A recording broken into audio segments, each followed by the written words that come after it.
In the realm of parallel worlds, Su-Yang unexpectedly finds himself as the cousin of the renowned Shark Platform streamer, Sister Zhou. On this particular day, Shark Platform is hosting a grand reality show titled Survival in the Wilderness for 300 days, where persistence promises a substantial monetary reward. Sister Zhou declares, Su-Yang, accompany me tomorrow for the survival challenge organized by the platform. Fortunately, Su-Yang has awakened a divine wilderness system, starting with a comprehensive guide to flora and fauna, as well as mastery in archery. Surviving in the wilderness? Su-Yang scoffs, so easy. While other teams grapple with basic survival, Su-Yang has already ascended to the pinnacle of the food chain. Chapter 1. Can Sister Zhou really blush?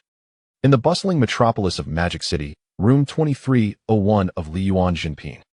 It has been 10 days since I traversed into this world, yet the system has yet to manifest. Is it not said that a system is the standard accessory for all travelers? Could it be that I am unworthy? Lazily reclining on the sofa, Su-Yang sighed in resignation to himself. In truth, he does not belong to this world. More accurately, he does not belong to this timeline. 10 days prior, an accident occurred, and inexplicably, he was transported to this parallel universe. The mere fact of being resurrected fills Su-Yang with immense exhilaration. Moreover, upon his arrival, he gained an unexpected cousin. This cousin is no ordinary individual. She is the illustrious Zhou Aie, known as the Mute Bride, the reigning queen of the Shark Platform's League of Legends segment. According to the memories of this body, he had come to Magic City to seek refuge with cousin Zhou a few months back. Su-Yang finds himself rather pleased with this unexpected cousin. She is not only beautiful, but also kind-hearted, though her chatter may be somewhat excessive. Yet, when she remains silent, a mere glance can be quite pleasing to the eye. However, it disheartens Su-Yang that while other travelers are accompanied by systems, effortlessly ascending to the positions of general managers, CEOs, and marrying affluent beauties to reach the zenith of success, he finds himself in a dismal predicament. Despite having traversed into this new world for a full 10 days, he has yet to catch even a glimpse of a system. That ethereal, melodious electronic voice has never resounded in his mind. Am I truly unworthy? Su-Yang ponders despondently. At that moment, the door swung open. A striking figure glided into the room. Dressed in a form-fitting pastel pink dress, her legs, enveloped in black stockings, appeared even more elongated under the accentuation of high heels. The simplicity of her ponytail further emphasized her poised demeanor. Upon hearing the door creak, Su-Yang lazily glanced over. While undeniably captivating, he lacked the enthusiasm to admire her at that moment. After all, he had been indulging in her beauty for a full 10 days, and his senses were beginning to feel overwhelmed. You're back, Su-Yang responded nonchalantly. 2 hours prior, Sister Zhou mentioned she was attending a meeting, and he had not inquired further. It appeared that the meeting had concluded. Assessing Su-Yang, Sister Zhou retorted, Why are you still lounging here? Are you planning to lay around indefinitely? Young man, you lack the qualifications for such languor. Do you not possess even a modicum of self-awareness? Her tongue was as sharp as ever. As she spoke, Sister Zhou slipped into her slippers and settled beside Su-Yang, crunching into an apple. Well, it's just that I haven't found a suitable job, Su-Yang admitted, slightly embarrassed. In the past few days, he had sought employment, yet in a city like Magic City, finding a job is no simple task. Securing a good position is an even more formidable challenge.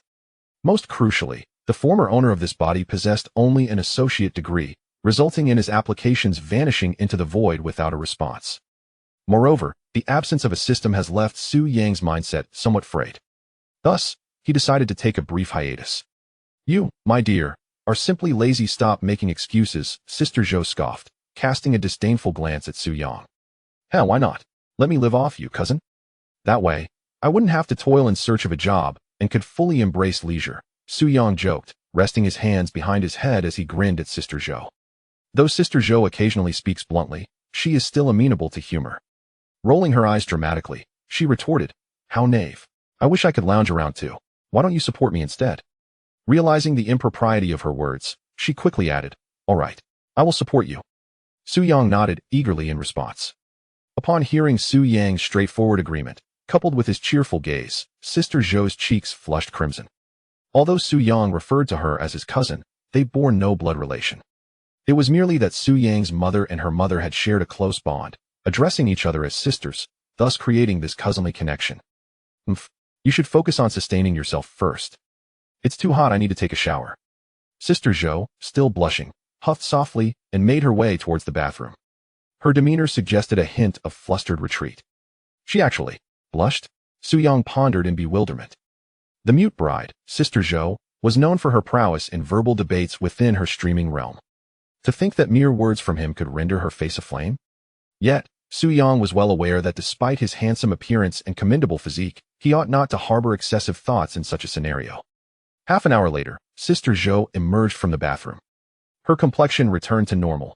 As if suddenly recalling something, she directed her attention to Su-yang and proclaimed, "By the way, Su-yang, come with me to participate in the new reality show launched by our Shark platform." The meeting earlier had indeed revolved around this very matter. Months prior, the Shark platform had been preparing for a reality show titled Survival in the Wilderness. Today, the schedule had finally been confirmed, along with various arrangements. Several prominent streamers from the Shark platform were set to participate. As the leading figure in the Shark LOL module, Sister Zhou was naturally expected to take the lead. Are you referring to the Survival in the Wilderness for 300 days that Shark platform has been heavily promoting for months? Su-yang inquired with a hint of astonishment. Although he had only traversed into this world 10 days prior, he had completely inherited the memories of this body. Thus, he was well acquainted with the Survival in the Wilderness for 300 days program. Moreover, under the vigorous promotion of the well-established Shark platform, it was likely that no one was unaware of this show. Chapter 2, The Luxurious System Gift Package. Indeed, Sister Zhou affirmed with a nod. Observing Sister Zhou's earnest expression, Su-yang sighed in exasperation. "You must be joking. I heard this reality show only has 200 spots, and those are to be randomly drawn from nearly 100 million applicants.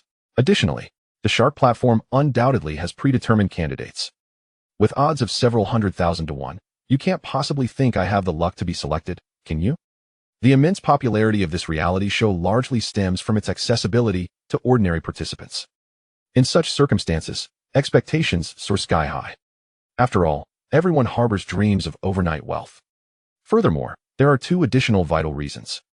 Firstly, according to Su-yang's memories, this parallel world has no existing wilderness survival programs.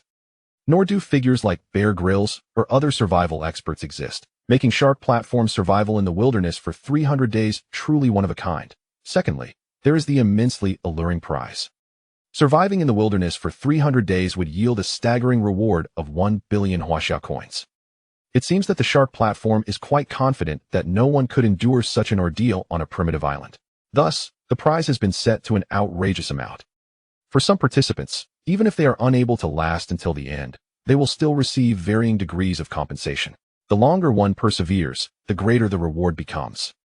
This is a primary reason many individuals are drawn to the challenge. Everyone dreams of sudden wealth, which has led to a terrifying number of nearly 100 million applicants.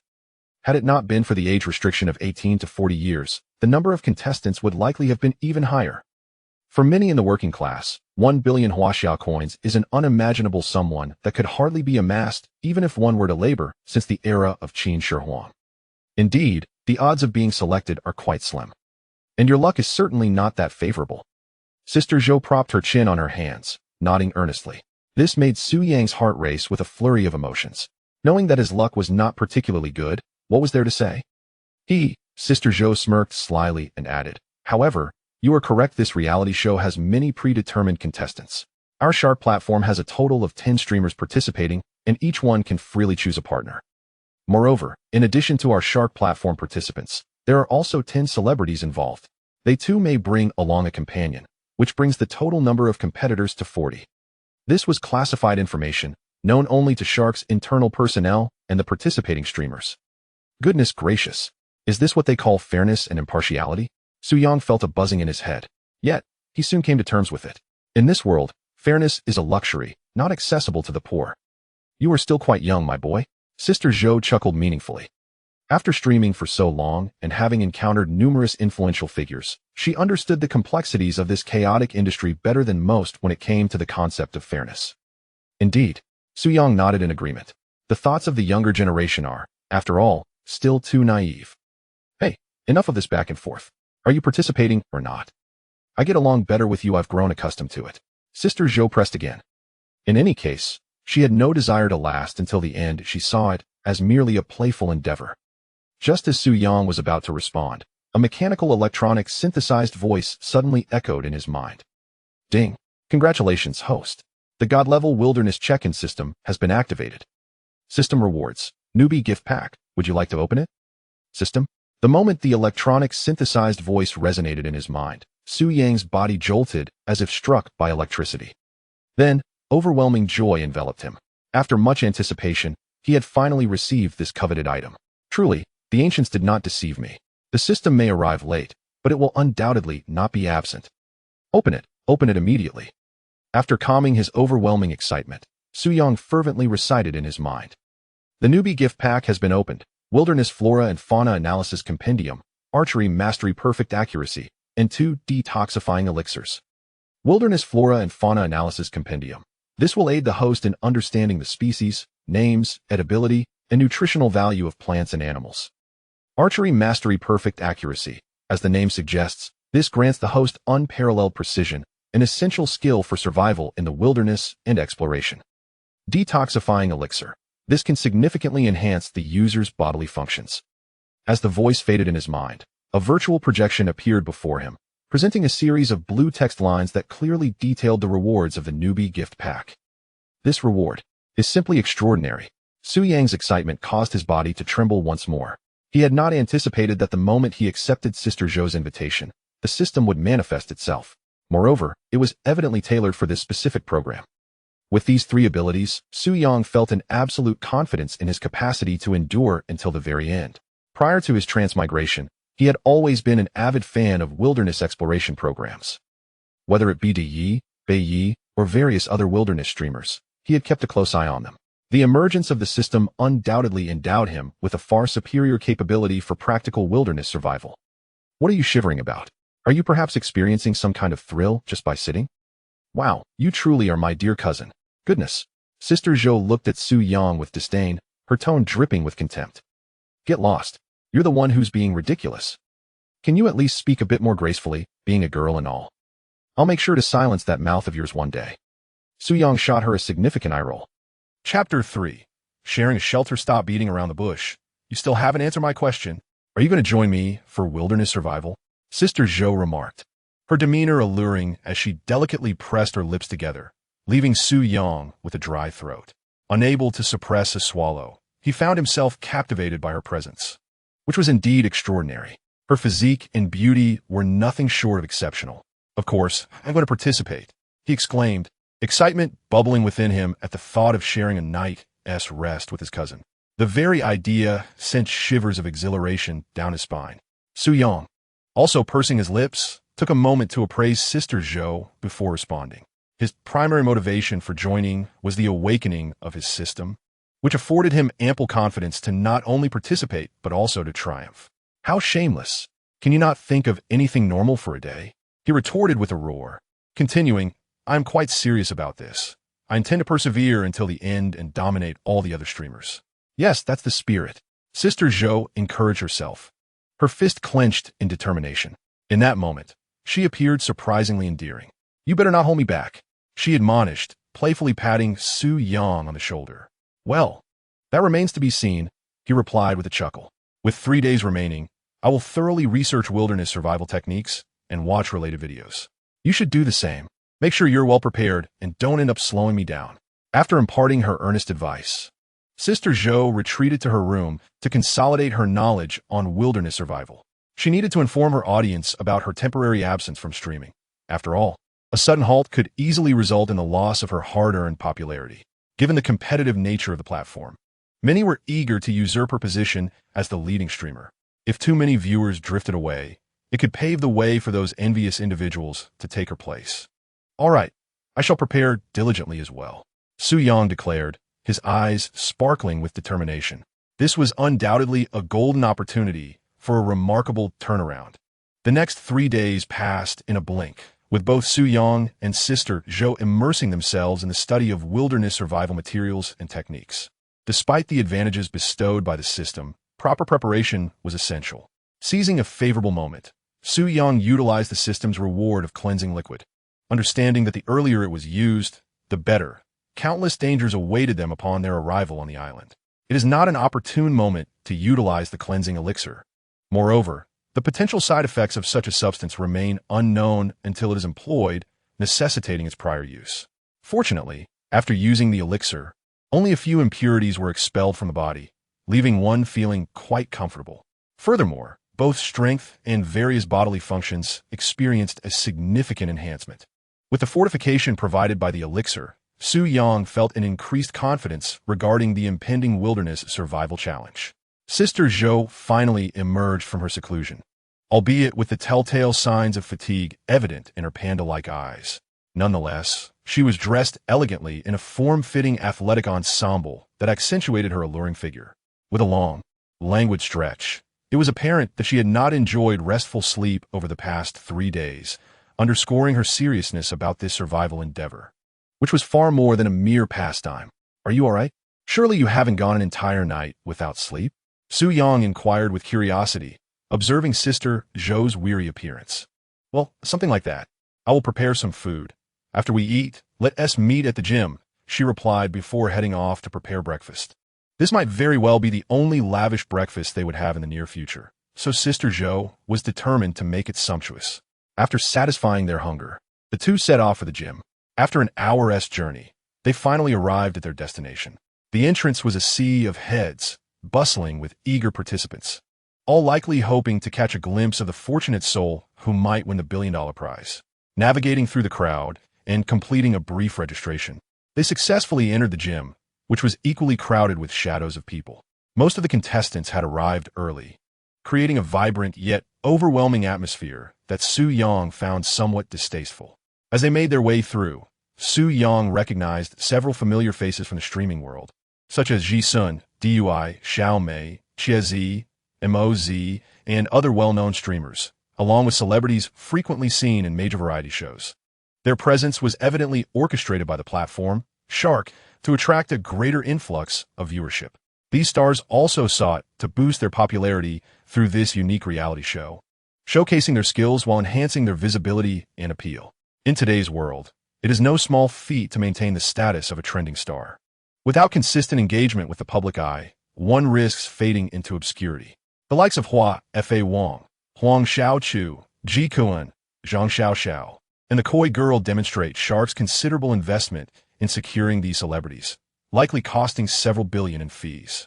Observing the array of familiar faces surrounding him, Su Yang couldn't help but reflect that, in light of this, the billion-dollar prize may not seem so substantial after all. Many of these celebrities are top-tier, generating considerable buzz, regardless of whether the discussions are favorable or unfavorable, which does not diminish their compensation. For the Shark platform, what they truly require is the heat of public interest and engaging topics. As for whether you are here to enjoy the show or to criticize the stars, does it truly matter? Evidently, it does not.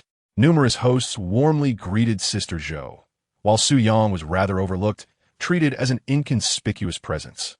Once all the contestants had gathered, the host, Wang Jun, began the process of forming groups.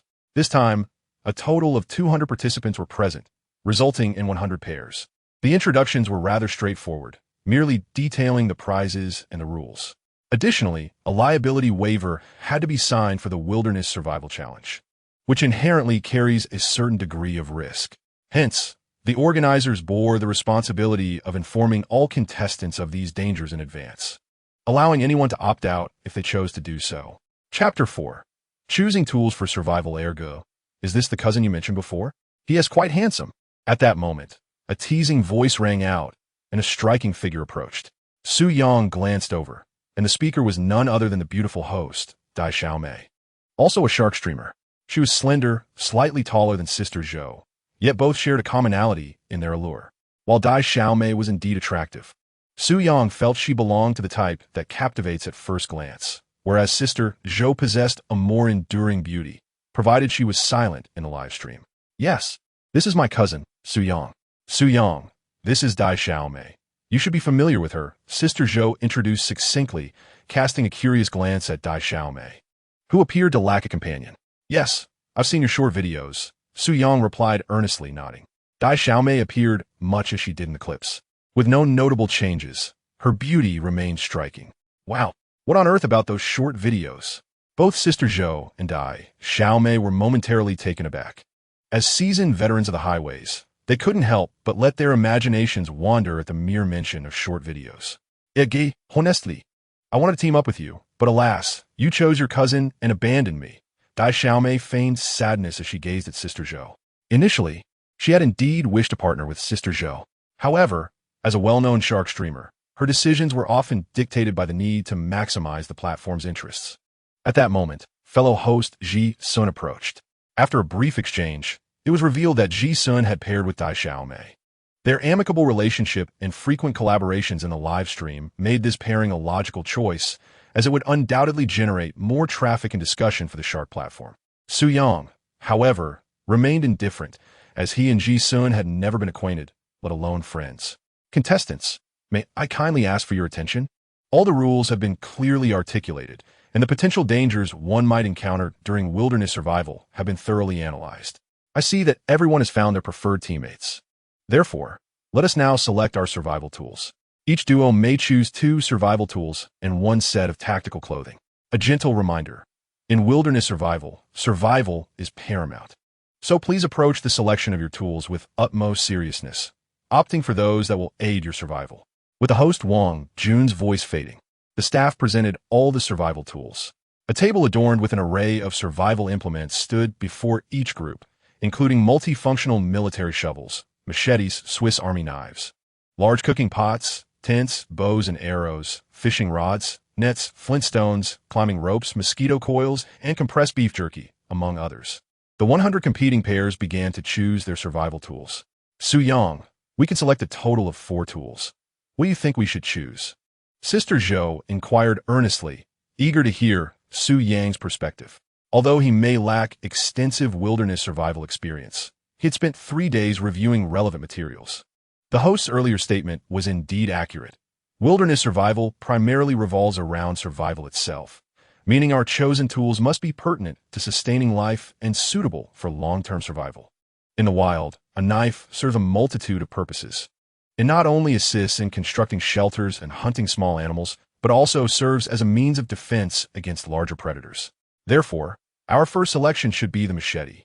Su Yang declared thoughtfully, lifting the machete from the table and finding it quite comfortable to wield. Sister Zhou nodded in agreement, acknowledging the significance of a knife in the wilderness. However, she soon posed a question: why not opt for the multifunctional military knife? It has numerous functions and is more convenient to carry. Her inquiry held merit. Su Yang explained, the multifunctional knife is indeed compact and versatile, but when constructing a shelter, we require substantial amounts of bamboo and wood. Thus, the machete will be far more effective. Imagining using a multifunctional knife to cut the main beam of a shelter is somewhat comical. That makes perfect sense. What should we choose next? Sister Zhou asked eagerly, her respect for Su Yang growing. To her surprise, he had indeed absorbed some knowledge over the past 3 days. Survival is inextricably linked to food. Consuming barbecue daily would be unsustainable for our bodies. Therefore, our second choice must be the large cooking pot. Su Yang asserted confidently. While barbecued food is delightful, boiling sustains the nutritional integrity of the ingredients to a far greater extent, which is crucial in the wilderness. Sister Zhou nodded in agreement, clearly impressed. The third item to select is the military shovel. It serves as a tool for constructing shelters and can also be utilized for self-defense. As for the fourth item, Su Yang's gaze fell upon a bow and arrow set before him, which he casually picked up. This is the one. For Su Yang, who has mastered archery, a fine bow and arrow are indispensable. It ensures a reliable source of protein in the early stages. Chapter 5. The Mute Bride at Last. I await you. What do you think? After making his selections, Su Yang turned to Sister Zhou to inquire about her opinion. In his view, this combination posed no issues. With these tools, they would be adequately equipped for long-term survival. Shouldn't we choose a flint? I read that fire sources are crucial in the wilderness. They not only allow for cooking food, but also help in warding off large beasts. Sister Zhou questioned with curiosity. After 3 days of sleepless study, she had gleaned some insights. The 4 essentials for survival in the wild are food, water, fire, and shelter. These are the fundamental requirements for survival. No, I checked the weather forecast before coming here. The next few days will be sunny. We can start a fire by friction, and we just need to preserve the ember. Su Yang replied directly. All right, that sounds good. Sister Zhou nodded, seemingly placing her trust in Su Yang. At that moment, he exuded an aura of confidence that instinctively assured her of the correctness of his choices. Once the tools were selected, the host began numbering the 100 teams and concurrently showcased each team's survival tools. First, we have Team 1, led by Chef Huang, who chose flint, a multifunctional military knife, a large iron pot, and fishing equipment. Our second team is Sister Zhou's group, which selected a machete, a large iron pot, a military shovel, and a bow and arrow set. Their choices were commendable, though they did not opt for fire-making tools, which may pose their first challenge upon reaching the island. The third group is our musical prodigy, Huafa Wang's team, who chose a multifunctional military knife, compressed beef, a tent, and sleeping bags. The fourth group, the Shark Aesthetic Combination, consisting of Zhixuan and Daimei, selected survival tools including flint, mosquito repellent spray, a multifunctional military knife, and fishing equipment. Thus, it is evident that beauty streamers prioritize maintaining their skin wherever they go. Mosquito repellent spray can ward off mosquitoes and protect them from bites. As the introductions flowed, an hour elapsed. The order of all teams had been established, with the top 20 featuring a mix of celebrities and streamers. In contrast, the casually assembled amateur contestants were relegated to the back. It is essential to note that when the 100 live streams commence, those at the forefront will undoubtedly have a significant advantage, while the latter will likely see a considerable decrease in viewership. This embodies the fairness principle upheld by the Shark platform. Ladies and gentlemen, the order of all teams has now been established, and the tools have been selected. We shall soon embark on our journey to the destination. In 5 minutes, all live streaming rooms will be activated, and I encourage everyone to perform to the best of their abilities. According to the terms of the contract, any rewards garnered during the live broadcast will belong entirely to the contestants. I sincerely wish all participants the best of luck in achieving outstanding results and securing the grand prize. However, I must remind you once more that while the billion-dollar prize is undeniably enticing, our personal safety is of utmost importance. Should any crises arise in the wilderness, it is imperative to immediately contact the Satellite Rescue Service and await assistance. Now, dear fortunate contestants, please set forth. As the host, Wang Jun, concluded his remarks, the contestants began to depart the gymnasium one by one. Concurrently, miniature drones appeared overhead for each team. These cutting-edge, energy-efficient tracking drones are designed to operate without the risk of depleting power as long as sunlight is available, and they can store a substantial reserve of energy. The price of these drones is exorbitant. The cost of 400 energy-efficient tracking drones is something that an average individual could never hope to earn in a lifetime. The live broadcast of Surviving the Wilderness for 300 days has officially commenced. At this moment, millions of viewers have flocked to the Shark platform, eagerly awaiting the start of the show. A few months prior, this program garnered immense publicity and has become a household name. Furthermore, the participation of numerous celebrities and streamers has attracted throngs of fans and family members eager to witness the spectacle. Naturally, many are curious to see what these fortunate contestants look like and whether they possess the skills to claim the ultimate prize. Impatiently, viewers in the uninitiated live stream room express their frustration. What on earth is Shark doing? Why hasn't the broadcast started yet? I've been waiting for several hours. Hurry up and begin so I can see those lucky individuals. I can't wait for Huahua's debut in reality television. Isn't the person upstairs the legendary ghost summoner? The ghost summoner is hilarious, but quite fitting. I'm here to support my dear Kuan. He has the best. Chicken brother? At this moment, the number of viewers in the official live stream room has reached a staggering 30 million, a figure never before witnessed in previous broadcasts. The audience continues to pour in, and the viewer count is rapidly climbing. Had Shark not anticipated this surge and upgraded their servers, the system would undoubtedly have collapsed under such immense traffic. As the countdown begins, 100 live streams will commence almost simultaneously. Meanwhile, all contestants have boarded the speedboats heading toward their destination. The island we are set to explore is known as Half Moon Island. It is vast and has reportedly never been explored by a team before. The moment the live broadcast commenced, the second channel's viewership surged to over 200,000. This spike is largely attributed to Sister Zhou's immense popularity and her substantial fan base. Many were eager to see who would be teaming up with her. Sister Zhou, my mute bride, I have finally awaited your arrival. Wow, the young man is incredibly handsome. What merits does that pretty boy possess to become Sister Zhou's companion? Beast, release that girl, and let me take her place. Su Young? That name sounds familiar. I feel as though I've heard it before, and he looks somewhat familiar too. I recall that this individual had appeared in Sister Zhou's livestream about a month ago. He seemed to be her cousin. Is this the cousin who supposedly resides with Sister Zhou? The young man is indeed strikingly handsome. Initially, I came to watch Sister Zhou, but now I find myself captivated by him. 1. The young man is too handsome. 2. I'm a fan now. Ladies, I advise you not to be so superficial. The barrage of comments and messages in the live stream flashed by, and the viewership continued to soar. Besides Sister Zhou's existing fanbase, the second channel's high ranking provided them with a considerable advantage. Chapter 6. Gotham's Mad Genius, a flamboyant farewell to oneself. Su Yang. I suddenly felt a twinge of anxiety, a sensation I had never experienced before. Sister Zhou rubbed her hands nervously and turned to Su Yang. Although she usually exuded a carefree demeanor, she had never shown signs of nervousness in front of anyone. However, the prospect of facing an entirely unfamiliar environment, coupled with the need to survive in the harsh wilderness, was daunting. Regardless of how strong a girl may be, such moments inevitably invoke a sense of trepidation. Nervousness is not part of your character. Relax, we will undoubtedly be the last group standing. Su Yang reassured her with a smile. Without the system's intervention, he would have doubted his ability to last even a few days in the wilderness, likely facing elimination within the first few days. Yet with the system by his side, Su Yang felt confident that he could endure for 300 days. You are right. We will certainly endure until the end. Inspired by Su Yang es confident de mi honor. Sister Zhou resolutely affirmed her determination. In the live stream, wow, Sister Zhou is actually nervous. This is quite a revelation. Sister Zhou is rather adorable at this moment. To the individual above, if you are ill, you ought to rush to a hospital, or it may be too late. What capabilities does that fellow named Su Yang possess? Daring to boast so brazenly? With that feeble physique, he thinks he can last until the end? Has he not woken up?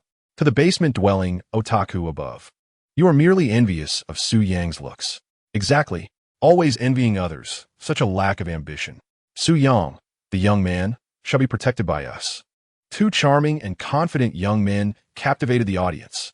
The livestream became increasingly lively, as Su Yang's good looks successfully won over several young admirers.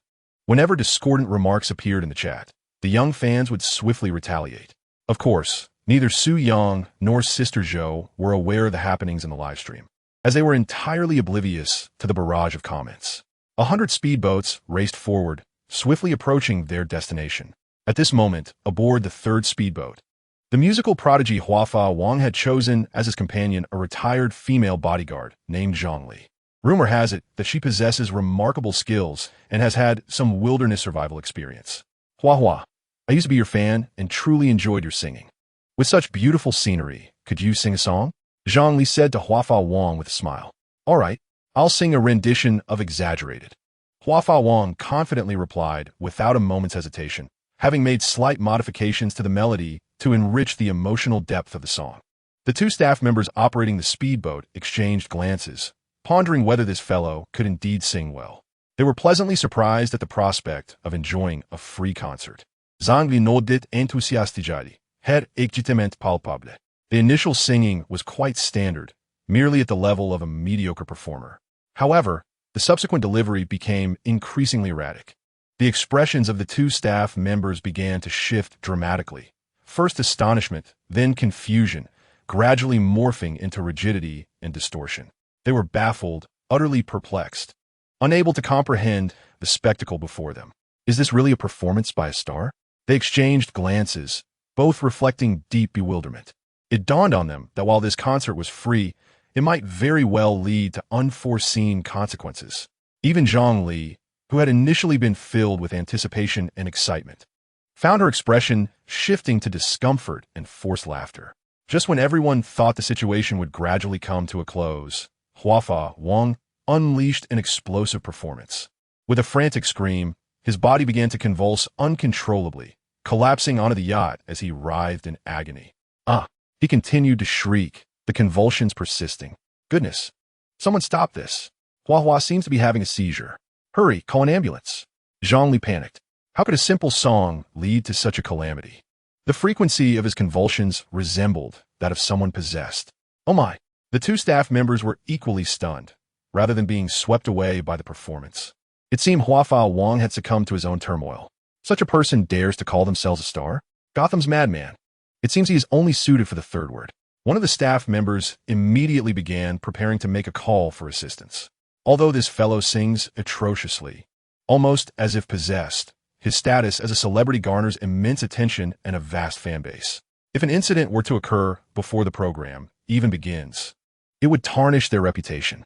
Neither of them could bear such a burden. What are you doing? I was merely expressing my emotions, and according to my interpretation of the song, it should conclude in this manner. Do you find my singing style and emotional expression inadequate? At that moment, the previously possessed Huafa King suddenly stood up, looking earnestly at the three, and inquired. This question rendered the trio utterly speechless. What the hell? Are you serious? Please, maintain this emotionally charged performance. The staff member, clutching their phone for help, nodded in dazed agreement. In this society, it seems that anyone, no matter how bizarre, can become a star. Chapter 7. Finally arriving on the island, the entire live broadcast room fell silent. Goodness, I was almost taken away right there. I truly thought a mysterious creature from the water had possessed him. What on earth? I'm out of here. Staying any longer could be fatal. How can someone like this even be a star, singing like that? After a brief moment of silence, the barrage of comments flooded in, akin to a swarm of wasps emerging from their nest. You ignorant critics understand nothing. This is Huahua's unique singing style. Indeed, you common folk have no comprehension of music. That flamboyant performance was simply exquisite, transcending the original. Each of Huahua's songs is a masterpiece, particularly in emotional expression, unparalleled in history. Following a deluge of insults and disdain, the defenders quickly mobilized. In mere moments, they dominated the entire screen.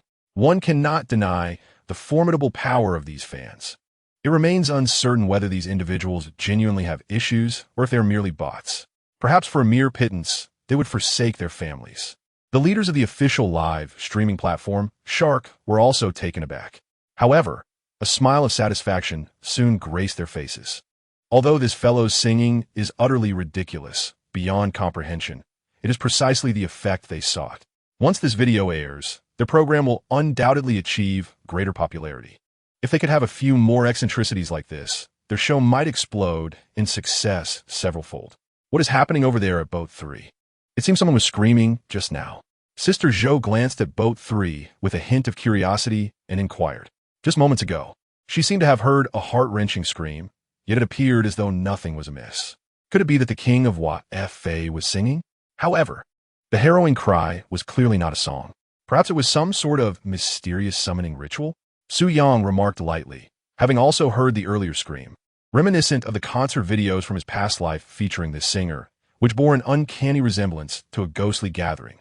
What was even more perplexing was that such concerts attracted a substantial audience. At times, he truly could not fathom what thoughts occupied the minds of these individuals. Were they filled with dung beetles? To be candid, that fellow's singing paled in comparison to his own. Sister Zhou grasped Su Yang's implication and disdainfully retorted. After all, she had once debuted in a girl group, dabbling both in singing and dancing. Given a decent sound system, she could easily outshine those so-called professional singers.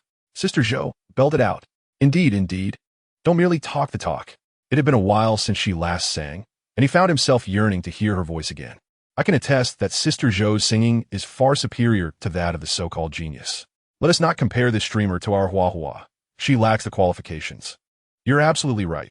Zhou IE is merely a small-time streamer, with followers on Weibo barely a tenth of our Huahuas. Well, why does she have to be compared to her? How did so many pests infiltrate our live stream? I'm feeling irritable. Allow me to wake them up. Step back quickly. You have diabetes and must not allow this group to savor sweetness. Little did they know, due to Sister Zhou's casual murmuring, the second livestream room was thrown into chaos. However, the fans of the King of Wa-Fa found themselves at a disadvantage in the second room. Within a minute, they were swiftly ousted and all discordant comments were drowned out in an instant. The third livestream room also faced fierce attacks. Although Sister Zhou's fans often teased her, they were undeterred in this crucial moment. When it came to typing speed, they were akin to concert pianists. After 2 hours, the first group finally arrived at their destination. Huang Xiaochu and Li Tai successfully set foot on the island.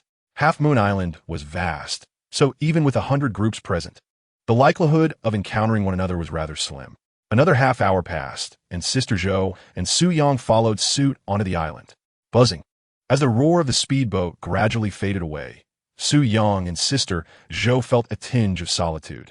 Suddenly distancing themselves from the clamor of the city was indeed quite an adjustment. However, they quickly recalibrated their mindset. They needed to adapt to this loneliness expeditiously. For to survive here for an extended period, they must overcome any negative emotions within their hearts. Play is play, and fun is fun. But it seems that Sister Zhou's current endeavor is on the brink of failure. Her team might not last even a single day. I concur with the sentiments expressed earlier. Although I yearn to see Sister Zhou persevere until the end, the companions she has chosen appear to be rather inadequate. A handsome visage alone is of little utility. Such a pretty boy would be deemed a failure if he could endure only a day. Indeed, Sister Zhou's team has not even selected a flint, which suggests they may not be able to ignite a fire at all. I wager a pack of spicy snacks that they can last merely 3 hours. I shall raise the stakes with a bottle of the 1982 Ice Snow Sprite. If those two manage to endure until tomorrow morning, I shall present them with 10 fiery surprises. The live broadcast is bustling with activity. Yet many viewers do not hold high hopes for the combination of Su Yang and Sister Zhou. For on the surface, Su Yang appears to be merely a handsome shell devoid of any wilderness survival skills or experience. Lasting a day would undoubtedly pose a significant challenge for them. After all, their team did not even select a flint. The art of fire by friction is not an endeavor to be taken lightly. Numerous individuals online have experimented with such tasks. And even with a power drill, successfully igniting a fire proves exceedingly difficult. To achieve fire by hand drilling wood without seasoned expertise is virtually impossible. Chapter 8. This Su Yang, it seems, possesses some merit. Sister Zhou, what shall we do now? She inquired, gazing at the vast ocean before her and the seemingly endless islands behind. After 3 days of research and learning, she had believed she had grasped some wilderness survival skills. The sequence of actions necessary for survival had previously been crystal clear in her mind. However, at this moment, her thoughts were muddled, akin to a thick paste, leaving her uncertain of her next steps. The pervasive sensation of solitude gnawed at her, disorienting her completely. In this moment, Su Yang appeared to have become her sole pillar of support. Observing the sun's position, it was now between 1 and 2 o'clock in the afternoon. It was ill-advised to venture directly onto the island at this juncture. Thus, we shall make do on the beach for the night. Nevertheless, prior to that, we should scout the surroundings and see if we can uncover any discarded debris that might aid in our survival. Furthermore, we must construct a shelter and ignite a fire before darkness falls. Su Yang lifted his gaze to the sun's position, confirming the approximate time. Clearly, embarking on the island now would be a most imprudent decision, as it would deplete their energy and bodily moisture extensively. If they failed to locate a water source before nightfall, they risked dehydration, which could lead to immediate elimination in such a setting. He could not afford to take such a risk. More importantly, once on the island, they would have little time to erect a shelter. The environment would surely be more humid, complicating the task of starting a fire. Thus, it is indeed the most prudent choice to set up camp on this beach tonight. All right, I'll follow your lead. Sister Zhou nodded eagerly.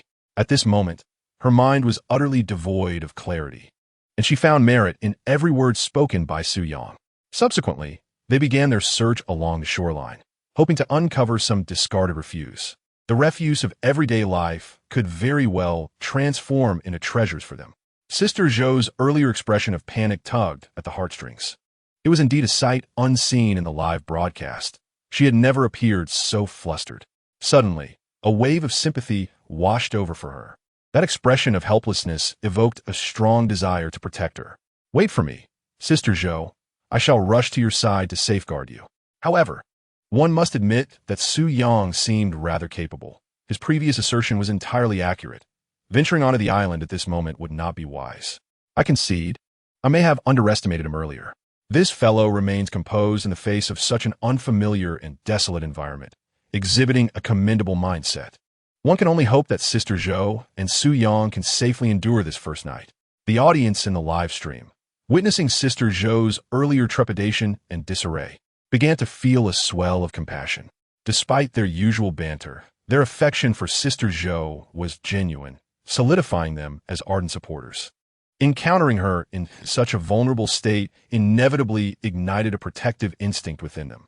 Meanwhile, Su Yang and Sister Zhou scoured the beach for an entire hour, but alas, not a single piece of litter was found. This underscores the island's isolated nature, devoid of even the most mundane refuse.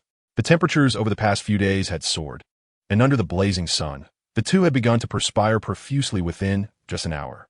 Their lips were starting to feel parched. The absence of any refuse suggested that this island was indeed remote, with no signs of human activity in sight. Su Yang felt a tinge of disappointment. Typically, one would expect some debris washed ashore on an island, yet here there was not. Finding a few plastic bottles would have provided significant assistance for their survival ahead. It seemed that such an endeavor was futile. However, they managed to gather some dry wood along the way, which should suffice for a fire tonight. "Shall we take a break?" Sister Zhou said, her lips pale. Under normal circumstances, a walk lasting 2 to 3 hours would not leave them in such a state. Yet, under the relentless sun, the moisture within their bodies evaporated rapidly. Moreover, since Sister Zhou primarily engaged in live streaming, opportunities for physical exertion were scarce, leaving her less robust. "Very well, let us construct a shelter here." The chosen spot appeared quite suitable. With minimal tidying, they could create a makeshift refuge. Su Yang pointed towards the junction of the beach and the island, where 2 horizontally positioned tree trunks lay. It was evident that the rising tide had altered their growth direction. Now, by procuring a few sturdy branches and laying them parallel upon the 2 horizontal trunks, they could construct a rudimentary elevated bed. A layer of banana leaves would suffice to make it bearable for the night. On such a vast island, banana leaves were abundantly available. "What can I assist with now?" Sister Zhou inquired, nodding her head. Although she had meticulously planned numerous tasks to undertake upon arriving at the island, her mind was currently blank, leaving her unsure of how to even start a fire. "There are some tree trunks and vines over there. Could you fetch a few for us? We can set up a simple elevated bed for tonight. I will search nearby for food and a water source. If we cannot locate water tonight, it will be quite arduous," Su Yang instructed, gesturing towards some trees not far away. Since this was a survival endeavor for 2, he had no intention of shouldering all the responsibilities alone. Moreover, Sister Zhou possessed a strong-willed nature. Should he undertake all the tasks, it would likely leave her feeling guilty. Presently, the priority was to find a water source. While one might endure a week without food, surviving without water for even 3 days was nearly impossible. Water is indeed the essence of life, not something that can be conjured from thin air. "All right, I shall take care of the elevated bed," Sister Zhou promptly agreed. Being able to contribute to Su Yang's efforts would bolster her sense of purpose. Thus, she resolved to complete the bed before he returned with food. "Very well. The shelter is in your capable hands. I won't wander too far. If danger arises, call for me at once," Su Yang said, handing the machete to Sister Zhou, and then, with his bow and arrows slung over his shoulder, he ventured into the dense underbrush. Chapter 9. The girl's touching moment. The island was exceedingly vast, resulting in an exceptionally dense growth of vegetation, making movement within it quite challenging. Su Yang felt that finding a suitable shelter would not be an easy task. After approximately 10 minutes of wandering, he stumbled upon a palm tree. In the wilderness, palm trees offer numerous advantages. Survivalists often utilize the leaves for weaving, and more importantly, the heart of the palm is edible. The palm heart, along with olive oil and natto, is heralded as one of the 3 superfoods, free from cholesterol, fat, and sugar. Packed with dietary fiber, vitamins, calcium, iron, and plant protein, the palm heart serves as an excellent snack during wilderness survival. However, the palm heart is encased in a layer of spines, rendering its extraction somewhat troublesome.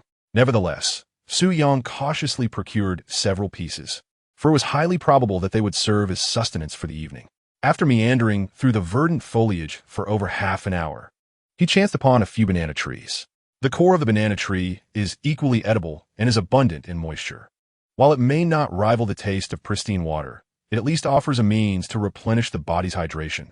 After hauling a few banana leaves, Su Yang retraced his steps back to their original departure point, following the trail they had left behind. Within the span of an hour, Sister Zhou had nearly completed the construction of the elevated bed. It was, after all, not a monumental task. Impressive, You've assembled the bed so swiftly? Su Yang remarked with a smile as he emerged from the dense jungle. Upon seeing him return, Sister Zhou's face lit up with a smile as well. The solitude she had felt while laboring alone was overwhelming, and without Su Yang's company, she had experienced a profound sense of loneliness and even fear. "You're back," Sister Zhou exclaimed eagerly. At that moment, Su Yang seemed to embody a pillar of emotional support for her. Being in his presence instilled a sense of inexplicable security that she had never encountered before. No one had ever provided her with such comfort since her parents' divorce. She had seldom felt paternal affection after turning 16, leaving her devoid of the sense of security that peers often derive from their fathers.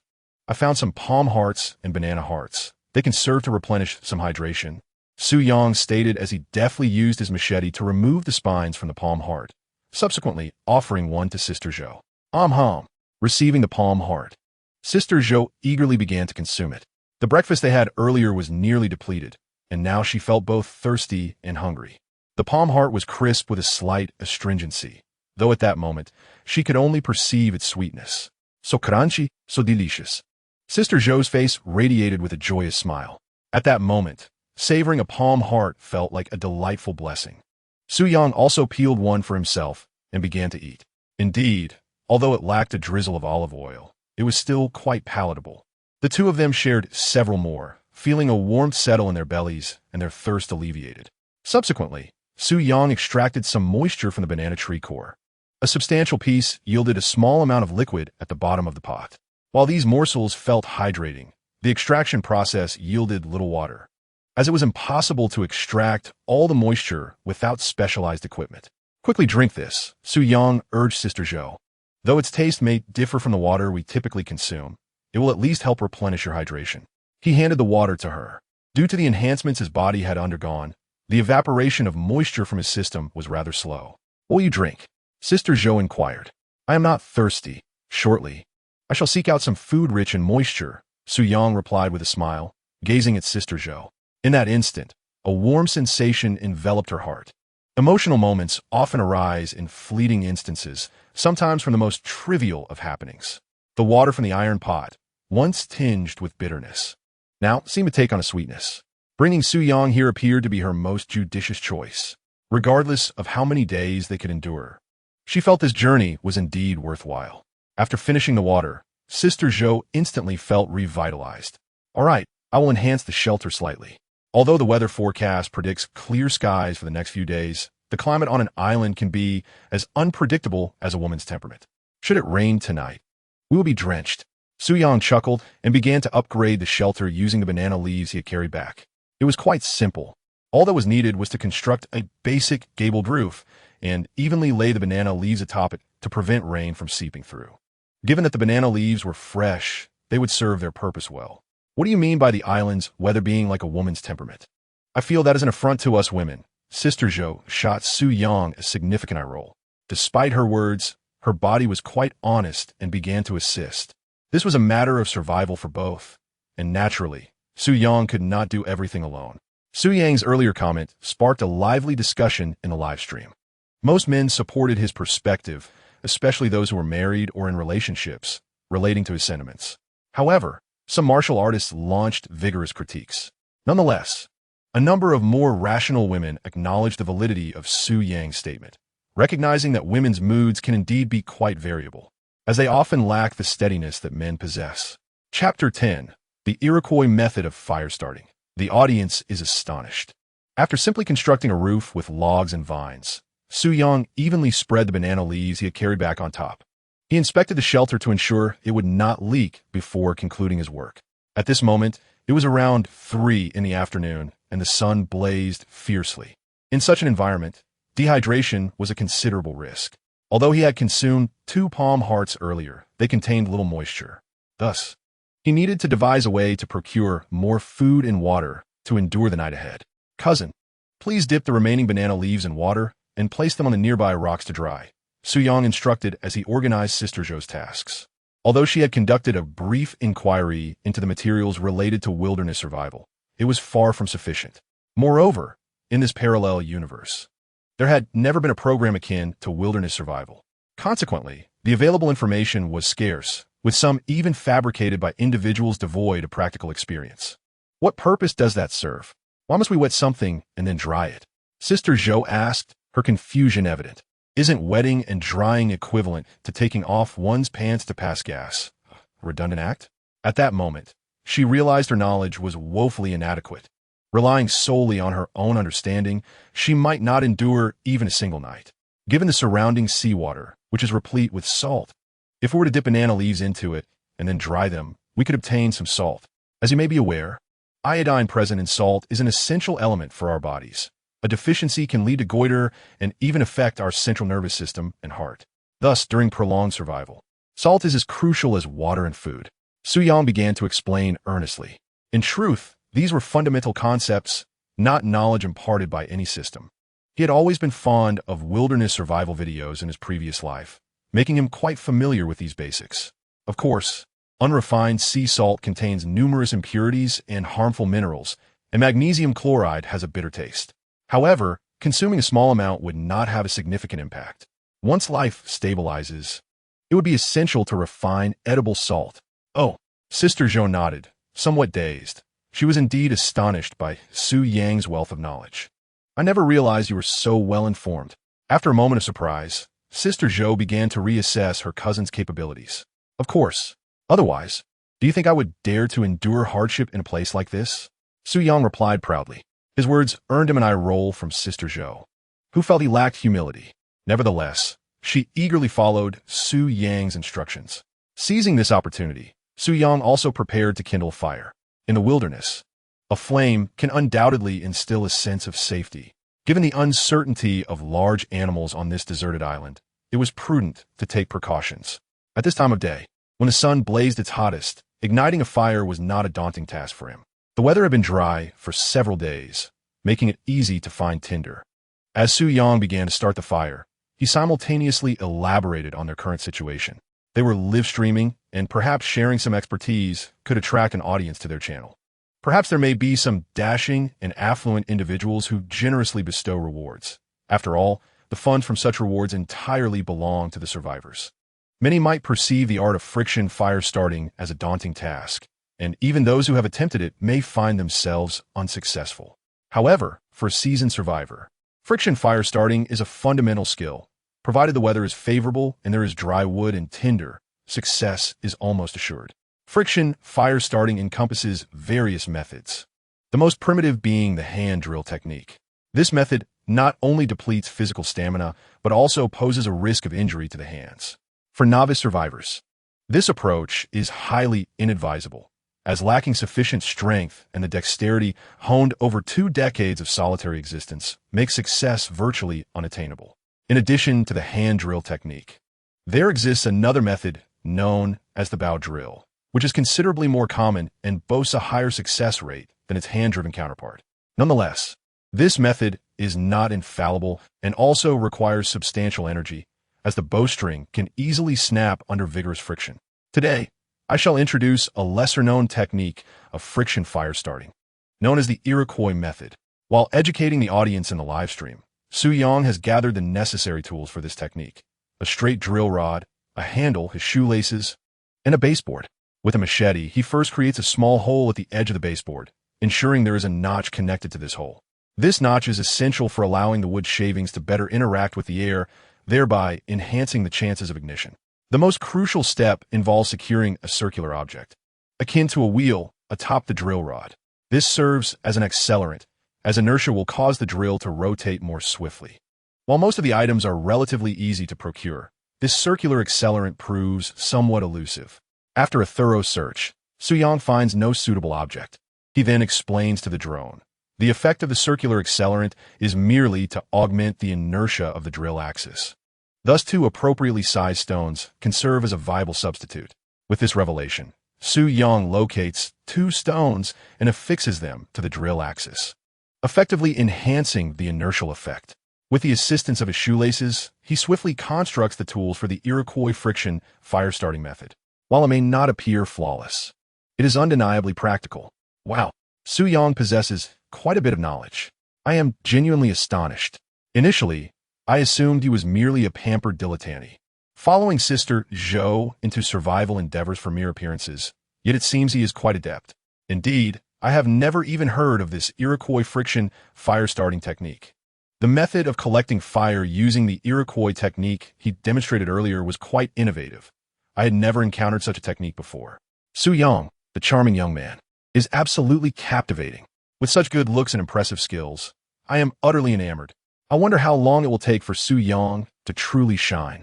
Su Yang's remarkable fire-starting demonstration significantly altered the audience's perception of him in a live broadcast room.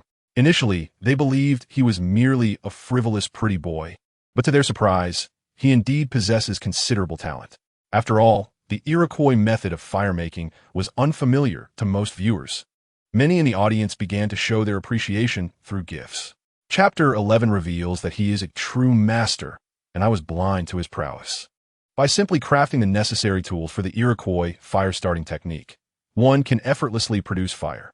Within merely half a minute, smoke began to rise from the base, accompanied by black shavings and flickering embers.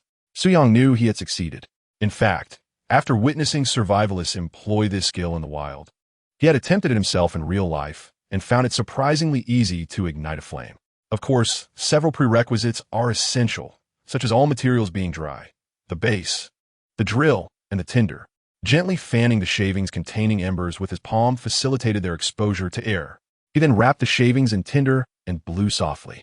A substantial amount of white smoke billowed forth from the tinder. With a swift motion, the fire ignited. In just about a minute. This operation was relatively straightforward for Su Yang, as he had accomplished it before. However, this performance left the live audience in utter astonishment.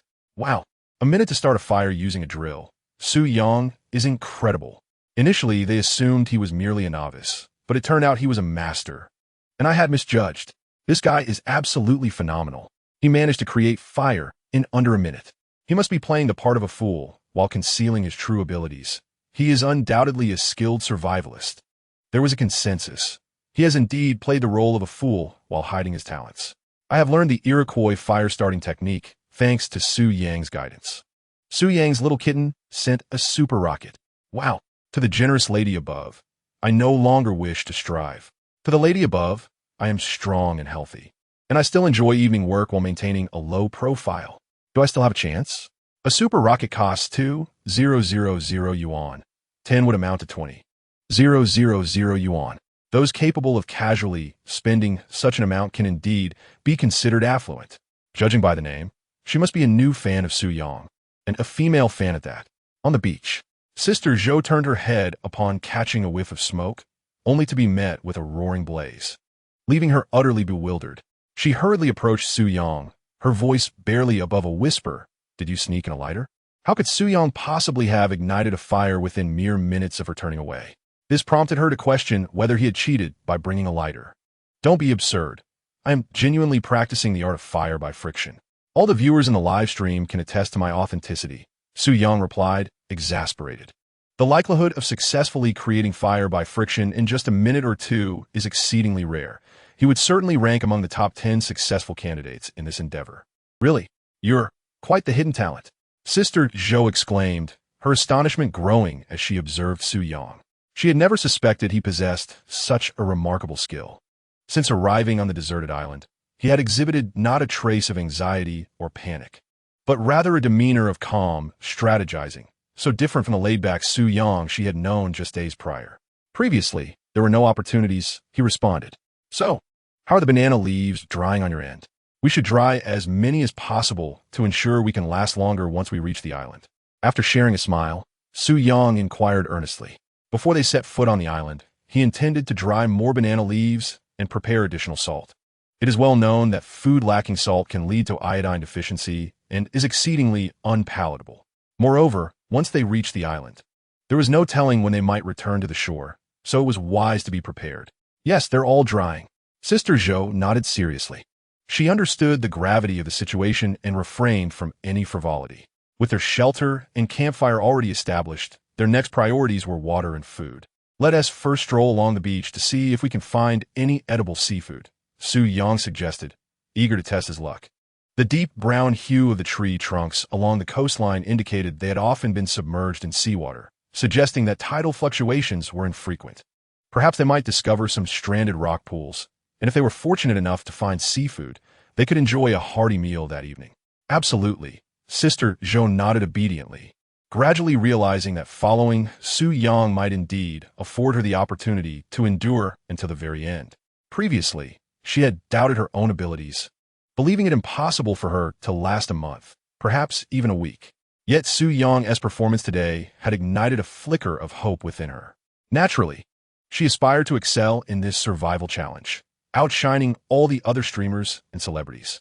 On one hand, it was the allure of a billion-dollar prize. On the other, it was a desire to demonstrate their resilience to the world. The two of them walked along the beach for approximately 20 minutes until they came upon a pile of rocks. Su Yang knew that such areas often served as resting spots for fish and were home to various shellfish. As long as they were alive, they could become a delightful dinner. Come, let's explore that rocky outcrop. There may be treasures to discover, Su Yang suggested, leading Sister Zhou toward the formation. At that moment, the water level was notably low, and the rocks appeared exceptionally dry, indicating that the sea had not claimed this area for quite some time. This realization left Su Yang feeling somewhat disheartened once more. Nonetheless, they searched the area and managed to find several sea snails. Alas, these shells were long empty. After surveying their surroundings again, they found nothing else edible. There is nothing here. Oh dear, my spirits have plummeted, Sister Zhou lamented, staring despondently at the few empty shells she had collected. Do not be so disheartened. Look over there, aren't there two fish? Just as disappointment hung in the air, Su Yang suddenly spotted two fish lounging beneath a rock. This revelation instantly lifted his spirits. It seemed that tonight's supper was indeed within their grasp. Chapter 12. Fishing with a bow and arrow. Sister Zhou was left perplexed. Wow, there really are two fish. Such large specimens, Sister Zhou exclaimed, following Su Yang's gaze to see the fish basking in the shade. Their size was impressive. However, her excitement quickly waned as a wave of disappointment washed over her. But it's useless to see them without fishing tools. Even if there are fish, we can only watch helplessly. If they had fishing equipment or a net, perhaps they could savor a delicious fish meal tonight. Without those tools, they could only gaze wistfully.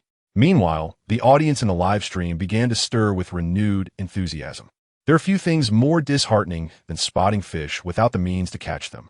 Indeed, from the outset, I believe they should have chosen fishing gear, especially considering their survival on an island, someone commented. What the commenter said is true. Fish abound in such places. A fishing hook or net could have resolved their food dilemma. I wonder why Su Yang opted for a bow and arrow instead. Fishing equipment would have been far more practical. Many viewers expressed sympathy for Sister Zhou and Su Yang. The frustration of seeing but being unable to obtain was indeed overwhelming. Yet, without fishing gear, they were utterly incapable of catching any fish. Even crafting a rudimentary spear for fishing in the ocean would prove to be an arduous task. Who says we can only watch helplessly? Don't we have a bow and arrow? Su Yang remarked, smiling at Sister Zhou, who wore a face of disappointment and despair. Had it been the past, he would never have uttered such a seemingly foolish statement. Shooting fish with a bow and arrow seems like a fanciful notion, a whimsical idea that borders on the absurd. Yet, the system had previously rewarded me with mastery in archery, granting me the unparalleled ability to hit my target every time. This skill is not merely confined to terrestrial game. It can indeed be applied to the art of fishing with considerable efficacy. Are you jesting with me? Are you truly suggesting that you wish to shoot fish with a bow? I must concede that you have previously challenged my perceptions of you. But such a proposition is not one to be taken lightly. Even a seasoned archer may find such a feat daunting. So let us refrain from trivializing this matter. Sister Zhou cast a serious glance at Su Yang, convinced that he was merely jesting. The idea of shooting fish with a bow and arrow seems utterly implausible, especially considering Su Yang's lack of such proficiency.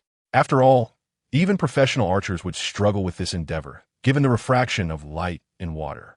The position of the fish that our eyes perceive diverges significantly from their actual location. Moreover, the fish dwell at a depth of over a meter, further complicating the challenge of accurately determining their position. I assure you, I am not jesting. How about a wager? Su Yang continued to smile, exuding confidence in his archery skills. Very well, I accept the bet. If you truly manage to shoot a fish with a bow, I shall heed your every word. However, you might as well abandon this notion. It is categorically impossible, Sister Zhou stated with unwavering certainty, as she firmly believed this event could never transpire. Furthermore, Su Yang is not a professional archer. Heed my every word. A mischievous grin appeared on Su Yang's face as he appraised Sister Zhou from head to toe. Aside from her appearance, she was perfect in every way. Under such an unabashed gaze, Sister Zhou felt herself blush. Nevertheless, having spoken her mind, there was no turning back. Besides, she was convinced that Su Yang could not possibly accomplish this feat, believing him to be merely boasting. Agreed. Then, she affirmed with determination. This fellow must have an inflated sense of self. Shooting fish with a bow and arrow is a ridiculous thought. I once regarded Su Yang as quite capable, but it seems his talent for boasting far surpasses his actual abilities. A boy who loves to make outrageous claims declared, "If Su Yang can indeed shoot a fish with a bow, I will livestream myself eating something unsavory. And I will hold to that." Wow, the person above, you have etched your name into my memory, another chimed in. How shameless. Here you are again, trying to swindle food and drink. I await the live stream with great anticipation. While intending to visit the restroom, I shall hold it in to provide my good brother with something warm to enjoy. If Su Yang succeeds, I will contribute 10 super gifts. I too shall live stream myself eating something unsavory. The atmosphere grew increasingly lively, and the viewership in the live stream surged to 1 million. After all, Sister Zhou already possessed a substantial fanbase, and the position of her live stream was advantageous. It was hardly surprising that she could attract 1 million viewers in such a brief period. However, at that moment, most of the audience regarded Su Yang's claims as mere bluster. Shooting fish with a bow and arrow, while not entirely impossible, was a feat that only a skilled archer could accomplish. Yet, it was evident that Su Yang was an ordinary individual. Just as the live stream was filled with excitement and skepticism toward Su Yang, he had already drawn his bow and aimed at the fish beneath the water. With a swift release, the bowstring emitted a crisp twang. In the next moment, under the watchful eyes of 1 million viewers, the arrow pierced the fish's body, pinning it in place. The frantic thrashing of the fish stirred up ripples, but it was clear that it could not escape. Goodness, how on earth did you manage that? Pure luck. This is sheer luck. Is this even possible? I'm utterly astonished. Observing the fish, pinned and struggling, Sister Zhou felt a sense of disbelief wash over her. She had not anticipated that she would be genuinely impressed by Su Yang. This was true skill. Let us not forget your earlier promise. From now on, you must heed my words. As she gazed at Su Yang, who was now assessing her with a playful glint in his eye, he proceeded to remove his shirt and, with a splash, leapt into the water, leaving Sister Zhou in a state of bewilderment. Could this truly be the same cousin she had spent months with? Meanwhile, the live stream fell into an astonished silence, with the viewers' shock paralleling Sister Zhou's own. Chapter 13. Su Yang truly surprised her how infuriating that she had been outdone by this fellow. Sister Zhou clenched her teeth in frustration, never expecting someone could actually shoot a fish with a bow and arrow, let alone her own cousin, who had previously shown no extraordinary talents. Little did she know that upon entering the wilderness, he would appear as if he had supernatural abilities. All right, I understand now. Although she felt an overwhelming sense of indignation, a promise made must be honored. Of course, if Su Yang were to propose unreasonable demands, she would certainly refuse. Seeing Sister Zhou's flustered expression brought joy to Su Yang. After a brief silence, the live stream erupted into chaos. Goodness, this guy must be cheating. Is this something an ordinary person could do? How frustrating. I can't believe he managed to surprise us. My greatest concern is that Sister Zhou might fall under her cousin's spell. Su God, you are incredible. Please accept my admiration. One viewer remarked. My mother asked why I was kneeling to watch the live stream, and after a while, she joined me. Another added, Su God, do you have any spare leg hair? I'd like to be your ornament. I too wish to know, may I inquire if I possess the qualifications? The boy who loves eating excrement. Hurry and come forth to live stream your consumption of excrement. The boy who loves eating excrement is in a frenzy. At this moment, outside the livestream room, a bare-chested young hero, while indulging in instant noodles and idly picking at his toes, intently observes the barrage of comments. A smirk graces his lips as he coldly remarks, Are you daft? I have plenty of backup accounts. Having long frequented livestream platforms, who doesn't he have a few spare accounts? The werewolf who indulges in excrement. Come forth, and honor your promise. The trinket of Su God's thigh. Donate to Super Fire 10. We keep our word. Su God is impressive. I am in awe. Su God's little kitten. Reward Super Fire 10. Su is too formidable. A wealthy patron is in attendance, seeking sponsorship. The livestream room is abuzz with excitement. Meanwhile, the footage of Su Yang shooting fish with a bow has been captured by numerous viewers, subsequently transformed into short videos and disseminated across various platforms.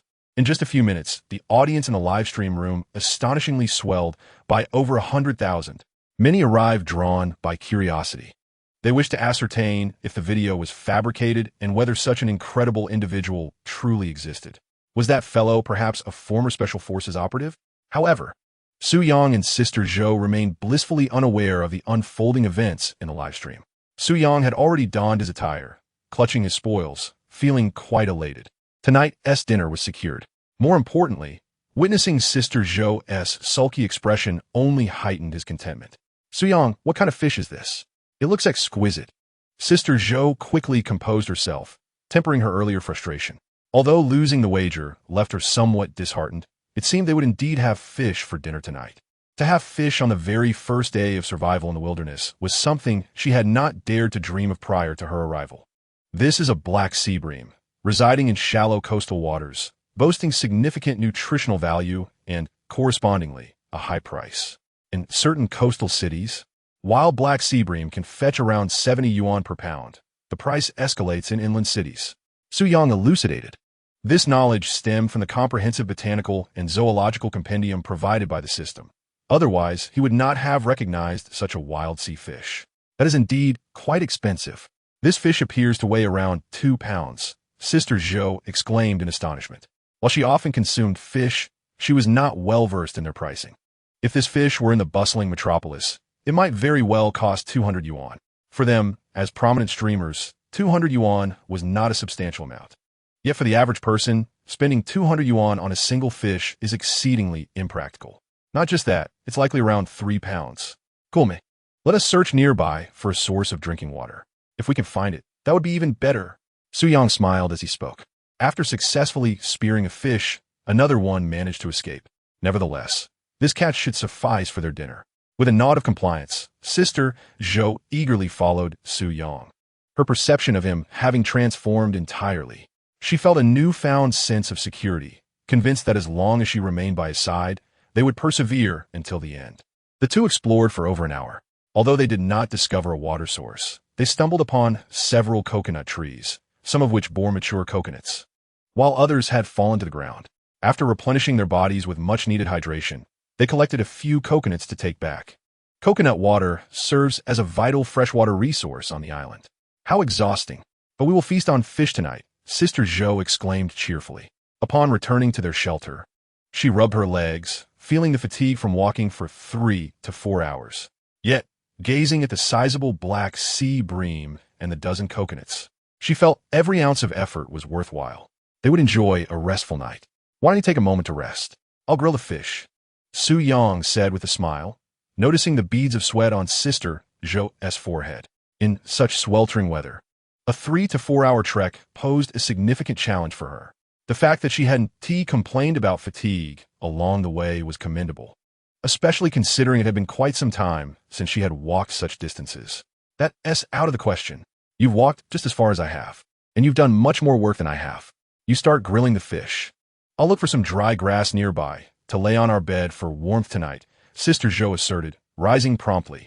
She firmly believed that this journey was a shared challenge, and it was essential not to delegate all tasks to Su Yang simply because he was a man. Very well, Su Yang replied, understanding her determination and nodding in agreement. Perhaps this would bring her some comfort. Watching Sister Zhou, drenched in sweat, tugged at his heartstrings. Indeed, while we often jest in our live streams, seeing Sister Zhou so exhausted is genuinely concerning, Su Yang thought to himself. Honestly, I must admit, he is quite impressive. Does my dear Su Yang truly require your validation? Absolutely. Don't make a joke of it. Chapter 14. The clash between the simpleton and the wise one due to the abundance of broadleaf plants on the island. Especially at the boundary between the beach and the land, there were also plenty of dry leaves. Within just a few minutes, Sister Zhou had gathered a substantial amount. Laying some dry leaves on their bed at night would provide a bit more warmth. At the same time, he collected a considerable amount of firewood. In this transitional realm of the island, dry wood was in abundant supply. The fish that Su Yang was preparing was nearing completion. He opted against the conventional grilling method, as this technique would evaporate much of the moisture contained within the fish. While this method might enhance the flavor, they were in dire need of hydration. Thus, even the moisture within the fish was not to be squandered. Instead, he employed a roasting technique. First, he excavated a pit in the sand, then wrapped the fish in banana leaves and placed it within the pit. Following that, he covered the wrapped fish with sand and relocated the firewood. Utilizing the heat generated from the fire, the fish encased in the sand was thoroughly roasted. This method of roasting preserved both the flavor and moisture of the fish more effectively. After applying a sprinkle of the salt he had previously sun-dried, a fragrant roasted fish was ready for consumption. Although this salt had not undergone meticulous refinement, applying a bit during the roasting process posed no issue. Wow, the aroma was irresistible. I could hardly contain my saliva. Gazing at the roasted fish resting on the banana leaves, the tantalizing scent wafted through the air, causing Sister Zhou to struggle against her hunger. Despite having consumed some palm heart earlier, it was far from satiating, and now she was ravenous. Hurry up and eat. It won't taste as good when it cools down. Fashioning makeshift chopsticks from twigs, Su Yang and Sister Zhou began to relish the roasted fish. In this moment, an overwhelming sense of happiness enveloped them. To enjoy such delectable roasted fish while surviving in the wilderness was truly a delight for both body and spirit. The warmth of the fish infused their bodies, amplifying their feelings of joy. I wonder how the other groups are faring. Daimei and Jishuan must not have anything to eat, right? A 3-pound fish could easily satisfy the hunger of 2 individuals. At this moment, Sister Zhou was curious about the living conditions of the other contestants. She speculated that Jishuan and Daimei likely lacked the skills for wilderness survival and would surely struggle to find food on the first day. Were they able to light their fire? Had they constructed their shelter? They had chosen fishing equipment. Perhaps they were faring better. Su Yang responded nonchalantly. He was utterly unconcerned about the survival of others. His foremost priority was his own survival on this deserted island, aiming to do so in a manner that was both comfortable and sustainable. Meanwhile, in the first group, Huang Xiaochu and Li Tai were making progress. They had selected excellent tools, including flint and fishing gear, enabling them to quickly start a fire and catch fish. The issues of fire and sustenance were swiftly resolved. As for constructing a shelter, this posed little challenge for 2 capable men. Every contestant participating in the show undoubtedly underwent extensive training prior to their arrival. Moreover, Huang Xiaochu's partner, Li Tai, is a former Special Forces soldier. His exceptional physical fitness and specialized knowledge rendered the initial challenges of wilderness survival relatively manageable for him. In contrast, the third group, Huafa Wang and Zhang Li, found themselves less fortunate. Although they successfully ignited a fire with flint, they were devoid of any hunting tools. After constructing a rudimentary shelter, the 2 could only nibble on compressed beef jerky. For Huafa Wang, accustomed to gourmet delicacies, the jerky was quite unpalatable. Nevertheless, in a bid to maintain his image before his fans, he feigned enjoyment, vowing to persevere until the end. Zhang Li, let me serenade you, he exclaimed. After satisfying their hunger, they sought to indulge in a spiritual experience. Following a few bites of the jerky, Huafa Wang seemed to regain some energy. As a celebrated musical prodigy, he was ever mindful that music was his true calling. Performing a few songs in a live stream was also a delightful treat for his fans. But haven't we yet located a water source? We should prioritize that, Zhang Li interjected, her expression shifting dramatically. The haunting memory of a previous incident lingered in her mind, where a flamboyant song nearly led to their demise. As darkness fell, she feared that another performance might invoke unforeseen consequences. The thought sent a chill down her spine. Hastily departing the shelter, Zhang Li exhaled in relief, narrowly escaping disaster. Had I known, I would have spared myself this torment, she lamented, wiping away the sweat and feeling a pang of regret. Nonetheless, Huafa Wang confidently launched into his new song, Cancer, believing that as long as he sang, the audience's enthusiasm would remain unwavering. After all, as a musical genius, his charisma was beyond ordinary comprehension. However, after just a few lines, the viewership began to dwindle. From nearly 1 million viewers, a staggering 300,000 fled in fright. While many embraced scientific reasoning, Hua Wang's prowess was undeniably overwhelming. His voice, movements, and expressions were executed flawlessly. It was imperative to maintain a sense of reverence for the unknown. The most frequent comment in the third live stream was, "Hurry, gather the 7 Dragon Balls to resurrect Uncle Gio." As time progressed, night gradually descended. Meanwhile, in the fourth group, comprising Daimei and Zhixuan, they too successfully ignited a fire using flint. One cannot underestimate the significance of flint in wilderness survival, as it provides a profound sense of security. "Zhixuan, I'm so hungry. Have we caught any fish?" As Daimei watched Zhixuan, who was still fishing at the shelter, she inquired about his progress. Ever since their arrival on the island, Zhixuan had been engaged in fishing. However, several hours had passed without even a glimpse of small fish. Meanwhile, she had managed to start a fire and nearly complete the construction of their shelter. At this moment, she was parched and famished. Fishing, after all, is an intricate skill not easily mastered by everyone. The first group, including Huang Xiaochu, could effortlessly catch fish due to Li Tai's wealth of experience and prior professional training. In contrast, Zhixuan approached the task with a casual attitude, having neither researched the necessary information nor undergone any formal training. Lacking experience, technique, and patience, how could he expect to catch fish? I say, Daimei, could you refrain from asking every few moments? Just as I finally spotted a fish. Your question startled it away. Zhixuan exclaimed in frustration, tossing his fishing rod onto the ground and sulking over to the shelter. Why must you be like this? Daimei retorted, feeling both aggrieved and slightly angry. It's not my fault you didn't catch any fish. And how can you blame me for scaring it away? Zhixuan, as a man, can't you show a little responsibility? You weren't like this before. Is it true that adversity reveals a person's true character? Chapter 15. Compared to Su Shun, Zhixuan is but a disappointment. Daimei, I'm not blaming you. We haven't eaten all day, and I feel just as hungry as you do. However, if I can't catch any fish, there's nothing I can do about it. Let us make do tonight, and tomorrow morning you can fish while I search for water, Zhixuan said, suppressing his irritation and anger as he addressed Daimei. In truth, he was not bowing to Daimei, but rather to the audience in the live stream. He usually presented himself as carefree and rarely displayed anger, leaving a favorable impression on his fans. He couldn't let this trivial show tarnish the persona he had painstakingly built.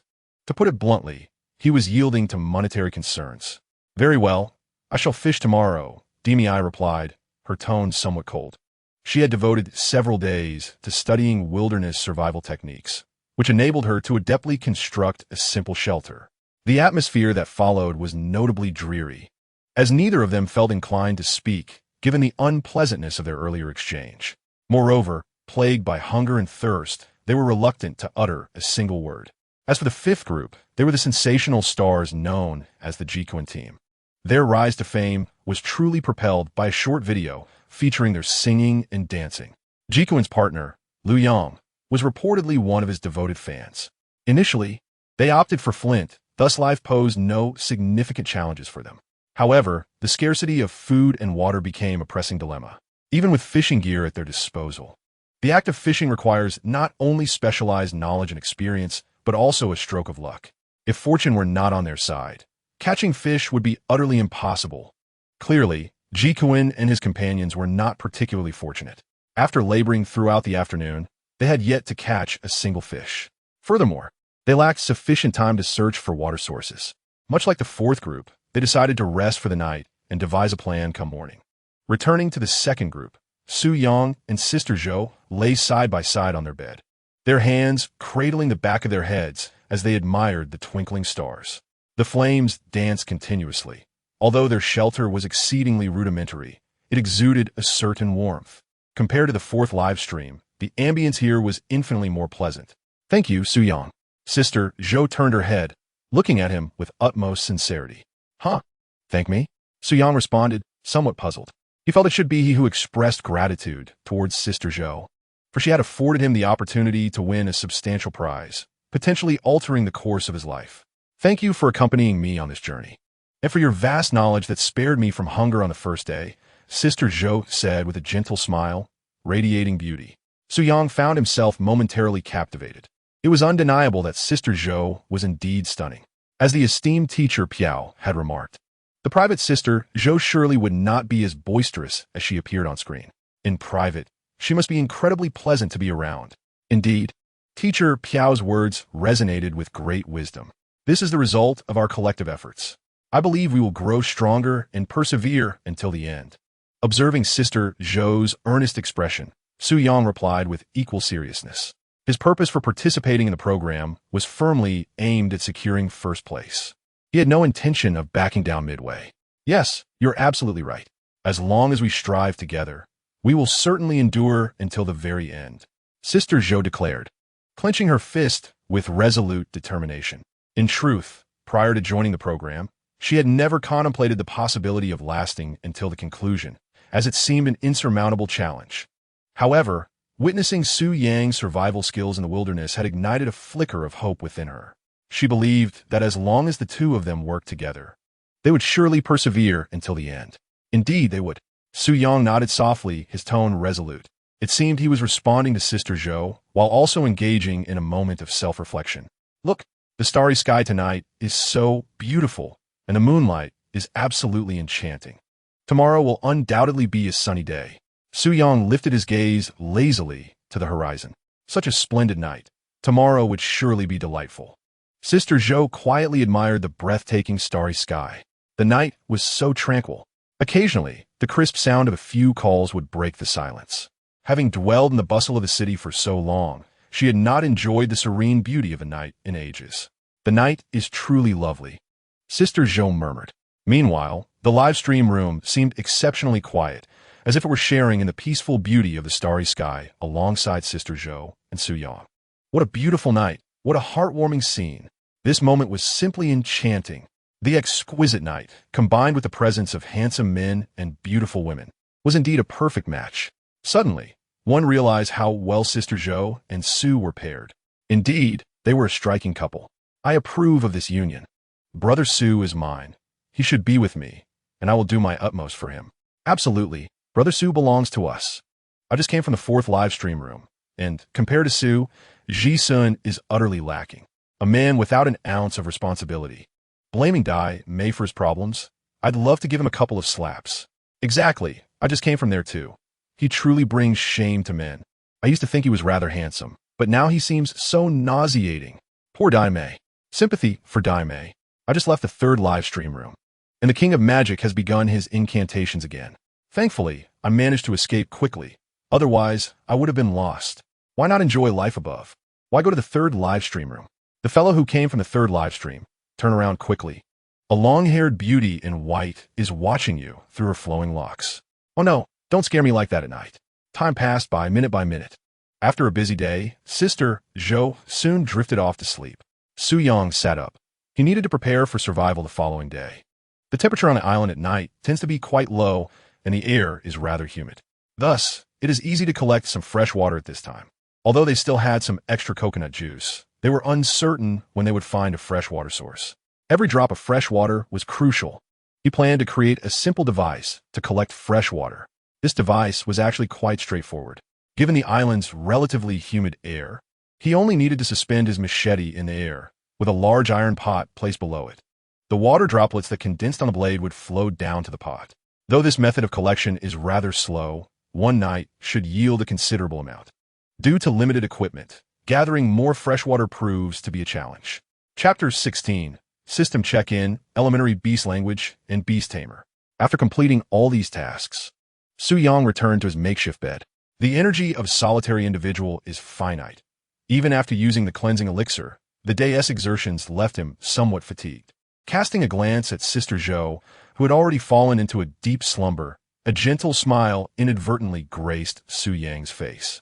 He then addressed the unmanned camera, saying, "To all the friends in the live stream, sleep early and good night." Having said this, Su Yang closed his eyes and drifted into slumber.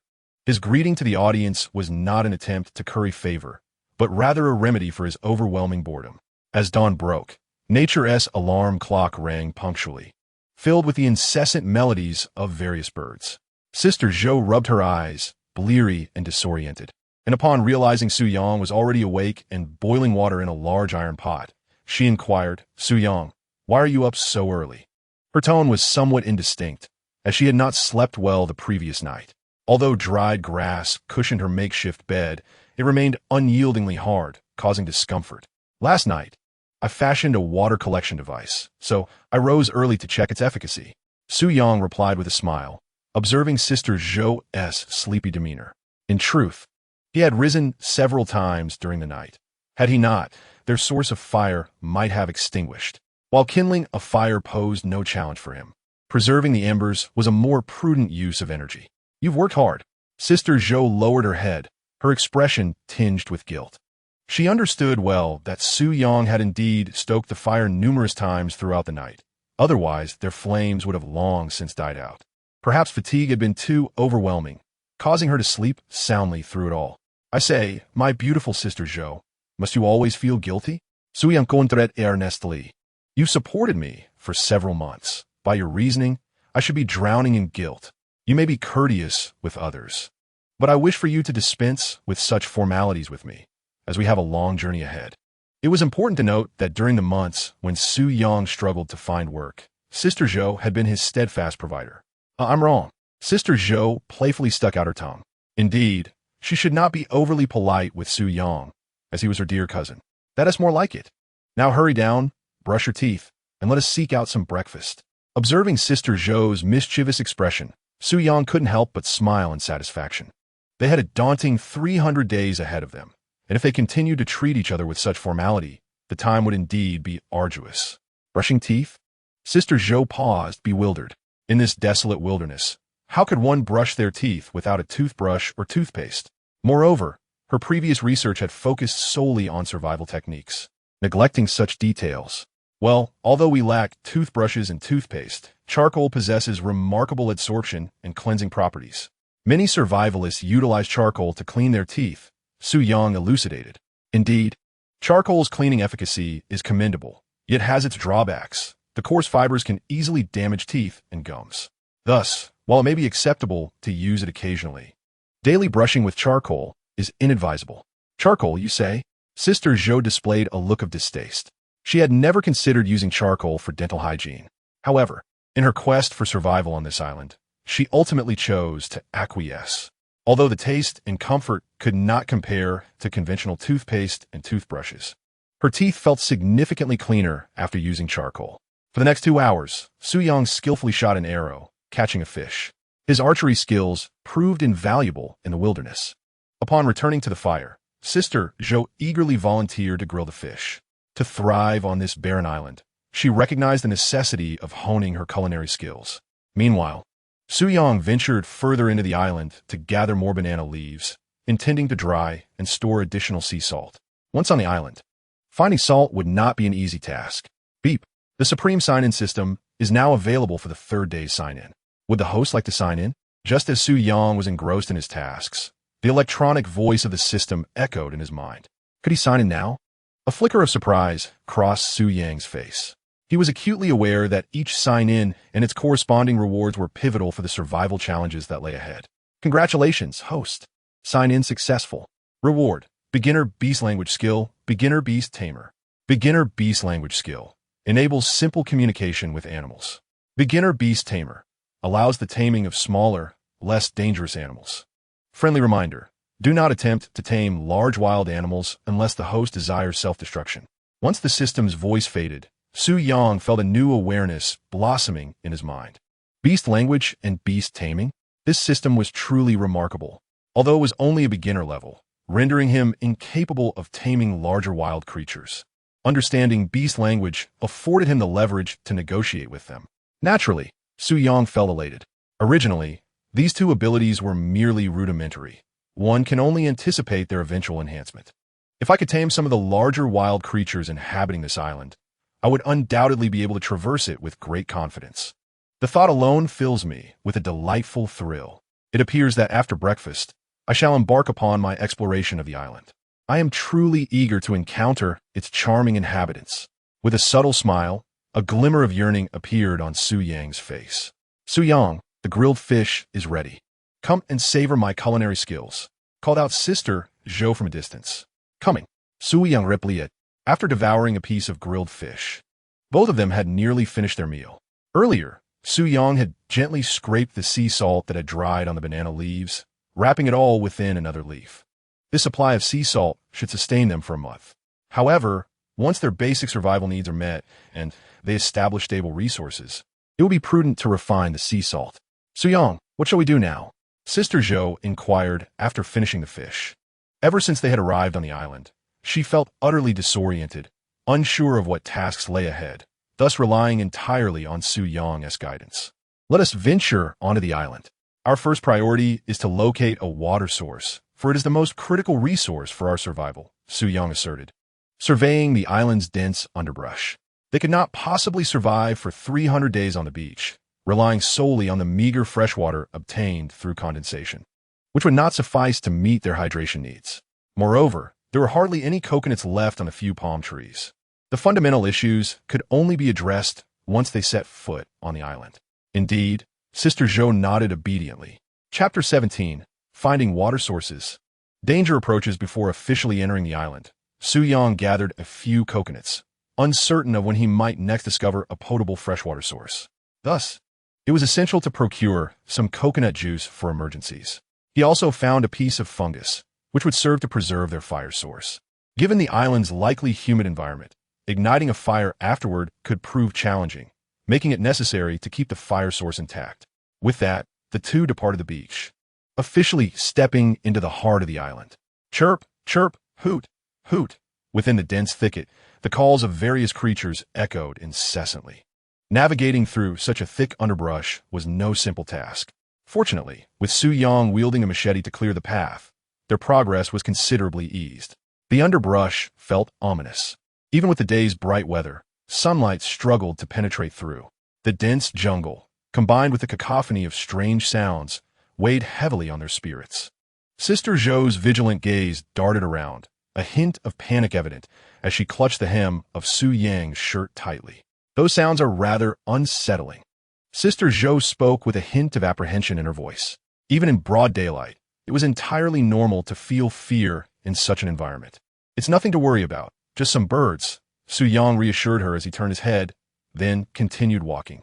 They traversed through the dense underbrush for nearly 2 hours, and having consumed most of the coconuts, they felt the moisture in their bodies evaporating rapidly in the humid and stifling atmosphere.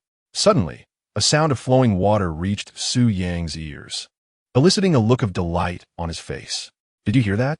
It's the sound of running water, he exclaimed, filled with excitement. The presence of flowing water indicated that they were close to finding a source, and in the wilderness, water is of paramount importance, arguably more crucial than food. I didn't hear anything, Sister Zhou replied, shaking her head. She focused intently, straining to listen, but still detected no sound of water.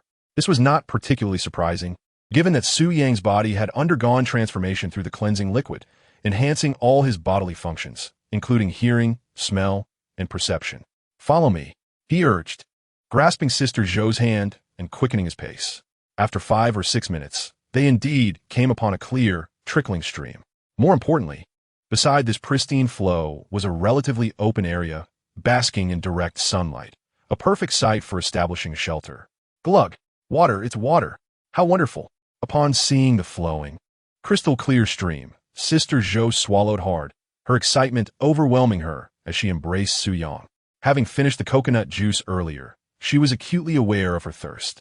Calm down, Sister Zhou, Su Yang said awkwardly, feeling the softness against his chest. This was the first time in the months they had known each other that she had initiated such an embrace. Realizing her exuberance, Sister Zhou quickly released him and, eager to dispel the awkwardness, remarked, Su Yang, you're incredible. How could you hear the sound of water from so far away? I truly wonder if you are still the same reclusive cousin I once knew. Her skepticism was justified. Since arriving on the island, Su Yang had exhibited a transformation, particularly in his knowledge of wilderness survival, rivaling that of experts online. His mindset had vastly improved as well. It was a stark contrast to the former Su Yang, a quintessential homebody who spent his days gaming and shunned work. Now, he seemed like an entirely different person. How fortunate. For the better, indeed. Everyone has their own area of expertise, I merely excel in wilderness survival, Su Yang replied with a smile. Though inwardly, he marveled at the uncanny accuracy of a woman's intuition. All right, you go fetch some water. I will gather some dry twigs to start fire. In the wilderness, consuming raw water is perilous, so we must boil and purify all the water we collect. The wilderness conceals dangers at every turn. Although this trickling stream appeared crystal clear, no one could guarantee it was free of bacteria. After all, the vast thickets harbored more than just the two of them. Perhaps every creature in the vicinity depended on this very stream for survival. The water, having been sipped by animals, might be tainted with harmful microorganisms. Should a survivor unwittingly consume contaminated water, they could forfeit their chance of survival. Sister Zhou nodded eagerly, displaying her obedience. By the way, take the machete. Be sure to watch your step and ensure your safety. Su Yang handed the machete to Sister Zhou.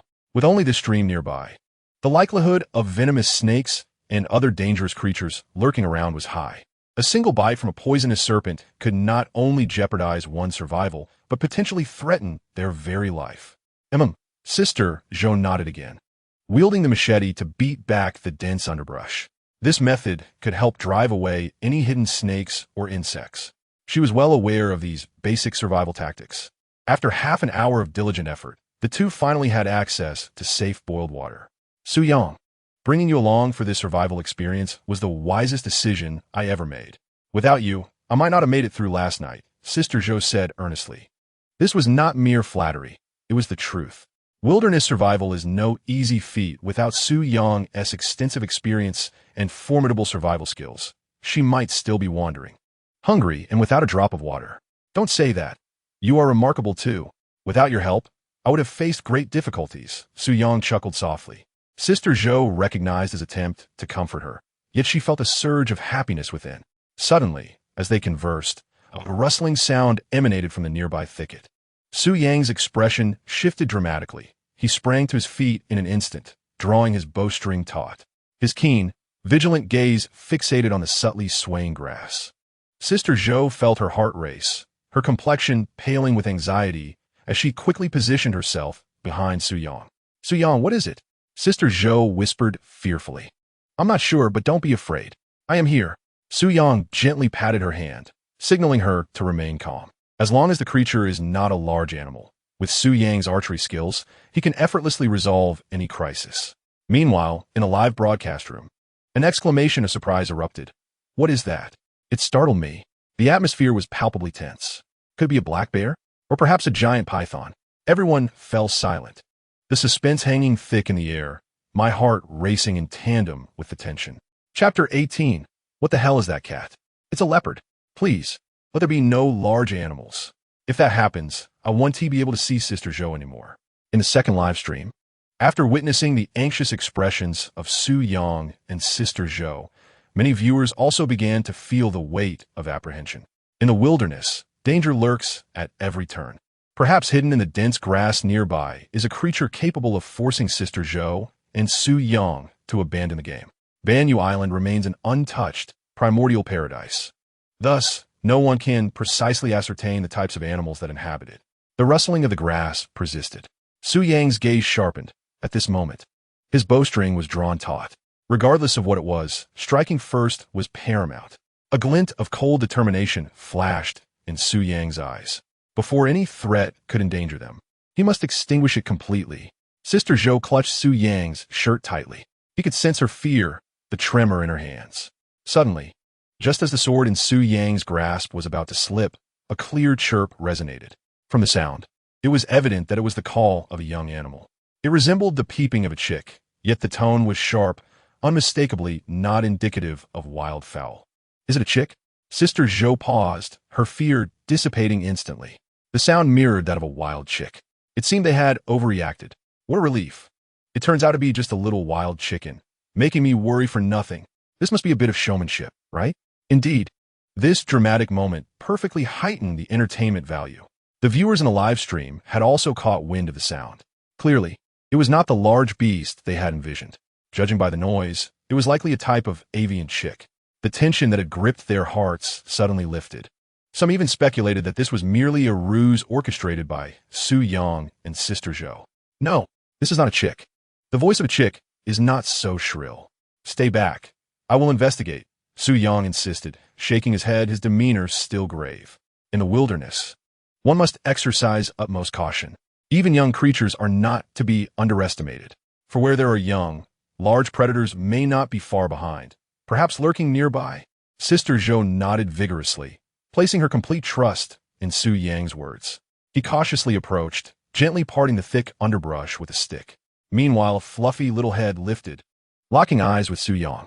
The gaze, the appearance, and the sound it made were irresistibly adorable. At first glance, it appeared to be nothing more than a kitten. A leopard cub? Su Yang gasped in astonishment. This was no ordinary kitten, but rather the offspring of a leopard, as evidenced by its size and the faint spots that were beginning to show. With a comprehensive understanding of flora and fauna, Su Yang could effortlessly identify various species. How could a leopard cub possibly be found in such a place? Simultaneously, a serious expression returned to Su Yang's face. The presence of a leopard cub suggested that there was a high likelihood of adult leopards nearby. The little leopard, still shedding its baby fur, seemed quite excited upon spotting Su Yang. It emitted a series of sharp cries and began to crawl toward him. This little creature seemed to take quite a liking to him. From the sharp sounds it produced, Su Yang could discern a hint of affection. Having mastered basic animal language, he could interpret the emotions conveyed through its vocalizations, even if it couldn't articulate them fully. Seeing those adorably wide eyes, Su Yang instinctively crouched down and gently patted the little one's head, scratching under its chin. To his surprise, the cub appeared to thoroughly enjoy this, closing its eyes and affectionately nuzzling against his hand. Observing this, Sister Zhou was taken aback to see Su Yang kneeling down. Driven by curiosity, she cautiously approached, only to find the little leopard rubbing against Su Yang's hand. Where did this little kitten come from? It's so adorable. Sister Zhou's face lit up with a smile, and she felt an overwhelming urge to scoop up the little creature and shower it with affection. Girls, after all, are utterly defenseless against such fluffy animals. Wait, this ISNTA chick, it's actually a kitten? I'm confused. How can a kitten make sounds like a chick? Oh, what a cute little kitten. I just want to hold it. Are you all blind? Open your eyes and see that it's not a cat. Finally, someone with normal eyesight. That is clearly a little leopard. Does your cat even get that big? What? A little leopard? No way. Don't be surprised. That is indeed a little leopard, and it's a juvenile of the spotted variety. Hearing the sounds of the little leopard for the first time, the audience in the live stream became instantly lively. The barrage of comments flooded in waves. Many viewers were convinced it was merely a kitten, bewildered as to why a kitten would appear in the wilderness. Was the platform perhaps preemptively arranging for a pet to alleviate the contestants' solitude? However, some keen-eyed viewers have discerned that this is not a mere kitten, but rather a purebred leopard. This young leopard has shed some of its baby fur, revealing faint spots across its body. Those with expertise in this area immediately recognized it as a snow leopard. Regardless of whether it is a kitten or a leopard, its adorableness compels me to offer 100,000 for it. The confidence upstairs is palpable. I am utterly impressed. The audience in the live stream continues to grow. After approximately 20 broadcasts, the viewership in the second stream has soared to a staggering 2 million, far surpassing other streams by hundreds of thousands. Su Yang, this adorable little kitten, may I hold it? Inquired Sister Zhou with curiosity. But what breed of cat is this? Why is it so large? The creature before her, lacking fully shed baby fur, nevertheless boasts a physique akin to that of an adult cat. Although she adores felines, she has never encountered such a breed. Ah, my dear cousin, those large eyes of yours should not merely serve as decoration. This is a snow leopard, not a kitten. Su Yang replied, somelhat exasperatet. Yet, it is understandable. Witnessing a snow leopard cub in reality is exceedingly rare. Moreover, juvenile snow leopards do indeed resemble kittens, especially with their endearing clumsiness, which often leads many women to momentarily overlook their fierce lineage. Chapter 19. Kind-hearted Sister Zhou, Su Yang, let us keep it. What? You mean this is a snow leopard cub? Sister Zhou instinctively took a step back. The term snow leopard carries significant weight in the wild. Although merely a cub, fear had already taken root in her heart. Kittens and snow leopards are entirely distinct concepts. Don't be alarmed. It's simply a snow leopard cub and poses no threat. Su Yang reassured her with a smile, noticing the panic return to her face. Meanwhile, the little creature playfully nibbled on Su Yang's thumb, its pressure akin to a gentle tickle. This is a common expression of affection in feline behavior. Su Yang, what should we do? Perhaps we should quickly relocate it? It would be disastrous if its parents were to show up, Sister Zhou said nervously, glancing around. While the snow leopard cub posed no immediate danger, the appearance of its parents would indeed be dire. An adult snow leopard could easily overpower both of them. At that moment, Sister Zhou remained quite rational, refraining from keeping the cub simply due to its charming appearance. Indeed, this is the most prudent course of action. Su Yang nodded earnestly. Although this little creature seemed quite fond of him, he also harbored a certain affection for it. However, fondness aside, if its parents were to discover their presence, the situation could become precarious. Moreover, Su Yang currently lacked absolute confidence in his ability to defeat an adult leopard. In a live stream, upon hearing the conversation between Su Yang and Sister Zhou, the barrage of comments surged once more. Don't send it away. It is so adorable. Wouldn't it be delightful to keep it as a pet? Exactly, raise it to be a mount. Please don't give it away. Many viewers felt a pang of regret at the thought of parting with such a charming little creature. After all, this fluffy being, with its endearing demeanor, had won the hearts of many. The onlookers, reveling in the drama, seemed oblivious to the potential dangers that could arise if Su Yang and Sister Zhou attracted an adult leopard by bringing the little one along. There was a high likelihood that an adult leopard lurked nearby, as wild animals are instinctively protective of their young, rendering such a course of action exceedingly hazardous. It is important to remember that wild beasts are not akin to domesticated cats and dogs, even if raised from infancy. In their eyes, one remains merely a source of sustenance. Indeed, it is perplexing how some individuals can be so naive, considering the numerous cases abroad where domesticated wild animals have turned against their keepers. Among the impulsive viewers in the livestream, there were also those who exhibited a sense of reason. Many believed that the approach taken by Sister Zhou and Su Yang was quite sensible. Keeping the little leopard close would only invite danger. If they wished for a pet, wouldn't a groundhog suffice? Its occasional squeaks could be quite invigorating. After walking for half an hour, Su Yang and Sister Zhou marked their path to ensure they could return to their original location, which had been an exceptionally advantageous site for shelter. Missing it would mean enduring a long search again. In the open area near the stream, which was already difficult to locate, Su Yang decided, let us leave it here. This should be sufficient. He gently placed the little creature on the ground. Chirp, chirp. It seemed that after growing accustomed to the warmth of Su Yang's embrace, the little one began to vocalize, its calls tinged with impatience. The little leopard nuzzled against Su Yang's legs.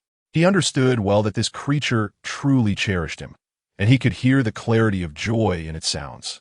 Su Yang, it appears that this little one is quite attached to you. It does not seem to wish for us to abandon it, Sister Zhou remarked, interpreting the urgency of its cries. Sometimes, animals, much like humans, can convey their innermost feelings through their vocalizations, expressions, and movements. Yes, it seems that way, Su Yang nodded, observing the flicker of uncertainty in the little creature's eyes. Keeping this little one by their side would undoubtedly entail certain risks. However, if it were to be left here, it would be in grave danger should an adult leopard fail to find it, even if it is not consumed by other animals. The little leopard, lacking hunting skills, would face certain demise. At this moment, Su Yang found himself in a state of hesitation. He held a fondness for this little creature and could not bear the thought of it perishing alone. The small creature clung to Su Yao's leg with its tiny front paws, incessantly licking Su Yang's calf, clearly attempting to endear itself. It must be said that this little one appeared to possess a certain cleverness. Perhaps it was due to Su Yang's newfound ability to comprehend the language of beasts and train them, making him more attuned to the emotions of animals. Why don't we take it back with us? If we leave it here, it will surely be devoured by other creatures if its parents cannot find it. It is so small, it seems quite pitiful. Listening to its plaintive cries, Sister Zhou's heart softened. Most women tend to possess a more tender heart than men, often displaying greater emotional sensitivity. It was evident that Sister Zhou belonged to this category. If the leopard were left here to be consumed by other animals, she felt an overwhelming sense of guilt. If nothing else, let us first locate the area where leopards are active and then release it there, Sister Zhou suggested. Gazing et Su Yang. All right, let's take it back, Su Yang replied, his resolve firming after a brief moment of contemplation. He too harbored no desire for this little one to meet a grim fate. This region showed no signs of large animals, indicating that no adult leopards had roamed here. If the little creature were abandoned, it would face a certain death, although taking it back posed its own dangers with adequate precautions. It was unlikely that an adult leopard could harm them. Having made their decision, both felt an immense sense of relief. Though dangers loomed ahead, at least their consciences were clear, and this little creature was undeniably adorable. Kind-hearted individuals often find themselves fortunate. Thus, I am enamored with both Sister Zhou and Su Yang. Brother Su is so gentle. I adore him. Sister Zhou is so compassionate. I knew my instincts were spot on. My favorite streamer is truly the best. From this day forth, I shall be a devoted fan of Su Shun and Sister Zhou. Though their decision was somewhat impulsive, such streamers are indeed worthy of admiration. As the saying goes, from now on, I shall only watch the second live stream, exclusively following Su Yang and Sister Zhou. Despite the emotional and somewhat rash choice they made, the audience in the live stream wholeheartedly supported their decision. Due to their kindness, the two of them have captured the hearts of many passersby, becoming true fans. Chapter 20.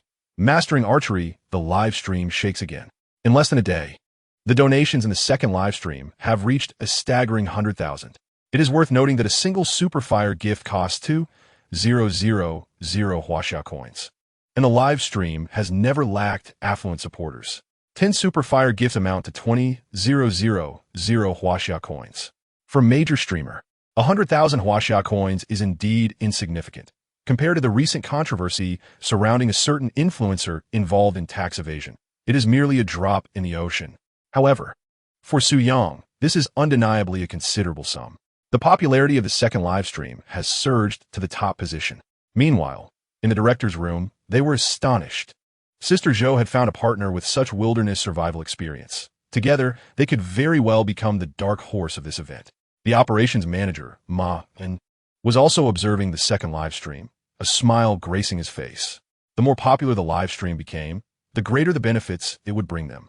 Indeed, that individual named Su Yang seems to possess some genuine talent. Just look at the other streamers. Some have resorted to eating earthworms. Since arriving on the island, they have had fish to eat, and now they've even acquired a baby leopard. This will undoubtedly enhance the popularity of their live stream.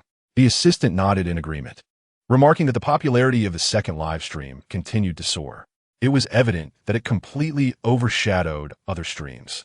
Even those of popular celebrities were being eclipsed at this moment. Quickly, compile some exciting clips of the two of them and showcase Su Yang's expertise in a short video for the homepage, Ma, and suggested. Striking while the iron is hot, it was essential to promote them while their popularity was at a peak. Their live stream's viewership would surely continue to rise. Regardless of which live stream garnered attention, it was a boon for their platform. Understood, Manager Ma. I will arrange for the technical team to take care of it. The assistant promptly responded before exiting the director's room. Su Yang and Sister Zhou ultimately brought the little leopard back to their shelter site. Gazing at the adorable and somewhat clingy creature, Sister Zhou felt a genuine fondness. Many girls simply cannot resist such fluffy animals. Su Yang, should we give this little guy a name? Sister Zhou suddenly expressed her interest, referring to it merely as the little leopard seemed somewhat awkward and lacking in warmth. Indeed, it is necessary. Su Yang nodded earnestly. Then, casually, he suggested, how about we call him Little Jean? Little Jean. Sister Zhou was momentarily taken aback, her expression shifting slightly. Such a casual name. The little creature beside seemed rather displeased, casting an unhappy glance at Su Yang, clearly unsatisfied with the name. Little Flower? Little Leopard? Su Yang suggested several options, but it was evident that both Zhou Jie and the little one were not fond of them. The little one had been chirping persistently, and as Su Yang's words trailed off, Zhou Jie sensed an ominous turn. How about calling it Little Chirp? What do you think? Is that acceptable? Su Yang asked earnestly. Zhou Jie frowned, knowing it would come to this. The small golden leopard bared its teeth, as if to say, you are the real Little Chirp. It appeared they were still not satisfied. Let us call it Little Dot then. That as settled. Su Yang, at a loss, acknowledged his lack of skill in naming. It is well known that protagonists are notoriously inept at choosing names. For such a tiny creature, one cannot bestow an overly grand name, can one? This name is rather pleasant. Little Dot, do you like it? Zhou Jie nodded and then squatted down to inquire of Little Dot. Indeed, Little Dot seemed quite pleased with the name, continually licking Zhou Jie's hand and happily rubbing against Su Yang's leg. Another mouth to feed. Su Yang sighed at the sight of the little creature. For a family that was not particularly affluent, this was truly adding insult to injury.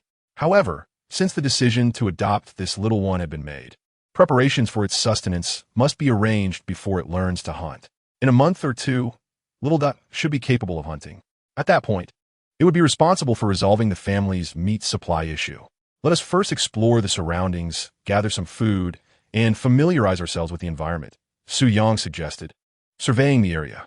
Since we are preparing to settle here, it is essential to understand the local surroundings and check for the presence of large wild animals.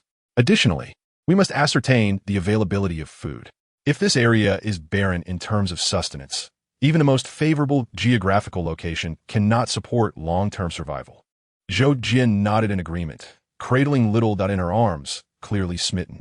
Just half an hour ago, she was terrified, and now her bond with the creature was so strong. Humans are fickle beings. Once again, they delved into the dense thicket, exploring for half an hour. At that moment, Su Yang discovered some tracks left by small animals. In the thicket, there were several paths created by the little creatures. Clearly, these were not made by large animals, as each hole was quite small, likely left by animals the size of wild rabbits or pheasants. It seemed there were plenty of animals thriving here. Our food supply should be secured in the future. A smile graced Su Yang's face. The presence of animals here alleviated his worries about food. With his impeccable archery skills, he was confident that procuring these prey would pose no challenge.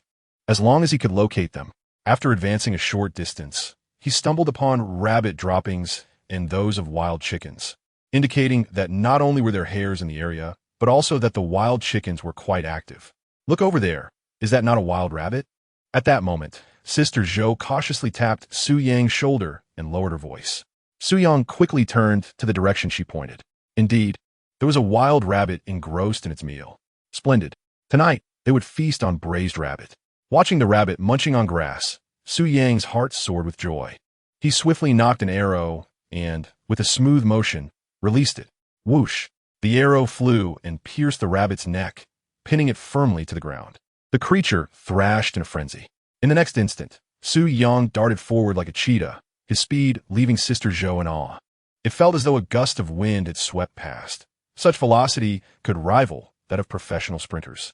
Wow, another hit. Is he truly a master archer?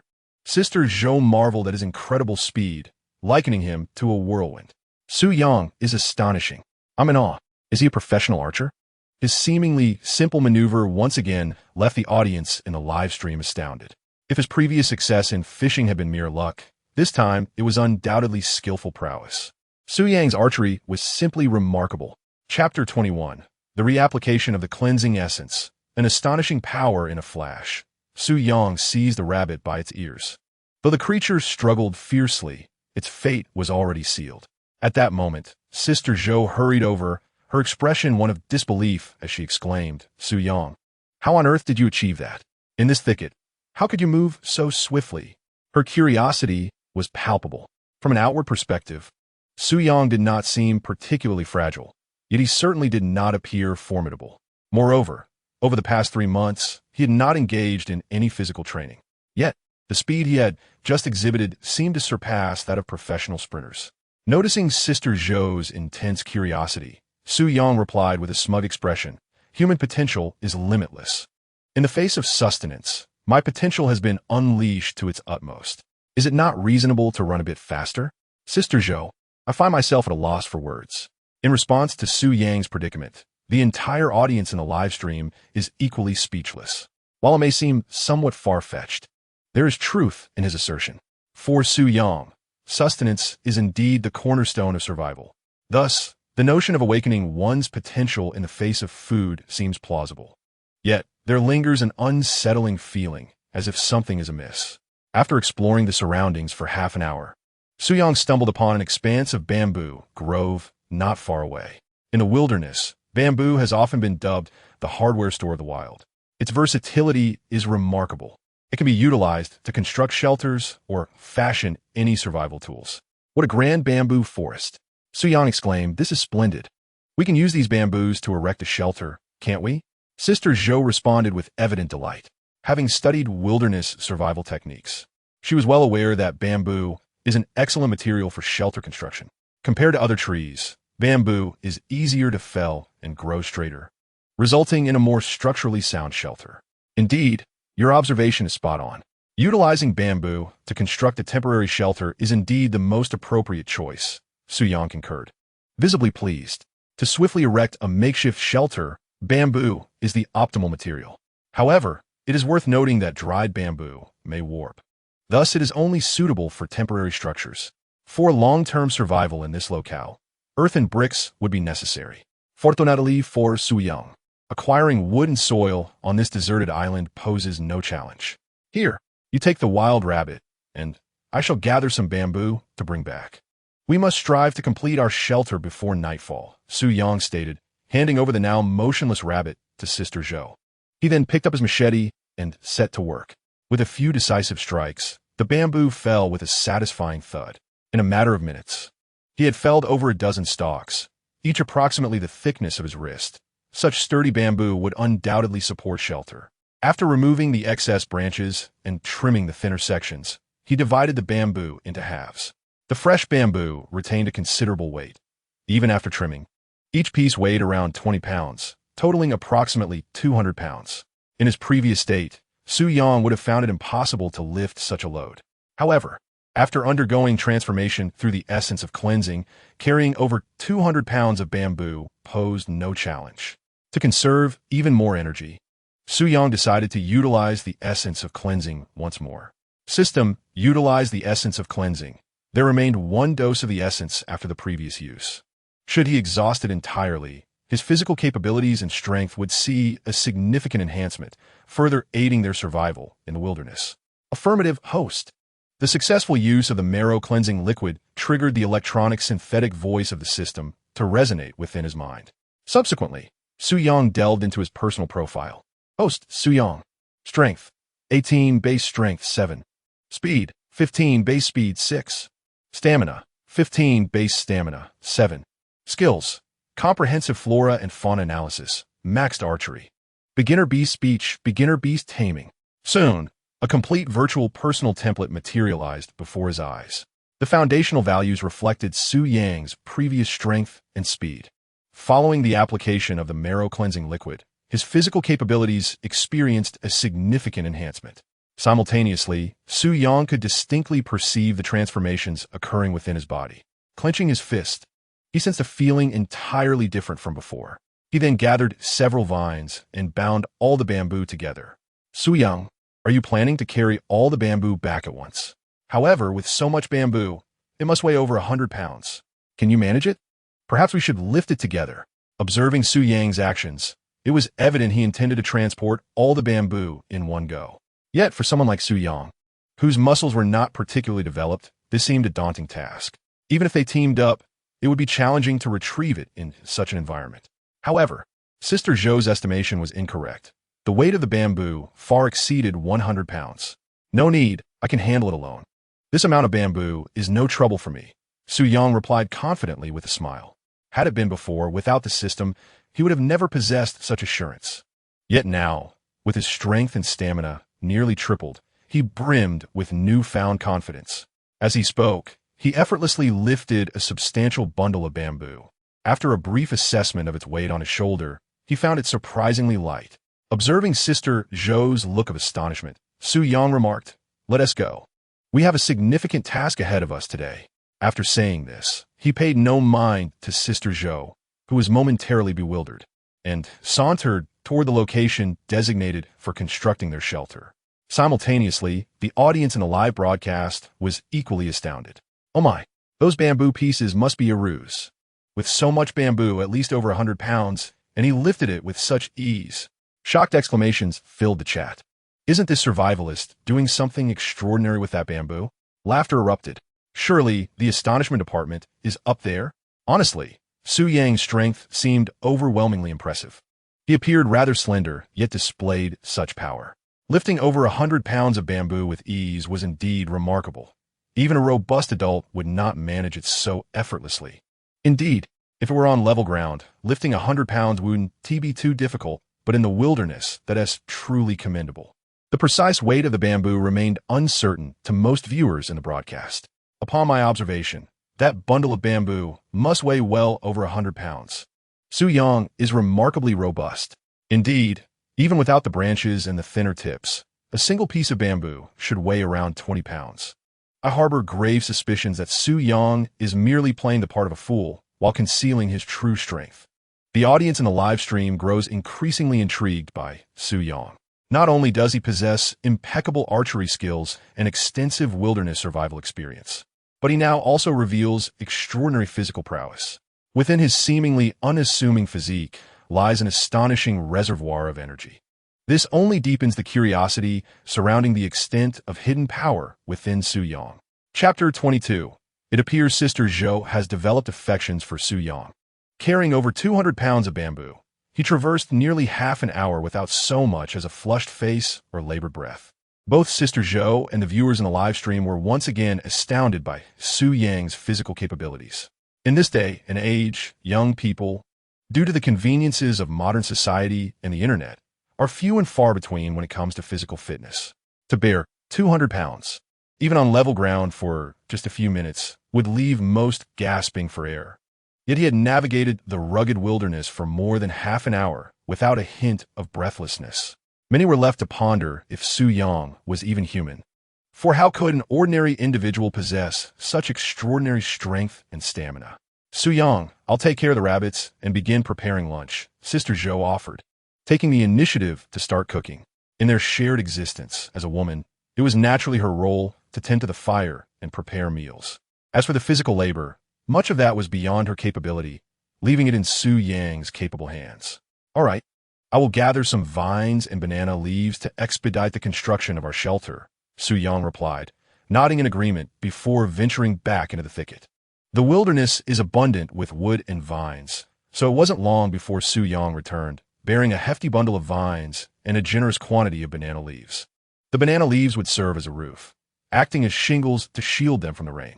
Although the weather forecast predicted sunny days for the next 3 to 4 days, it is always wise to be prepared for the unexpected. The weather on the island can change as unpredictably as a woman's mood. One can never be certain when a torrential downpour might strike. Given that this was a temporary shelter, it did not need to be overly sturdy or extravagant. It merely needed to provide shelter from the wind and rain for a few days. In the time to come, he would construct a more elaborate and efficient dwelling. The A-frame shelter would first be established by erecting a square with 6 bamboo poles, with the sides lower than the center. Then, a sturdier bamboo pole would serve as the main beam, forming the framework of the A-shape. Once this was completed, bamboo slats would be evenly placed atop the main beam and the side beams. A bamboo stalk is split down the center, and the internal nodes are removed, transforming it into a natural roofing tile. Subsequently, all the bamboo pieces are secured onto the rooftop using vines. Finally, banana leaves are evenly spread over the bamboo tiles, ensuring excellent rain protection. Although the process may seem straightforward, it is quite time-consuming. Merely constructing the frame took an hour. Once the frame is established, the surrounding walls also require attention, for he desires not to be isolated in this desolate wilderness at night.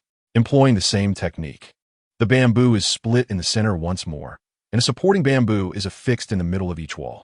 The treated bamboo pieces are then intricately woven onto the walls in a staggered fashion, resulting in an aesthetically pleasing appearance while providing commendable wind and rain protection. Su Yang possesses considerable physical prowess and adept skills. Nevertheless, it took him a full 2.5 hours to nearly complete the entire shelter. For an average person, it would likely take over 2 hours just to assemble the frame. Perfection. I never anticipated that I possessed such remarkable craftsmanship. As he completed the shelter, Su Yang clapped his hands and admired his masterpiece.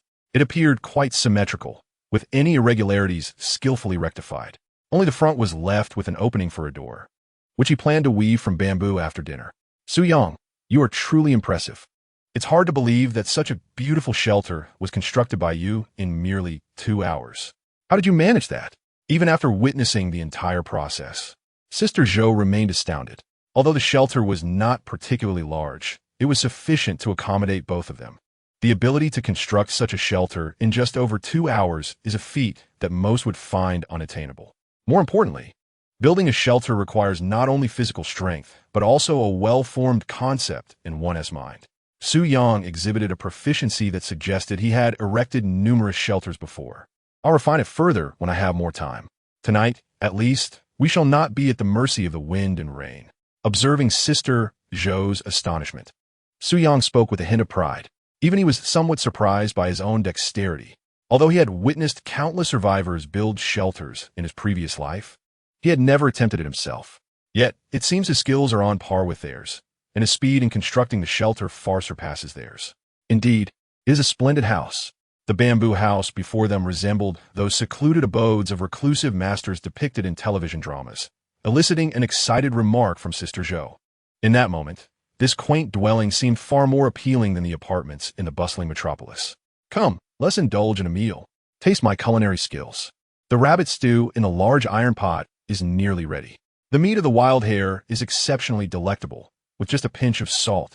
It transforms into a gourmet delight. The 3 pounds of rabbit meat were swiftly consumed by the trio, including the little one, who, despite still being in his juvenile stage, possessed a surprisingly hearty appetite. Observing the young creature as it licked its paws contentedly, Sister Zhou jested, "Little one, your appetite exceeds even mine. It appears you must hunt with greater diligence to sustain us both." After affectionately ruffling the little one's head, she shared a light-hearted banter with Su Yang, who replied in a similar tone, "Rest assured, I shall ensure that both of you thrive in ample health." A faint blush crept onto Sister Zhou's cheeks as she reflected on their previous exchange, which bore the semblance of an affectionate couple reveling in their bond. However, this sentiment was rather pleasant. Goodness, here I am, seated comfortably at home while sustenance falls from the heavens. This deluge of sugary sentiments nearly choked me. Sister Zhou's cheeks flushed. Could it be that she harbored feelings for her cousin? But, after all, he was merely a dear friend, with no blood ties to complicate matters. As a woman, it seemed to her that Sister Zhou had indeed developed feelings for Su Yang. Indeed, that glance just now was unmistakable. A man of such charm and capability as Su Ge, I too am smitten. So am I. 10,086. Su Yang, cursed for his irresistible allure. Chapter 23. Setting traps and fortifying the shelter. Su Yang, what shall we do now? Should we seek more food? After her face had returned to normal, Sister Zhou inquired. With the addition of the little one, their meals now required provisions for 3. To her surprise, this small creature consumed even more than she did. She wished for it to mature swiftly so that it could hunt independently, perhaps easing their burdens in the future. At that moment, she felt akin to a nurturing mother, hoping for her child to flourish and lead them to a life of happiness. Indeed, sustenance is crucial for us. However, that area appears to exhibit numerous signs of wild hare activity, so procuring food should not pose a challenge. If we can locate the rabbit's main den, we need not worry about food for quite some time. Su Yang nodded in agreement, stating, hares reproduce with remarkable frequency, giving birth 5 to 6 times a year, with each litter yielding 9 to 10 offspring. Consequently, many regions have experienced disasters due to overpopulation of rabbits. Indeed, Sister Zhou nodded eagerly. The rabbit meat they had just tasted was indeed exquisite. If they could catch another rabbit, they might indulge in braised rabbit tonight.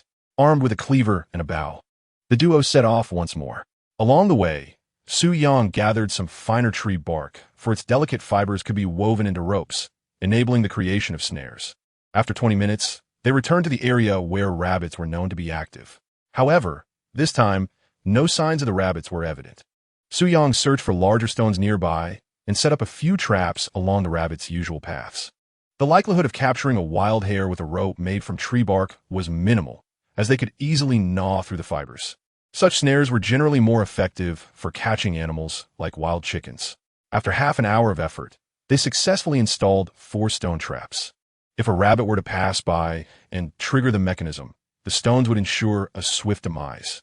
The pair then ventured further afield, and to their delight, they spotted several wild chickens foraging not far away.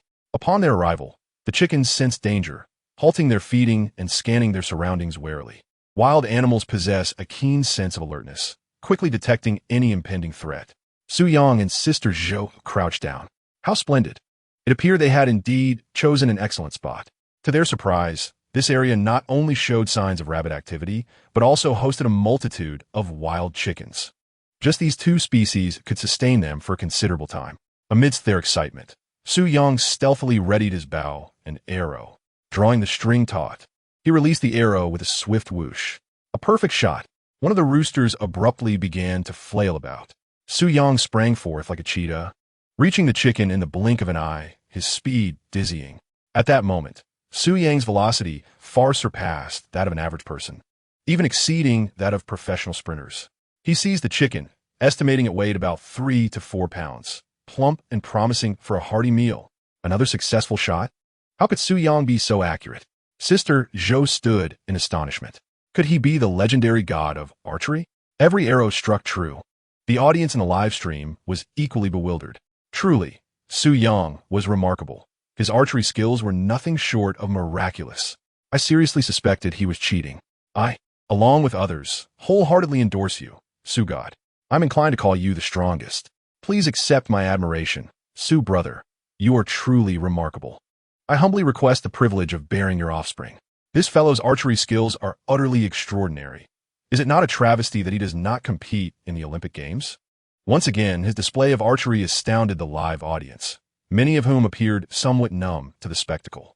Indeed, Su Yang's archery is nothing short of phenomenal, as he strikes his targets with unwavering precision. Moreover, his confidence prior to releasing each arrow suggests that there is no element of chance involved. He is acutely aware that his shot will find its mark. Meanwhile, Su Yang has retrieved his arrows, for he possesses only 12, treasures essential for his survival. He then approached Sister Zhou, who gazed at him with bewilderment. At that moment, Sister Zhou felt as though she and Su Yang inhabited entirely different realms. After spending 3 months together, she had been completely oblivious to his remarkable prowess. He had released a total of 4 arrows, each hitting its target with pinpoint accuracy. This is undoubtedly not mere luck, but a testament to genuine skill. Su Yang, I have come to realize that you have concealed your abilities far too well. How many more talents do you possess that remain undiscovered? Sister Zhou's beautiful eyes fixed intently on Su Yang, as if attempting to see through him. However, the only response she received was his customary gentle smile. There is much you will gradually come to know, he replied playfully. Sister Zhou's astonishment was anticipated. I can only imagine that the audience in the live stream mirrored her expression. Initially, no one would have expected much from someone so slender. Such a stark contrast between appearances and reality is bound to leave many in disbelief. All right, here, take this. There are plenty of wild chickens in this area. I will set a few traps, and I suspect we shall have meat to feast upon again by tomorrow. Handing the wild chicken to Sister Zhou, Su Yang commenced his work on the rope traps. These traps are particularly effective for wild chickens, as they lack the biting strength of hares and therefore cannot sever the ropes. Once ensnared, escape is nearly impossible. After more than half an hour of diligent effort, he successfully set 6 rope traps, placing fruits and small insects atop them as bait. Su Yang felt confident in his handiwork. Tomorrow would surely yield a bountiful catch of wild chickens. It was merely a matter of how many. With a stroke of luck, all 6 traps might even be triggered. Let's go. Dinner is secured, and we shall return to continue tidying up the shelter. Upon returning to the shelter, the sun had begun its descent. Judging by its position, it must be around 6 o'clock in the afternoon. In just over an hour, darkness would envelop the land. Sister Zhou, I shall leave the cooking to you. Do not discard the chicken entrails. Instead, wrap them in leaves and bury them in a suitable place for now. Tomorrow, we shall set up additional traps, as they may prove useful. Su Yang instructed Zhou Jia. He planned to explore whether the stream could lead him to a river. In such an environment, finding a river typically indicated the presence of fish. The chicken entrails could serve as bait for fishing. Understood. Zhou Ye replied obediently. She had complete trust in Su Yang, firmly believing that following his guidance would ensure their survival until the end. Su Yang began gathering water and mud. Although their shelter had been erected, the walls were not sturdy, and the night air would surely seep through. Thus, he aimed to coat the walls with a layer of mud to shield against the wind. The mud required the inclusion of some wild grasses, as this would render it more robust. In the past, many earthen houses in rural areas were constructed in this manner. Chapter 24. Are you certain this is wilderness survival? However, this task was physically demanding, more so than constructing the shelter's framework. First, he needed to collect a substantial amount of soil and then transport water from the stream using a large iron pot. The mere gathering of earth and mud consumed a significant amount of time and energy. Additionally, working with mud not only challenged his physical stamina, but also wasted considerable time. Though Su Yang possessed ample energy and could work for hours without fatigue, he was still just one person with two hands, and thus could not manage it all alone. After nearly 2 hours, he had only managed to coat 2 walls. "You should take a break and eat something," Zhou Jie urged. Concern etched on her face as she observed the mud covering his hands and face. "I know you have abundant energy, but this pace will wear you down." She had urged him several times already. Seeing Su Yang tirelessly at work since their arrival on the island made her feel a deep sense of empathy and guilt. Even the strongest could not endure such relentless exertion. Watching him labor alone pained her heart. "At your command, my beautiful cousin," Su Yang replied with a smile, noticing the trace of irritation on Zhou Jie's face. Although he had worked tirelessly throughout the day, he did not feel particularly fatigued, perhaps due to the effects of the cleansing liquid he had used earlier. However, darkness had now fallen, rendering further work impossible. It seemed Zhou Jie was genuinely concerned for him. The tasks at hand would have to wait until tomorrow. "Do not tease me," she admonished. "You must understand that your body no longer belongs solely to you. You must endure alongside me until the very last day. Therefore, you cannot selfishly allow yourself to become exhausted. Do you comprehend?" Sister Zhou pouted, her tone authoritative, casting a reproachful glance at Su Yang. In this moment, she resembled a devoted wife, deeply concerned for her husband. "All right, I promise you, I will steadfastly support you until the end," Su Yang replied earnestly, nodding in agreement. Fully aware that Sister Zhou's concern stemmed not from the allure of a final prize, but from genuine care for his well-being. She feared he might overexert himself during this challenge and jeopardize his health. Noticing the seriousness etched on Su Yang's face, Sister Zhou felt a twinge of embarrassment. She shyly added, "I primarily worry about you becoming fatigued, as it would leave me and little Dot without sustenance." "Why should I be concerned about that?" Su Yang said. All right, I understand your point. Allow me to savor your culinary skills tonight," he said with a smile. Today, Sister Zhou prepared a wild chicken using the same method as her first attempt at cooking fish by roasting. The chicken sizzled and dripped with juices, and after a sprinkle of sea salt, it was indeed delectable. The slight bitterness of the magnesium chloride in the coarse salt was negligible. In this setting, it was quite satisfactory. "Very good. You possess a remarkable talent for cooking. It appears that Little Dot and I are in for a treat in the future." In truth, the wild chicken's meat was already tender and flavorful, requiring nothing more than a sprinkle of salt to enhance its taste. Always jesting, hurry and eat, so you can rest well afterward. If there are any unfinished tasks, feel free to assign them to me. Do not underestimate my capabilities."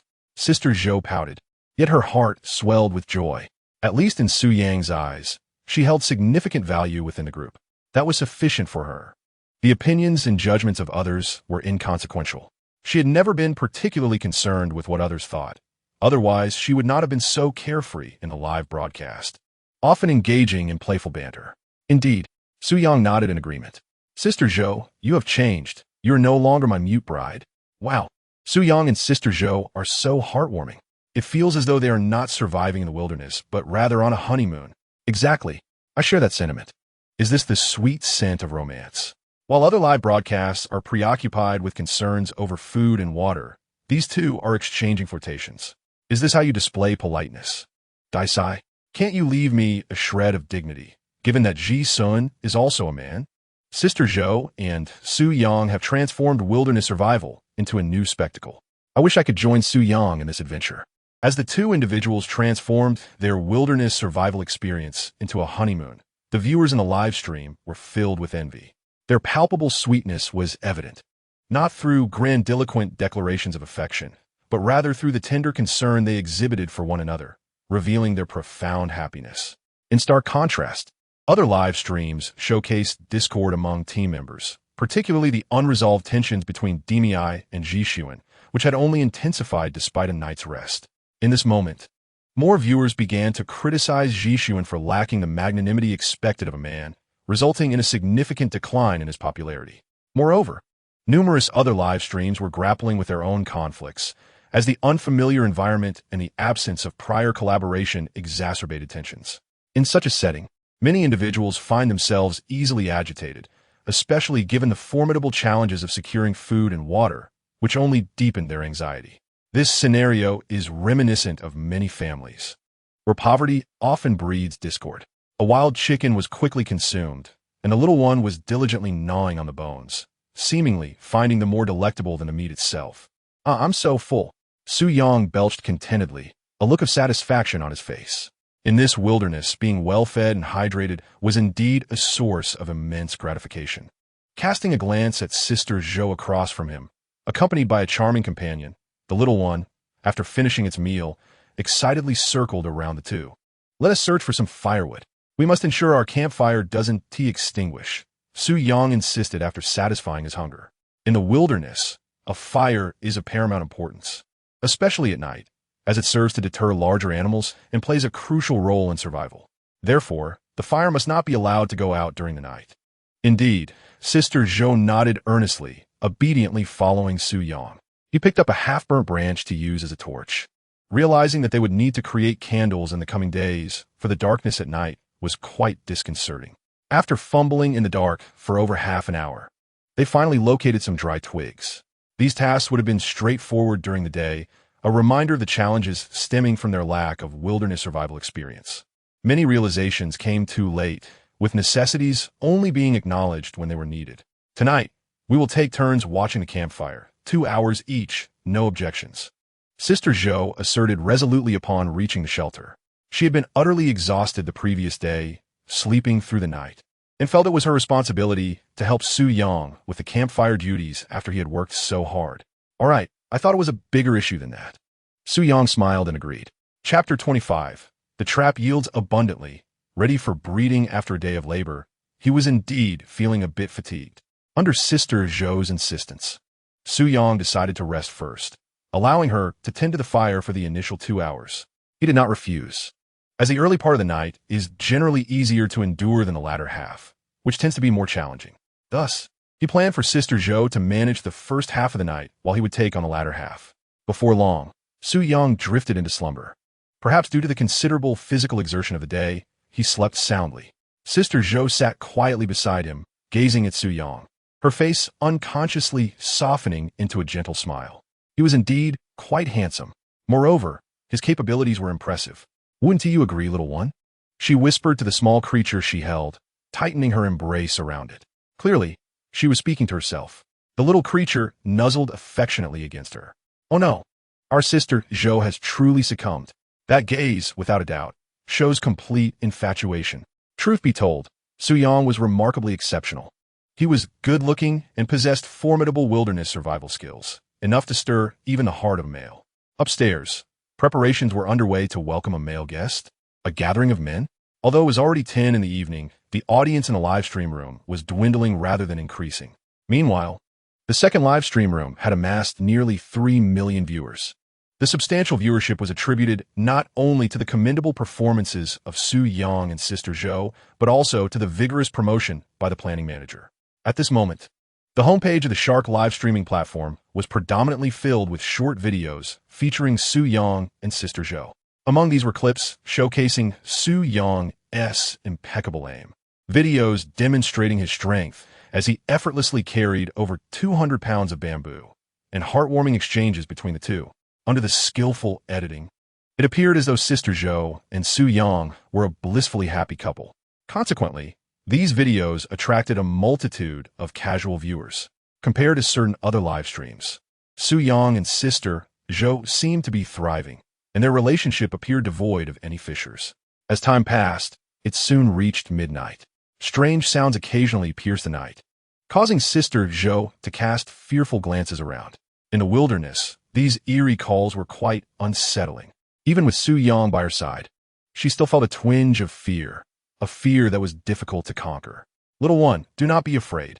I will protect you, Sister Zhou said, holding the small creature tightly. Perhaps only by conversing with it could she alleviate her own trepidation. The little creature looked utterly bewildered. Fear resides within you, does it not? At that moment, accompanied by a series of yawns, Su Yang sat up. With bleary eyes, he gazed at Sister Zhou and inquired, "How long have I been asleep?" This slumber had been quite pleasant. Surely it had exceeded 2 hours. It's still early. Go on, sleep a little longer. Sister Zhou promptly replied. Upon seeing Su Yang awaken, the trepidation in her heart dissipated without a trace. I'm awake now. You and Little should hurry in and rest. I certainly do not wish to see our lovely Sister Zhou's sporting panda eyes. And I'm certain that none of the fans in the live stream wish to see you with such dark circles either. Su Yang jested. It was evident that Sister Zhou was exceedingly weary. Girls generally cannot endure sleepless nights as boys do. Very well, I shall go to sleep. Let Little Dot keep you company. Sister Zhou handed Little Dot over to Su Yang, her exhaustion palpable. She needed to have a good rest before taking over from Su Yang after a brief moment of slumber. Coo coo coo. At the break of dawn, the melodious chirping of birds shattered the silence. Sister Zhou abruptly sat up, realizing that daylight had arrived. She had merely intended to take a brief nap. Meanwhile, Su Yang had also succumbed to sleep. It is well known that sitting alone can be exceedingly tedious, leading to an overwhelming sense of drowsiness. Thus, after tending to the fire, Su Yang had also succumbed to slumber. As long as the fire remained alight, typical creatures would shy away from attacking them. Soon, Sister Zhou's gentle voice roused Su Yang from his slumber. With his body enhanced by the cleansing fluid, his sensory perception had significantly improved. In such circumstances, his nerves were on high alert, allowing him to detect even the slightest rustle of grass or whisper of the wind. You should sleep a little longer. I overslept again last night. You surely did not rest well, Sister Zhou said, a hint of embarrassment in her tone. She had merely intended to doze for a moment. Yet upon waking, it was already early morning. She felt a twinge of guilt towards Su Yang. Now that we are awake, let's freshen up. We have important work to attend to today. Su Yang rubbed his eyes, his face still adorned with his characteristic smile. His enhanced body required little sleep to awaken. Feeling drowsy was merely a physiological response and a matter of sleep habit. After a simple wash, the two prepared to inspect the traps they had set. A total of 10 traps had been laid out yesterday, for to catch wild rabbits and 6 to ensnare wild chickens. They hoped that their efforts would yield a fruitful harvest. After a half-hour trek, they finally arrived at the designated trap site, following the markers left along the path. 3 of the wild rabbit traps had been triggered. Excellent. The traps have been set off. Let us hurry to investigate. As Su Yang approached the first trap, he noticed some gray fur beneath the stone slab. There are still traces of frantic struggles evident.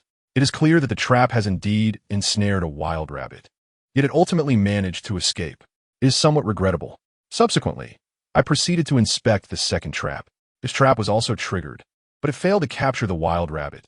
Instead, it merely flattened a field mouse. For wilderness survivors, a field mouse serves as a decent source of protein. However, Su Yang found it rather unpalatable. Unless in dire circumstances, he would refrain from consuming anything related to rodents.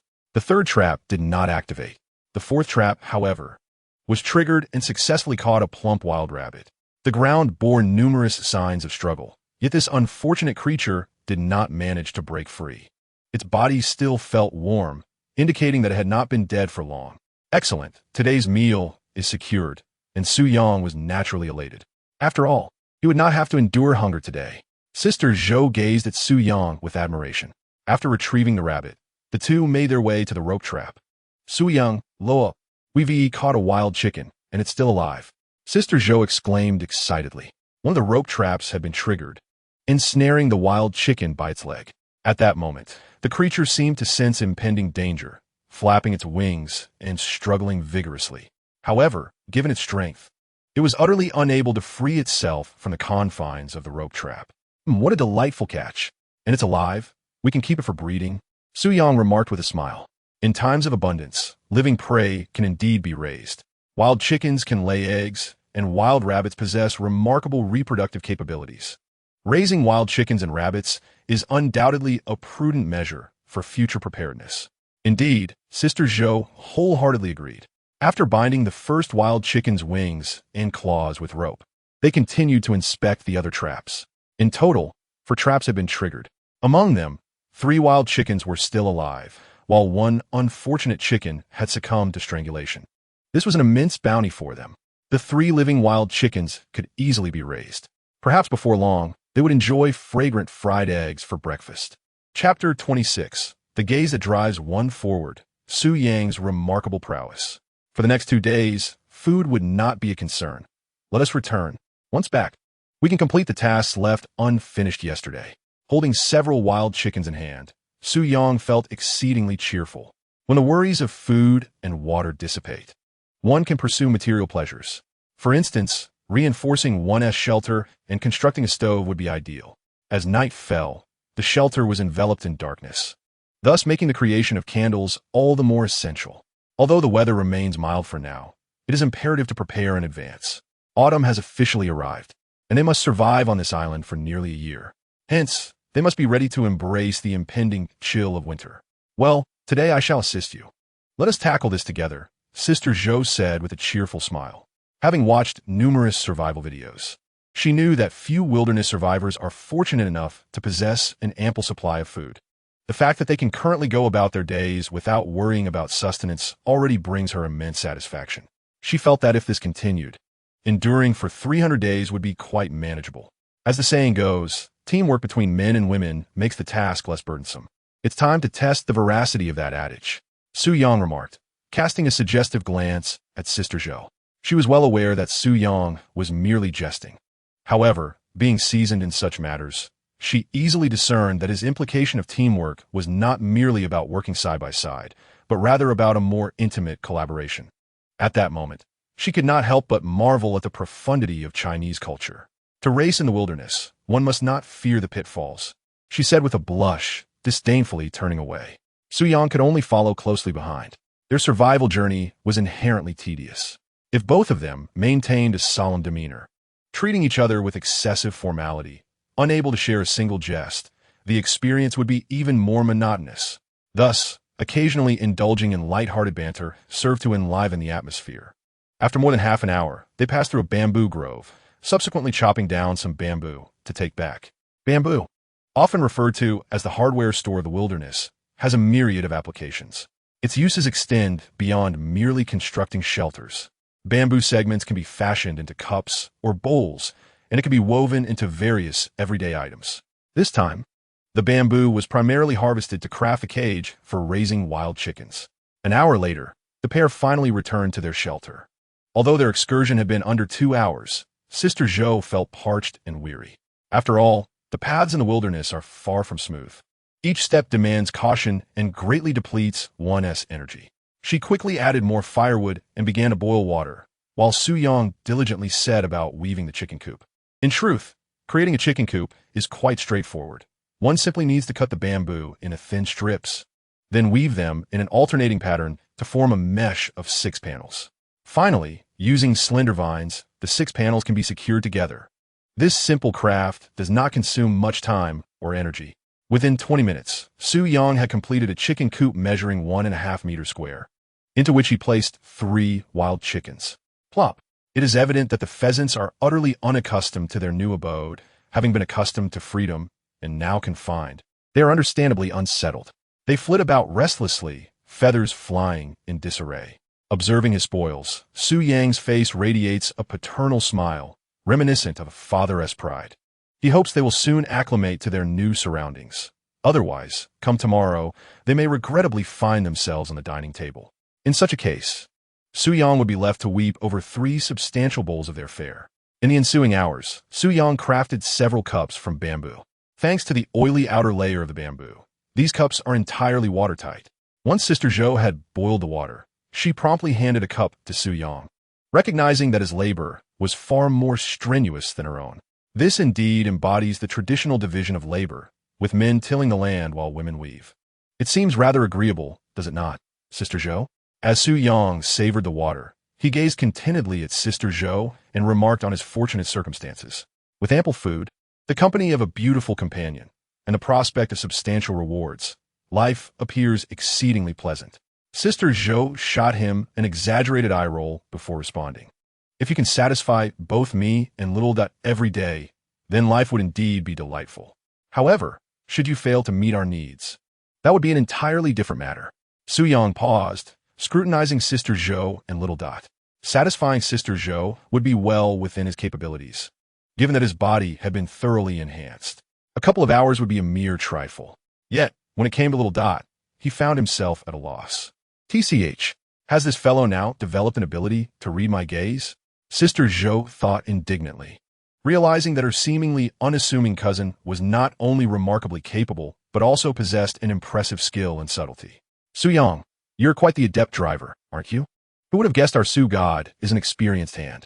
Oh, I am utterly captivated. So charming yet so humorous, lamented a superficial woman. When a handsome man drives, it is seen as witty. When an ordinary person does so, it is merely brutish. Hey, does anyone upstairs have a storage share? I have some drinks. Let us converse. The popularity of the second live stream was surging, with viewership exceeding 3 million at that moment. The donations had also skyrocketed to an astonishing 30,000 within a mere day. It is worth noting that such an amount might take an ordinary worker 2 years to earn. One cannot help but marvel at the rapid financial rewards of live streaming. Now, it is time to get back to work. Suyang aims to wrap up the remaining 2 walls within 2 hours. After replenishing the necessary fluids in his body, he resumed his labor. Last night, the 2 walls had let in a draft, making for an uncomfortable night's sleep. Once the walls are completed, he plans to weave a bamboo door, followed by the construction of a bed and a stove. Although deep autumn has not yet arrived, the nights have begun to grow somewhat chilly. Even my enhanced physique can sense the coolness, so one can only imagine how much more acutely it affects Sister Zhou. What materials do you need? I can fetch them, she eagerly offered, keen to assist Suyang, for such contributions make her feel more purposeful. Please collect some larger stones by the creek, preferably flatter ones, as I will require them for constructing the heating stove, Suyang replied without hesitation. Handling all these tasks alone with just 2 hands can indeed be overwhelming, making Sister Zhou's assistance essential. Perhaps engaging her in more labor would not only enrich her day, but also instill a greater sense of tranquility within her. All right, let's go, little one. We shall gather stones, Sister Zhou exclaimed joyfully, embracing the little one as they headed towards the creek. Meanwhile, Suyang began to gather water and mud, preparing to build the walls.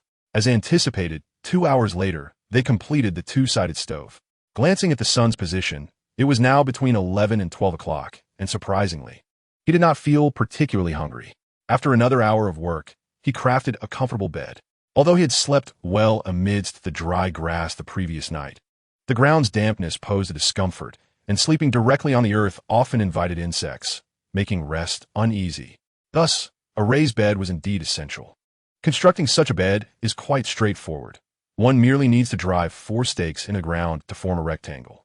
Then, 4 sturdy rods are used to secure the stakes firmly, followed by splitting bamboo into strips that are evenly laid out according to length. Finally, everything is secured with vines, which are abundantly available in this area. Chapter 27. Completing the heating stove and making mosquito-repellent candles. Suyang, what do you intend to do with these stones? Are you planning to reinforce the shelter? Sister Zhou inquired, having gathered a pile of slate stones. Her curiosity piqued regarding their purpose. Was he truly considering using these stones to fortify the foundation of a temporary shelter? No, I plan to use these stones to create a heating system for us. The nights can be rather chilly, and having some warmth might significantly improve our comfort, Suyang explained, shaking his head. He looked at Sister Zhou earnestly, his words and demeanor filled with concern for her well-being. This sentiment struck a chord within Sister Zhou, evoking a wave of emotion. Thank you so much, she replied, her face radiant with gratitude, before cheerfully resuming her task of collecting stones. The lively and exuberant demeanor resembled that of a child who has just received a sweet treat. The walls and beds of the shelter were now impeccably constructed. The next endeavor was to establish a heating stove. In truth, the operation of this stove was rather straightforward. Equipped with a military shovel, digging a pit became a task of considerable ease. The first step involved excavating a layer of the open land in front of the shelter, approximately 30 to 40 centimeters deep. Given that this expanse was not particularly vast, the workload was manageable. Subsequently, a channel around 20 centimeters wide was to be dug at the same depth, leading directly through the front entrance to the rear wall of the shelter. Within the confines of the room, this passage could branch off into several conduits, enhancing the overall warmth of the space. Next, flat stones, recently retrieved by Sister Zhou, were to be laid over the channel, followed by a sturdy layer of soil atop them. This heating stove was reminiscent of a blend between a rural Kong and urban underfloor heating. The final step entailed leaving an opening in the rear wall, through which a chimney wrapped in mud would be constructed. The purpose of the chimney was twofold: to prevent carbon monoxide poisoning and to enhance the draw, allowing the shelter to warm more effectively. Although the process sounded simple, the actual labor involved was quite substantial, taking a total of 5 hours. However, Su-yang was thoroughly satisfied with the outcome. Now, with a fire kindled outside, the chimney's draw would successfully draw the flames into the channel, thus warming the entire shelter. Goodness, where on earth did you learn all this? Sister Zhou exclaimed in astonishment once everything was complete. It's as if you were an expert in survival. There was an undeniable sense that he possessed a wealth of talents and wilderness survival experience. Such a method was not something that the average person could conceive. He could confidently assert that among the 100 groups participating in this wilderness survival challenge, it was unlikely that many would think to create such a heating solution. Observing Sister Zhou's amazement, Su-yang responded with an air of nonchalance. I have always had a penchant for knowledge related to wilderness survival, which has led me to pay considerable attention to it. There is no technicality involved. Once one understands the basic principles, it becomes quite simple to execute. There is nothing remarkable about it. For survivalists, a heating stove indeed lacked technical complexity. It primarily consumed physical energy. However, for Su-yang, physical exertion was of little consequence. Sister Zhou cast a sidelong glance at him, muttering under her breath. In her view, this was far from lacking in technical merit. She firmly believed that the 10 celebrities and 10 streamers participating would never conceive of constructing a heating stove, as they all hailed from relatively privileged backgrounds, rendering such a method of warmth beyond their contemplation. Even if one aspires to achieve something, it does not necessarily mean it can be realized. Let us test the effectiveness of our efforts. I hope to enjoy a restful night's sleep this evening. With that said, Su-yang began to position the firewood at the entrance of the ground furnace, a circular pit with a diameter of 30 centimeters, capable of accommodating a substantial amount of fuel. This arrangement would alleviate the need for constant replenishment of firewood. As the fire was moved into the pit, the powerful draft from the chimney caused the flames to surge eagerly into the passage. Subsequently, thick smoke billowed out from the chimney outside. Due to the excellent heat retention of the stones, it took merely a few minutes for the temperature of the floor within the shelter to become perceptible. How warm it is! We have succeeded. Su-yang, you are truly remarkable. You are almost becoming my idol. Feeling the warmth emanating from the ground, Sister Zhou leapt up in excitement and immediately enveloped Su-yang in a hearty embrace, her face alight with joy. Last night had indeed been rather chilly, but with this underfloor heating, I am certain we shall sleep comfortably tonight. Su-yang is undoubtedly a clever little genius of the wilderness. Well, it is merely a simple ground furnace. No need to be overly excited. Remain composed. The tingling sensation in Su-yang's chest made him feel somewhat uneasy. In this desolate wilderness, the presence of just a man and a woman could render the situation perilous if the fire were to flare up unexpectedly. Without uttering a word, Su-god is truly impressive. He is exceptionally skilled. While other groups are still facing hunger, he has already constructed underfloor heating. His prowess is indeed remarkable, whether in hunting or practical skills. Am I the only one who has noticed Su-yang's extraordinary physical abilities? This fellow has been tirelessly laboring in such sweltering heat, yet he maintains a steady demeanor, with scarcely a flush or sweat to be seen. You have finally grasped the crux of the matter. He may not appear particularly robust, yet his physical capacity is quite astonishing. Su-ge is so handsome. I wish I could take Zhou Jie's place. Indeed, how delightful it would be to survive alongside Su-ge. Perhaps after 300 days, we might return with a little one. Su-ge belongs to me. No one else can claim him. Sister Su number 1 generously rewards with Super Fire 10. Ladies, please queue up. Wow. Is that even a thing? Very well. I shall be Sister Su number 2.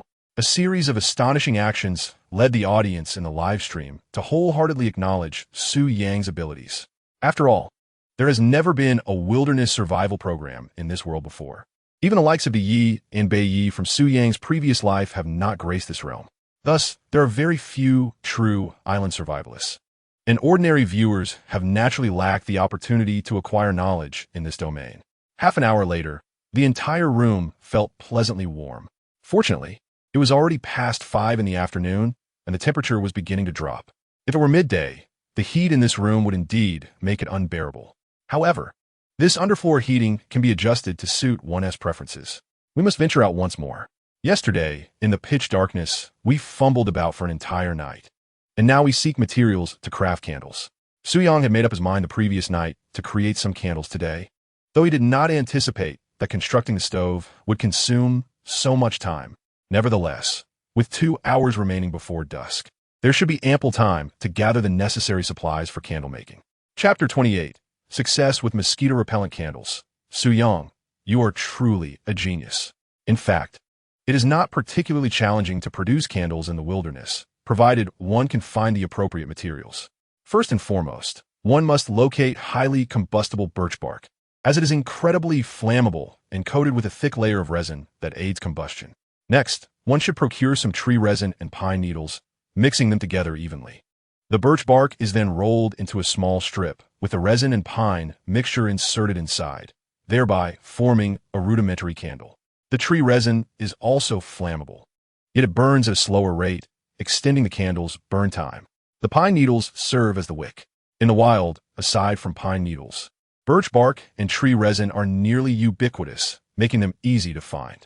Since the pine needles merely function as the wick, other dry twigs can serve as substitutes. After half an hour of searching, Suyang had gathered the materials he desired. However, he aimed not simply to make candles, but to create those with mosquito-repellent properties. Thus, he also needed to find additional ingredients that would deter mosquitoes. Suyang began to educate his audience in the live stream about how to craft a durable candle in the wilderness. His extensive knowledge once again astonished all viewers, leading them to believe that Suyang must possess considerable wilderness survival experience. Otherwise, how could he be so well-versed in wilderness knowledge and the various plants found therein? After a 10-minute walk, he encountered 2 types of plants that were precisely what he required for his mosquito-repellent candles. Suyang continued his explanation, identifying one of the plants as purple-stemmed marsh elder, an invasive species that emits a scent particularly loathed by mosquitoes when burnt. Consequently, many survivalists in the wild utilize this plant to create insect-repelling incense. The other plant he identified was the fragrant flower tree, whose petals release an unpleasant odor that mosquitoes typically detest. Although the flowers have already wilted, we can utilize its leaves and stems to craft mosquito incense. Suyang's explanations were thorough and detailed. The names of these plants and their benefits are indeed knowledge points from the comprehensive guide to the identification of flora and fauna rewarded by the system. Previously, he was unaware of the remarkable uses of these plants. Listening to Suyang's enlightening discourse, Sister Zhou was utterly astonished, her gaze filled with admiration as if she were beholding her idol. Many viewers in the live stream shared her expression, for Suyang's depth of knowledge undeniably surpassed that of numerous individuals. After all, for many, these subjects had never been explored. While many harbored a yearning for wilderness survival, few dared to embark on such endeavors. At last, we merely need to locate the fruit of the neem tree. The fruit of the neem tree possesses excellent mosquito-repelling properties and is typically utilized in traditional medicine. However, under ordinary circumstances, this fruit is inedible due to its slight toxicity. In the wild, one must absolutely avoid consuming it. I must caution all friends in the live stream that the neem fruit bears some resemblance to jujubes. Should anyone harbor aspirations of wilderness survival in the future, it is essential to acquire knowledge in this domain and learn to differentiate between various plants and fruits. As Suyang continued his explanations, half an hour elapsed before he finally discovered the neem fruit. This island is exceptionally vast, and consequently, its resources are abundantly plentiful. Many of the necessary materials can be easily found. Suyang truly possesses remarkable skills. Initially, I thought he was merely a pampered youth, but my perception of him has entirely shifted. The knowledge he shared about the purple-stemmed smartweed and the neem fruit was entirely new to me. How could such knowledge be deemed useless? I find it immensely valuable. I've always aspired to wilderness survival, but lacked the courage. This information is incredibly precious to me. As the sun dipped below the horizon and night began to fall, Suyang and Sister Zhou returned to their shelter. It is crucial to return to the shelter before darkness descends, as remaining in the wilderness after nightfall is exceedingly perilous. Many large predators venture out to hunt at night, equipped with exceptional night vision. Should they encounter such creatures, even Suyang would find it challenging to cope. After all, in the darkness, He must rely solely on his senses and intuition. Finally, we have returned. Please prepare the wild chicken for us to cook. I shall craft candles. The search for materials consumed a full 2 hours, leaving them to work in the dark. Sister Zhou nodded and hurried to handle the wild chicken, while Su Yang began to create mosquito-repellent candles by the flickering light of the flame. Crush the freshly found fruits of the bitter neem tree, fragrant leaves, and purple-stemmed marshweed thoroughly. Then, combine them with the previously gathered branches. Given that the fragrant leaves and purple marshweed are fresh plants, it is essential to use them sparingly. Otherwise, they may adversely affect the candle's burning efficacy. A ratio of 5 to 2 would be approximately ideal. This will ensure the candles burn at a slower pace.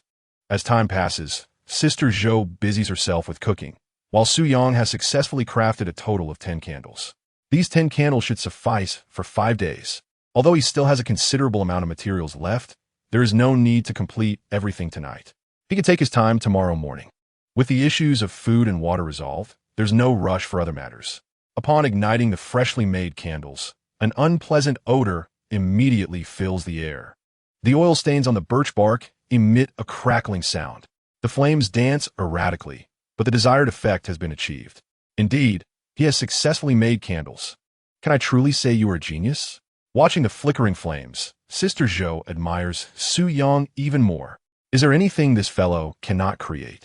Given enough time, could he lead himself into a society aligned with civilization? Of course, for that is precisely who I am, Su Yang replied proudly. This time, Sister Zhou did not retort. For based on the knowledge Su Yang possesses, he indeed deserves the title of genius. TCH, how can you be so devoid of humility? She remarked. But I do like it. Now let us eat quickly. After a long day, let us rest after dinner. I can hardly wait to experience the heated floor in our room. Sister Zhou pouted playfully. Chapter 29. Sleeping Side by Side. The fluttering heart, a wild chicken, was quickly consumed. The little one continues to happily gnaw on the bones, seemingly more interested in them than the meat itself. Subsequently, Su Yang utilized the remaining materials to create several fire sticks. The method of crafting these fire sticks is rather simple, primarily employing pine needles, fragrant leaves, and charcoal. Crush these elements thoroughly and mix them completely. Roll them into thin strips, then use slender bamboo branches to create an outer casing. Drill a few small holes in the bamboo to ensure air can enter, but the holes must not be too large, as this would effectively hinder air circulation and slow down the burning rate of the fuel. According to Su Yang's estimation, a single fire stick should last for 7 to 8 hours. As for the specific effectiveness, that remains to be seen in the morning's final results. Tonight, let us prepare ample firewood, allowing us to avoid staying up late. Having completed all tasks, Su Yang turned to Sister Zhou and spoke. The previous night, due to the need for alternating night watch, neither of them had rested well. This evening, the shelter was no longer drafty, and they had just lit 2 mosquito-repellent candles in the room. They should be free from the nuisance of insect bites, ensuring a restful night ahead. Sister Zhou nodded in agreement. Upon entering the room, a warm and inviting atmosphere enveloped them, a testament to the efficacy of the heated floor. Why don't you sleep inside? Su Yang suggested, feeling somewhat awkward. It was indeed a peculiar situation, a lone man and woman sharing a room, and more so, a bed. However, necessity dictated their circumstances. Survival in the wilderness left little time and energy for constructing separate shelters. All right, Sister Zhou replied quickly, her demeanor somewhat flustered, her cheeks slightly flushed, despite her usually carefree and boisterous nature in the live streams. The reality of sharing a bed with a male companion rendered her unable to maintain her usual composure. Fortunately, she knew Su Yang to be a gentleman. She lay down in a mannerly fashion against the wall, and Su Yang followed suit. They both rested with their hands demurely placed on their chests, staring intently at the ceiling. The atmosphere was undeniably awkward. Neither spoke, uncertain of what to say to alleviate the tension. Although Su Yang had stayed in Sister Zhou's home for 3 months, they had never shared a room for the night, let alone a bed. The sensation was entirely different. The silence of the room amplified the sound of their breaths and heartbeats, creating an almost palpable tension. Sister Zhou slowly turned her head, only to find Su Yang had also instinctively mirrored her movement. Their eyes met, and a flutter of nervousness surged within her. Maybe we should sleep early, Su Yang suggested. equally a loss for words. If the person beside him were a stranger or an acquaintance like the clumsy streamer, he would feel no such burden or embarrassment. In fact, he might even entertain less innocent thoughts. Yet, having spent 3 months in the company of Sister Zhou, who often playfully claimed the title of his cousin, the familiarity altered everything. He now comprehended the truth behind the saying that it is difficult to act upon someone you know well. "Ah, yes, you too. Let us get some rest," she replied. Sister Zhou swiftly turned her head away, evading Su Yang's gaze. Her heart raced tumultuously, akin to a small rabbit trapped within her chest. Despite her earnest attempts to suppress this frantic beating, her efforts proved futile. Su Yang let out a long, deep sigh, compelling himself to regain composure. He then slowly closed his eyes. The first night spent together was thus fraught with embarrassment. Glancing ahead, the days to come promised to be no easier, as they had nearly 300 days to endure. Silence enveloped the night. The following morning, Su Yang awoke early. With the warmth of the underfloor heating and the scent of mosquito repellent, the quality of his sleep had certainly improved. He slumbered soundly until dawn. Turning to glance at Sister Zhou, who was still peacefully asleep, a smile instinctively graced Su Yang's face. She truly was beautiful. "Isn't that right, little one?" he murmured softly, gently stepping out of the shelter. The little one trailed behind like a devoted shadow. Su Yang inspected the firewood in the stove, noting that it was nearly consumed. Fortunately, there were still plenty of glowing embers, which gave him an idea of the quantity of firewood required for the night. He then checked the fire starter, astonished to find that it had burned 2/3 of its length over the course of the night. It seemed the results were promising, indicating a successful creation. Ding! The host can check in for the 5th day. Would the host like to check in? Just as Su Yang prepared to wash up by the creek, the system's electronic voice resonated in his mind, startling him momentarily before a joyful expression emerged on his face. Whether it was the initial beginner's gift or the rewards from the previous 3 days, the outcomes had been quite delightful. He wondered what rewards awaited him for this 5th day of check-in. "Check-in," Su Yang replied eagerly. "Congratulations, host. 5th day, check-in successful.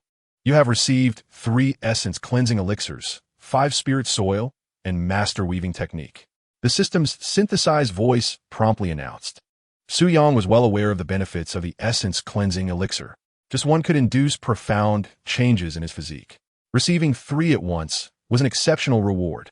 The master weaving technique was also straightforward to comprehend. As the name suggests, it enhances one's weaving abilities. In the wilderness, this skill was undoubtedly invaluable.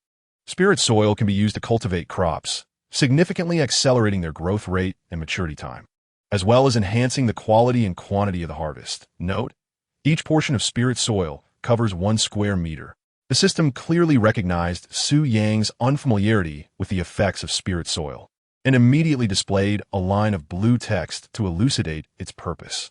Indeed, it seems the time has come to seek out some seeds for sustenance and subsequently construct a farm. Su Yang mused to himself with a sense of joy. With ample sleep and the rewards from the system, he felt invigorated. Life was beginning to hold promise. 300 days did not seem excessively long after all. Chapter 30, King Huafa's defeat in the live stream. Stretching languorously, Su Yang felt remarkably refreshed. After attending to his personal hygiene, he returned to the shelter. He glanced at his chicken coop, noting that the 3 wild chickens were not as lively as they had been the previous day. Clearly, the toll of their exertion had led them to gradually accept their confinement. Subsequently, Su Yang sought out some tender wild greens nearby and tossed them into the chicken coop. It remained uncertain whether the chickens were timid or simply obstinate, as they showed no urgency to eat. Su Yang, however, was unperturbed.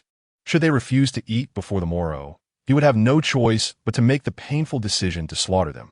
He would inevitably indulge in 3 hearty bowls of their meat. If this hunger persisted, their supply of meat would dwindle. This was not cruelty on Su Yang's part. Rather, it was a stark reality of survival in the wild, where the law of the jungle reigns supreme. Next, Su Yang ventured into the dense underbrush. This morning, he intended to forage for wild vegetables, as he had been consuming meat for several days. While his protein intake had indeed been replenished, he had neglected the essential vitamins and carbohydrates his body required. Many wild greens are rich in vitamins, and certain root plants are abundant in carbohydrates. Little Dot trailed behind Su Yang, still quite small, often stumbling and landing face first into the ground. Yet, he would quickly rise again, joyfully following, as if each tumble was a delightful adventure. After searching for a mere 10 minutes, Su Yang had gathered a substantial handful of edible wild greens. To his astonishment, he discovered cassava. How wonderful! This plant is an excellent source of protein and boasts a high starch content. Perhaps he could even use it to make some cool noodles. Seeing the cassava, Su Yang felt a surge of excitement. Its capacity for propagation was formidable. By chopping its stems into pieces and planting them in fertile soil, it would soon flourish. Cassava yields more than both potatoes and sweet potatoes. After digging up 7 or 8 cassava tubers, Su Yang collected all the stems to take back. As he intended to cultivate more, though not an ideal source of food, it would at least sustain them for a time. Upon returning to the shelter, he found that Sister Zhou had already awakened. Noticing the absence of Su Yang and little Dot, she gazed around anxiously. A sigh of relief escaped her when she finally spotted Su Yang emerging from the thick underbrush. In the early morning, where have you been? I was terribly worried. Sister Zhou immediately expressed her grievance. She feared that Su Yang and the little one had abandoned her. A girl on such a vast deserted island could easily let her thoughts wander. I went out to forage for some wild vegetables, having consumed meat for several days. It was essential to replenish the vitamins in my body. Hurry and wash your face. Observing Sister Zhou's tense expression, Su Yang smiled gently. From now on, you must not leave me alone to search for food while I am asleep. Understood? Sister Zhou, still looking aggrieved, replied. Upon awakening and not seeing Su Yang, she would instinctively feel abandoned. All right, I understand now. I want to do it again. Su Yang could only respond with a helpless smile. Satisfied, Sister Zhou went to freshen up. Meanwhile, Su Yang soaked the cassava he had just dug up in water. Although cassava is edible, it must be soaked for 1 to 2 days before consumption. This is because cassava contains toxic compounds known as linamarin, which can release hydrogen cyanide when hydrolyzed by stomach acid, leading to poisoning. Consuming cassava directly in the wild is exceedingly perilous. Therefore, it is imperative to peel the skin and soak it in water for at least a day. Furthermore, it must be boiled for an extended period before it can be safely consumed. This is the most prudent approach. While many survivalists may directly eat cassava in reality, it poses significant dangers. If one suffers from cyanide poisoning and does not receive timely assistance, it could potentially be life-threatening. Thus, caution is paramount in wilderness survival, unless your location is right behind your home. After soaking the cassava, Su Yang began to sort all the wild vegetables. A couple of days ago, while feasting on rabbit meat, he had saved some of the rabbit fat. This fat could be rendered into animal oil, making it perfect for cooking. The sauteed wild vegetables would emit a delightful aroma. Once Sister Zhou completed her washing, she was greeted by the enticing scent of the green vegetables, instantly stimulating her appetite. After 2 days of meat, the sudden availability of vegetables was a truly enjoyable experience. After finishing the vegetables, Su Yang proceeded to plant the cassava stems. After planting a dozen or so, he used a portion of spiritual soil, as it would help the cassava grow a bit faster, potentially meeting their future carbohydrate needs. After accomplishing all of this, the two prepared to check the traps they had set the previous day, hoping for a harvest as bountiful as yesterday's. If so, they could raise more animals. Perhaps it wouldn't be long before their ranch was officially established. For Su Yang and Sister Zhou, life and survival had entered a steady rhythm. With a reliable water source and energy from food, the shelter is tightly sealed and boasts a warm hearth. If this trend continues, their survival on the deserted island for 300 days seems quite feasible. However, the other groups are not as fortunate, particularly those lacking wilderness survival experience, which presents a myriad of challenges.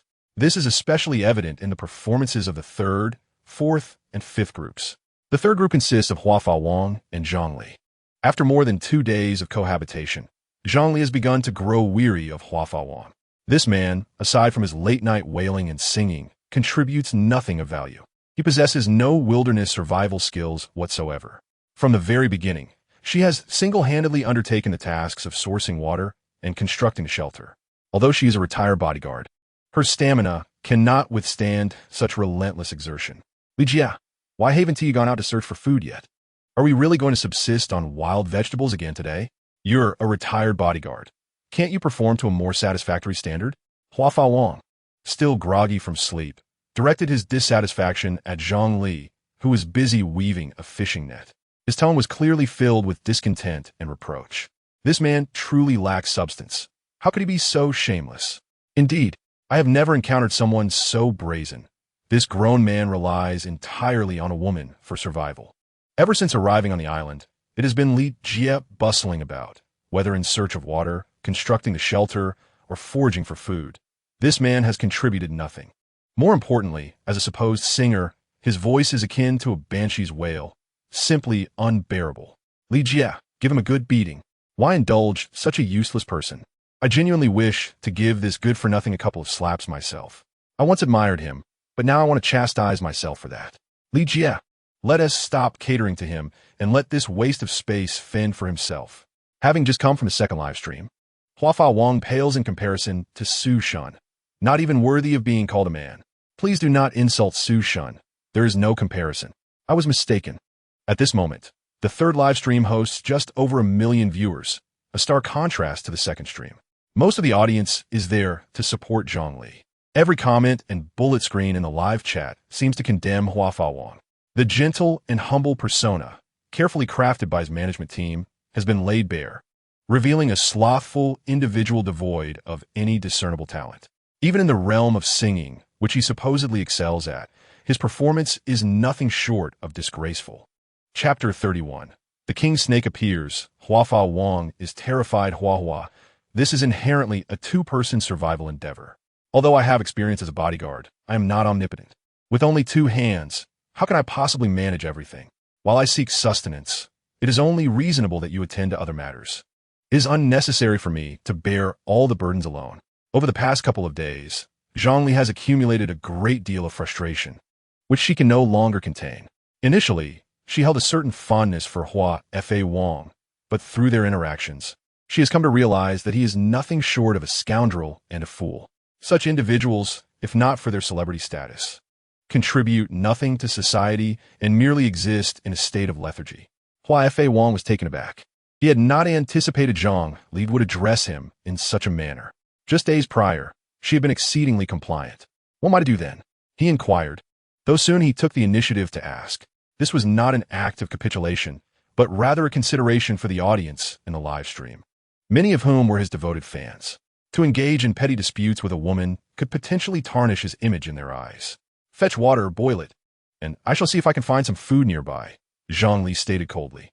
With such a useless companion, he saw no glimmer of hope. It was unlikely they would endure even 5 days, let alone the promised 300, since he could not secure the prize. He saw no reason to squander his time with this inept individual. Why should he be compelled to obey her? How dare this wretched woman command him? Were it not for the live stream, he would have certainly retaliated. Yet, once he escaped this wretched place, he vowed to make her regret it.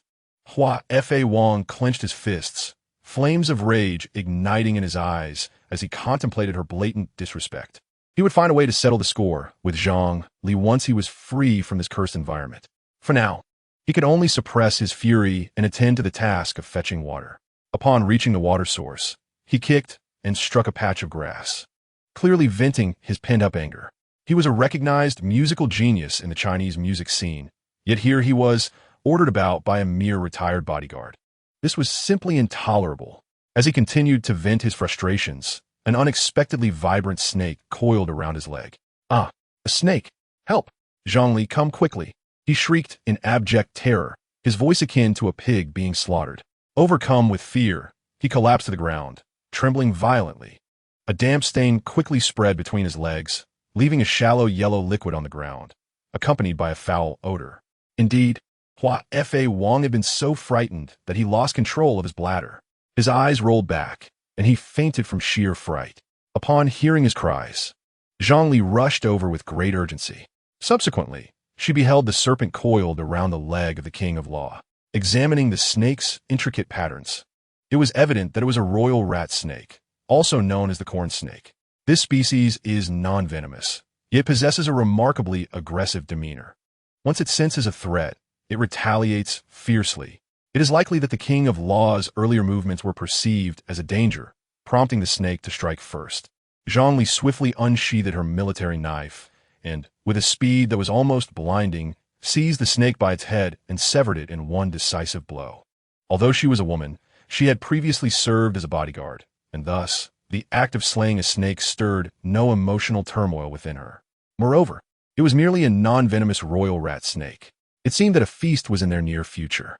Zhongli lifted the still, writhing body of the serpent, her eyes devoid of fear, instead radiating an exhilarating thrill at the prospect of meat. After 2 days of subsisting on wild vegetables, they were exceedingly eager for a proper meal.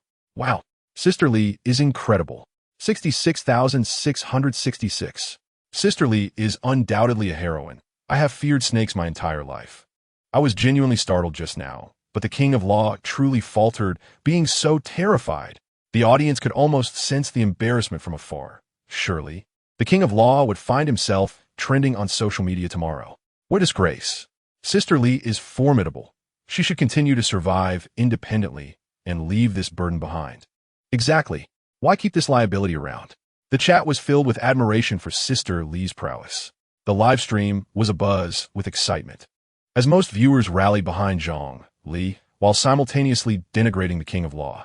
The footage of his frightful reaction would undoubtedly mark a tumultuous path for his future as a celebrity, potentially jeopardizing his career. After all, how many fans would remain enamored with a star who was so easily intimidated by a mere snake, especially a male star? Hey, wake up. Hurry.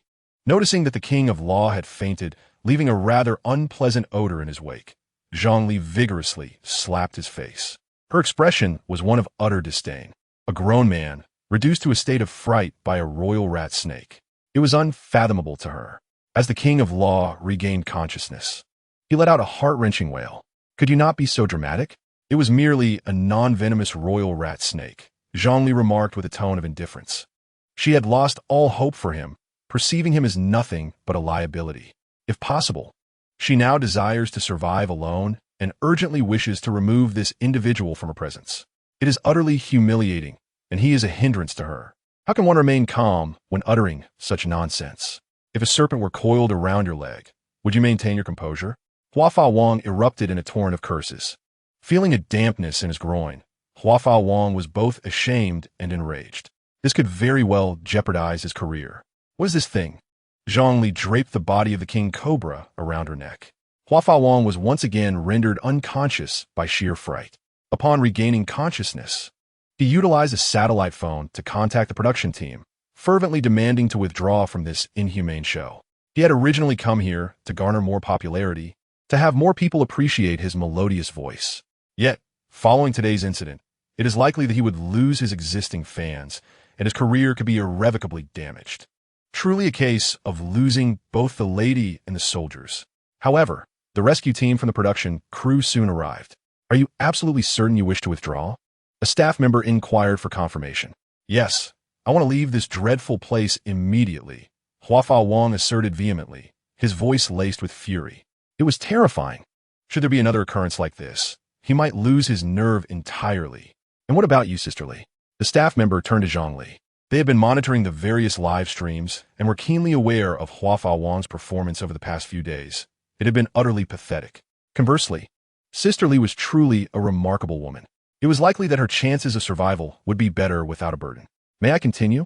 Zhongli inquired.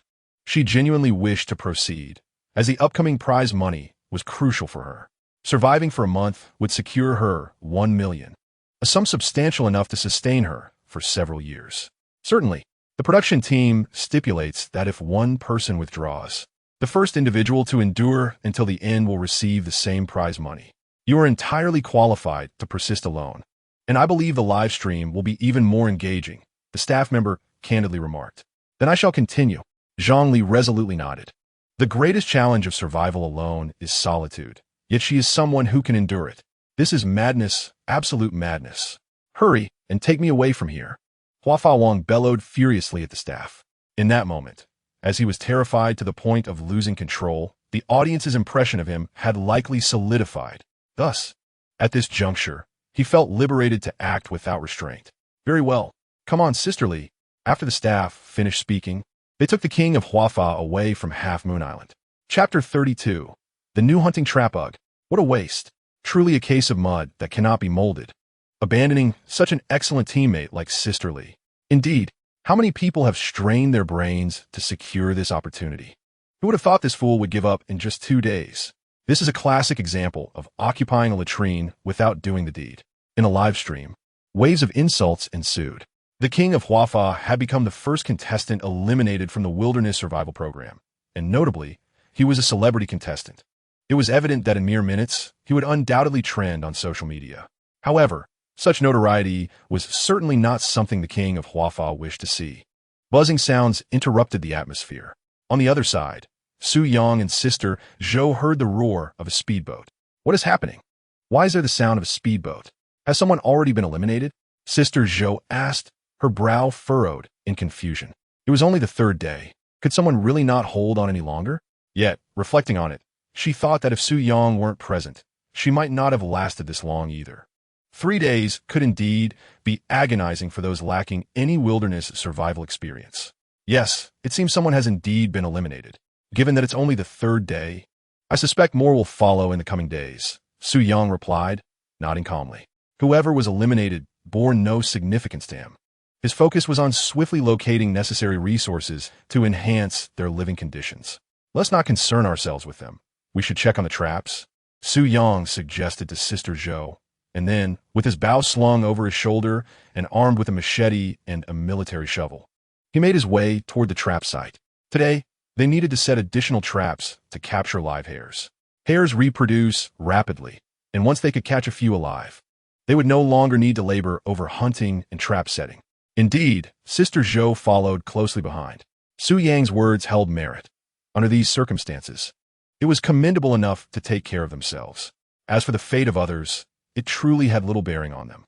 40 minutes later, they arrived at their current location. As expected, they had made a harvest today, 2 hares and 2 wild chickens. However, the 2 hares had already been crushed by the stone slab, while the wild chickens seemed to have been caught recently, still lively and animated. Wonderful. We've had such a significant catch. I feel that in a few days, we could open a zoo, Sister Zhou exclaimed with enthusiasm. Including the few wild chickens they had at home, they now possess 5 wild chickens and 2 hares, ensuring an ample supply of food. Moreover, the trap set by Su Yang evidently proved to be remarkably effective. By skillfully utilizing these 2 types of traps, there may well be a continuous supply of food in the future. How delightful it is to imagine. Now, please wait a moment. I shall craft a backpack. By weaving a backpack, it will significantly ease their efforts. Furthermore, the system has just awarded me with master-level weaving skills this morning, making the task of creating a backpack quite effortless. Gathering some vines, Su Yang began to swiftly lay the foundation and weave. In fact, weaving is considered one of the most fundamental skills for survivalists in the wilderness. Whether it be a frame, a basket, or a backpack, is an exceedingly simple craft. Within a mere 10 minutes, Su Yang had already fashioned a beautifully crafted backpack. Square and symmetrical, each vine was meticulously arranged. Even those sold in stores could not compare to the aesthetic appeal of Su Yang's handiwork. This is the unique advantage bestowed by the system. How exquisite, and crafted so swiftly. I am truly curious. Is there anything you cannot accomplish, Su Yang? Sister Zhou gazed at Su Yang with great intrigue, inquiring. Although weaving this item may not seem particularly challenging, the fact that it was completed in roughly 10 minutes, using only ordinary vines, is impressive. The technique and speed displayed by Su Yang clearly suggest extensive training to achieve such proficiency. This fellow is becoming increasingly enigmatic. It seems that since arriving on this island, it has transformed into a realm where he can freely express his talents. Of course, I am not omnipotent. My experience in wilderness survival is simply more abundant. Otherwise, how could I possibly have sought refuge with you? Su Yang humbly replied. Who knows if you harbor any ulterior motives? Casting a sidelong glance at Su Yang, Sister Zhou murmured.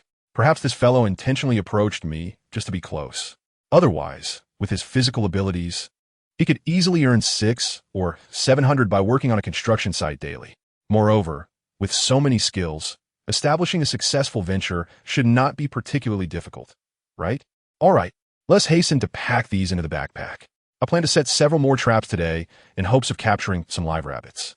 Su Yang said with a smile, then proceeded to get to work. The chosen location was, of course, a spot frequently traversed by the rabbits. In truth, the traps were quite simple. First, a pit approximately 50 centimeters deep was dug into the ground. Then, wooden stakes were driven into the ground around the pit. This was to prevent the rabbits from burrowing and escaping, as their digging abilities are remarkably strong. Without these stakes to impede them, the pit would hardly contain them. Finally, weave a circular disc roughly the size of the pit using willow twigs. Secure the disc with a branch, placing it atop the trap, ensuring the branch can pivot freely. Cover it with dry leaves and weeds. When a rabbit steps onto the disc, the opposite end will tilt, causing the wild hare to fall into the trap. The disc will revert to its original form the moment it is dragged into the pit. This trap is remarkably simple. The key lies in the stability of the disc. Mastering this stability renders capturing the wild hare quite feasible. After nearly 2 hours, Su Yang successfully crafted 4 identical traps. At last it is done. I hope my efforts do not go in vain, he murmured to himself while clapping his hands, gazing at the 4 traps. If all goes well, we should be able to catch a wild hare. Of course, there could be unforeseen circumstances. After setting up the new traps, the two returned to the shelter with a wild chicken and a hare, confining the chicken in a cage. I will prepare dinner. How about roasted hare for today? Upon returning, Sister Zhou immediately began to prepare lunch. Remember to save all the fat from the hare, Su Yang reminded. We can use the fat to extract some animal oil, ensuring our meals aren't too bland in the future. Solely consuming roasted meat is certainly not sufficient. Hence, they needed to stockpile some animal oil. It will be handy for stir-frying vegetables later on. Chapter 33. Administering the cleansing liquid to the injured little one. Yes, I understand. Sister Zhou nodded eagerly, recalling how delicious the stir-fried wild vegetables were this morning, thanks to the animal oil used in the cooking. During this interval, Su Yang also said about crafting a dining table and 2 chairs. Without the system's reward of master-level weaving skills, creating these items would have posed considerable difficulty. Although he would eventually manage, their appearance would likely leave much to be desired. However, now that he had mastered the art of weaving at a master level, the dining table and chairs he crafted would undoubtedly be both aesthetically pleasing and durable. The weaving skills awarded by the system encompassed not just the ability to create bamboo baskets and packs, but also the craftsmanship required for various bamboo products. Fortunately, there was still a substantial amount of bamboo remaining, which would come in handy at this moment. The bamboo required for a dining table and 2 chairs is not extensive. He began by constructing a framework for the table using whole bamboo poles. Then, he filled the tabletop with split bamboo strips. This time, he refrained from using willow twigs for stabilization, as while the table secured with twigs were stable, they lacked a certain finesse. After all, having twigs protruding in various places would indeed detract from the overall aesthetic. Thus, he opted to create grooves in the bamboo for an embedded design. The furniture crafted in this manner boasts remarkable stability and exquisite aesthetics. With a machete in hand, creating grooves in the bamboo becomes a remarkably effortless task. By sourcing some tree resin and blending it with charcoal, one can produce a highly adhesive gel after a simple process of boiling. A meticulous application of this gel in the embedded areas ensures a more secure fixation. With his masterful weaving skills, Su Yang's pace has evidently accelerated significantly. Previously, constructing a table and 2 chairs would consume no less than 3 to 4 hours, if not longer. Yet now, he completes the task within an hour, achieving an impeccable balance of beauty and durability. After roasting the rabbit meat, Sister Zhou gazed at the dining table and chairs with unwavering attention, clearly enamored with the craftsmanship. Su Yang, with such exceptional skills, you could have easily pursued live streaming, she remarked earnestly. These are traditional crafts. The older generation may still possess such skills, but the youth today lack this capability. Had you ventured into live streaming earlier, your unique approach would surely have distinguished you on the Sharp platform, yielding impressive results. Sister Zhou looked at Su Yang with seriousness, lamenting that had she known of his remarkable abilities sooner, she would have eagerly invited him to join the live streaming venture. Well, I simply didn't think of it back then. Besides, I wasn't aware that such crafts could be showcased in a live stream, Su Yang replied dismissively. If he had possessed a system from the outset, he would not have been living under Sister Zhou's roof, for as a man, pride is paramount. Indeed, it's my oversight for not recognizing your talents earlier. Sister Zhou nodded innocently before settling into a rocking chair. Let me try this chair for comfort. It was indeed remarkably comfortable, especially since they had not had such luxury in recent days. With eyes squinted against the sunlight, she inhaled the fresh air deeply. This wilderness survival experience seemed rather delightful. Compared to the cacophony of urban life, this rare tranquility devoid of complex social interactions and deceit was refreshing. The air was crisp, filled with the melodies of birds and the fragrance of blooming flowers, and they had no worries about food. 300 days, does that seem a bit short? She mused. All right, let us eat. After our meal, we should head downstream to see if we can find a small river. Currently, they were not lacking in protein, but consuming wild chicken and rabbit meat daily would inevitably lead to monotony. Thus, they needed to devise a plan to diversify their meals. Observing Sister Zhou's content expression, Su Yang interjected, acknowledging that despite their current comfort, they had indeed established a solid foundation for long-term survival in this environment. However, a monotonous diet will inevitably lead to fatigue over time. Therefore, it is essential to venture to distant lands in search of a wider variety of edible delights. It has been 2 days since I last indulged in fish, and to be honest, I find myself longing for it. Sister Zhou immediately nodded in agreement. Resembling an obedient young bride, her deference to Su Yang had reached a point of unwavering loyalty. Although the audience in the live stream understood that the private Zhou sister might differ from her on-screen persona, the contrast between her current demeanor and that of the broadcast was striking. Since arriving on the island, she had scarcely uttered a curse and was exceptionally compliant. Truth be told, this version of Zhou's sister had many yearning for her company. After a simple lunch, Su Yang noticed that little seemed to lack appetite today. The morsels of meat placed before her were merely sniffed at, with no inclination to consume. Su Yang, what do you think is wrong with Little Dot today?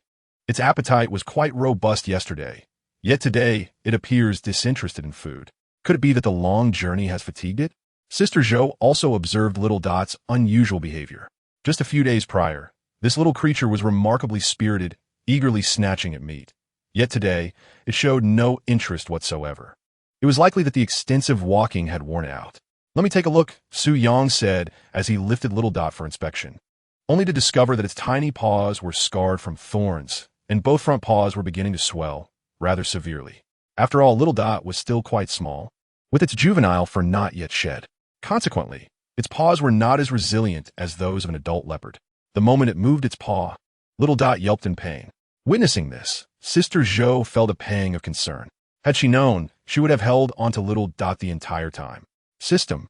Administer a dose of cleansing fluid to Little Dot, Su Yang silently commanded in his mind. He was uncertain whether the cleansing fluid possessed healing properties. But if both of Little Dot's front paws were inflamed, the situation could become quite dire. The cleansing fluid would strengthen Little Dot, potentially mitigating such issues in the future. After all, both Su Yang and Sister Zhou had grown fond of Little. Despite only 2 days of companionship, they had already embraced it as their partner. Host. Cleansing fluid administered successfully. The system's voice soon resonated in his mind. Subsequently, Su Yang witnessed Little Dot's injured paw healing at a visibly rapid pace, and the swelling dissipated swiftly. Clearly, the cleansing fluid was effective. Wait here for me. I will gather some herbs to disinfect Little Dot's wounds, he said before swiftly dashing into the dense foliage, cradling Little Dot in his arms. The little creature's wounds were healing at a visibly rapid pace, and the swelling was dissipating swiftly as well. Such a miraculous phenomenon could not be allowed to reach Sister Zhou's attention. Moreover, as he cradled the little one, Su Yang could distinctly sense the increase in its weight. It appeared that the efficacy of the marrow-cleansing liquid was even more pronounced in animals. In an effort to evade the camera, Su Yang sought out some herbs, quickly crushed them, and applied them to the little one's paws. The creature was evidently aware of the changes occurring within its body and seemed to recognize that these transformations were intertwined with Su Yang's influence. It nuzzled against him affectionately, a clear display of intimacy. The nature of their relationship seemed to undergo a subtle shift in that moment. Observing the little one's affectionate demeanor, Su Yang felt a twinge of confusion. Could it be that the use of the marrow-cleansing liquid had heightened the bond between them? Chapter 34. Sister Zhou, did you apply the mystical herbs from Kunlun Mountain to the little one?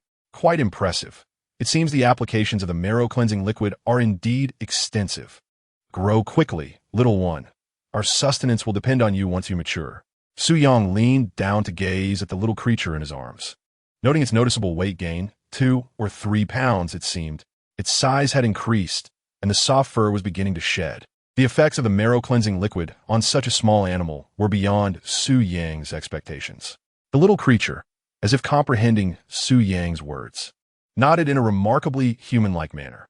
After emitting an adorable sound, it affectionately licked Su Yang's hand. "It appears you have truly grown. You seem to understand my words." Su Yang murmured softly, reassured that the marrow-cleansing liquid had not been in vain. At that moment, they were positioned such that their backs faced the camera, rendering them invisible to the viewers in the live stream, who could only see Su Yang's silhouette. "Let us return, otherwise Sister Zhou will grow worried," he said as he prepared to head back to the shelter with the little one. After all, the creature had sustained significant injuries to its paws, and Sister Zhou was understandably concerned. A few minutes later, they arrived back at the shelter, where Sister Zhou bore an anxious expression. "Is the little one all right?" she inquired hastily upon seeing Su Yang with the creature in his arms. "I just applied some herbs. It should be fine," Su Yang reassured her with a nod. However, Sister Zhou soon fixed her curious gaze on the little creature, exclaiming, "Wait, why do I feel like the little one has suddenly grown so much? It seems larger. Is it merely my imagination? Just 20 minutes ago, it was not this size. How could a brief outing with Su Yang result in such a transformation? Is it truly just my perception? If it is not merely an illusion, then how peculiar this is. In just 20 minutes, the growth of the little one is astonishingly visible to the naked eye. How incredible. It must be an illusion, an absolute illusion. How could the little one possibly grow in such a short span of time?" Su Yang immediately dismissed the thought. Yet, to those with discerning eyes, it was quite evident that the little one had indeed grown noticeably larger. However, Sister Zhou found it difficult to trust her own vision. Such a phenomenon is simply too unfathomable. She preferred to believe that she was experiencing an optical illusion. "I knew it," Sister Zhou murmured.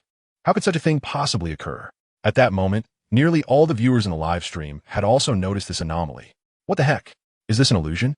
Even if the King of Heaven himself appeared, the little one has undoubtedly grown." Agreed, this visible transformation cannot possibly be an illusion. I wonder if anyone else has noticed that the little one's fur is starting to shed. Of course we noticed. Is the little one undergoing a rapid growth spurt? Nonsense. Do you think this is about hastening growth? It's happening too quickly.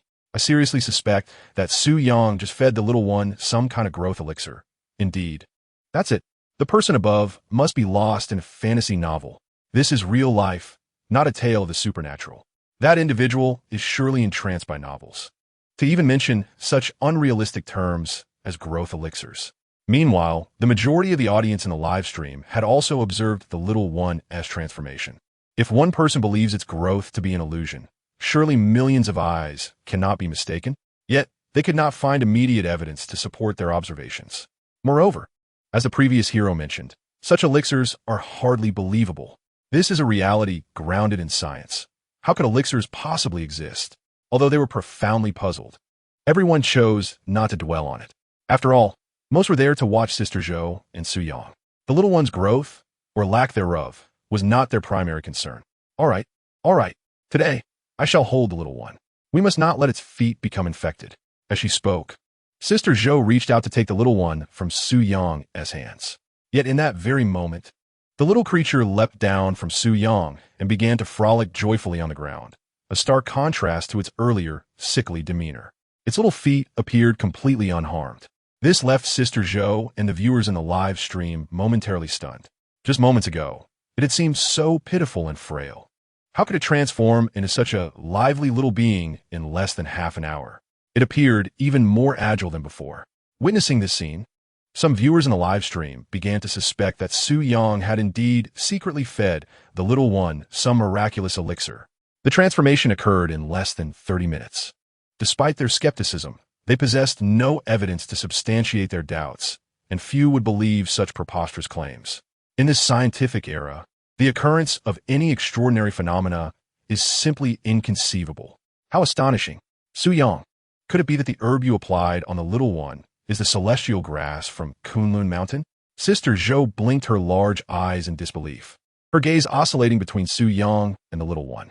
If it were not for the celestial herb, how could the medicinal effects be so miraculous? Celestial grass from Kunlun Mountain? What a pity you don't write novels with such imagination. Perhaps it is merely a stroke of luck for the little one and me. There might indeed be a possibility. Su-yang shrugged helplessly, responding jestingly. Naturally, Sister Zhou took his words lightly. Regardless of the circumstances, the recovery of the little one's injuries was undoubtedly a blessing. Shall we proceed downstream to investigate today? Sister Zhou inquired. After all, although the little one had regained its vitality, one could not ascertain whether the wounds were at risk of infection. Indeed, it is still early. Let us take a stroll. Su-yang nodded in agreement, fully aware that the little one had completely healed. Moreover, it surely possessed boundless energy now. The two walked ahead, with the little one bouncing and frolicking behind them, occasionally darting ahead in a display of exuberance, truly as lively as a playful puppy. How astonishing! Sister Zhou gazed at the little one, which appeared so much more vibrant than just a few days prior, still in a state of perplexity. After walking along the stream for about an hour, they finally stumbled upon a stunning blue lake. The water from the stream flowed entirely into this serene body of water, fed by several rivulets from various directions. The lake was remarkably clear, and the surrounding lush vegetation thrived in the moist environment. What a beautiful lake! I wonder if there are any fish within. This was Sister Zhou's first time witnessing such a picturesque lake, and she was utterly awestruck. The abundance of minerals rendered the lake a brilliant azure, harmoniously complemented by the verdant foliage surrounding it, creating an undeniably exquisite environment. The wilderness here is truly magnificent. This natural lake stands in stark contrast to any artificial body of water. A lake of this size must surely harbor fish, perhaps even crocodiles, Su-yang remarked earnestly, not jesting in the least. Given the vastness of the lake, the existence of crocodiles is quite plausible. Nevertheless, discovering this lake was undoubtedly a fortuitous find for them. With such a rich water source, many animals would surely come here to quench their thirst, thus expanding their options for sustenance. Chapter 35. Su-yang, Trust in Science. Crocodiles? Well, if we managed to catch one, wouldn't that mean we could wear crocodile leather shoes? Sister Zhou innocently inquired. Indeed, such a possibility exists. However, it could also lead to the crocodile enjoying a hearty meal. Su-yang replied with utmost seriousness. Crocodiles are not mere wild chickens or hares. They are certainly not to be trifled with, especially in the water, where they reign supreme. Even though my physical capabilities surpass those of an ordinary person, I would not dare to catch a crocodile in the lake. That would be akin to courting death. Therefore, until we ascertain what creatures inhabit this lake, I would never venture into its depths. If a crocodile were to latch onto me and perform a death roll, I could very well find myself meeting my end on the spot. Oh, naive Sister Zhou. How could she entertain thoughts of crocodiles? Crocodiles. Thank you for the KFC bucket sent by my dear friend. Please come and catch me quickly. I'm absolutely famished, warned the viewers in the live stream, who began to tease Sister Zhou upon hearing her words. It seemed she was rather uninformed about the nature of crocodiles. Upon hearing Su-yang's comments, Sister Zhou felt a wave of embarrassment wash over her. She had merely entertained a fleeting thought, having heard that crocodile leather shoes were indeed of high quality. The two then continued their exploration along the lakeside. The expanse of the lake was vast, and the vegetation was exceedingly dense, making it impossible to observe the overall landscape from their current position. After walking for several minutes, Su-yang's expression suddenly sharpened. He sensed some movement ahead, indicating the presence of animals. Little Dot 2 seemed to have sensed it, displaying a fierce expression as it bared its minuscule canines. In the blink of an eye, Little Dot surged forward. After undergoing the transformation from the marrow-cleansing liquid, its speed and strength had markedly increased. It shot forth like an arrow, disappearing into the thick foliage. What has gotten into Little Dot? Sister Zhou exclaimed, startled by the sudden movement. Just yesterday, this little creature had struggled to navigate through such dense underbrush, often stumbling and falling. How had it become so fierce today? Moreover, that speed was astonishing. In an instant, it vanished into the grass. Being a carnivorous beast, Little Dot possessed a far superior sense of prey compared to humans. Surely, there were animals ahead, which explained Little Dot's excitement. Su-yang responded and promptly followed the direction Little Dot had taken. After maneuvering through the dense vegetation, the two finally located Little Dot 3 minutes later. Here, the area was slightly more open. Moreover, there exists a narrow path trodden down by the passage of time. Along the riverbank, distinct animal tracks are evident, damp and muddied, likely belonging to goats or similar creatures. This indicates that large animals frequent this area regularly. At this moment, the little one stands nearby, a tuft of fur clamped in its mouth, clearly having attempted to hunt those animals but without success. It is still too small and lacks the prowess for such endeavors. So many footprints. It seems that larger animals often come here to drink. Sister Zhou observes the tracks and surmises that these creatures must be of considerable size. Otherwise, they would not have trampled the area into such a state. Indeed, Su Yang nods in agreement, then glances at the light brown fur in the little one's mouth. He also notices some granular droppings scattered around. If his deductions are correct, the animals that roam here frequently are likely wild goats or deer. Capturing one could provide a substantial source of protein for them. The little one, with a mouthful of fur, gazes at Su Yang, its expression reflecting a hint of disappointment due to its unsuccessful hunt. Su Yang bends down gently, stroking the little one's head, then speaks in a soothing tone. Do not be disheartened. You are still too young to catch such large prey. With time, you will be able to. Indeed, under Su Yang's comforting words, the little one springs up excitedly, much like an encouraged child. Could it be that the little one understands Su Yang's words? It seems to have felt a sense of grievance just moments ago, yet after Su Yang's reassurance, its mood dramatically improved. Is it possible that a leopard possesses such an innate understanding of human emotions? I feel that the little one is quite unlike ordinary leopards. From the moment Su Yang and the others first encountered this creature, it appeared exceptionally intelligent. Surely, the little one does not regard Su Yang as a paternal figure. Does it? It is so adorable. I long to raise one. Since this thought took root, my days have become increasingly vibrant. The audience in the live stream is once again struck with astonishment at the little one's apparent comprehension of Su Yang's words. While some animals indeed possess a degree of understanding, particularly certain pet dogs that can grasp their owner's intentions, the little one is a true wild beast, albeit a diminutive one. The notion that it can understand Su Yang's speech seems almost absurd. Su Yang, can the little one truly comprehend your words? Why did its mood improve so swiftly after your comfort? Sister Zhou, wearing a puzzled expression, poses the very question that has piqued the curiosity of all the viewers in the live stream. There is an undeniable intimacy between the little one and Su Yang, as if it understands, yet does not comprehend his words at all. How can this be? The little creature is merely a wild beast. How could it possibly comprehend my words? Do not indulge in fanciful thoughts all day. We must trust in science. Su Yang replied with a smile. After acquiring the ability to communicate with animals, the little creature had indeed begun to understand some of Su Yang's simple words. However, such matters were certainly not to be disclosed to anyone, including Sister Zhou, whose tendency to chatter was rather uncontrollable. Indeed, Sister Zhou nodded. After all, the little one is just a beast. How could it possibly understand human speech? Perhaps it was merely responding to the smile on Su Yang's face. Sister Zhou was rather naive. Based on my literary experience, those who emphasize the importance of believing in science often find themselves entangled in inexplicable phenomena. Is that so? I eagerly anticipate the day when Su Yang can soar through the skies on his sword before my very eyes. A live broadcast of Transcending Tribulations? I am also immensely excited. It seemed the individuals upstairs had become somewhat obsessed with their novels. Su Yang and Sister Zhou continued to marvel along the lakeside until they discovered a lower-lying area, which also bore signs of animal activity. The tracks and droppings indicated that either goats or deer had roamed here. Nearby lay the skeletal remains of some creatures, suggesting a certain level of danger in this region. Perhaps there were indeed crocodiles in the water, or perhaps large carnivorous animals capable of preying on goats lurked nearby. This area is relatively low-lying, and the water is quite shallow. We can set up a coral trap here to catch fish, Su Yang observed as he surveyed the surroundings. It was certain that there were fish in this lake, yet they possessed no fishing tools. Thus, they could only devise a simple trap in hopes of catching some fish. Do we need any specific materials?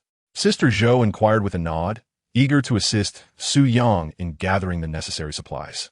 We require some branches, but let me handle this labor-intensive task. With that, Su Yang began to chop a nearby tree. The coral trap was quite simple. It merely required some branches or stones to outline a shallow water area. A small gap was left for the fish to swim in, and some worms were placed within the trap. Such traps were straightforward, making them a favored choice among wilderness survivalists for catching fish. Chapter 36. encountering the hydrochloric acid fruit and planning the shelter. After 20 minutes of effort, a rudimentary coral trap was successfully constructed. This trap was simple, formed by arranging branches in a semicircle within the shallow water, with a small opening in the center to allow fish to enter freely. Generally, fish possess a rather poor sense of direction, making it exceedingly difficult for them to escape once they have swum into a trap. Subsequently, they excavated some earthworms from the vicinity, mashing them before placing them into the previously mentioned trap. The allure of the earthworms is something that fish simply cannot resist. After completing this task, Su Yang and Sister Zhou prepared to return to their shelter. They had been out for nearly 2 hours. Furthermore, their descent had been downhill, meaning that their return journey would consume even more time. Su Yang, however, was not particularly troubled, while Sister Zhou's stamina was not quite as robust. After all, she was a woman and had not undergone any physical enhancement. Thus, during their return, Su Yang deliberately slowed his pace, primarily to accommodate Sister Zhou. Nevertheless, this reduction in speed had its advantages. Along the way, they discovered a plethora of edible food. They gathered a substantial amount of wild vegetables, nearly filling a basket. Additionally, they found some water mushrooms, which typically cling to rocks and streams and are highly sensitive to water quality. Consequently, water mushrooms can be consumed raw and possess a texture reminiscent of cold noodles, albeit lacking in flavor. After collecting some water mushrooms, the duo resumed their journey. After trekking for several more minutes, Su Yang stumbled upon another delightful find, a cluster of fruit resembling sea buckthorn berries, albeit coated in a transparent crystalline layer akin to white sugar. "What is this, Su Yang?" Sister Zhou inquired with curiosity, for she had never had the opportunity to visit the countryside and was unfamiliar with either sea buckthorn or other wild fruits. Throughout their journey, she felt akin to a rustic, utterly out of her element in the wilderness. The knowledge she had acquired just 3 days prior seemed to have faded from memory, leaving her feeling like a naive provincial. This is known as the hydrochloric acid fruit, although it is also referred to in many regions as hydrochloric acid white. Su Yang explained. "I remember that many of these trees grew on the hillside behind my home when I was a child, and they were a cherished snack of ours. They have a tangy, salty flavor that we thoroughly enjoyed. Notice how these fruits have turned white, indicating that they have reached maturity. This crystalline layer contains the essential salt we require." Su Yang elaborated earnestly, drawing from his childhood experiences, demonstrating a profound understanding of hydrochloric acid white even without the aid of a comprehensive guide to flora and fauna. This wild fruit comes in 3 colors: gold, red, and white. When the fruit turns white, it signifies that it is fully ripe. Not only does this fruit hold nutritional value, but it also possesses medicinal properties, thus classifying hydrochloric acid white as a dual-purpose fruit. The taste now lacks the delightful quality it possessed in childhood. Nevertheless, it at least replenishes the essential salts needed by their bodies. With the introduction of the salt acid fruit, they are now able to prepare more delectable dishes. "Oh, you are quite knowledgeable." Sister Zhou nodded with a blank expression, subsequently gazing at Su Yang with admiration. It seemed as though there was nothing in this vast wilderness that Su Yang did not recognize. Moreover, his explanations were always articulate and insightful.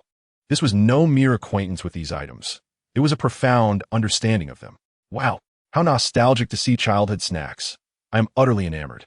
The sight of this particular treat brought tears of nostalgia cascading from the corners of my mouth. Consuming it inevitably provokes salivation. Let's not dwell on this any longer. It is clear that I am already feeling quite sour. It was evident that many viewers in the live stream also recognized this item. After all, during childhood, the variety of snacks was far less abundant than it is today, and the conditions were not as favorable. Thus, for many children from rural areas, their snacks primarily came from the wild strawberries, sea buckthorn berries, and wild raspberries. Consequently, those familiar with the salt acid fruit are likely to be predominantly rural children, though there may also be individuals with specialized knowledge in this area. The day passed swiftly. The two meandered back to the shelter, and by afternoon, hunger gnawed at them. Although they had managed to consume some palm hearts and wild fruits along the way, these offerings were far from satiating. Upon their return to the shelter, Sister Zhou immediately began preparing dinner. Perhaps due to the abundance of food in recent days, even a single missed meal left them feeling ravenous. "How would you like the rabbit meat prepared tonight? Should we simply boil it, or shall we stir-fry it?" Sister Zhou inquired about Su Yang's preference. We can stir-fry it. Remember the palm hearts we collected earlier? Let us use the rabbit meat to saute with them this evening, Su Yang replied. With salt and salt acid fruit at their disposal, they were well equipped for cooking. All right, leave it to me. I shall also prepare a cold dish of water-soaked wood ear mushrooms for you tonight, Sister Zhou said with a smile, then began her dinner preparations. Meanwhile, Su Yang retrieved the cassava he had soaked overnight. After nearly a day of soaking, the toxins should have been sufficiently leached out. The freshly roasted cassava from the earth oven would surely be tender and delightful. Su Yang then turned his attention to the surrounding underbrush. He needed to clear away the excess shrubs, as the shelter would undoubtedly require expansion in the future. In addition, land would be necessary for cultivation, so he sought a larger space. This area could serve as a long-term refuge. Although this place receives sunlight, the surrounding vegetation is exceedingly lush, resulting in insufficient light conditions. By clearing out some space, the illumination would undoubtedly improve. Without hesitation, Su Yang took up his machete and began a fervent bout of deforestation. Under the keen edge of the blade, trees around him began to topple one after another. In just over an hour, Su Yang had cleared a substantial area, rendering the surroundings more spacious. There, a main house could be erected. Here, a kitchen could take shape, and over there, a farm could emerge. The two cleared patches in front were designated for planting. Su Yang commenced his land planning, fortunate that the terrain in this area was relatively flat. To find such an expanse of land in the wilderness was indeed a blessing from the heavens. At this moment, Jiezhou's dinner was finally ready.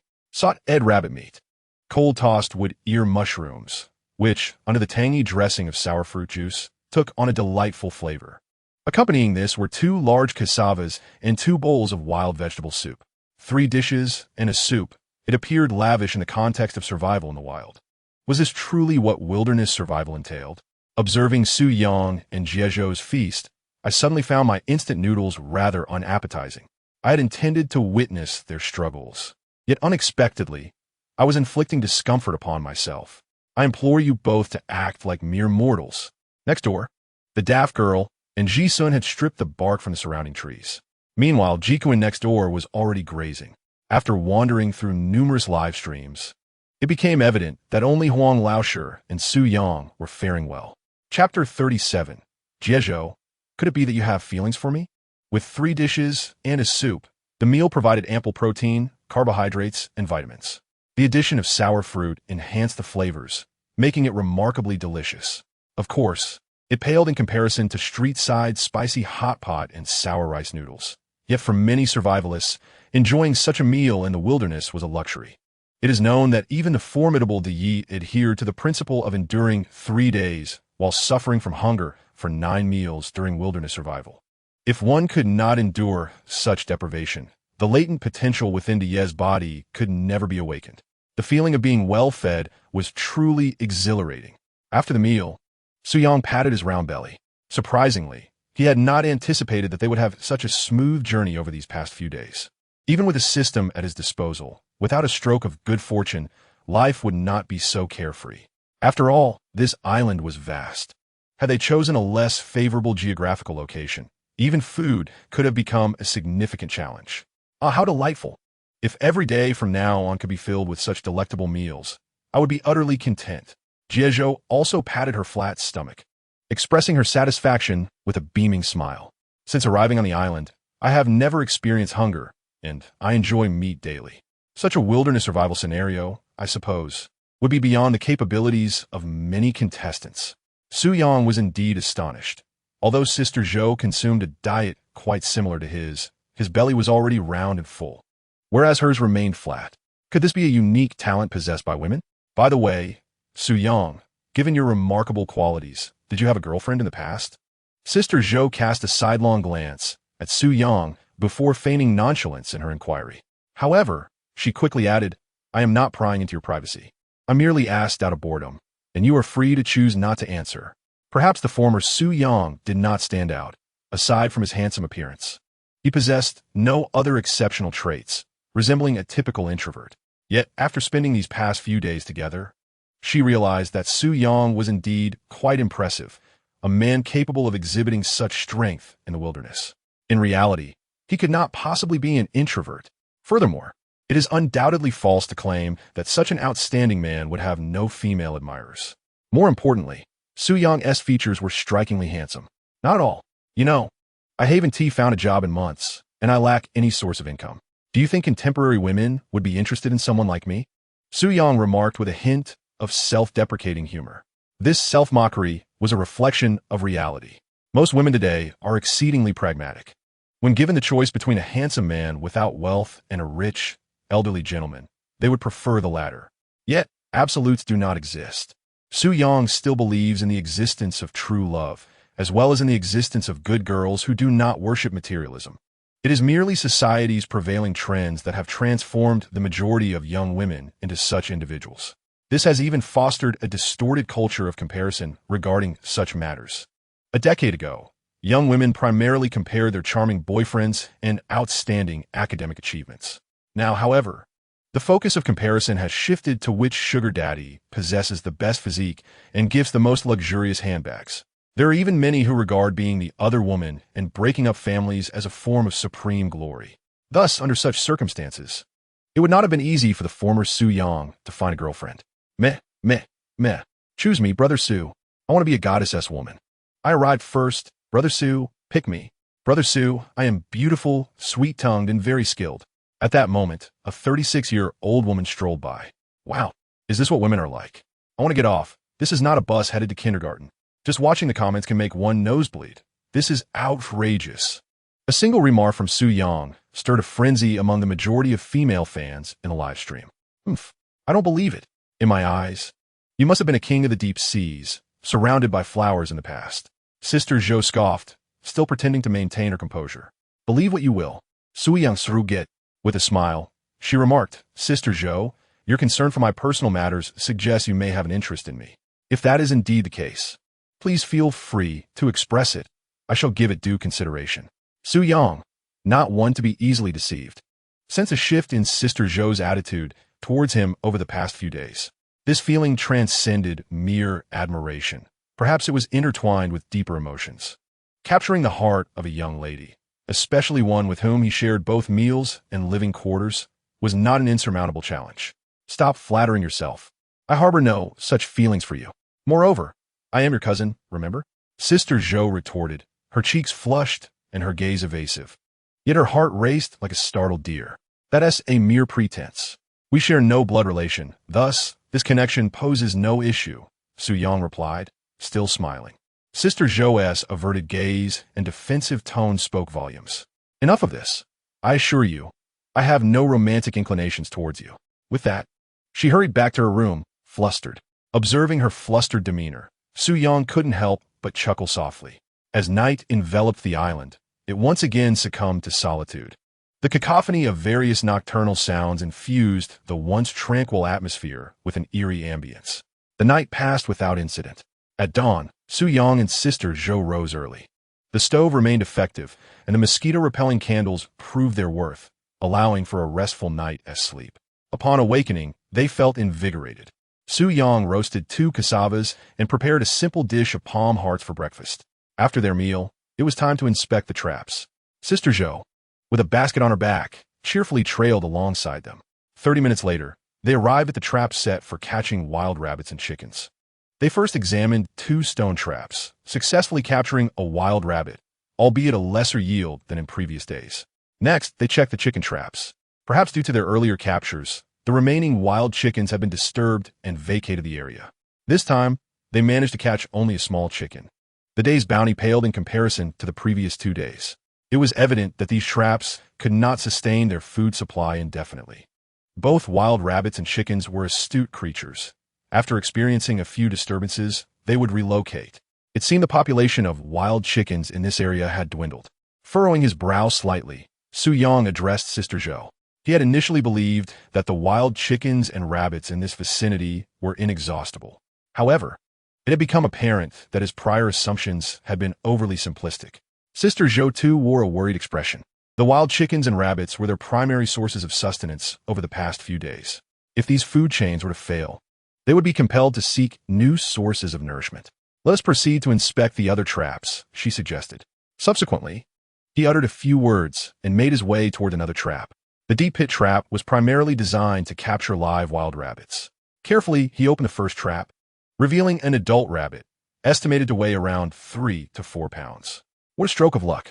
The frown on Su Yang's face dissipated instantly. Capturing live rabbits would allow for their breeding, a long-term plan far more reliable than merely setting traps. He then inspected the subsequent traps, discovering 2 more live rabbits. Upon closer inspection, he found 1 male and 2 females, an exhilarating revelation. Once they began to breed, worries about future rabbit meat would be alleviated. Chapter 38. Su Yang's figure dominates the trending searches joyfully. He returned to the shelter with the 3 rabbits, which could very well become their primary source of protein in the future. Upon arriving, Su Yang set about preparing a new home for the rabbits. Following the method for raising domestic rabbits, he began to dig a pit. After an hour of labor, he had excavated a pit approximately 1.5 meters deep, wider at the bottom to better prevent the rabbits from escaping.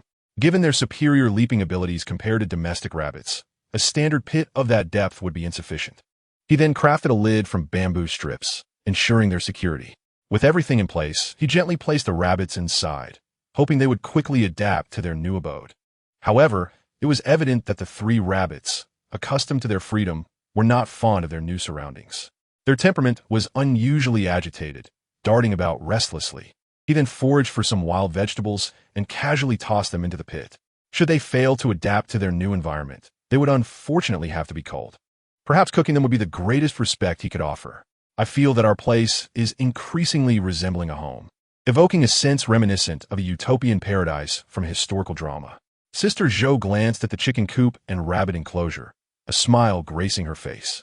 Though these served as their reserve food, they also alleviated some of the monotony and boredom. There is indeed some truth to that. However, a kitchen, a bathroom, and ideally a storage room were still needed. Su Yang had begun to contemplate further plans. The kitchen and storage room could be postponed, but the bathroom issue needed prompt attention, as the two had found it increasingly inconvenient to relieve themselves over the past 3 days. Especially at night, Sister Zhou felt it was somewhat dangerous to venture to the bathroom alone. Indeed, you're absolutely correct. The bathroom is of utmost importance. Sister Zhou immediately concurred. The inconvenience of using the restroom at night was all too clear to her. Such matters of privacy naturally precluded the presence of Su Yang following closely behind. However, the thought of venturing alone into the thicket for such a necessity during the dark hours was indeed daunting. Hence, the existence of a proper restroom was nothing short of a coveted dream for her. Thus, for the ensuing days, the focus of our efforts would pivot towards the construction of this essential facility. Su Yang was resolute in his decision. With the traps already set, there was no need to fret over food supplies for the time being. Therefore, it was prudent to prioritize the establishment of the restroom during this interval. Constructing a restroom was, in fact, not a particularly arduous task. It was even simpler than erecting a shelter. Yet, the paramount challenge lay in sourcing water and excavating a latrine pit. This endeavor was undeniably labor-intensive. Sister Zhou nodded in agreement. The prospect of having their own private restroom amid the wilderness was exceedingly delightful. With determination, Su Yang envisioned a rough model of the restroom in his mind. The first step was to dig a latrine pit a fair distance from their shelter. Admittedly, the notion sounded rather unseemly, but survival in the wild often lacked refinement. It was imperative that this pit be situated away from their dwelling and downstream as well. Otherwise, with a gust of wind, the unpleasant odors could become unbearable.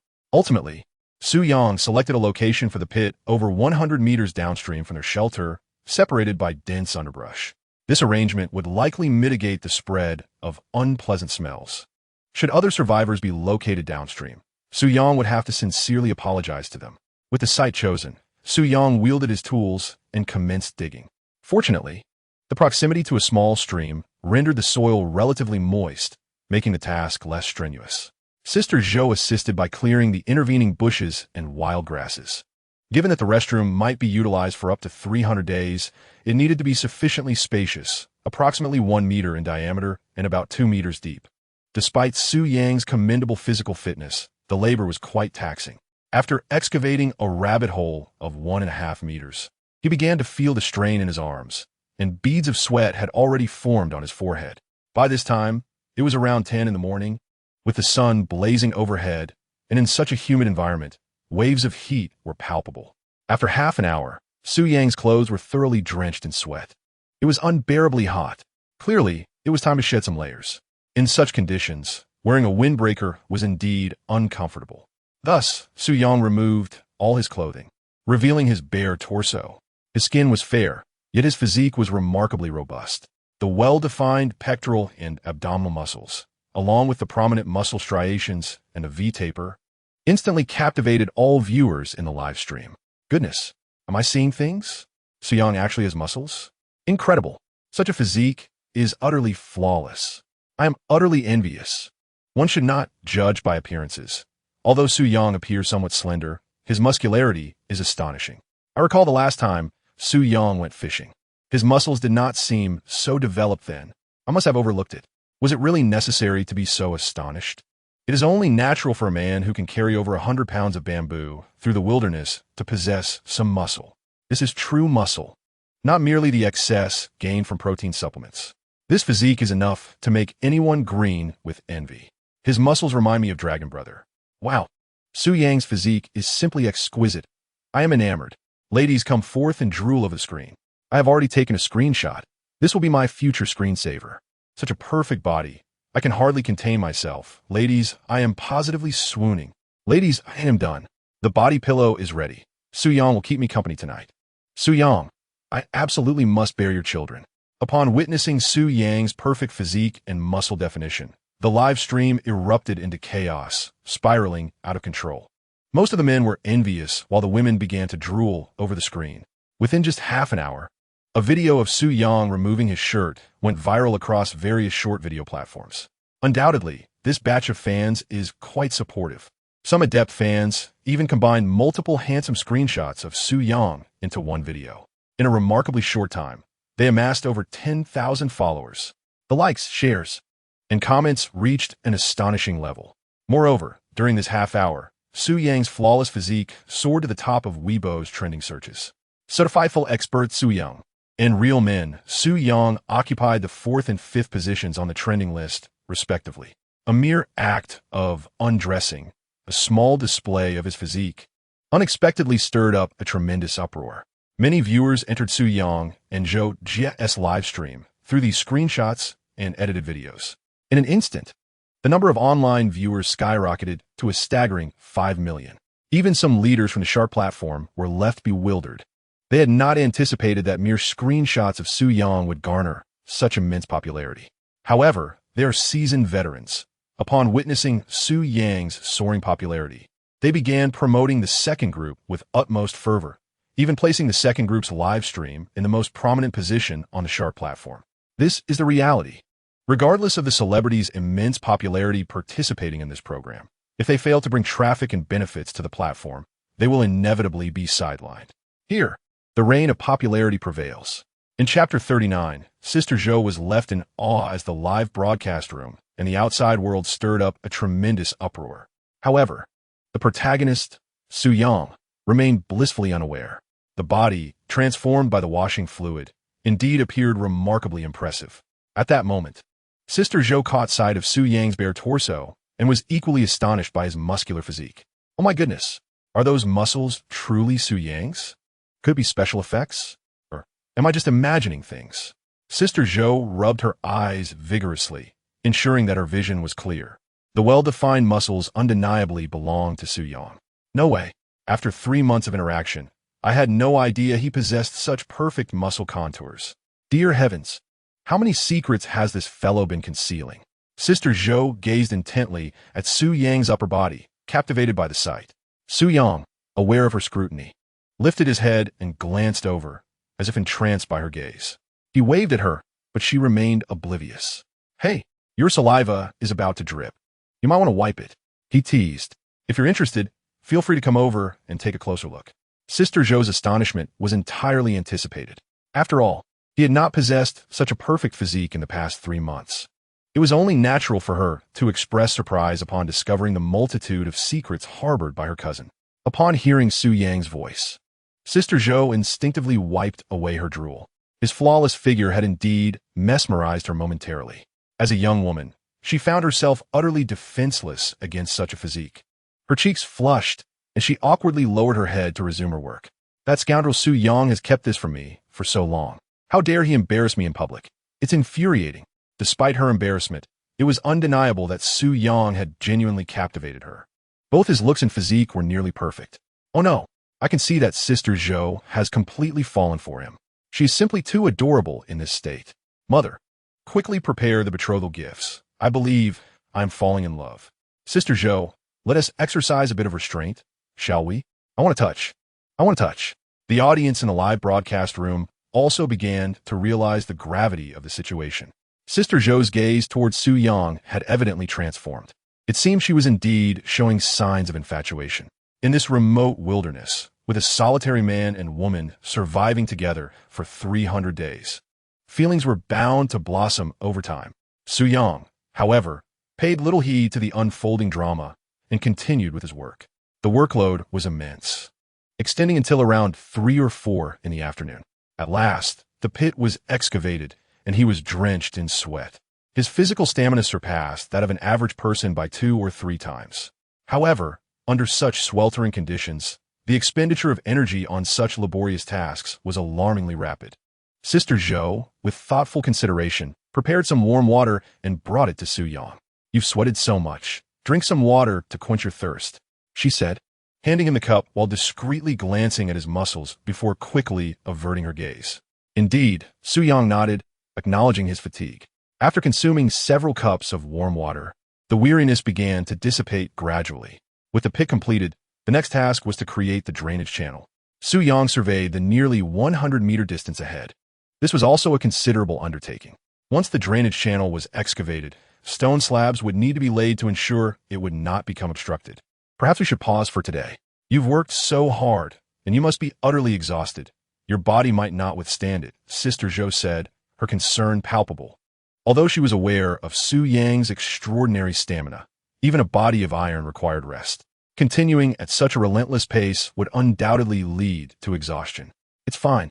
If I rest a bit, my stamina will be replenished, Su Yang replied, smiling at Sister Zhou, who looked genuinely worried. System, use the cleansing liquid. Su Yang commanded in his mind once more.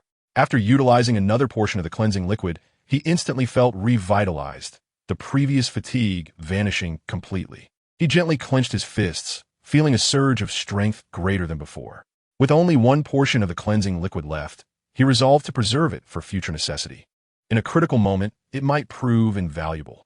Having reinforced his body again, Su Yang resumed his work, now quicker and devoid of the earlier fatigue.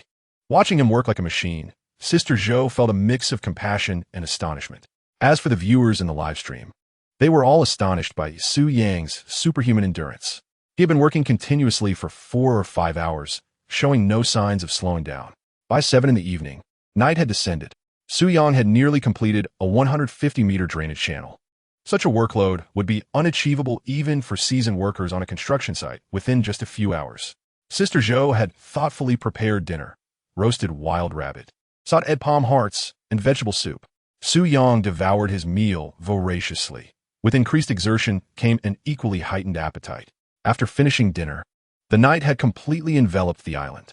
Su Yang and Sister Zhou reclined in their chairs, hands behind their heads, enjoying the moonlight. The feeling of being well-fed and satisfied was truly delightful.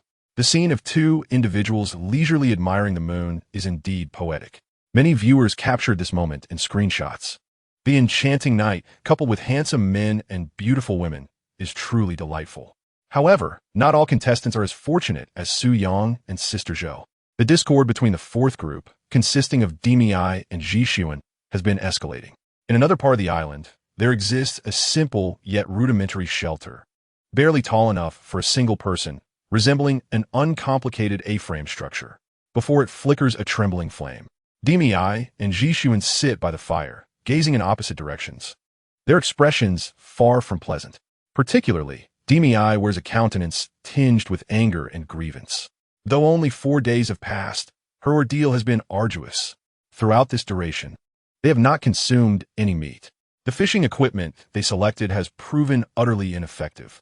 After spending 2 days on the beach, they have not even caught a single fish scale. Ever since arriving on the island, their sustenance has solely comprised wild vegetables. despite several sightings of wild chickens. They lack the necessary tools for hunting, rendering any attempts futile. Moreover, apart from his gender, Zhixuan has not exhibited any qualities that would be expected of a man. The most pitiable aspect is that Daimei is now exceedingly hungry, visibly having lost weight. She appears quite wretched. Zhixuan, too, seems to be brooding. After a prolonged silence lasting several minutes, he finally glanced at Daimei and spoke. Daimei, shall we consider withdrawing tomorrow? Deep down, we both understand that we are ill-suited for wilderness survival, with no real possibility of enduring until the end. Continuing this way serves no purpose. If we allow ourselves to starve to a critical point, the consequences could be dire. At this moment, Zhixuan's reference to Daimei has shifted from Sanmei to Daimei. Clearly, their relationship has undergone a profound transformation over these past few days. Chapter 40. The Lonely Daimei livestream group assaults Zhixuan prior to participating in this program. He was eager to showcase his survival skills and attract more fans. For fans are the lifeblood of a streamer. The more fans one has, the greater the earnings. However, he never anticipated that the string of setbacks after arriving on the island would lead him to such despair. Wilderness survival is far more challenging than he imagined. Despite having fishing gear, he has not caught a single fish in 2 days. For 4 consecutive days, their diet has consisted solely of wild grasses and vegetables. At this point, he feels as if his complexion is turning green. If this continues, it is sure to result in malnutrition, potentially affecting his handsome visage. As a beauty streamer, there are certain transgressions she simply cannot tolerate. If you wish to withdraw, then by all means, do so. I will never abandon my quest midway. Unless I encounter an insurmountable obstacle. Her voice resonated with an unusual coldness, not even casting a glance at Zhixuan. These 4 days of coexistence have unveiled the true nature of this man. Previously, interactions in the live stream and offline had led her to believe that Zhixuan was quite commendable, displaying at least a semblance of masculine responsibility. Yet, amidst this wilderness, one can truly discern a person's essence. Lacking survival experience in such harsh conditions is not shameful. After all, none had previously ventured into such a program. However, to abandon even the most basic sense of responsibility as a man has left her utterly disdainful. The faint affection she had nurtured over time has completely dissipated in these few days of interaction. Her prideful disposition makes it clear that surrendering in this manner is not in her character. Thus, she must persevere until the final moment. The greatest regret weighing on her heart now is having teamed up with Zhixuan. She muses that even summoning a random friend or bringing along a dog would have fared better than the current predicament. Not only has she felt stifled these past few days, but it seems that their friendship may be irreparably damaged. Daimei, he my vice. Wilderness survival truly does not suit us. Isn't it far more comfortable to stream peacefully at your computer than to endure this torment? Zhixuan's expression shifted slightly, his discontent evident. What troubled him most now was the uncertainty of how many viewers he would have upon his return. Would this challenge cause his popularity to plummet? How long I can endure seems to bear little relevance to you. If you wish to exit, you may do so at this moment. Daimei's tone remained chillingly indifferent. At this juncture, she was engulfed in regret.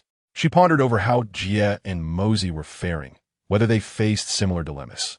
After speaking, Daimei stepped into the shelter. Resolute not to withdraw, she aimed to demonstrate to the man before her that she could survive on this deserted island without him, and perhaps even thrive. How audacious! Zhixuan clenched his fists, his mind swirling with curses.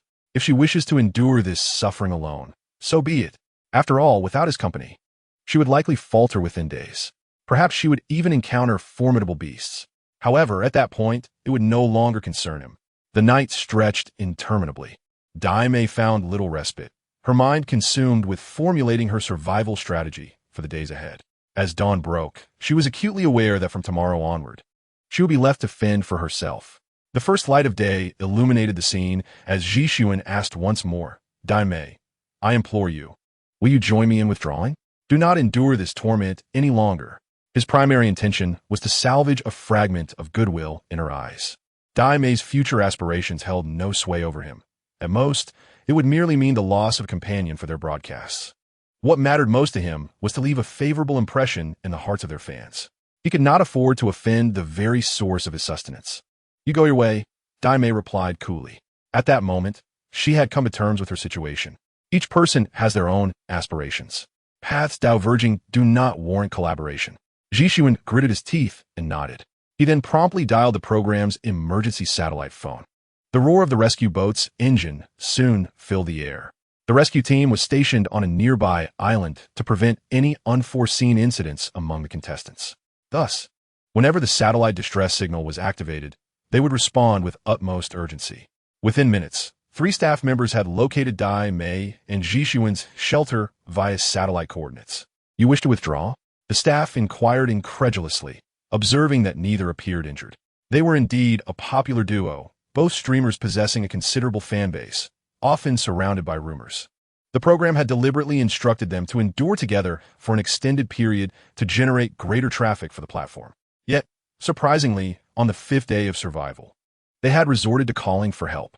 I wish to withdraw. I cannot possibly survive in such a place, Zhishuan declared resolutely, rising to his feet. He had made up his mind. Despite the potential challenges ahead, he could not bear to remain in this desolate location for another moment. The deterioration of his relationship with Daimei had reached an unbearable level. Staying together would only deepen their discomfort. Where is Daimei? The staff asked, astonished. It was unexpected that it was Zhishuan, as a man, who initiated the withdrawal. I will continue the challenge, Daimei stated with equal determination.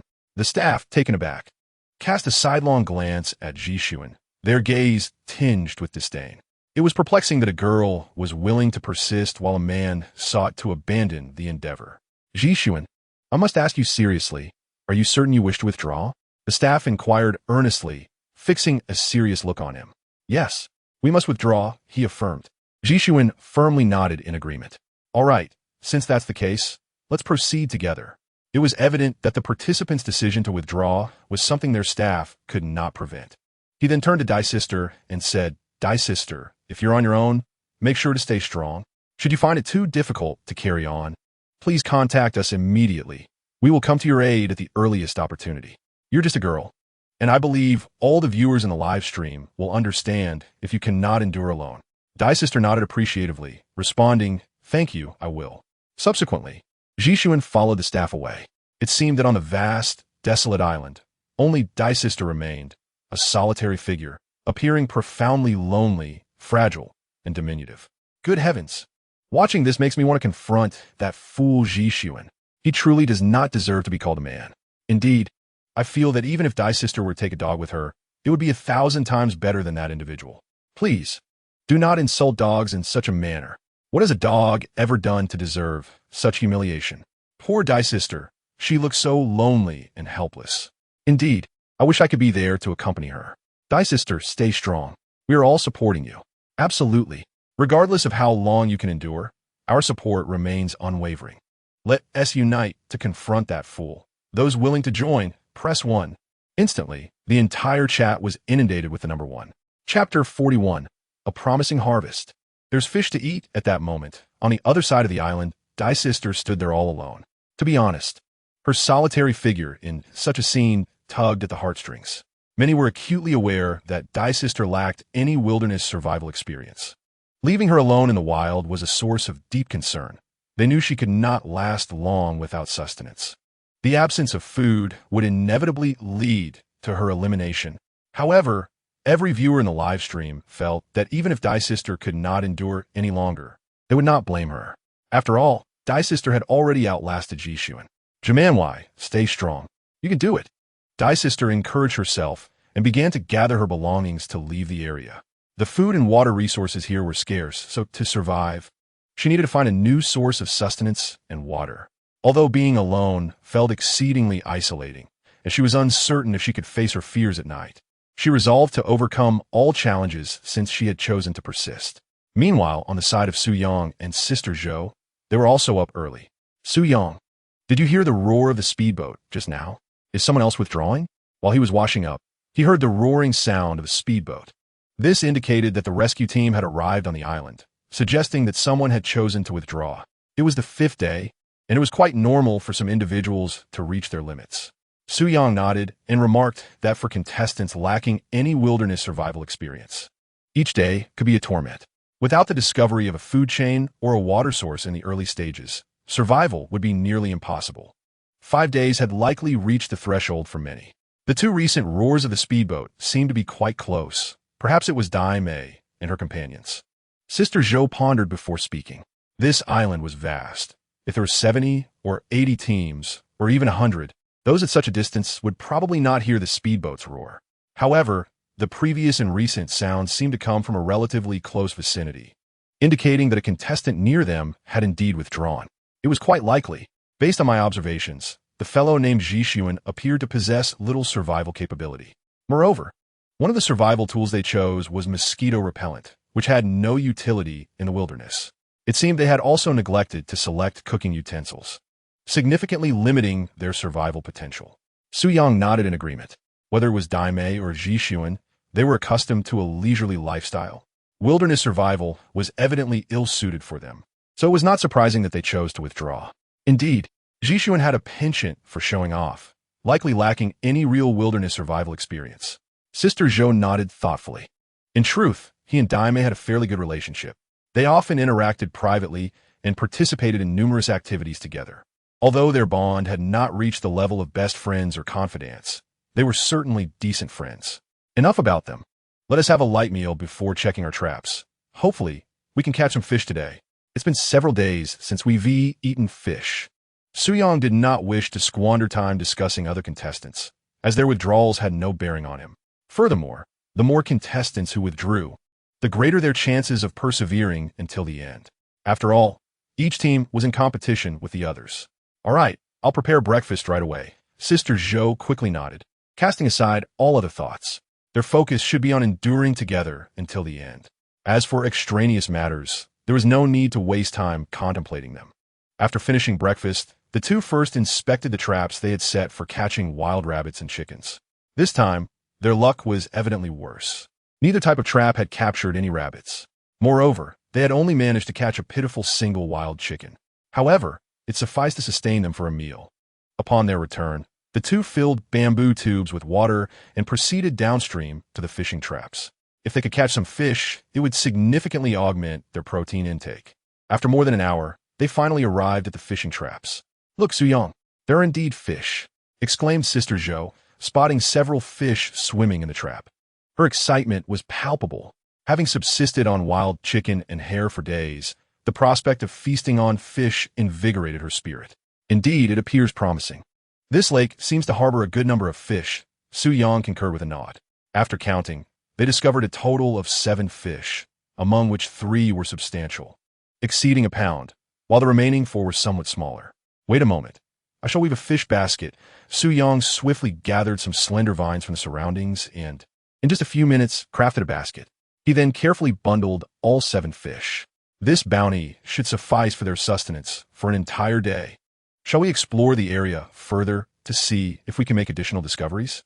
After securing the fish, Su Yang restored the trap to its original state, replenishing it with some bait, remnants of wild chicken and hare entrails they had previously collected, which, albeit unpalatable to them, intrigued the fish. Sister Zhou promptly followed suit. After meandering for a while, they did not uncover much, merely some wild vegetables. In truth, Su Yang was curious about the animal that little one had previously spotted. If it were a goat or a sika deer, capturing one could provide ample sustenance for a lengthy period. Regrettably, they did not encounter any signs of those larger game animals this time. Ultimately, they had to depart, for their gains of the day were already quite commendable. 2 hours later, they returned to their refuge, having also found numerous edible wild fruits along the way. Su Yang resumed his efforts in constructing the restroom, while Sister Zhou assisted by collecting stones. Together, they adorned the 150-meter channel with stone slabs. This was undoubtedly a labor-intensive task. After working diligently for a full 5 hours, only half of the channel was completed. Sister Zhou then began preparing dinner, as they had not eaten since their simple breakfast that morning. Su Yang continued his endeavors, striving to complete the restroom before the morrow. Chapter 42. Returning to the seaside to extract sea salt after their meal, the two resumed their industrious activities. As the day dawned, not only was there the task of completing the stone-paved waterway, but also the urgent need to excavate a channel for water to facilitate the flushing of the makeshift toilet. The distance from the upstream source to the restroom was approximately 70 to 80 meters. Fortunately, this particular endeavor did not require stonework. It merely involved hollowing out the nodes of bamboo and connecting the pieces together. This labor extended into the late hours of the night, and at last, both the waterway and the channel were completed. The task for the following day was to procure a sufficient quantity of bamboo. With the dawn of the 6th day of survival on the deserted island, accompanied by the cheerful chirping of birds, Su-yang and Sister Zhou rose early and ventured into the bamboo grove. Without hesitation, they commenced cutting bamboo once more and carried it back. The weight of over 200 pounds posed no challenge for Su-yang. He effortlessly transported the bamboo back to the shelter. The next step involved selecting several evenly sized bamboo poles to construct the water conduit. Splitting the bamboo down the middle was a simple task. The interior nodes were quite fragile and could be easily cleared with a few gentle taps of the machete. After trimming away the excess, a total of 8 bamboo sections were entirely hollowed out in just over an hour. Subsequently, all the sections were connected and securely fastened with vines. The seams created during the splitting were glued together using a mixture of tree resin and charcoal, followed by embedding them into the water channel. This segment of work was nearly complete. The waterway was sealed with bamboo strips and stone slabs, then covered with a layer of soil, marking the end of the construction.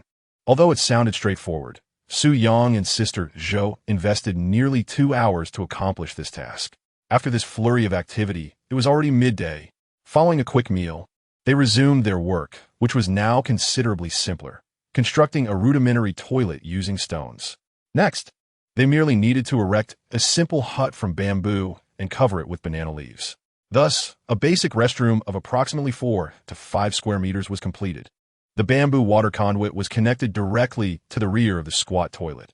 Once the plug was removed, water cascaded down, providing an impressive flushing effect. What appeared to be a simple restroom had, in reality, consumed over 2 days of Su-yang's effort. At last, it was finished. This undertaking had indeed been labor-intensive. It seemed that upgrading the shelter would also be a monumental task. Gazing at the completed restroom, Su-yang felt a profound sense of accomplishment. With the toilet now constructed, the inconvenience of using the facilities had been significantly alleviated. How wonderful it was to have our own restroom, a notion I once deemed unimaginable.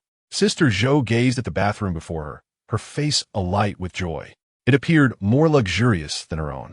After all, that which is hard-earned is cherished all the more, and it feels immensely precious. Indeed, it has not been an easy journey, but thankfully, it is now complete. Su-yang nodded in agreement. With the bathroom finished, they now possessed a more stable source of food. He felt it was time to embark on the production of some table salt. While sea salt enhances the flavor of food, it contains magnesium chloride, which imparts a distinctly bitter taste. If it were merely bitter, it could be tolerated. However, this sun-dried sea salt is laden with impurities and minerals. A few meals might pose no issue, but it is certainly unwise to consume such sea salt over an extended period. Prolonged use could inflict significant harm on the body. Thus, in the coming days, he planned to venture to the seaside to extract some table salt. In the wilderness, there are scant professional tools available. Naturally, it is impossible to eliminate all impurities and harmful substances from sea salt, but a simple extraction could at least mitigate the health risks. Furthermore, it would greatly enhance the salt's flavor. I will grill a couple of fish to reward you for your hard work these past few days. Sister Zhou exclaimed cheerfully as she went to prepare the meal. Their lives were gradually falling into a routine, and their standard of living was continuously improving. Today, they had a bathroom, and in the future, they would have a kitchen, a farm, perhaps even a ranch. Who knows, they might someday enjoy delicate noodles. Though this was merely a fleeting thought, having Su-yang by her side emboldened her to dream of such things. After merely satisfying their hunger, it was already 2 or 3 o'clock in the afternoon. Sister Zhou, shall we continue our exploration of the seaside shortly? Su-yang said while tidying up. His primary objective was, of course, to procure some salt. However, if they could also gather some seafood by the shore, it would be a delightful bonus, enhancing their lifestyle and palate. To the seaside? What for? Have we not just found such a splendid shelter? And our bathroom has only recently been constructed. Surely we are not moving again? Sister Zhou looked at Su-yang with a puzzled expression. She was reluctant to abandon such a fine refuge and the newly built bathroom, especially after spending 2 or 3 days on its construction. Of course, we are not moving. I merely wish to extract more salt from the seaside. This way, we can sustain ourselves here in the long term. And if we can find some seafood, it would offer a nice change of taste, wouldn't it? Su Yang smiled as he explained to the somewhat anxious and reluctant Sister Zhou. This place undoubtedly serves as an exceptional site for constructing a sanctuary. Hence, he would certainly not relinquish such perfect geographical conditions. However, to sustain life, one cannot remain in this locale perpetually. It is imperative to venture further afield in search of the resources required for their survival. Oh, I see. You startled me. I thought that as soon as our restroom was completed, you would want to evacuate from here. Sister Zhou breathed a sigh of relief and then remarked, "We indeed need to extract some salt. Although the sea salt we previously dried possesses a certain brininess that enhances the flavor of our food, it is still rather bitter, a persistent issue that has remained unspoken." She refrained from voicing this concern, believing that in the wilderness it was unnecessary to be overly fastidious. Besides, once articulated, these problems would inevitably trouble Su Yang, which was something she wished to avoid. Now that Su Yang has voiced it, it could not be more fortuitous. Well, let us tidy up and gather an ample supply of wild vegetables for the pheasants and hares, as we may be away for 2 or 3 days. Su Yang said to Sister Zhou, extracting sea salt is no simple task. Furthermore, this time he intends to extract a larger quantity. Thus a single day will undoubtedly prove insufficient. It is already afternoon, and they are uncertain how long it will take to reach the seaside. So returning tonight is certainly out of the question. Some preparations are necessary. All right, I will attend to it immediately. Sister Zhou nodded eagerly and hurried off to search for wild vegetables. Su Yang also began to pack his belongings, crafting a larger backpack from the remaining bamboo strips. Along the way to the seaside, they might discover additional resources of utility. He then fashioned several water buckets from thicker bamboo, filling each with fresh water. For finding fresh water on the beach is nearly an impossible endeavor. Lastly, he gathered a large iron pot, an essential tool for extracting sea salt. Chapter 43. Sister Zhou, may I borrow your cover? Once all their belongings were packed, the two of them, accompanied by the little one, set off in the direction of the beach. This time, they chose not to follow the same path as before, for on their last journey, they found no usable resources along the way. Thus, they resolved to forge a new route, ensuring to mark their trail diligently. Otherwise, in the vastness of the island, retracing their steps to the sanctuary would not be a simple task. Time flowed steadily. Along the way, Su Yang and his companion discovered a fair amount of survival supplies, including some wild mushrooms and vegetables. These provisions might spare them from hunger this evening. After walking for 2.5 hours, they finally beheld the expansive sea. I see the ocean. We have finally arrived. Upon beholding the azure expanse of the sea, Sister Zhou exclaimed with exhilaration. The 2.5 hours spent navigating through the dense thicket had proven to be quite a test of endurance. Her hands bore the marks of branches and thorns, reddened from the ordeal. Indeed, it was no small feat. I hope we can indulge in some seafood tonight, so that our arduous journey will not be in vain. Su Yang remarked with a smile. The two then set forth with haste toward the ocean. Moments later, they emerged from the lush underbrush onto the sandy beach. The sudden revelation of the vast seascape was undeniably refreshing. I shall first kindle the fire and boil some water to replenish our hydration, Su Yang declared, gathering dry twigs and igniting the fire with a pre-prepared match. He then set about boiling water in a pot. After 2 hours of traversing the dense jungle, the depletion of their energy and moisture was palpable, leaving them parched. Once the water reached a boil, they quickly replenished their fluids, feeling the weariness begin to dissipate. There are numerous rock formations over there. Let us investigate. If fortune smiles upon us, we may discover some seafood, Su Yang suggested, gesturing toward the nearby rocky outcrop. The rock formations before them were markedly different from their previous encounter, with half submerged in the sea, thus increasing their chances of finding marine delicacies. Sister Zhou nodded in agreement. After hydrating and resting briefly, they felt considerably less fatigued and made their way toward the rocks. As they approached, they caught sight of small fish darting about, albeit too diminutive to serve any purpose.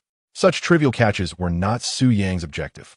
Upon reaching the rocky enclave, they began to search earnestly, knowing that many shellfish adhered to the stones, blending seamlessly with their surroundings, necessitating keen observation to unearth them. Suyang, come quickly. There are so many abalones here. Sister Zhou called out excitedly. Suyang hurried over to find several large abalones clinging to the base of the rocks. The size of these specimens suggested a market value of several dozen yuan each. In total, they discovered 8, and Suyang swiftly pried them loose with his knife. What a delight! Fresh abalone meat is truly delectable. It requires no elaborate preparation or seasoning. A simple boil enhances its exquisite flavor. Subsequently, the duo continued their search and stumbled upon a bounty of sea snails, including 2 larger specimens of the jade snail, a palm-sized conch, and several small sea urchins. There was also a small octopus, albeit not particularly large. One could say it was a bountiful harvest. Together with the assortment of wild vegetables and mushrooms gathered earlier, they would suffice for tonight's dinner. Upon further exploration, no additional seafood was discovered. The fish in the shallows were rather diminutive, and Suyang held little interest in them. Subsequently, the two returned to their shelter. At that moment, the evening glow enveloped the entire island, signaling that darkness would soon descend. Let's first cook these seafood, Suyang suggested to Sister Zhou, and then I shall begin to prepare the salt. One must be well fed to have the strength to work. Sister Zhou nodded eagerly and commenced the preparation of the seafood, simultaneously cooking the previously gathered wild mushrooms and vegetables. The water used to boil the seafood naturally bore a hint of saltiness, enhancing the flavor of the vegetables. Moments later, all the seafood was ready. Each dish was exquisite, and within mere minutes, it was devoured entirely by the two of them. In contrast to meat, the little ones seemed to show little interest in seafood, merely sniffing it before losing interest and scampering off to play elsewhere. Why does my instant noodles suddenly taste so bland? The audience lamented. Look at this. Is this really fair? A seafood feast has been arranged, and yet here I am, struggling. Compared to Sister Zhou and Suyang, the little girl appeared quite unfortunate. Hurry and join them. The viewers expressed their sympathy for her plight. Having satisfied their hunger, it was time to commence work. Suyang filled a large iron pot with seawater to boil. Most of the salt we consume is derived from sun-drying before processing. However, they had neither the luxury of time nor the necessary conditions. Thus, boiling was their only recourse. Although this method yields a smaller quantity of salt at a time, it was reasonably efficient given the abundance of firewood. As the seawater bubbled in the pot, a layer of white substance soon floated to the surface, while a thin film of white material adhered to the bottom of the pot. Suyang, is this layer the bottom coarse salt? Sister Zhou inquired curiously, her gaze keenly observant like a student eager to learn from a teacher's experiment. No, this is not coarse salt. This white substance is calcium sulfate, also known as gypsum. The concentration of salt in the remaining water is still too low, so we must continue adding water and boiling. Suyang shook his head and explained in truth. Calcium sulfide has numerous applications. It can be utilized not only in the production of cement, but also as a nutritional supplement and a tissue fortifier for food. He then continued to add water and bring it to a boil. After repeating this process 4 or 5 times, the layer of white substance at the bottom of the pot increased significantly, and the water's hue became increasingly yellow. The yellow tint was due to the impurities and minerals in the boiled seawater, with magnesium chloride being the most prevalent. Sister Zhou, please remove your bra, Suyang suddenly exclaimed, causing Sister Zhou to sit down in shock, her eyes wide with fear as she looked at him. Had he lost his mind? Why would he suddenly ask her to remove such an item? They were live-streaming, after all. How could he be so brazen? Such comments could surely wait until they returned to the shelter. No, such words should never be uttered at all. Suyang, have you gone mad? We're live. What are you thinking? I must warn you, do not act recklessly, she said hastily, crossing her arms over her chest. In this desolate wilderness, could he be harboring ill intentions? It was truly difficult to discern a person's heart from their appearance. Had he finally succumbed to temptation? Chapter 44. Anticipation of the encounter between the dim-witted girl and the divine Suyang. Suyang was momentarily taken aback as he observed Sister Zhou's panicked expression, and he quickly grasped her thoughts. It seemed his choice of words had been rather inappropriate, leading to her misunderstanding. No, what I meant was that I need to use your bra for filtration. The sponge material inside, it provides excellent filtering capability. Unfortunately, I cannot find anything better, so I must resort to your bra, he explained earnestly. All the calcium sulfide needed to be filtered out, but on a deserted island, There were no fine mesh filters or coffee filters available. Hence, the most suitable substitute was the sponge material within Sister Zhou's bra. Oh, so that's how it is. Sister Zhou said, feeling embarrassed as she lowered her hands from her chest upon hearing Su Yang's explanation. It appeared that driving too often had its downsides, leading her to think inappropriately at times. However, she still hesitated, saying, "Could we perhaps use something else? Is it really appropriate to filter with this? After all, it is personal clothing. The salt we filter will be for both of us to consume. If it were just for me, it wouldn't matter as much. But Su Yang is a man, and it feels somewhat inappropriate. It's like indirectly consuming something of mine. What is there to be concerned about? This is survival in the wilderness," Su Yang remarked nonchalantly. Individuals like Bear Grylls are known to drink their own urine, so he was hardly fazed by such matters. After a brief moment of hesitation, seemingly engaged in an internal struggle, Sister Zhou could only nod in agreement. She then hurried to the side, turned away, and skillfully removed her clothing, awkwardly handing it to Su Yang. "Wow, this is quite small. I hope it can serve its filtering purpose," Su Yang thought to himself as he glanced at the item in his hand. He then stole a glance at Sister Zhou, noticing a slight concavity at her chest. This is truly a pitiful sight. A sudden wave of sympathy washed over Su Yang. "Hey, what was that look for, you scoundrel?"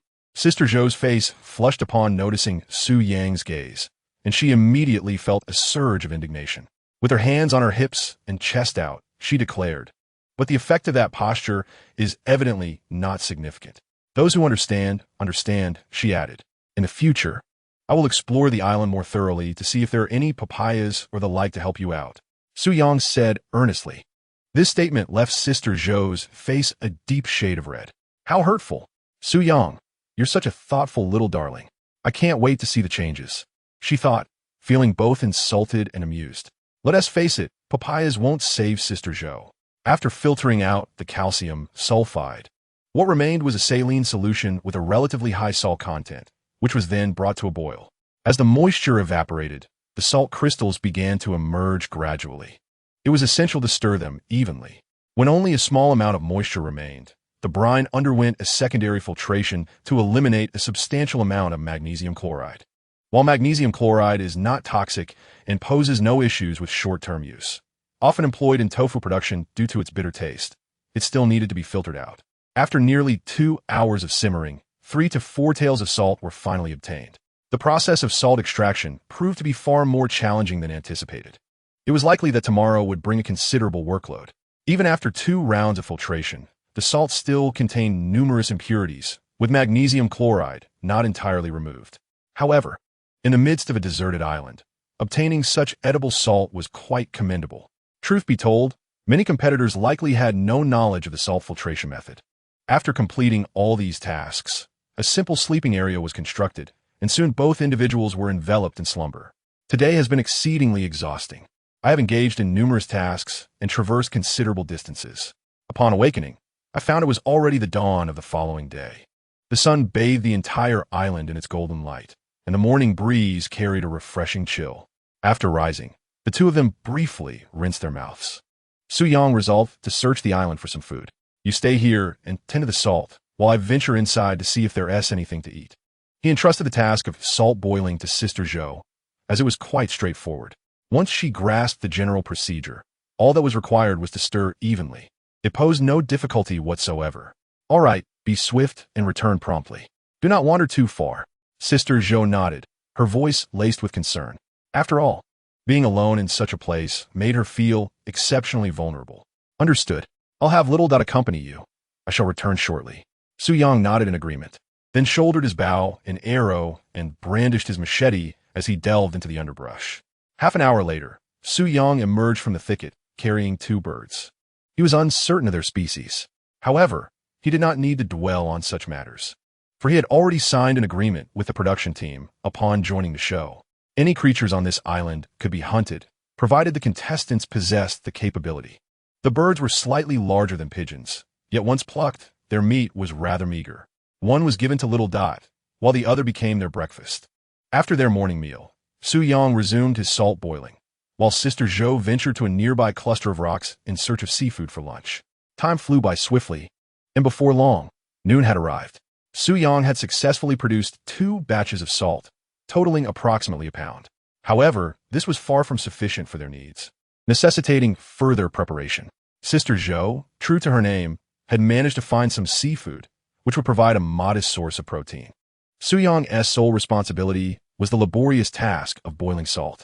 This monotonous and tiresome endeavor continued until the following day at noon, marking the 8th day of their survival. They had amassed over 2 pounds of salt, which should sustain them for a considerable duration. Additionally, the island's salt fruit would offer supplementary salt intake. We are nearly finished. It seems we shall soon be able to return. After completing the final batch of salt, Su Yang stretched languidly. Although it was not a skilled task, it was undeniably taxing. Furthermore, their supply of fresh water was nearly depleted, making a return imperative. Indeed, I still believe our shelter provides a more comfortable sleeping arrangement, although Sister Zhou readily agreed. She had not been sleeping well over the past couple of nights. After the latter half of the night, the cold became unbearable, causing her to shiver uncontrollably. Had she been in the shelter with its heated floor, she would have felt no chill at all. After merely 2 nights, she could hardly wait to return. Let us meander along the coastline a bit further, in hopes of discovering something unexpected. We must return here in 2 hours to board the island. There is still time. Su Yang intends to explore the surroundings to seek out additional useful resources. The two then began their search along the beach, seemingly on the brink of uncovering something remarkable. Wait, the area where Su Shun and Sister Zhou just passed feels oddly familiar. Haven't I seen this place before? Isn't this where Daimei came yesterday? Indeed, I was in Daimei's live stream yesterday. She had indeed visited this spot, but now she has returned. I must check Daimei's live stream. Daimei, hurry out and encounter Su Shun. Let him take you on an adventure. The anticipation for a serendipitous meeting is exhilarating. Daimei is so unfortunate. Indeed, it is heart-wrenching to see a girl in such a plight. Chapter 45, The Little One's Discovery. Other contestants exist meanwhile in the 4th livestream room. Due to Zhishuan's merciless departure, Daimei was left to fend for herself. However, since Zhishuan's exit, Daimei seemed to be faring somewhat better, her luck improving significantly. She successfully located a freshwater source. Though the water was limited and required painstaking effort to collect drop by drop from the rock face, it sufficed for her daily needs. After over a day of exploration on the island, Daimei ultimately resolved to establish her camp on the beach. Being alone and feeling vulnerable, the dense jungle upon her arrival had cast an oppressive atmosphere that she could feel even during the day, making sleep elusive at night. Thus, after much contemplation, she chose to return to the beach.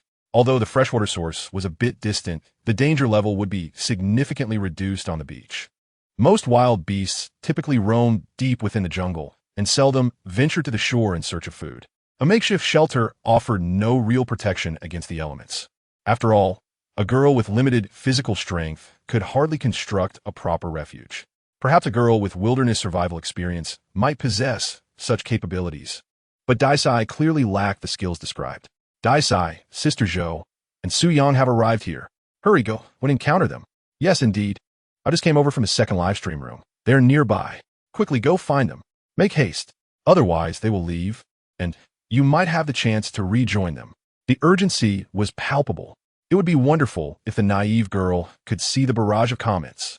The viewers in the live stream were eagerly reminding her, fully aware that she was unable to perceive the messages.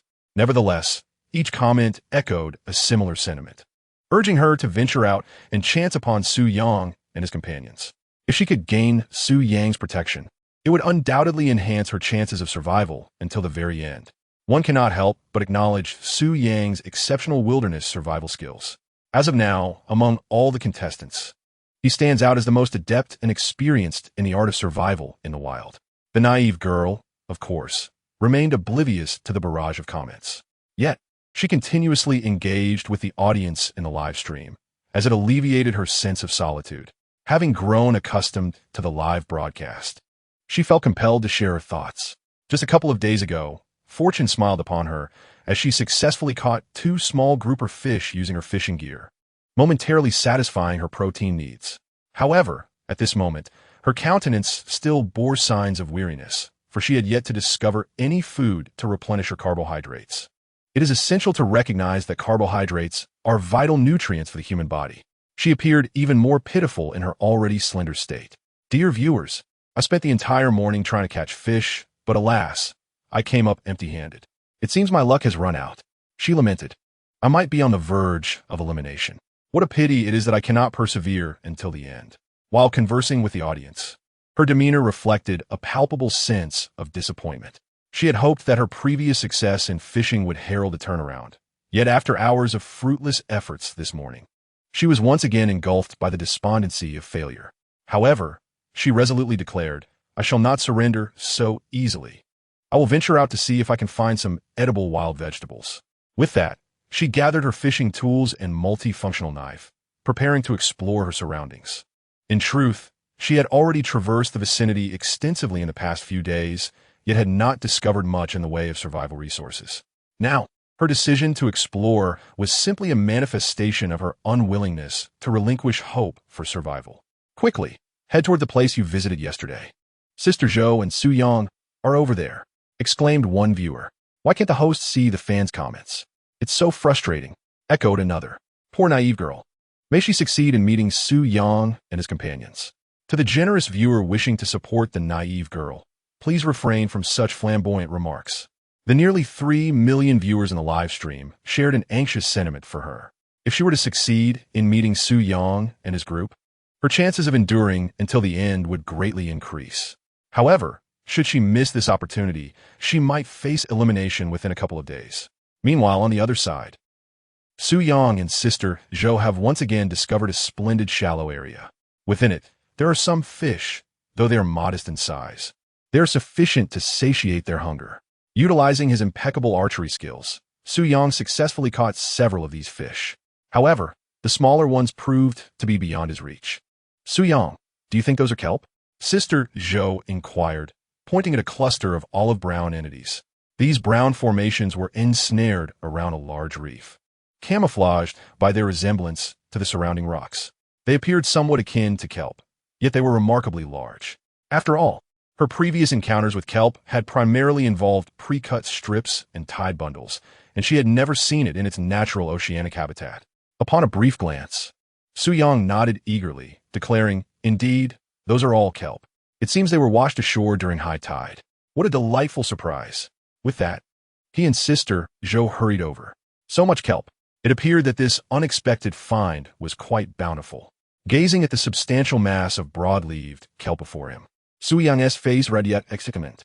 Besides his fondness for consuming kelp, it was paramount that kelp is rich in essential minerals and trace elements required by the body, most notably iodine, which it is famously known to contain in abundance. Previously, the salt they had extracted from seawater was deficient in iodine, insufficient to meet their bodily requirements. The discovery of kelp, therefore, was undoubtedly excellent news, as it would replenish the iodine content lacking in their salt, mitigating any discomfort from iodine deficiency. I absolutely adore cold-tossed kelp. Sister Zhou chimed in, her face alight with enthusiasm. She particularly relished cold kelp salad, and it was a staple item on her hot pot orders. Please wait a moment. I shall fetch a vine to gather some to take back, Su Yang said. Quickly darting into the neighboring thicket, he soon emerged with a slender vine. This time, he was determined to collect a generous amount of kelp. While kelp is indeed common in the ocean, most of it grows on the seabed, making it rather challenging to obtain. Su Yang's swimming skills, unfortunately, were not particularly remarkable. Thus, such a plentiful supply of kelp was a rare and fortuitous find for them. They must transport all of it back, even though it would require considerable effort. Missing this opportunity might mean they would not have such good fortune in finding kelp again in the future. Then, all the kelp was bound together with rattan. For this substance, having been soaked in water for an extended period, was quite heavy due to its abundant growth. However, for Su Yang, such a burden was manageable. After all, he was capable of traversing the mountains with over 200 pounds of bamboo on his back, as long as he took brief pauses along the way. Returning to the shelter would pose no challenge. Once everything was packed, Su Yang and Sister Zhou decided against lingering any longer. Their fresh water supply had dwindled to a mere trickle, necessitating their return to the shelter before it ran out. This was the safest course of action. In the wilderness, it is prudent to avoid any semblance of luck. A minor mishap could abruptly end their survival journey. All right, with a bountiful harvest, let us return. Su Yang weighed a hefty bundle of kelp in his hands. It was manageable, not overly burdensome. There was no need to engage in further antics on the beach. They needed to return to their shelter before darkness fell. Indeed, Sister Zhou nodded with satisfaction, having gathered so much of her beloved kelp and several fish. Tonight's dinner promised to be quite sumptuous. With the kelp in tow, the two prepared to retrace their steps. However, just as they were about to depart, little one suddenly glanced towards the distance, signaling excitedly to Su Yang. Clearly, it had discovered something intriguing. Huh? Su Yang paused, a flicker of confusion crossing his face. What is wrong with little one? Sister Zhou inquired, her expression a mixture of curiosity and concern. She was, of course, unable to comprehend its signals. It seems to be trying to inform us of the presence of others over there, Su Yang remarked, furrowing his brow slightly. His newfound ability to communicate with little one allowed him to grasp its intentions. It appeared that other contestants were nearby. Chapter 46. Little one. Do you think I'm fierce? Wow. I'm super excited. It seems little one has spotted Daimei. Exactly. I just came from that direction. Daimei is approaching this way. Wow, this is thrilling. Our Daimei is finally going to be saved. Dear family members in the second live stream, we shall be one family from now on. Indeed, let us unite and foster friendship. Love Sister Zhou and also Daimei. Hurry, Su God, quickly ride the rainbow to rescue Daimei. By the way, isn't little one as perceptive ability remarkable? It's so tiny yet so attuned. Indeed, I find it incredibly intriguing. And have you noticed? Su Yang seems to understand what little one is expressing.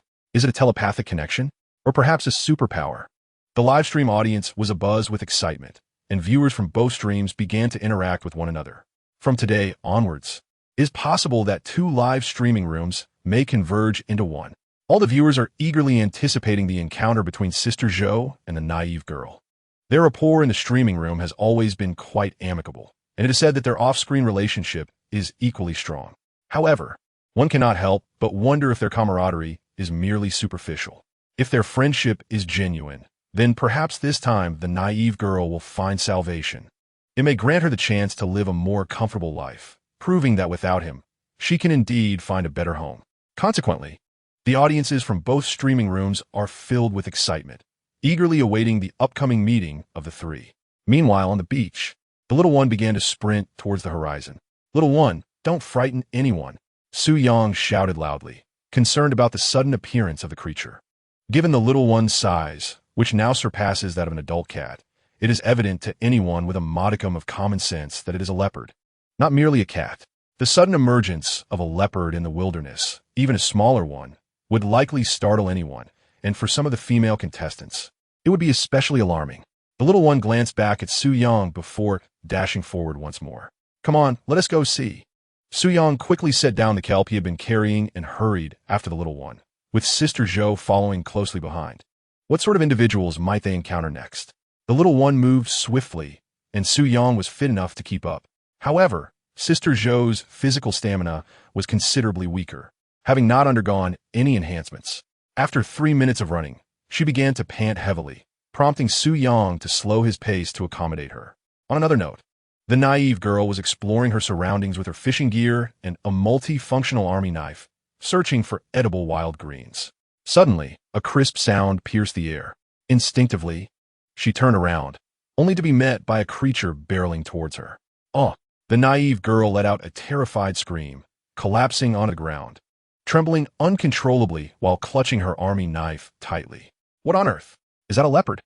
Panic surged through her as she realized the gravity of the situation. In the fourth live streaming room, viewers were taken aback the moment the camera revealed the leopard. Concern for the naive girl began to spread among the audience. Due to the distance of the shot, many viewers failed to discern that it was merely a small leopard. And since a significant portion of the audience in the fourth room were the naive girl's loyal fans, they seldom ventured into other streaming rooms. Thus, there are indeed many who do not recognize the little one. Fear not, for that is Xiao Budian, the small leopard belonging to Sister Zhou and God Su. It poses no threat whatsoever. Indeed, Xiao Budian is quite perceptive and would not harm anyone.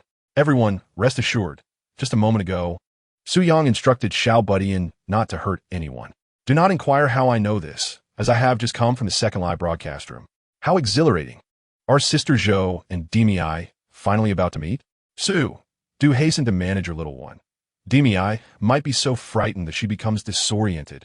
Naturally, there are many curious onlookers who have recognized Xiao Budian at a glance. Moreover, numerous viewers have just arrived from the second live broadcast room, specifically to ascertain whether the individual discovered by Xiao Budian is indeed Daimei. It is now entirely confirmed that the one just discovered is Daimei. Soon enough, Su Yang and Sister Zhou shall encounter her. Xiao Budian is quite swift, and thus the camera zoomed in quickly. At this moment, all observers noted that Xiao Budian is indeed quite small, only slightly larger than an adult cat.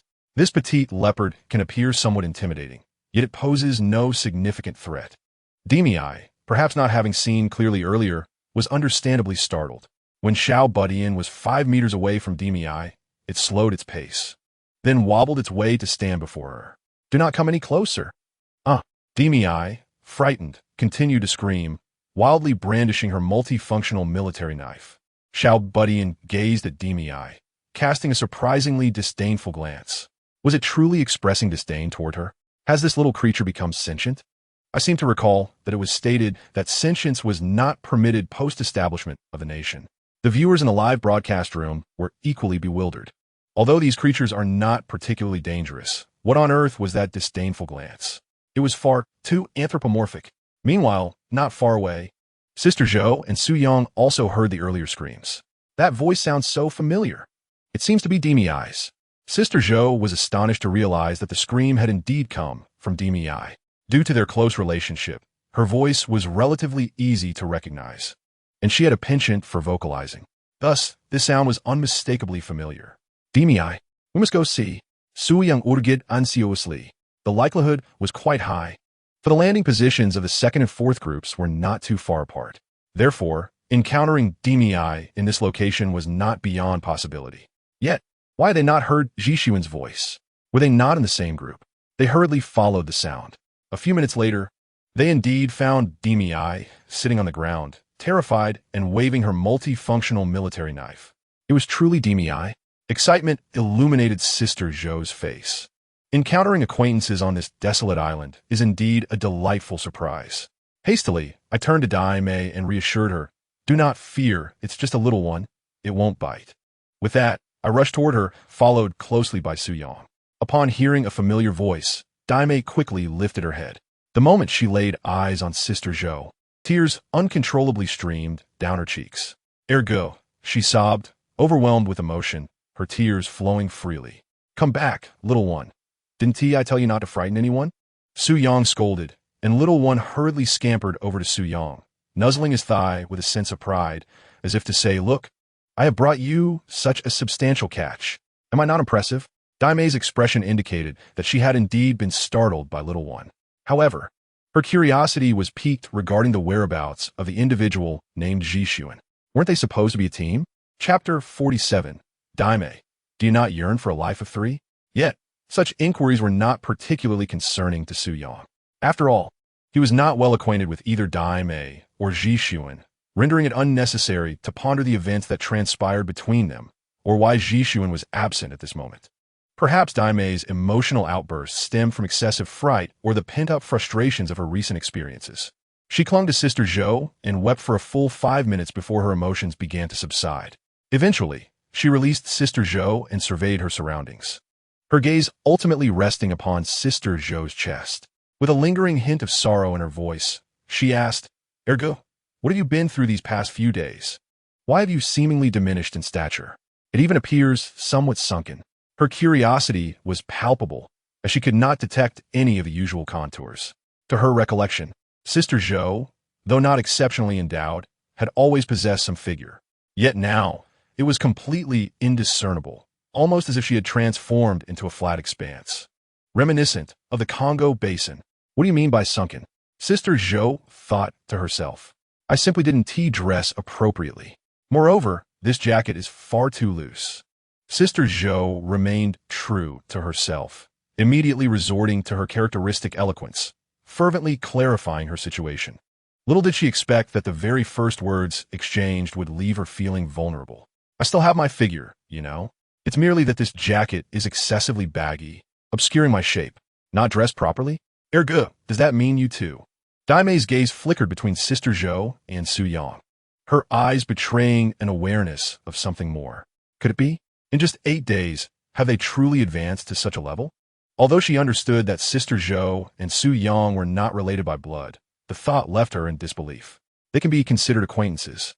Is it not said that it's difficult to act against acquaintances? What are you thinking? Look at your current state. How can your mind still be filled with such sordid thoughts? My method for filtering seawater has become quite effective. Sister Zhou felt herself on the verge of exploding with frustration. How could you still harbor such chaotic thoughts when you've reached this state? She then took another glance at Daimei, feeling slightly more balanced in her heart. She remarked, "How can you dare to criticize me when you are in the same predicament, having also sunk to such depths?" Indeed, Daimei may have lost considerable weight over the past few days due to hunger. Consequently, she was almost unrecognizable. This prompted the two to embrace tightly once more. In that moment, both felt a poignant connection akin to that of fellow villagers reuniting. Perhaps this shared experience was a significant factor in their burgeoning friendship, as their commonalities were strikingly evident. Su Yang observed the two women, who, after a brutal exchange, were now empathizing with one another, with an expression of indifference. Women are indeed enigmatic beings. Ultimately, Su Yang felt compelled to intervene. It was already past 2 in the afternoon. If they delayed any further, they might not return to the shelter today. Moreover, the fresh water they had brought was nearly depleted. Thus, it was imperative that they leave promptly and return to safety. By the way, Daimei, where is Ji-sun? Aren't you two supposed to be a team? I haven't seen him at all. At that moment, Sister Zhou recalled Ji-sun. Logically, they should have appeared together. However, there was no sign of him, and it seemed that the little one had not noticed either. Don't mention him. I don't want to hear that name right now. Daimei's expression shifted immediately. She wished to avoid that name altogether, especially given the experiences of the past days, along with the solitude and fear that had filled her nights, which fostered a deep resentment towards it.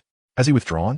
The roar of the speedboat we heard a few days ago must have signaled Ji-sun's departure, Sister Zhou quickly deduced. The sound of the speedboat was so close that it was almost certain it marked Ji-sun's exit. However, how could he leave Daimei alone in such a place? Their relationship had always been quite good, and they were well connected online, regardless of what had transpired. Such behavior seemed rather lacking in masculinity. If it were Su Yang, he would never have acted in such a manner. Sister Zhou, may I join you and reform our team? I truly do not wish to withdraw from this challenge, but I cannot endure alone any longer, Daimei stated earnestly, her tone tinged with desperation. Only she understood the trials she had faced over the past days, especially the fear that envelopes one during the night could devour all of a person's resolve and determination. There were several instances when she was on the verge of dialing the satellite distress signal.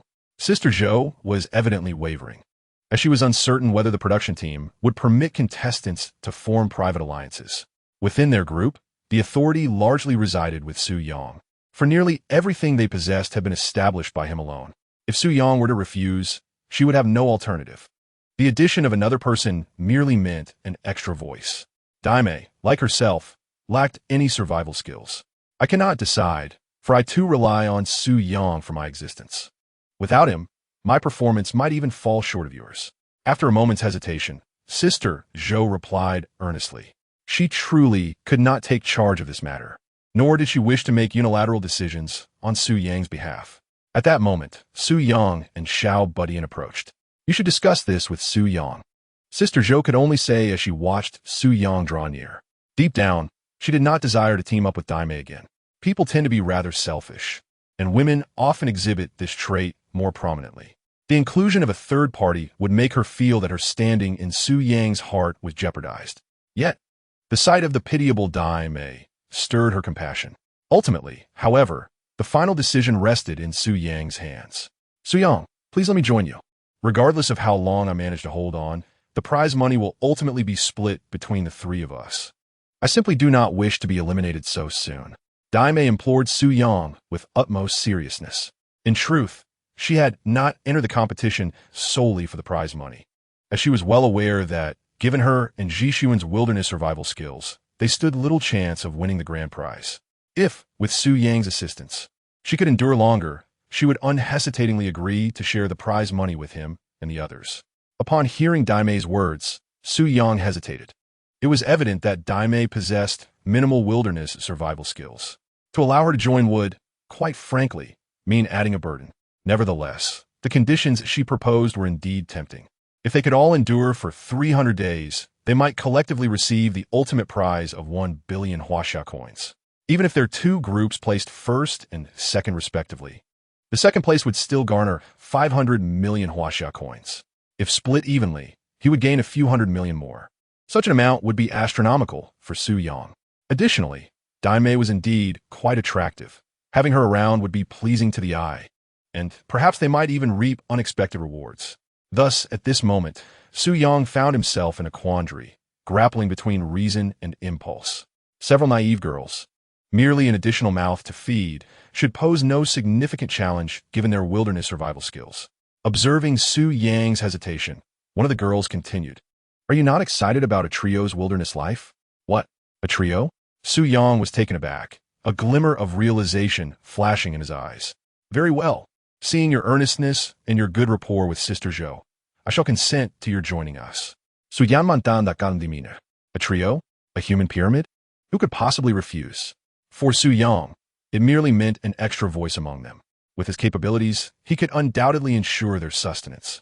Moreover, having an additional companion would alleviate the monotony of island life. However, Sister Zhou appeared somewhat conflicted. Su Yang's willingness to take in the naive girl indicated her judgment of his character was sound. He was indeed kind-hearted. Yet, having another mouth to feed was not a trivial matter. Although their initial days had been relatively comfortable, who could guarantee that they would always have meat at each meal? This unspoken reality placed even greater pressure on Su Yang. Simultaneously, as a friend, Sister Zhou wished to assist the naive girl. Surviving alongside her could perhaps infuse their monotonous days with some joy. Nonetheless, the naive girl's presence would undoubtedly alter their lives significantly. As a woman, Sister Zhou was acutely sensitive to these matters, especially as she sensed the budding feeling she harbored for Su Yang. The mingling of such thoughts and emotions left her feeling quite conflicted. A trio? Wow, Su Yang must be ecstatic. Indeed, the thrill was fleeting. Su Yang needed to take care of himself. Amidst all this, he still made time for humor, just as the naive girl he knew. In the second live stream, the audience was rapidly increasing as viewers from the fourth stream poured in. The moment Su Yang permitted the naive girl to join, it seemed as though the two streams had merged into one. "Thank you so much, Su Yang. I cannot repay you. Perhaps I should offer myself in gratitude?" The naive girl joked excitedly. Did not ancient customs often involve such expressions of gratitude? Moreover, with Su Yang's striking looks, he certainly fit the image of the prince charming she envisioned. Observing his and Sister Zhou's current state, they seemed to have fared well on the island over the past 8 days. Given that Sister Zhou likely shared her lack of wilderness survival experience, their success must be attributed to Su Yang's expertise in the field. "Never mind. I have little interest in the Congo Basin." Su Yang cast a fleeting glance at the chest of the girl beside him, then spoke in a nonchalant tone. Most men tend to favor that which is elusive and difficult to grasp. As a typical man, Su Yang's interests were no exception. "What kind of gaze is that? Are we in the Congo Basin?" Such humiliating remarks. Although it may not compare to the grandeur of Mount Everest, it was certainly not insignificant. The girl immediately placed her hands on her hips, puffed out her chest, and indignantly retorted, "It's merely comparable to Sister Zhou's. There is no substantial difference. Make sure to consume more papaya in the future, for your benefit as well as mine." Su Yang replied indifferently. He wondered if there were any papayas on this vast island. If so, it might offer some respite to both Sister Zhou and the girl. Such matters typically require human intervention. "Sister Zhou, your cousin's manner of speaking is rather hurtful, don't you think?" The girl cast a pleading glance towards Sister Zhou. Sister Zhou glanced down at her feet, aware that she was fully exposed from head to toe. She too felt a sense of helplessness. Su Yang nearly burst into laughter from the sidelines. "Welcome aboard, dear girl." After a moment of shared exasperation, Sister Zhou genuinely welcomed her addition. With the girl now part of their group, Su Yang could explore alone without feeling overly solitary. Moreover, he had already assured her that this arrangement was set in stone. "Rest assured, I will not be a burden," the girl said earnestly. Joking aside, the fact that Su Yang and Sister Zhou were willing to take her in deeply moved her. Thus, in the days to come, regardless of how long she could endure, she vowed to assist Su Yang wholeheartedly. "By the way, do you have any shelters or water sources nearby? Su Yang inquired seriously, looking at the girl. If they could find a freshwater source, they could linger here for another day and explore the vicinity further.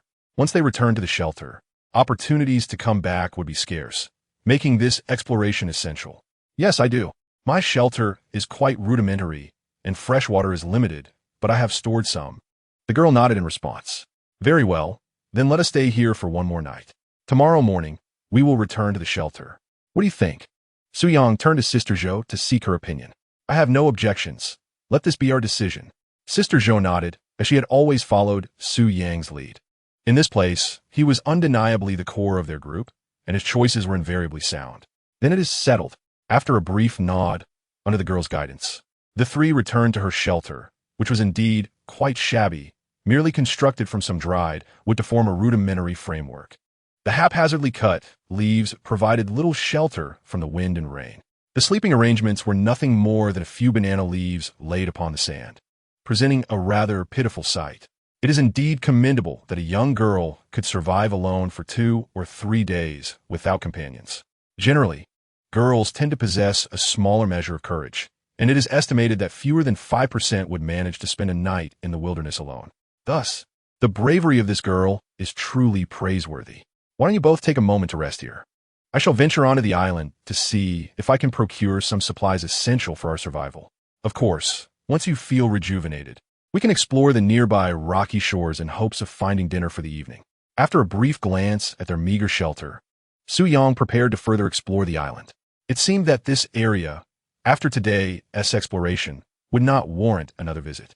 Missing out on vital resources for survival would certainly be a regret. The two nodded obediently in agreement.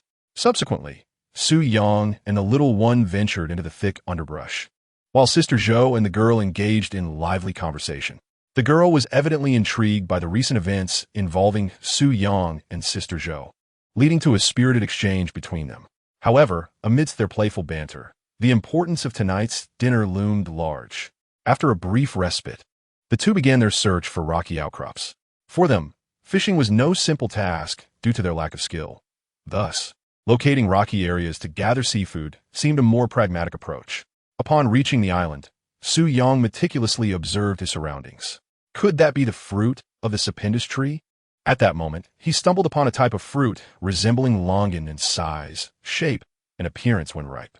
They grew in clusters, earning the sapindus the nickname false longan. This fruit is often utilized in traditional Chinese medicine and has widespread applications. Moreover, it serves a significantly important purpose. It can be transformed into soap, shampoo, and cosmetics. The fruit's pulp is rich in saponins, and its glycosides possess antibacterial and anti-dandruff properties. This fruit is nothing short of a natural soap in the wilderness. What a splendid find! Gazing at the clusters of sapindus fruit, Su Yang pursed his lips and murmured to himself, with this and a bit of processing alongside other materials, we will soon have the means to wash our hair and bathe. After all, with the frequent sweating over the past few days, feeling sticky and uncomfortable was quite a burden. Chapter 49. The simpleton girl Su Yang had already placed all the soap berries into the backpack behind him within just a few minutes. Such treasures are indeed rare and elusive. Should he miss this opportunity, he could not ascertain when he might encounter them again, unless he were to make a long journey back to search for them. Such a situation would hardly be a comfortable solution. Thus, Su Yang continued his quest. With no need to return to the shelter today, he had ample time to explore the island. Furthermore, without the company of Sister Zhou, his speed and efficiency naturally increased. After a while, he stumbled upon a plethora of delightful finds, one of which was a soap tree adorned with pods. The soap pod is a fruit akin to the sword bean, widely utilized in medicinal applications and health products. Notably, it possesses the remarkable ability to be transformed into soap and shampoo, as its surface contains a layer of surfactant effective in removing dirt. For ages, it has been extensively employed in the production of soaps and shampoos. Today, his fortune was indeed splendid. With both soap berries and soap pods in hand, he could concoct excellent shampoo and soap, marking a significant stride towards civilization. Su Yang's discoveries and bounties today filled him with great joy. For him, going a week or even 10 days without washing his hair was of little consequence. However, for Sister Zhou and the simpleton girl, the situation was quite different. The desire for beauty is innate among girls, although they had not voiced such requests. It was evident that they longed for a proper bath and freshly washed hair, having filled his backpack with soap berries. Su Yang ingeniously crafted a handheld basket from vines and gathered an abundance of soap pods. The materials he procured were likely sufficient to produce enough shampoo and soap to last them for 300 days. After all, bathing daily was not feasible under their current conditions. After wandering for nearly an hour and foraging some wild mushrooms and vegetables, he returned to the shelter with a bountiful harvest. However, upon his return, he found that Sister Zhou and the simpleton girl were not there. It was clear they had gone to prepare dinner for the evening. After a brief rest and a sip of water, Su Yang decided to search for them, not out of concern for their safety, but rather fearing they might struggle to find dinner for the night. He certainly did not wish to go hungry. "Little one, let us go find them," Su Yang called out to the small creature. The little one then gallantly dashed off into the distance. The sensory perception of beasts is indeed unparalleled by that of ordinary humans. After half an hour, he finally located the two amidst a pile of rocks. The rocky outcrop closely resembled the one they had encountered 2 days prior, partially submerged in the sea. Thus, it was likely adorned with some abalones or other shellfish. Jia and Dai Sister rolled up their pant legs, diligently searching. Their baskets evidently already contained some treasures. Upon seeing Su Yang approaching, they hurried over. "How's the haul?"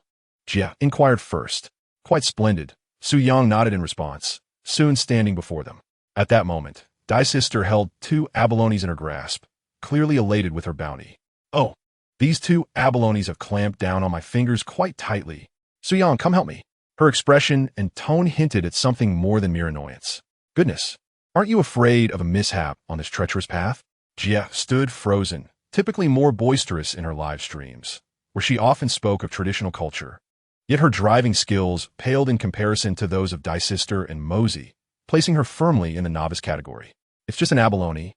Yet Dai Sister has managed to turn it into a spectacle. Could we perhaps tone it down a bit? You might scare. Su got away. Indeed, the legendary driver of Qiuming Mountain had unleashed a sudden chaos that nearly strained my back. Dai Sister, I too wish to experience what it feels like to be pinched. At that moment, the second live stream was abuzz with excitement, as viewers from the fourth stream flocked in, bringing the audience count to nearly 8 million, undeniably securing its place as the most popular stream. In stark contrast, the second-ranked Teacher Huang stream barely surpassed 400,000 viewers. Most celebrity and streamer broadcasts hovered between 200,000 to 300,000, while some lesser-known contestants faced dismal numbers, with even a few barely surpassing 1,000. It is worth noting that this show was immensely popular, making such meager viewership rather pitiful. Just poke it with your finger, and it will release the water. Suyang Adfi said Dai Sister et Ernestly. Abalones are like that, regardless of the variety. They show no mercy. Dai Sister shot him a disappointed glance. Meanwhile, on a sharp platform, Jishuan resumed his streaming journey after exiting the survival game. However, his prior abandonment of Dai Sister had severely impacted his viewership. Currently, he was only drawing a meager 100 or so viewers, a stark contrast to his former popularity. Even more disheartening were the comments and bullet screens, rife with mockery and derision. Some individuals have even resorted to harsh verbal outbursts.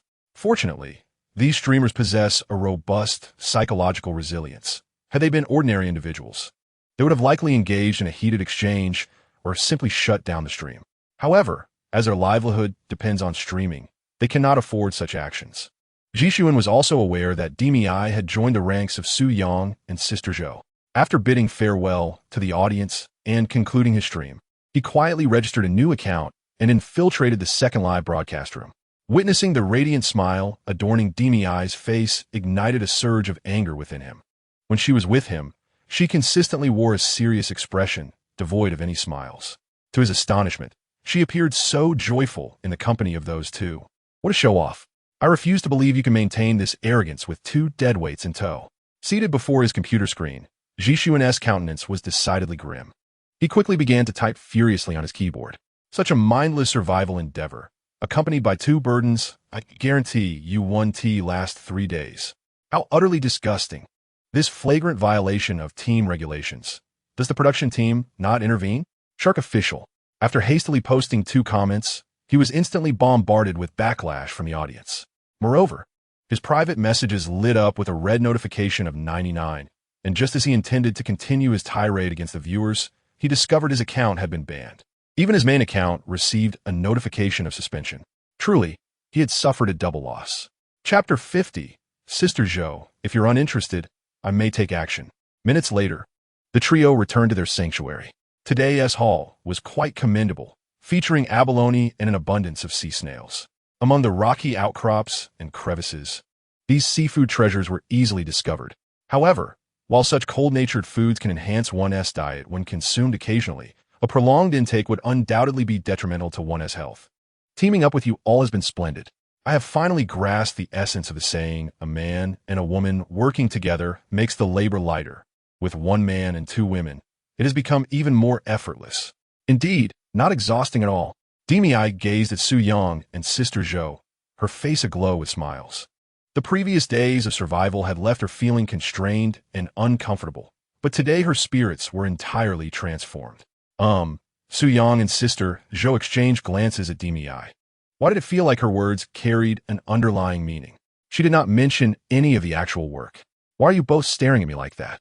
I simply meant that a man and a woman working together makes the task easier, Daimei clarified. Her explanation, however, seemed somewhat feeble. Su Yang, are those fruits and beans you gathered intended for tonight's dinner? Sister Zhou, dismissing the peculiarities of Daimei, turned her attention to Su Yang and inquired. No, these items are not for consumption. I intend to utilize them to concoct some shampoo and soap. These are the primary ingredients for creating both, and their efficacy in cleansing and combating dandruff is quite remarkable, Su Yang stated earnestly, shaking his head. Shampoo and soap? Sister Zhou exclaimed, her expression one of astonishment. Can you truly produce such items? It is indeed hard to believe that one could have shampoo and soap in the wilderness. Although her tone was questioning, she fully trusted Su Yang's capabilities. He was not one to boast without reason. If he claimed he could do it, he undoubtedly possessed the confidence to succeed. Of course, this is the soap berry, which contains a significant amount of saponins. The primary use of the soap pod is to manufacture soap. While it cannot compare to industrial production, it should suffice for regular bathing and hair washing, Su Yang replied earnestly. Meanwhile, the Na'vi girls stood in shock. Previously, they had struggled to find food, and now Su Yang and Sister Zhou were embarking on the creation of shampoo and soap. The disparity between individuals was truly striking. She found herself increasingly eager to see what Su Yang and Sister Zhou's sanctuary looked like. After a simple dinner, night fell. They chatted for a while before the trio succumbed to slumber, having expended considerable energy throughout the day and needing to travel again the next morning. At dawn, they awoke early. The winds on the beach were fierce, making the early morning particularly chilly, which hindered their sleep. After a brief tidying up and gathering their belongings, the three ventured to the island once more. The path to the island was even more arduous, taking them 3 hours to return to their shelter. Upon seeing Su Yang and Sister Zhou's sanctuary, the Na'vi girl was utterly stunned. My goodness, is this truly your shelter? It is absolutely beautiful, resembling a paradise, she exclaimed, noticing they had even raised wild chickens. Her expression mirrored that of a country bumpkin visiting the city, filled with wonder. Sister Zhou chuckled, having anticipated the girl's reaction. Compared to the makeshift shelter of the Na'vi girl, their sanctuary was akin to a castle. Is that little room over there prepared specifically for me? The Na'vi girl inquired, pointing to the restroom. Did you know in advance that I would be joining your group, and thus arranged a small room for me? That is merely a latrine. But if you wish to stay inside, I won't object, Su Yang replied nonchalantly. Perhaps not.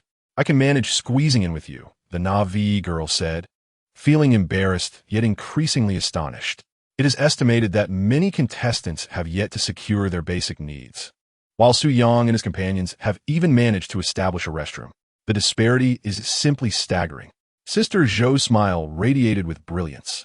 At that moment, the audience who had just transitioned from the 4th live stream were astonished upon witnessing Su Yang's sanctuary. In stark contrast, the shelter of the clumsy girl appeared to be nothing more than a refuse dump.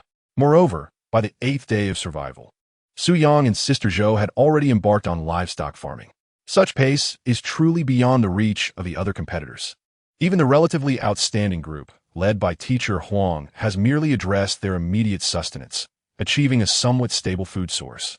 Wow, wild rabbits! How on earth did you accomplish this? The clumsy girl exclaimed in surprise upon seeing the rabbit burrow, although she recognized that she appeared somewhat unsophisticated. The sight before her was genuinely astonishing. She had never even contemplated the idea of constructing a restroom or engaging in farming activities. All credit goes to Su Yang. I assure you, he is remarkably impressive. It's hard to convey in just a few words. Over time, you will come to realize how extraordinary Su Yang truly is. Sister Zhou proclaimed with a proud countenance, seemingly more elated than if she were praising herself. Oh, brother, judging by your expression, could it be that you've developed feelings for Su Yang? The clumsy girl teased with a mischievous grin. As a woman, her intuition was quite sharp. From Sister Zhou's proud demeanor, it was almost certain that she harbored feelings for Su Yang. After all, their relationship could only be deemed ordinary, devoid of any blood ties. What nonsense are you spouting? Su Yang is my cousin. Besides, he is not my type, Sister Zhou quickly refuted, her face flushing with embarrassment. The more animated she became, the more it indicated the truth of the matter. Oh, is that so? In that case, I might just make my move. After all, such an exceptional man would be hard to come by, the clumsy girl jestingly threatened. Jokes aside, Su Yang's ability to transform the wilderness survival experience in such a short time speaks volumes of his capabilities. It's all good, as long as Su Yang has eyes for you. However, he doesn't fancy soccer fields. Sister Zhou feigned nonchalance. Yet, her unnatural expression belied her words. That is not an issue. I can always indulge in some papaya, and if necessary, I can always take a trip to the land of kimchi after the show wraps up. The clumsy girl continued, laughing. Su Yang listened, bemused. These two seemed oblivious to the need to discuss such matters away from him, treating him as if he were invisible. It appeared that their energy was still quite abundant. Since that is the case, let us proceed to check the traps. Addressing the two companions, Su Yang began to hoist the backpack onto his shoulders and took up his bow and arrows, preparing to embark on their journey. It had been 3 days since he last checked the traps, and it was likely that any captured prey would have begun to decay. Thus, it was imperative to revisit the traps and reset them. Chapter 51. Hunting wild boars and the display of divine archery skills, the two companions hastily rose to their feet, eagerly trailing behind Su Yang. After half an hour, the trio finally arrived at the site where the traps had been set. 3 of them had been triggered, 2 designed to catch wild rabbits and 1 intended for wild chickens. The stone trap had crushed a rabbit, which, upon inspection, appeared to be quite stiff and likely inedible. Given the high daytime temperatures in this area, anything that had perished for more than a day should be avoided, unless, of course, they found themselves in dire straits of extreme hunger. However, it was evident that Su Yang and his companions had not yet reached such a desperate state. Regrettably, Su Yang had no choice but to discard the rabbit, which could have provided a sufficient meal for them. Next, they examined the triggered pit trap, which contained a rather large rabbit that was still alive. The presence of gnaw marks on the branches indicated that it had attempted to escape but had failed. Sister Zhou hurriedly retrieved the backpack and placed the rabbit inside. The remaining wild chicken trap had also been triggered, ensnaring the bird by its leg. The ground showed signs of a fierce struggle, yet the chicken had completely exhausted its capacity to resist and was still alive. Their haul was quite satisfactory, ensuring they could enjoy a hearty meal. Su Yang noted that the yield from these traps were diminishing. It seemed that, in due time, they might no longer capture any prey. Sister Zhou chimed in, observing Su Yang's expression. Since their arrival on the island, these traps had been their primary source of sustenance. If they were unable to catch any prey in the future, their lives would become exceedingly challenging. Moreover, with the recent addition of a companion who required more food, their situation had become even more pressing. It is to be expected, Su Yang replied nonchalantly. Let us explore other areas. Such a vast island cannot possibly be devoid of wildlife beyond just wild chickens and rabbits. He remained unfazed, for he had anticipated this outcome. Wild animals are inherently astute, making it improbable for these traps to consistently yield catches over time. It was essential to seek new sources within the food chain, ideally targeting larger game. The bewildered companion pondered the situation. 3 traps had been triggered, resulting in 2 rabbits and 1 chicken. Although one of the rabbits was no longer edible, such a bounty should still be considered quite commendable, should it not? Since his arrival on the island, he has apart from relying on sheer luck to catch a few fish, not tasted meat at all. Furthermore, he possesses no ability to capture wild chickens or rabbits. Judging by the expressions of the two, they seem exceedingly dissatisfied with this outcome. All right, Sister Zhou nodded. Subsequently, the three continued to explore further afield. Given the vastness of Half Moon Island, it is evident that the wildlife here consists of more than just wild chickens and rabbits. The appearance of the small creature indicates the presence of larger carnivorous animals, and it is certain that there are also prey for these formidable predators. As time steadily passed, the trio had traversed the dense jungle for over an hour.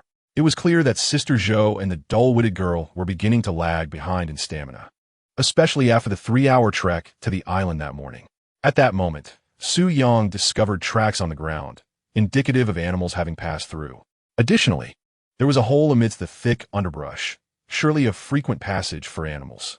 The size of the hole suggested it was made by a larger creature. The footprints of wild chickens and rabbits could not have created such a substantial indentation. Look over there. It seems there are some droppings left by animals, Sister Zhou exclaimed, pointing in a particular direction. Having accompanied Su Yang for the past few days, she had learned to be observant, seeking out any clues that might assist him. Upon hearing Sister Zhou's voice, Su Yang hurried over to inspect the droppings. Indeed, they were animal feces, which ruled out small creatures like wild chickens and rabbits. What kind of animal do you think this belongs to? Sister Zhou inquired curiously. It's likely from a wild boar, Su Yang replied, though he was not entirely certain. But the possibility was significant.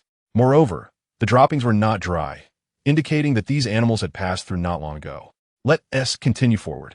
If this truly is wild boar feces, it would be monumental news for us, he suggested. This would signify the presence of wild boars on the island.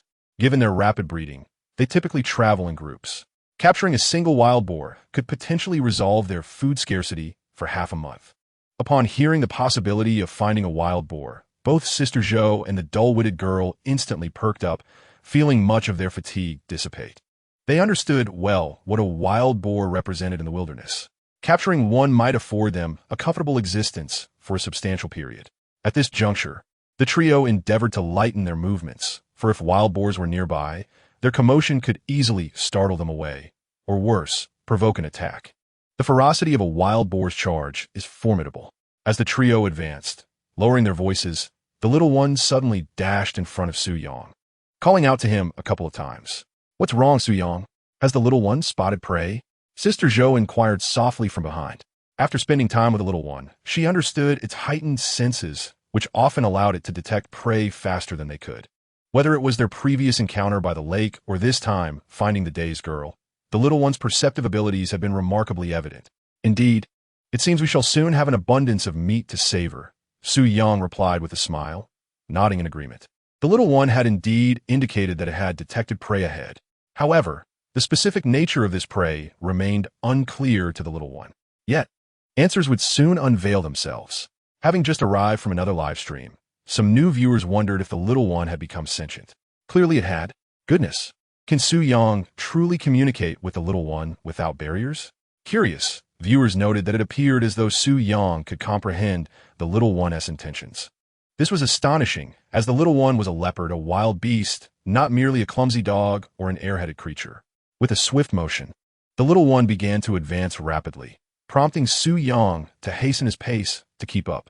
Sister Zhou and the dazed girl, however, struggled to match their speed, resorting to marking their path while endeavoring to chase after them. After 10 minutes, the little one finally slowed down, lowering its body to the ground and moving forward with remarkable agility. Its movements were surprisingly graceful, already exhibiting the nascent hunting skills of a leopard. Su Yang promptly threw down, advancing cautiously. They found themselves on elevated terrain, making concealment somewhat challenging as they risked being detected by their quarry. Therefore, they had to proceed with utmost care. After covering a distance of over 100 meters, Su Yang suddenly heard a familiar sound. Indeed, it was the call of wild boars. Joy surged within him. His earlier judgment had proven correct. The droppings they had encountered were indeed left by wild boars.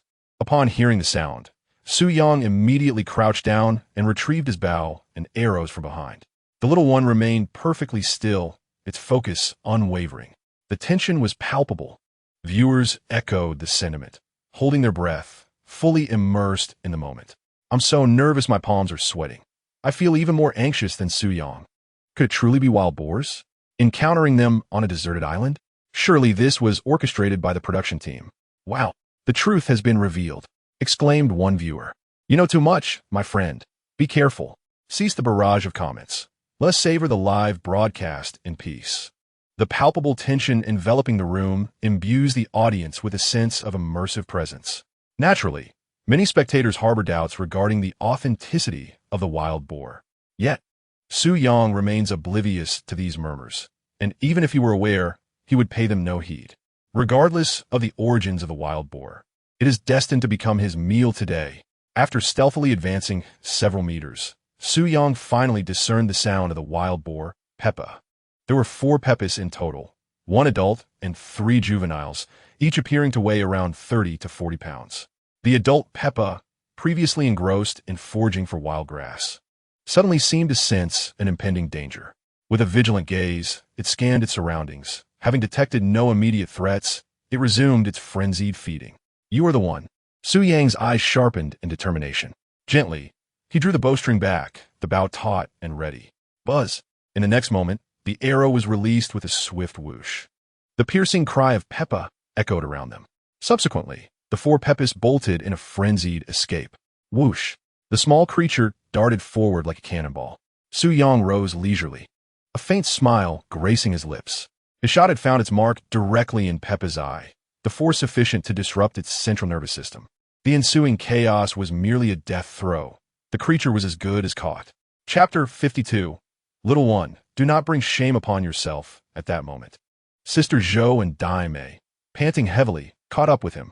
Concern etched on Sister Zhou's face as she inquired, "We just heard a sharp cry. Are you all right, Su Yang?" The shrill scream had sent their hearts racing.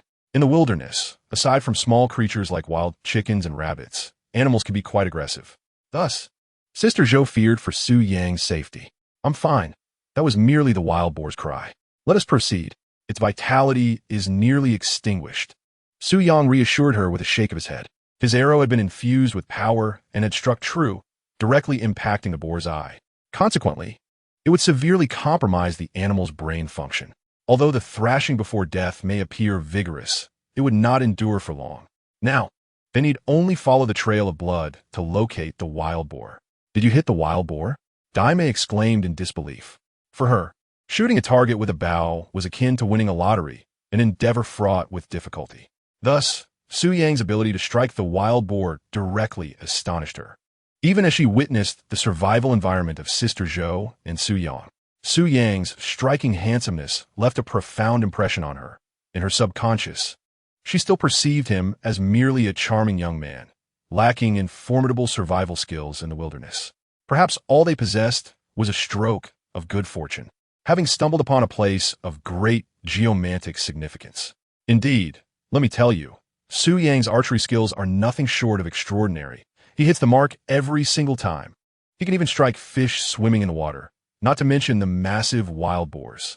Without waiting for Su Yang to speak, Sister Zhou proudly proclaimed this, as if she were boasting about her most treasured possession. Is he truly that remarkable? Daimei reassessed Su Yang. If he could genuinely achieve such impeccable accuracy in archery, that would be truly impressive, wouldn't it? Could second brother be deceiving you?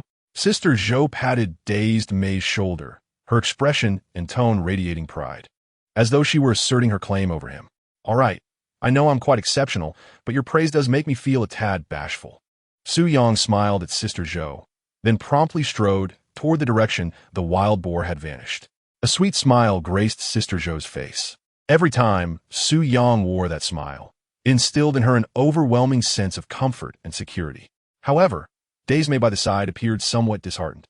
Upon witnessing the affectionate smile Su Yang bestowed upon Sister Zhou, a pang of jealousy stirred within her heart. "Let us go. What are you thinking about?" Sister Zhou tugged at dazed Mei's hand before hastily following after him. After progressing for 5 minutes, guided by the trail of blood, they eventually discovered the wild boar, Peppa, at the foot of a grand tree. Bloodstains at the base of the tree indicated that the boar had lost control and collided with it.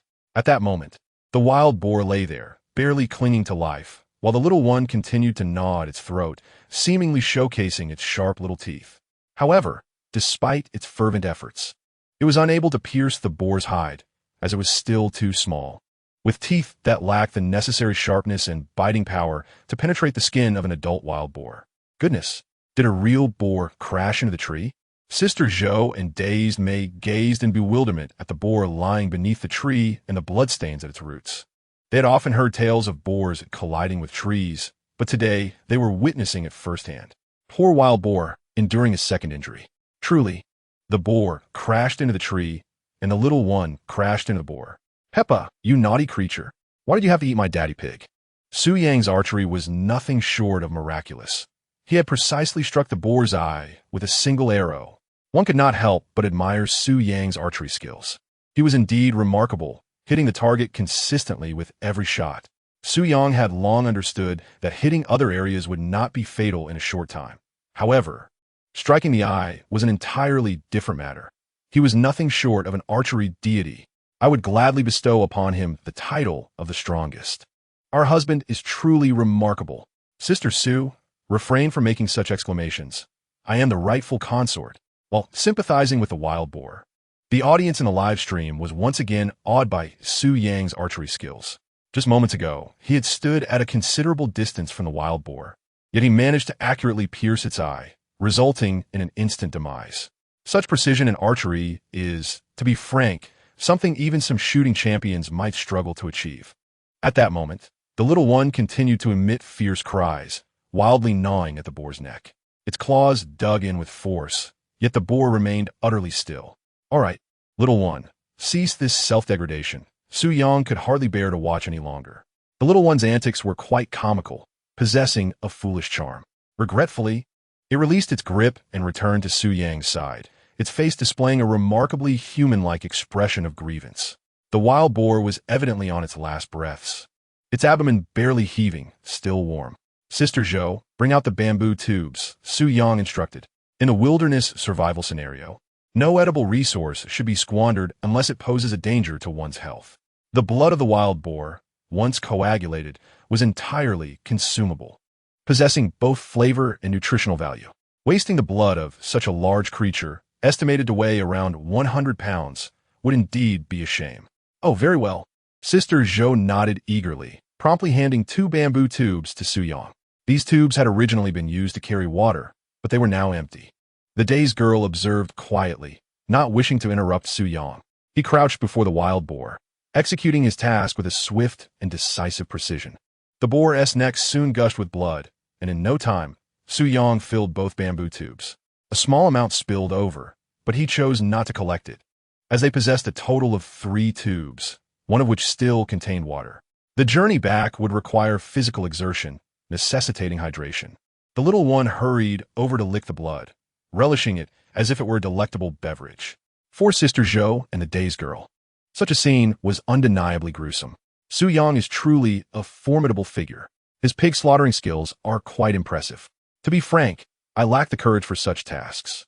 Admittedly, I have never even dared to slaughter a chicken in my life. Initially, I believed Su Yang to be a pretty boy, but this is the true essence of a master. Chapter 53. The stubborn Sister Zhou and the wild boar. The small creature licked its lips in delight, savoring the delectable, sweet flavor. Beside them, Sister Zhou and the dazed girl felt somewhat uneasy. However, they understood that despite the small creature's tender appearance and its docile nature around Su Yang, it was still a wild beast, irresistibly drawn to the scent of blood. Let us collect this blood first. We can prepare some blood clots upon our return, Su Yang suggested, handing 2 bamboo tubes to Sister Zhou. She quickly removed the core from her own and placed it into her backpack. This wild boar is quite substantial. It must weigh at least 100 pounds. How are we to transport it back to the shelter? The dazed girl pondered, eyeing the hefty beast with concern. Being merely 2 women, they lacked the physical strength for such a task. Although Su Yang was male, his build suggested he might struggle with such a heavy load. Furthermore, the rugged terrain of the wilderness posed significant challenges. Carrying an additional 100 pounds would undoubtedly exacerbate the difficulty. Dazed girl, carry the backpack. Su Yang and I will lift the wild boar, Sister Zhou declared, removing the backpack from her back and handing it to the dazed girl. She then looked at Su Yang with unwavering determination. She recognized his considerable strength, knowing that lifting over 100 pounds would not be a daunting task for him. However, the previous journey had only taken half an hour, whereas returning to the shelter would require at least 2 hours. No matter how strong Suyang was, he would surely become exhausted. Sister Zhou would not permit such a burden to fall solely upon him. She firmly believed that since this was a survival effort involving 3 individuals, the responsibilities should not rest entirely on Suyang's shoulders. I could manage this alone. You need not assist me, she asserted, her resolve apparent. Suyang understood that Sister Zhou had made up her mind to help him. With a resigned expression, he replied, "In this rugged wilderness, it is often easier for one person to carry than for 2 to lift and walk. No, I cannot allow you to bear such a heavy load alone while we go empty-handed," Sister Zhou insisted, her tone resolute. Each time Suyang took on a task, she felt a pang of guilt. Yet, he always comforted her, urging her to shed any burdensome feelings of guilt. But this time, she knew she had to contribute. Very well. Acknowledging Sister Zhou's determination, Suyang realized he could not dissuade her. Nodding, he ventured nearby to gather some vines and a 2-meter-long tree branch. He then bound the wild boar's 4 hooves to the branch, leaving a longer section for Sister Zhou while retaining only a third for himself. Let us proceed. However, should you find yourself overwhelmed, do not hesitate to inform me. You are more aware of my strength than anyone else. Such a burden is trivial for me. Suyang spoke gently. Acknowledging his words, Sister Zhou nodded and proceeded to shoulder the load, her entire body slightly sagging under the weight. Yet her expression remained resolute. They ambled along, taking breaks as needed, and after a grueling 2.5 hours, they finally returned to the shelter. Suyang could not help but admire Sister Zhou's unwavering determination. Despite being drenched in sweat, staggering with exhaustion, and frequently shifting the load from shoulder to shoulder, she bore the burden in silence until they reached the sanctuary. At that moment, she was thoroughly drenched, her sweat having soaked through parts of her tactical jacket. Along the way, Daimei had attempted several times to relieve Sister Zhou of her burden, but each time her offer was met with refusal. It was evident that Sister Zhou was both stubborn and resolute. Ultimately, however, the consequences would rest solely upon her shoulders. Both of her shoulders bore raw, crimson marks from the strain. Despite enduring the pain, Sister Zhou felt an unprecedented sense of relief and accomplishment. This time, she had genuinely aided Suyang, collaborating with him to bring the wild boar back. You should go to the shelter and rest well. The next task will be handled by Daimei and me. Suyang gently reassured the visibly fatigued Sister Zhou. The subsequent task would involve processing the wild boar, a rather intricate endeavor. Fortunately, they had 3 to 4 hours before nightfall, ample time to manage the task at hand. Very well, Sister Zhou agreed, nodding obediently. There was no denying that her shoulders ached intensely, her arms felt nearly immobile, and her legs felt as if they were laden with lead. It resembled their usual races and basketball games. During competition, one grits their teeth and feels little fatigue, only to truly comprehend exhaustion once the contest concludes. Daimei, your next responsibility is to crush all the soapods and stupendous fruit flesh. Then use a large iron pot to simmer them until they attain a viscous consistency. Be careful not to scorch them. After removing the residue, repeat the process. Today, your task is to produce a bamboo tube of shampoo. Suyang succinctly assigned Daimei her duties. Although they had taken Daimei in, she was not merely a guest, but rather a current collaborator. Thus she must share in all the responsibilities. Leave it to me, Daimei promptly affirmed with a determined nod. Observing Sister Zhou's earlier weakness, Daimei felt a pang of discomfort in her heart. Such a straightforward task was one she could undoubtedly accomplish. All right, I shall attend to the wild boar, Suyang declared, and after delegating tasks, he carried the wild boar to the brook to begin the processing. The wild boar was significantly different from the wild rabbit. The wild boar's body is saturated with blood, and even after extracting 2 bamboo tubes worth, it is far from sufficient to drain all the blood from the creature. The pungent scent of blood is likely to attract larger wild animals, necessitating a thorough cleaning by the riverbank to allow all remnants of blood to flow away with the stream.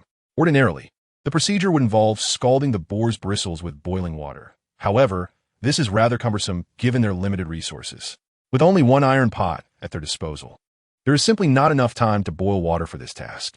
Thus, They resolve to remove the skin and hair simultaneously, a method that proves more efficient.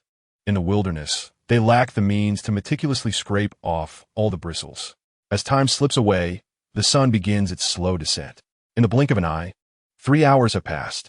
Daimei tirelessly continues to boil and filter the soap pods and sapindis, repeating the process 4 or 5 times. The already warm climate causes her to perspire profusely. Yet at last, the shampoo is ready and fills the bamboo tubes. Meanwhile, Su Yang's work is nearing completion. The substantial portions of meat have been mostly processed, leaving only the entrails. Though many may find the innards unpalatable, they are indeed a delicacy, often more flavorful than the lean meat itself. After finishing her task, Daimei willingly comes forward to assist. Zhou Jie has also completed a rest. Su Yang, what shall we do next? We are here to help, both Zhou Jie and Daimei inquire. Given the size of the wild boar, they might require an entire day to manage the butchering alone. However, they can certainly lend a hand with smaller tasks. Please chop some bamboo strips for me, and then construct a simple roasting rack. Su Yang replies without reservation. After all, his speed is limited, and he doubts he can process all the meat by tonight. With such an enormous quantity of pork, at least 70 pounds, it is crucial to devise a proper means of preservation. Otherwise, the meat will spoil quickly in the sweltering daytime heat. Chapter 54. Daimei, you're being quite fierce with me. All right. They both nod in agreement. Zhou Jie sets off to chop the bamboo strips, while Daimei prepares the roasting rack. These tasks are straightforward, allowing them to be completed swiftly. After another half hour, Su Yang finally finishes processing all the wild boar meat and entrails. Zhou Jie returns with the chopped bamboo strips. Su Yang, do you need to weave anything? Zhou Jie asks, aware of Su Yang's exceptional weaving skills. The creations fashioned from bamboo by him often surpass the delicacy of those found in shops. I am preparing to weave a bamboo basket, into which I shall place some offal that remains uneaten from tonight's meal, ultimately immersing it in water to cool it down. Su Yang nodded thoughtfully and remarked, in such climate and environment, meat is prone to spoilage. It is simply impossible to preserve it for long. Offal, in particular, deteriorates even more swiftly. The streams in the mountains are flowing water, thus generally maintaining a lower temperature. Although placing it in water cannot ensure an extended shelf life, it should suffice for a day or two. It appears that in a couple of days, I must earnestly learn the art of weaving from you. This way, I can take care of all these tedious tasks. Sister Zhou smiled and said to Su Yang. There were indeed certain skills she found challenging, such as setting traps and constructing shelters. However, she felt confident that she could master the weaving of bamboo baskets and fishing nets, thereby alleviating some of Su Yang's burdens. All right, when you have the time, I shall teach you. But do not think for a moment that you are free from responsibility now. Quickly take the offal and cook it. That is our dinner for tonight, Su Yang said with a gentle smile. Understood, Sister Zhou replied playfully. Engaging in work allowed her to experience her own value and sense of existence. Su Yang began to swiftly weave the bamboo basket. For him, a small basket could be completed in a mere 10 minutes. He then wrapped the remaining offal in banana leaves and placed it all inside the basket, which was ultimately set into a shallow pit in the stream. The effect, of course, could not be compared to a refrigerator, but it would at least provide some cooling, slightly extending the offal's shelf life. Having completed all of this, the girl had also finished setting up the roasting rack. She then assisted Su Yang in placing the remaining pork onto the rack. This pork would spoil within 2 days, rendering it fit only for disposal. The only method of preservation now was to smoke it, thereby extending its shelf life. However, smoking all this meat would not be a simple task and would likely consume a considerable amount of time. It seemed that another sleepless night awaited them. Once all the pork was on the roasting rack, it was crucial that the fire beneath it did not blaze too brightly. Otherwise, the meat would become charred. A substantial amount of damp or fresh plants must be added to the fire to produce smoke, rather than direct flames. Su Yang then sought out some firewood and ignited the stove. An hour later, the island was completely enveloped in darkness. Looking up, one could only discern the sparse twinkling of stars. Fortunately, they still had a fire and an ample supply of candles, preventing the darkness from enveloping them. The fresh offal had been thoroughly cooked, and for the 3 who had endured a day of hunger, despite a hint of gaminess, a sprinkle of salt transformed it into a delectable feast. They began to devour the meal with great enthusiasm, and even the little one showed no restraint. In addition to the cooked offal, Su Yang had also prepared some finely chopped raw meat for him. After all, the little one was a true beast and could not subsist solely on cooked meat, as that might diminish his wild instincts, a fate Su Yang wished to avoid. Oh my goodness, I find myself envious of Su Yang's life, to the point of feeling transformed. Indeed, I envy the abundance of meat and the presence of beautiful companions. The beauties are for you all. Su Gu and the little one shall claim their share first. This is hardly wilderness survival. It is a life one yearns for. Is this what a divine existence entails? I am curious how the three of them will sleep tonight. Will they stack up like a tower? Same question. 10,086 Su Yang. Young man, you must take care of your back while out here alone. During this time of night, the audience in the live streaming room was steadily increasing, as most office workers had returned home and finished their dinners. Many tuned in to the live stream to pass the time. Moreover, following the vigorous promotion by the Shark platform, Su Yang's second live streaming room had naturally become a favorite for many. The viewership surged to over 11 million. In just 9 days, the total amount of tips had already surpassed 2 million, demonstrating that these viewers, enjoying their instant noodles, were quite generous. Having eaten and drunk their fill, Su Yang instructed Sister Zhou and Daimei to rest first, as he needed to keep an eye on the smoked meat. As time passed, Su Yang, feeling bored, poked the fire with a stick and idly gazed up at the stars. In such a tedious situation, sleepiness began to wash over him. Fortunately, the fire beneath the grill was gradually dying down. It is time to rest. He stood up, yawned, and stretched. Then, he walked directly into shelter. What was originally prepared as a double bed had now become a tight fit for 3 people. Nonetheless, the other 2 had left him a small space. Observing them already fast asleep, Su Yang refrained from lighting a candle, as it might disturb their slumber. After a long day, a good night's rest was a precious thing. He could only tiptoe to the edge of the bed and lie down. Although there were differences between genders, sharing a room might seem somewhat inappropriate. However, he would never consider sleeping on the ground or outside. That was absolutely out of the question.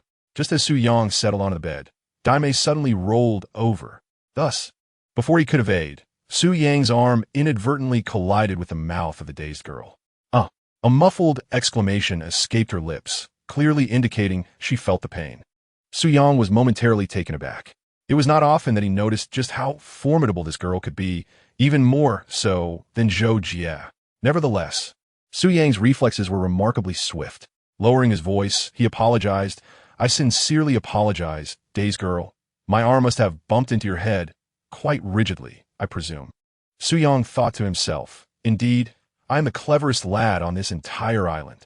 The dazed girl nearly uttered a curse, yet she restrained herself, suppressing the words that threatened to escape her lips, mindful not to disturb the peacefully slumbering Zhou Jie. Internally, she cursed, "That was my formidable spirit. And yet you think it's merely rigid. One must possess the ability to be so." Despite her internal frustrations, she softly replied, "It's all right, just get some rest." Chapter 55. Young man, your way seems a bit weak, I must admit. The sensation from earlier was rather pleasant. However, today had indeed drained a considerable amount of my energy, and soon Su Yang slipped into a deep slumber. Upon awakening, he was greeted by the incessant cacophony of alarm clocks. Just as he prepared to rise, he felt as though something was entangling him. Glancing downward, he noticed an arm and a leg quite audaciously draped across his body. At that moment, he could distinctly sense a soft object pressing against his back. Did this fellow really have such habits at night? Cautiously, Su Yang shifted the dazed girl's arm and leg aside, sitting up and pondering her unconventional sleeping posture. Typically, girls tend to sleep with a certain grace. Zhou Jie, for instance, hardly moved at all during her slumber. To his surprise, the dazed girl's sleeping position was remarkably uninhibited. Perhaps she was accustomed to embracing something else while asleep. Afterward, Su Yang proceeded to wash up. The shampoo he concocted the previous day proved remarkably effective, thoroughly cleansing the grease from his face and hands. Upon completing his routine, he felt invigorated. Although he had maintained a morning wash ritual in the past few days, he often felt a lingering oiliness post-wash. Today, however, was entirely different. The homemade shampoo was indeed advantageous. He then gathered some materials devoid of charcoal to perform a simple cleaning of his teeth. Recently, he had plucked some bristles from a pig, intending to fashion a few toothbrushes in the coming days. In the wilderness, survival is devoid of extravagance. Possessing a toothbrush is a luxury, and no one cares about its composition as long as it isn't made from bird feathers. After finishing his morning rituals, the day's girl and Zhou Jie finally stirred from their slumber. At this moment, Sister Zhou walked with a noticeable limp, as if she had been rigorously exerted the night before. Nonetheless, Su Yang was acutely aware of this sensation. After a prolonged absence from vigorous exercise, the aftermath of such activity, particularly the subsequent soreness, is truly ineffable. When the audience in the live stream observed Sister Zhou's uneven gait, their excitement surged. Wow, Su Shun is formidable. Did he truly leave Sister Zhou in this state? With a steady lead, Su Shun undeniably displayed remarkable prowess. Sister Zhou, who often boasted of her strength, appeared to have a rather limited capacity for endurance. It was primarily Su Shun's overwhelming skill that shone through. Can't you all entertain healthier thoughts? This is clearly a consequence of yesterday's strenuous exercise, resulting in Sister Zhou's current condition. Indeed, we did not refute this. It was precisely the intense activity from last night that caused Sister Zhou's present limping. First thing in the morning, witnessing such a sight was too much. I must invigorate myself further. Some viewers in the live stream, upon seeing Sister Zhou's limp, began to speculate. The sensation of soreness is likely something only Sister Zhou can truly comprehend. Moreover, the way Daimei gazed at Su Yang had, to some extent, shifted. After all, the two had shared some slightly intimate moments the previous night. Su Yang, did you touch my head last night? Daimei approached Su Yang with a playful smile, fully aware of the implications behind her question. This inquiry was somewhat rhetorical. She was genuinely curious about Su Yang's experience regarding the contact they shared. However, she hesitated to articulate her thoughts. Are you referring to the top of my head, or perhaps the left or right side? Su Yang Deaset, glunging at Daimei, whose features were completely concealed by her jacket. I knew it. You were quite convincing last night. It's a pity you didn't pursue acting. You have a talent for it. Daimei chuckled, continuing to speak. She was certain that Su Yang was well aware of the exact nature of their contact from the previous evening, though he pretended otherwise. Her expression confirmed that he was indeed in the know. I'm afraid if I were to study acting, those young stars might lose their jobs. However, speaking of which, could you refrain from such bold sleeping positions at night? You had me wedged so tightly that my back now aches, Su Yang remarked playfully, his expression laced with jest. It seemed he'd spent the entire night with her arm and one leg draped over him, much like an octopus. Upon waking, he indeed felt a bit of discomfort in his lower back. Young man, judging by that, it seems your back isn't up to par. Daimei replied with a mysterious smile, before heading to the stream to freshen up. In the realm of skilled exchanges, every move is lethal. The competition between the masters of the automobile is truly exhilarating. I find myself curious about the events that transpired last night. Did something indeed occur? Or was it merely a figment of our imagination? The tone suggests there was an occurrence, yet the circumstances imply otherwise. The profundity of Chinese culture is indeed vast and intricate. Despite the subdued tones of both individuals, the audience in the live stream was able to discern their words quite clearly, thanks to the exceptional quality of the drone camera. After the three had completed their morning routines, Sister Zhou also tended to her own garments. Although it might be preferable to forego such attire for breathability, the adjustment proved somewhat uncomfortable. Furthermore, it indeed seemed to create a slight indentation in her figure. Once they finished their ablutions, the trio prepared a simple breakfast of wild vegetables and pork. Su Yang resumed the process of smoking the pork, determined to ensure that all the meat was adequately preserved for an extended duration. Meanwhile, on the other side of the island, the first group to land, Chef Huang and Li Tai, were living quite comfortably. They had constructed a shelter sufficient to shield them from the elements. Additionally, they had hung a string of smoked bamboo shoots and meat from their eaves. At this juncture, Teacher Huang and Li Tai had also completed their morning routines and enjoyed breakfast. It appears that we are indeed the most fortunate of all, Li Tai remarked. With an endless supply of fresh water, a protective haven, and an abundance of food, I suspect the other groups are still grappling with their food concerns. Teacher Huang could not help but chuckle at this, his laughter remarkably distinctive. He never anticipated such serendipity on this venture. Shortly after arriving on the island, they had discovered a suitable location for their shelter, conveniently located near a water source. More importantly, this area was teeming with bamboo rats. As a retired Special Forces soldier, Li Tai possessed remarkable archery skills, effortlessly resolving their dietary needs. Indeed, Teacher Huang, our luck is exceptional. The region we chose is rich in game. I doubt the other groups share a fortune. Li Tia Sarta confidently. As a former soldier, he had continued his training post-service, maintaining his physique in peak condition. With his capabilities, coupled with Teacher Huang's intellect and survival expertise, even if they could not endure for the full 300 days, they would undoubtedly be among the last to depart from the island. Upon achieving this, they stood to claim a substantial monetary reward. Teacher Huang had even promised that should they persevere until the end, he would allocate 60 of the prize to Li Tai, retaining only 40 for himself. This gesture deeply moved Li Tai. While 10 might seem a modest sum to Teacher Huang, it represented a significant amount for him. Regardless of the circumstances, he is determined to stay with Teacher Huang until the very end. After satisfying their hunger and thirst, Teacher Huang began to showcase his intellect and predictive abilities. Allow me to deduce. We're the first group, while the second group consists of the Shark Platform host, Zhou Ai, and her companion, who appears to be named Su Yang.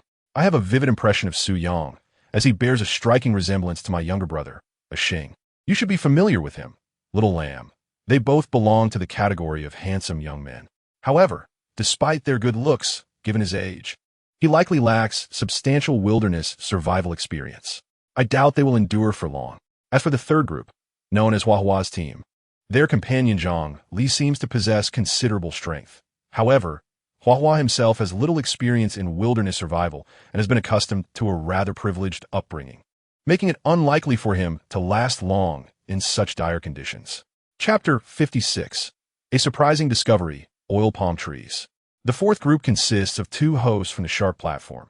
Judging by their polished appearances, they likely are not the type capable of surviving in the wild.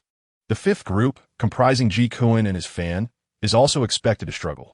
Huang Xiaochu indeed possesses an impressive memory, as she has managed to remember most of the contestants.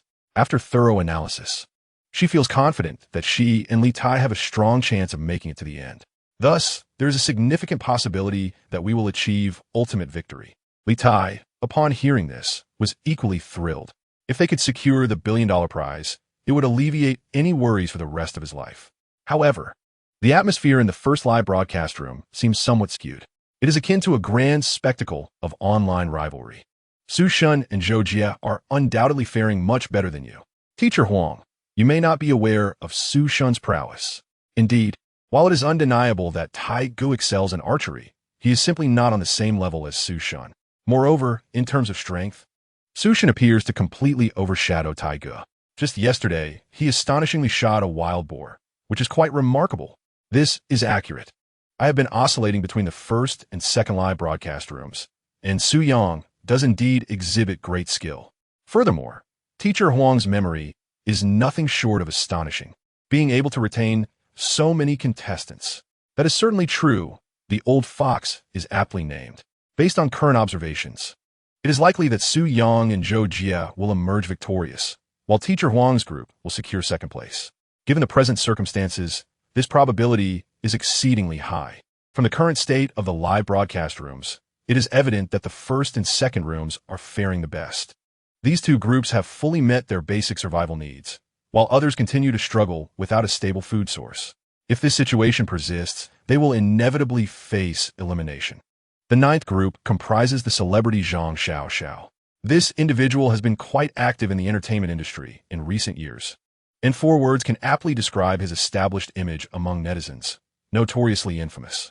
Although many netizens hold a certain disdain for Wafa Wang, and his unique singing style is not widely accepted, he remains a singer with a substantial fan base. This alone attests to his success within his domain. In stark contrast, Zhang Xiaoxiao appears to possess no discernible talents. He neither dances nor sings well, and his hosting skills leave much to be desired, coupled with a sharp tongue that adds to his unlikability. He seemingly lacks any redeeming qualities. However, the formidable capital backing him is likely quite powerful, allowing him to navigate the entertainment industry with relative ease. In the past year or 2, he has consistently participated in various variety shows, unfazed by the vitriol from netizens. He seems to regard their insults with utter disdain, as their criticisms only serve to boost his visibility without impinging on his financial success. To encapsulate Zhang Xiao in a single phrase, he could easily rely on his looks, yet chooses to irritate others by attempting to prove himself through skill. His current companion is a recently retired combat athlete, Niu Zhuangshi. Brother Niu, we've been subsisting on wild vegetables for 4 or 5 days now. Can we please have a meat meal today? It's up to you, Zhang Xiao remarked to Niu Zhuangshi, who stood nearby. During their brief time on the island, they had only caught a few fish, and for the past few days, they had relied solely on wild greens, leaving their faces looking somewhat greenish from the lack of sustenance. It's not as simple as you think. Do you believe I wouldn't want to eat meat? Just look at how famished I am, Niu Zhuangshi retorted, showing no mercy. Zhang Xiao's incessant complaints about trivial matters were tiresome, reminiscent of a nagging woman, which likely explained why so many online despised him. This disdain was certainly not unfounded. So, you must set all the traps today. This way, we can finally indulge in some meat. With all those muscles, surely you can put them to good use, right? Zhang Xiao said, appearing utterly exhausted. If they did not supplement their diet with protein soon, they might have to consider withdrawing from the competition altogether, unless the allure of the 10 million yuan prize proved too tempting for him to endure this hardship. If we can't find meat ourselves, perhaps others can. Why must we rely solely on our own efforts? Wouldn't it be quicker to seize it? Niu Zhuangshi seemed to have a sudden epiphany, pondering for a moment before addressing Zhang Xiao. With his fighting prowess, would it be a cinch to take what they needed? That actually sounds quite reasonable, Zhang Xiao replied, his eyes lighting up. In that case, your expertise and those muscles can indeed come in handy. Plus, we won't have to toil to hunt. We can simply take what is already available. After hearing this, Zhang Xiao instantly felt enlightened. How had such a clever solution eluded him before? The production team has not stipulated that contestants cannot seize food from one another. Survival is paramount. In such circumstances, one must resort to any means necessary. As long as no harm comes to the other competitors, taking a bit of their provisions should not be deemed excessive, right? Very well, let it be so. The two of them, sharing the same mindset, immediately reached a consensus. Since they cannot find food on their own, they would directly take it. Although this deserted island is vast, there are 100 teams of contestants scattered across it. With diligent searching, they are certain to locate others. Each team harbors their own strategies and thoughts regarding survival. Meanwhile, Su Yang and his companions had already partaken of breakfast. Sister Zhou felt her strength returning somewhat, and her legs were no longer as sore as they had been upon waking. After 2 hours of continuous smoking, the pork was nearly cured. If left as is, it should remain preserved for a considerable duration, at least until Su Yang and his companions finish utilizing it completely. Both of you tidy up a bit. Today we shall check the fishing traps. Once we gather more food, I will begin preparations to upgrade our shelter in a few days. As the evening chill intensified, Su Yang remarked, I estimate that in a month's time, our current shelter will no longer suffice. After ensuring that all the meat was adequately smoked, he addressed the two. With the weather being favorable, we must stockpile food. In a few days, I plan to construct a warmer shelter, and there will be no time for hunting then. We must rely on our stored provisions to survive. Yes, understood. Sister Zhou and Daimei nodded vigorously, swiftly shouldering their baskets. Su Yang equipped himself with a bow and knife, essential tools for their venture, as danger could lurk at any moment in the wilderness.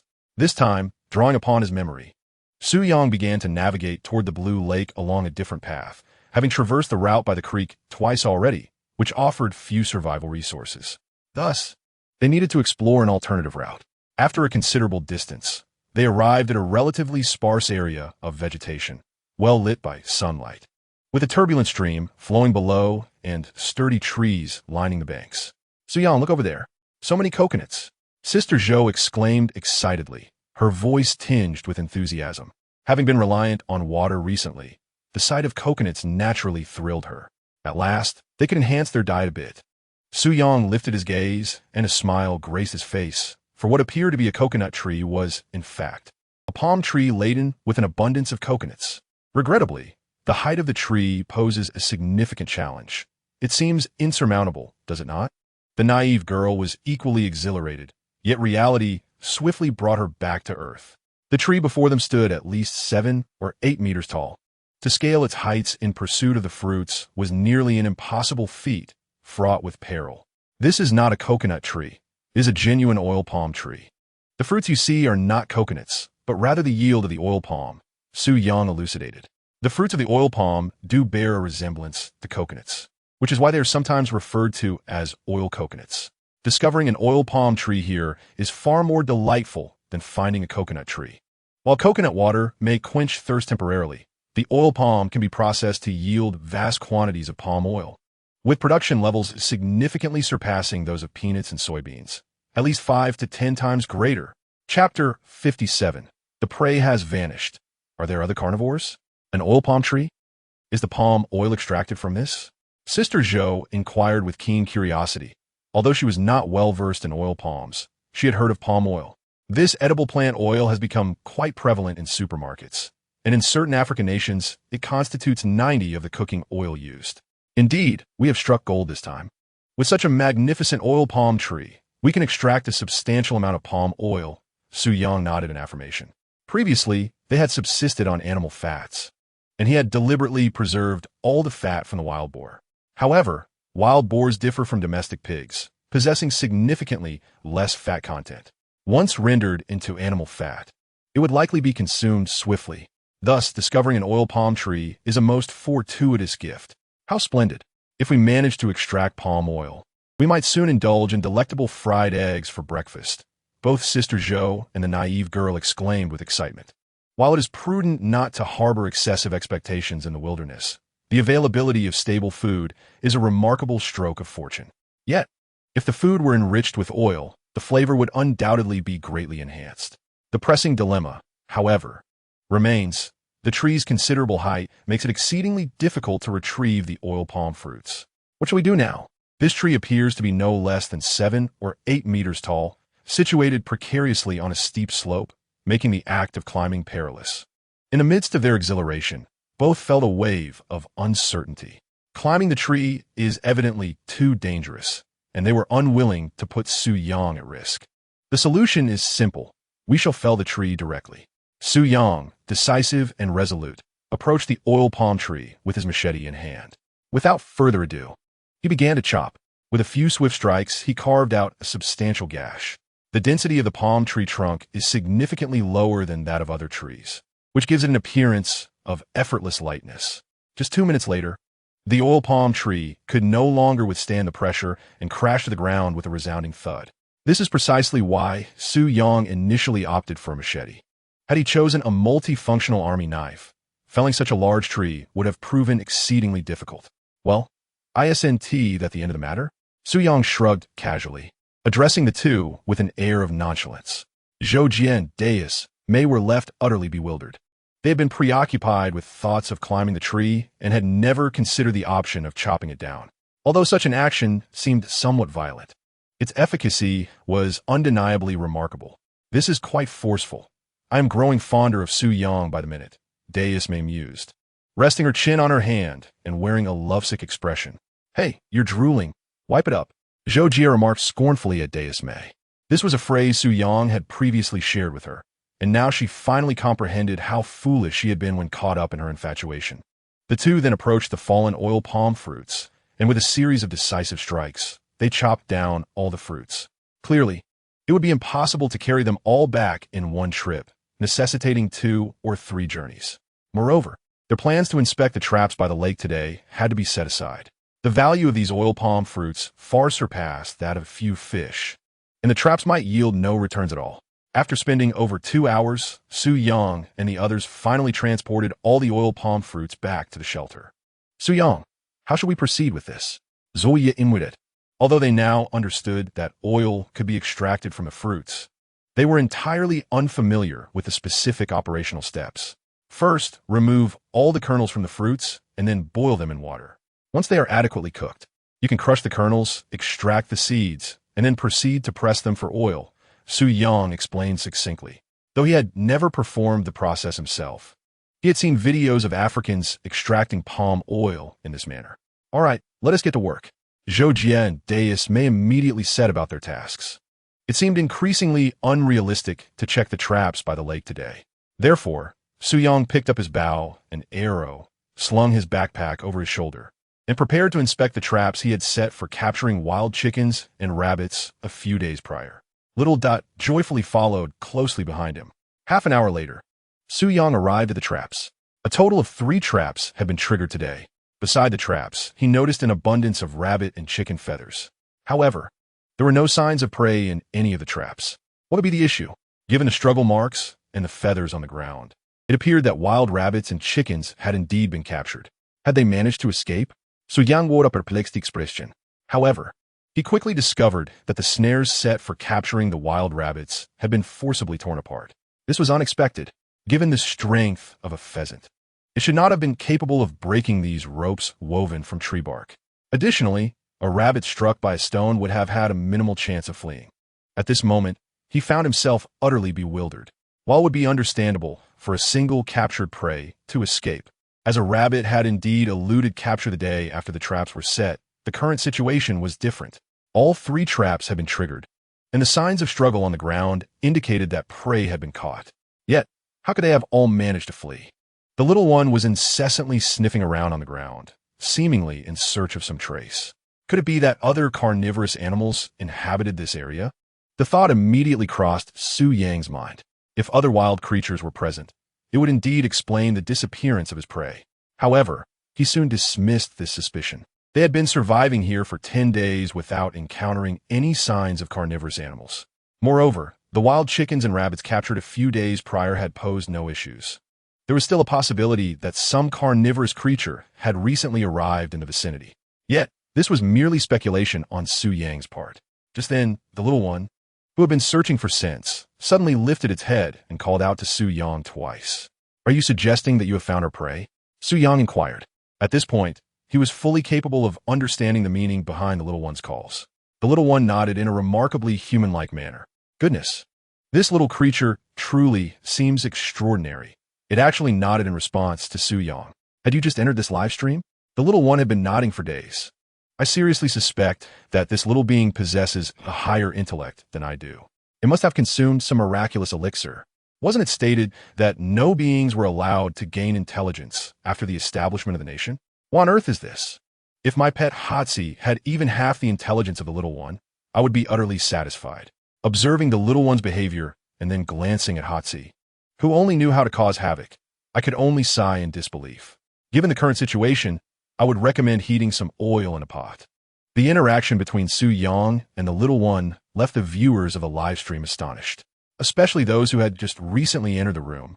They were utterly convinced that the little one had indeed become sentient. The way the two communicated indicated that they were clearly capable of conversing without barriers. Was this the demeanor of a wild leopard? Clearly not.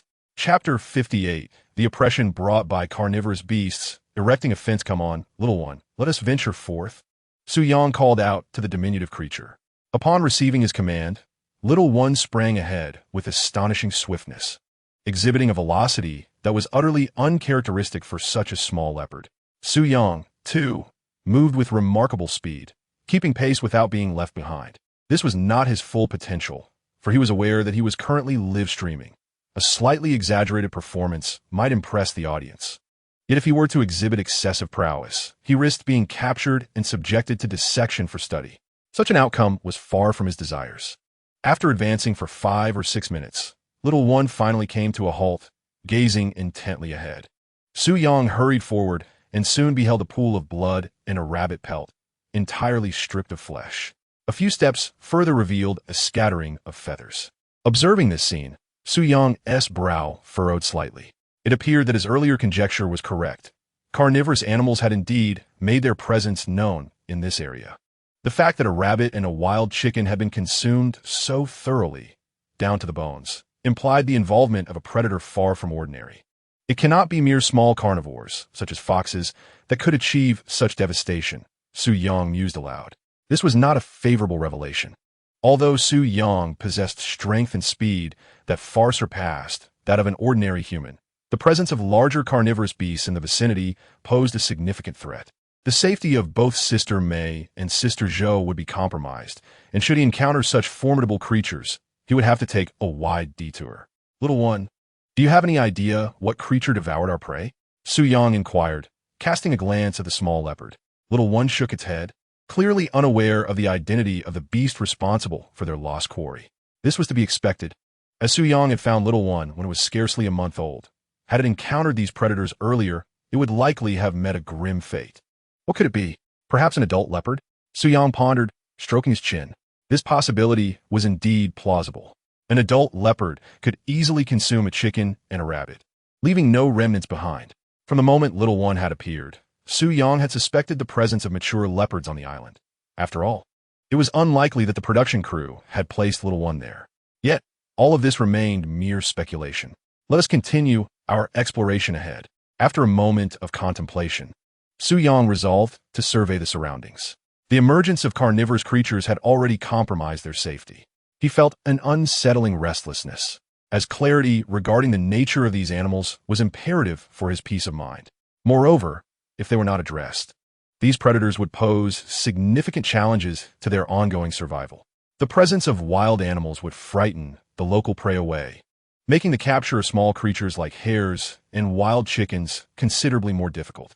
Little Gigi nodded eagerly, and soon the two began their cautious exploration. After all, should a leopard suddenly emerge from the underbrush, Su Yang could not guarantee his ability to confront it successfully. However, after nearly 2 hours of searching, they found no trace of any wildlife. Nonetheless, along the way, Su Yang managed to shoot 3 birds. Although smaller than wild chickens, every morsel counts. Upon their return to the shelter, it was nearly 3 in the afternoon. Sister Zhou and Dai Sister had been diligently working, and they had nearly extracted all the kernels from a dozen oil palm fruits. The next step was to simmer them in batches, as boiling would facilitate the separation of kernels from the fruit. "You're back. Why were you gone for so long?" Sister Zhou greeted Su Yang with a smile, a hint of surprise flashing across her face. The traps were only half an hour from their shelter, and a round trip should have taken an hour at most. With just Su Yang and little Gigi, they could have moved even faster. Yet, this excursion had taken nearly 4 hours. "Hey, did your traps yield no wild chickens or hares today?" Dai Sister inquired curiously. According to Sister Zhou, their traps almost always yielded results, albeit with diminishing returns. It seemed rather implausible to return empty-handed. The few creatures Su Yang carried were evidently not wild chickens or hares. "I bear some unfortunate news. There may be some large carnivorous animals in our vicinity," he disclosed. 3 of our traps were triggered, and while they caught prey, it was consumed by some predator. Little Gigi and I searched for over an hour without spotting any signs of them, hence our tardiness. "What? Large carnivorous animals?" Upon hearing those words, both women visibly shuddered, their faces betraying fear. The presence of wild animals in the area signified that they were now in a precarious situation. If indeed there are large carnivorous creatures in this area, then in the eyes of those formidable predators, the 2 individuals would appear no different from the wild chickens and hares of yore, merely prey. At present, the identity of these creatures remains uncertain.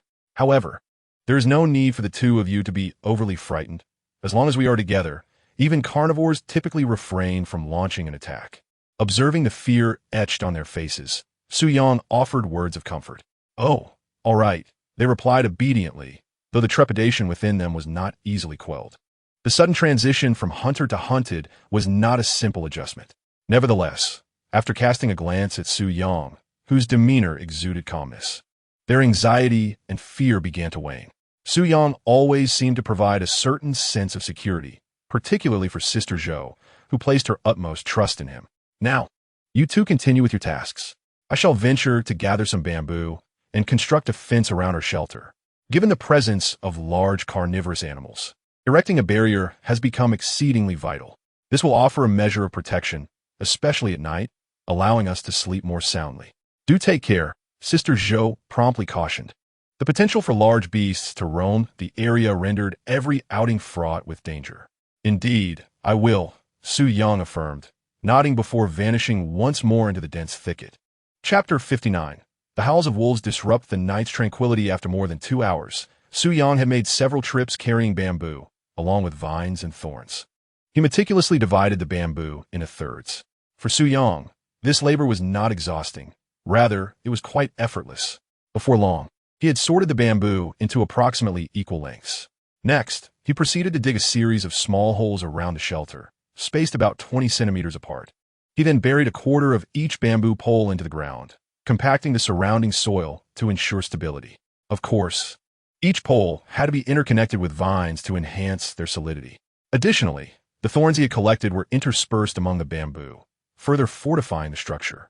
While this arrangement could not guarantee absolute safety, it would certainly deter many animals.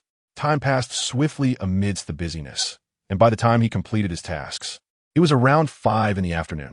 Sister Zhou had hurriedly boiled all the entrails that had been soaking in water since yesterday, adding some wild vegetables. Nearly all the entrails had been consumed. Meanwhile, the simple-minded girl had separated all the oil palm kernels from their shells, marking the final step in the oil extraction process. She placed the material from the kernels into a thicker bamboo tube, puncturing small holes in the bottom of the tube. Subsequently, one should procure a slightly thinner bamboo tube and apply pressure from above. This method bears a resemblance to a machine used for pressing noodles. It proves to be quite efficient. Given that Daimei possesses limited strength, this final task naturally falls to Su Yang, resulting in a higher yield of oil. As for the residue obtained from the filtration, it is certainly not to be squandered, for these remnants serve as excellent materials for crafting candles and soap, thus retaining their utility. After finishing dinner and completing these tasks, the clock strikes around 7 or 8 in the evening. The day passes swiftly, particularly with a clear goal in mind, rendering time seemingly insufficient. This stands in stark contrast to their initial arrival on the island, when each moment felt like an ordeal. Now, the hours slip away rapidly, and upon reflection, they realize that they have not accomplished as much as they had anticipated throughout the day. As night falls, the three do not retire to rest immediately. Instead, they linger by the fire, reveling in the nocturnal scenery. With the moon nearing its zenith, it grows increasingly full, casting a gentle light that dispels the darkness that had enveloped them in previous days. Time has flown by, and unbeknownst to them, they have already spent 10 days in this place. Gazing at the moonlight, Sister Zhou muses aloud. Is it swift? Daimei interjects. I feel as though it has been months since our arrival. Her sentiments differ somewhat from those of Su Yang and the others.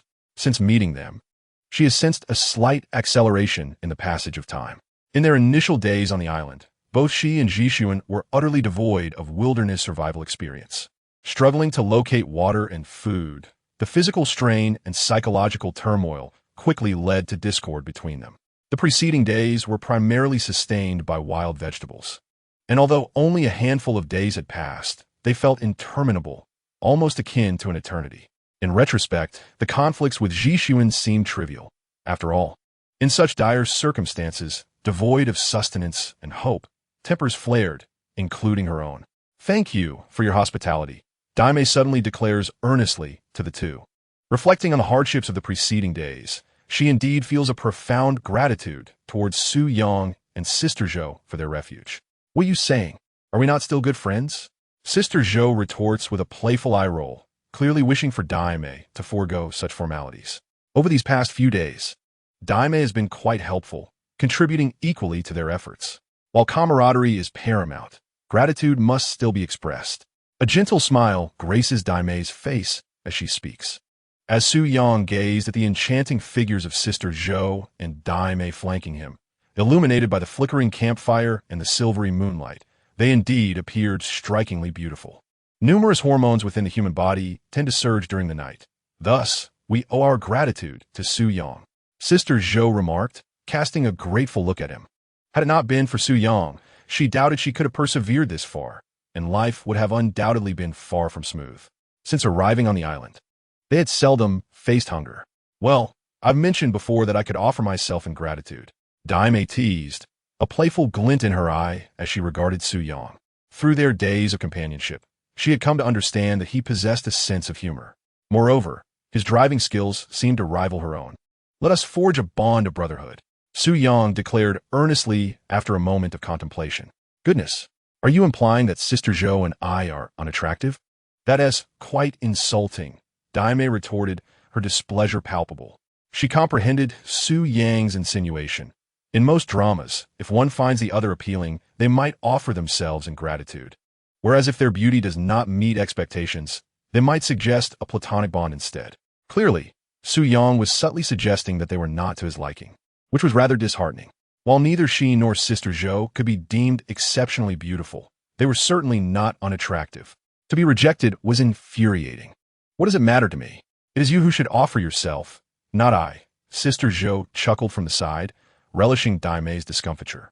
Each time she witnessed Daimei faltering in front of Su Yang, it brought her inexplicable joy. Just as the three were engrossed in their banter, a series of deep, guttural howls suddenly shattered the lively atmosphere.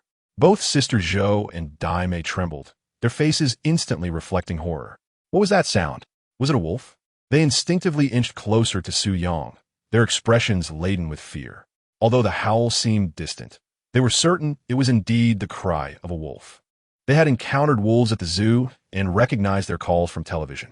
Thus, they could almost guarantee that the sound they heard was that of a wild wolf. Meanwhile, the little one, upon hearing the howl, sprang up and dashed to Su Yang's side, his demeanor shifting to one of fierceness as a low growl emanated from his throat. Upon observing the demeanor of the little one, it is evident that it yearns to safeguard Su Yang and the others. It is indeed a pack of wolves. So, these are the very creatures that devoured my prey today? Su Yang's expression remained rather composed, for the events of the day had already confirmed the presence of carnivorous animals in their vicinity. The howling of these wolves now assured him that it was this very pack that had pilfered his catch. Not long ago, there had been no sound of wolves at all, indicating that this pack must have recently arrived in the area, or perhaps they had only come today. When prey is scarce in a territory, wolves tend to migrate within a limited range. The howls echoed persistently, and, from the sound, it was clear that this was not the call of a solitary wolf, but rather that of a pack. A lone wolf would be rather easy to deal with. With the right timing, Su Yang could dispatch it with a single arrow. However, facing a pack of wolves posed a grave predicament. The adage that a single tiger cannot withstand a pack of wolves is no mere fabrication. Even the king of beasts, the tiger, would choose to avoid confrontation with a pack of wolves, for these creatures are remarkably united and fiercely relentless, pursuing their objectives with unwavering determination. Listening to their calls, it seemed they were not far from our position. What shall we do, Su Yang? Sister Zhou inquired, her face a mask of fear. Though she usually exuded a carefree demeanor and displayed fearlessness in her live broadcasts, the wilderness at night, coupled with the howls of wolves, stirred genuine terror within her. It is imperative to understand that encountering a pack of wolves could result in dire consequences. Unlike huskies, in their eyes, humans are also considered prey. Do not fret. Our fence is quite sturdy. They should not dare approach us, Su Yang reassured. To be frank, he too felt a tinge of anxiety, for the concept of a pack of wolves vastly differed from that of a solitary wolf. No matter how skilled or strong his archery might be, it could never match the collective might of a pack. Yet at this moment, he was the emotional anchor for Sister Zhou and Daimei, and thus he could not allow fear to surface. If he exhibited trepidation, their sense of security would be further diminished. Indeed, upon witnessing Su Yang's calm demeanor, their fears began to subside gradually.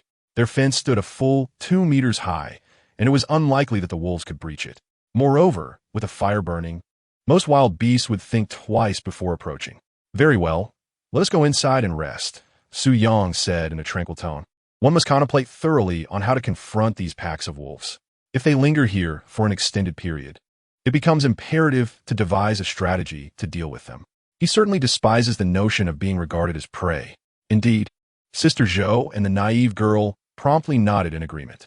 Meanwhile, Su Yang continued to sit beside the fire. Ordinarily, he would not need to remain vigilant. However, upon hearing the howls of wolves today, it seemed prudent to keep an eye on the surroundings. Su God, I am aware of your prowess, but if it truly is a pack of wolves, it might be wise to concede sooner rather than later. Precisely.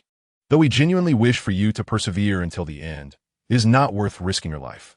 The production team has certainly taken considerable liberties. Did they not conduct any inspections of the island prior to the commencement of the program? To think that even a pack of wolves could be present. With leopards already having made an appearance, the emergence of wolves seems rather unsurprising. While I too harbor concerns for Su Yang and Sister Zhou, if there were no element of danger in wilderness survival, one might as well frolic in their own backyard. I wish to witness Su God showcasing his prowess, battling the wolf pack. In that case, I would merely wait in anticipation for the feast, having already reserved a table for the children. At that moment, on the other side, Huang Xiaochu and Li Tai, from the first group, also heard the howls of the pack. Given the proximity of the two groups, it was inevitable that they would catch wind of the wolves' cries. Currently, Huang Xiaochu and Li Tai were huddled together in their shelter, trembling with fear. How could there be wild wolves on this island?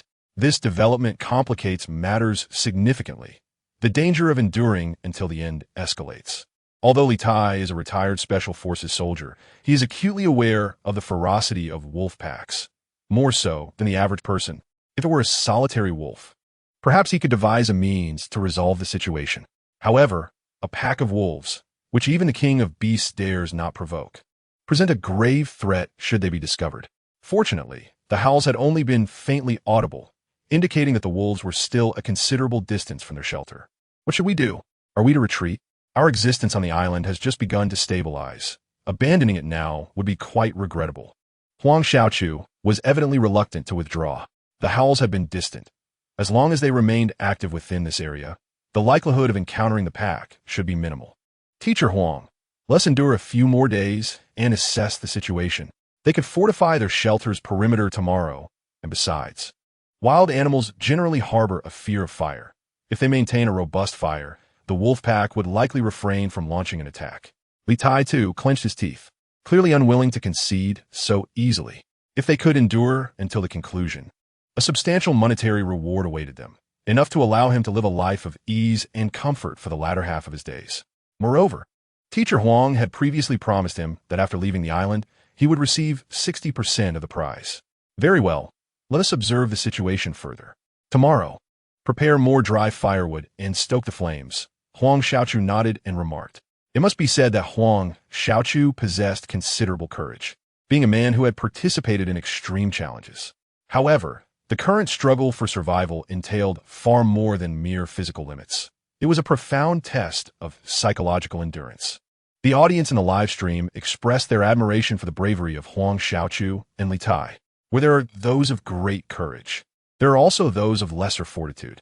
At that moment, the fifth group, led by Ji Kuan, had also heard the earlier howl of the wolves. They were now huddled within the shelter, trembling in fear, their faces pale with fright, under the glow of the campfire. The shivering of Ji Kuan and Lu Yang was unmistakable. Were it not for the tightness of their legs, they might have soiled themselves in terror. Liu Yang, that was the howl of a wolf, wasn't it? Ji Kuan swallowed hard, his voice filled with dread. Unfortunately, his question went unanswered, as Liu Yang trembled even more violently, appearing utterly paralyzed by fear. After all, she was merely a young girl enamored with celebrity culture. She had never encountered such a situation. Yet, their lives had just begun to improve, and if they were to be frightened into abandoning their survival quest by the sound of wolves, they would surely face disdain from their fans. I do not wish to remain here and become prey for the wolves. I must leave this cursed place at once. Ji Kuan resolved firmly in his heart. This was nothing short of a life-threatening endeavor. Earning money while lounging at home, pre-releasing a few songs, and reaping profits was far more comfortable than risking one's life here. Suddenly, a spark of inspiration struck Ji Kuan as he noticed a sharp bamboo stick nearby. Gritting his teeth, he donned a look of utter determination. He then seized the bamboo and pulled it gently. Instantly, it sliced through the flesh of his middle finger, causing blood to seep out slowly. It hurts. I'm dying. I'm dying. He cried out. Liu Yang, quickly call for the rescue team. I'm injured. The wound is too deep. I must go to the hospital immediately. Clutching his bleeding finger with a pained expression, he appeared as though he could expire at any moment. All right, Brother Kuan, I will call for help right away, Liu Yang responded clearly. She promptly retrieved the emergency call device to summon assistance. It hurt so much. Ji Kuan's acting reached new heights, his face contorted in agony. Within a mere 10 minutes, the rescue team had located Ji Kuan and Liu Yang. What happened, Mr. Ji? Are you withdrawing? One of the staff members inquired, observing Ji Kuan's anguished demeanor as he clutched his right hand. Each staff member remained courteous, as many of these individuals had numerous fans. One misstep could lead to a torrent of online abuse. My hand was just grazed by a bamboo stalk, and if we delay, an infection is inevitable. Please, take me to the hospital immediately. Raising his head, Ji Kuan spoke with evident anguish. Yes. Brother Kuan is seriously injured. We must leave this place at once. Liu Yang echoed with urgency. So that's how it is. Very well then. The staff member cast a fleeting glance at Ji Kun. Is he not performing rather well? To all the dear viewers in the live stream, it is indeed unfortunate. We had the means to persevere until the end and a stable source of sustenance. However, my hand is injured quite severely and requires immediate stitching at the hospital. Thus, we cannot continue, which is truly regrettable. But do not fret. Even if I withdraw from the show, I shall recover swiftly and return to your sight. Ji Kun earnestly addressed the unmanned camera. Teacher Ji, we should depart swiftly. If we delay and the wound does not heal before reaching the hospital, it could become troublesome, the staff member said with utmost seriousness. This remark instantly turned Ji Kun's face a shade resembling that of a liver. Chapter 61. Sister Zhou's relative arrives. Shall I assist you with a massage? Thank you, but no. Ji Kun gritted his teeth in response to the staff member. He was not foolish. He could clearly discern the tone of derision in their words. No need for thanks. It is our duty, the staff member replied nonchalantly. He held no fondness for these fleeting internet celebrities, particularly those who resorted to such antics to withdraw, which only served to evoke disgust. The appearance of a wolf pack on the island indeed instilled fear among many contestants. Even if one wished to exit the program, there was no shame in it. After all, everyone fears beasts and cherishes life.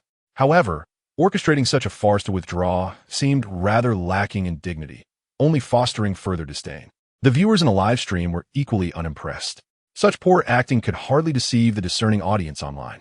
A deluge of insults flooded in, and even Ji Kun's loyal fans were swiftly consumed by the barrage of vitriol. With a deafening roar, the fifth group was entirely eliminated. The fifth livestream room was abruptly shut down. Buzzing. Upon hearing the roar of the speedboat, Su Yang felt no surprise. The howl of the wolf pack would surely deter many groups of contestants. This was an anticipated outcome. Encountering wolves in the wilderness is inherently terrifying, making withdrawal a reasonable choice. This marked the third time he had heard the speedboats roar. As time passed, the howls of the wolf pack faded into silence. Su Yang returned to the sanctuary to rest. With the fence now erected, he found solace in his slumber. Furthermore, the little creature remained vigilantly stationed outside. Although it lacked any formidable offensive capabilities, its perceptive instincts were remarkably acute. Should a pack of wolves approach, the little one would undoubtedly be the first to alert him. This knowledge brought a great deal of reassurance to Su Yang, allowing him to sleep soundly until dawn, awakened by the melodious calls of various birds. Su Yang rose from his slumber. Just as he stepped out of his room, the electronic synthesized voice of the system resonated in his mind. Ding. The host may proceed with the second week's check-in. Would you like to check in? Su Yang paused, taken aback. It had been quite some time since he had last heard this voice. Ah, the dog system, you finally reappeared. I thought you had vanished. He inwardly grumbled, feeling quite dissatisfied. This was by no means a competent system. Since checking in on the fifth day, it had been conspicuously absent. Su Yang was eager to ask, do you even comprehend the trials I have endured? The system's reply was decidedly audacious. Your author father forgot about it. What does that have to do with me? If you have the guts, confront him. Su Yang realized that it was merely a lapse on his father's part and dismissed his frustrations. Well then, let's check in. After his brief lament, Su Yang promptly completed the check-in. He wondered what treasures the second week's rewards might hold. Congratulations, host, you have successfully checked in.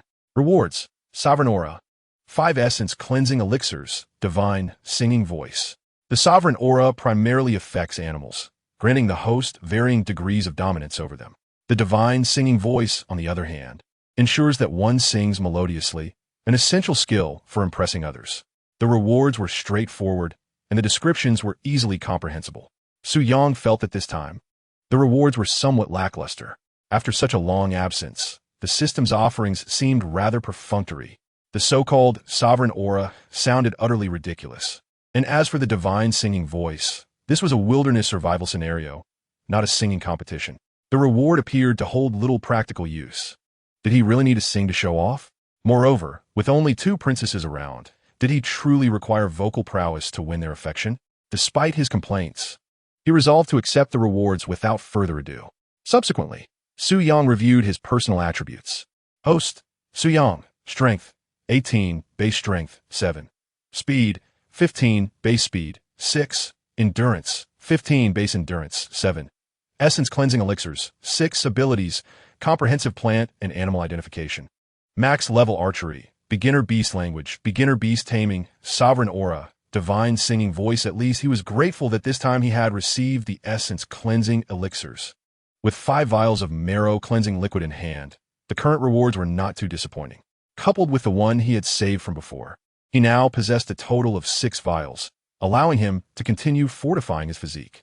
The emergence of the wolf pack instilled within him a profound sense of urgency, as he recognized his strength was woefully inadequate to confront them. However, should he utilize the marrow cleansing liquid several more times, the concomitant enhancement of his power and speed might very well equip him with the capability to battle the wolves. At that moment, the little one scampered over, only to pause and stare blankly upon spotting Su Yang.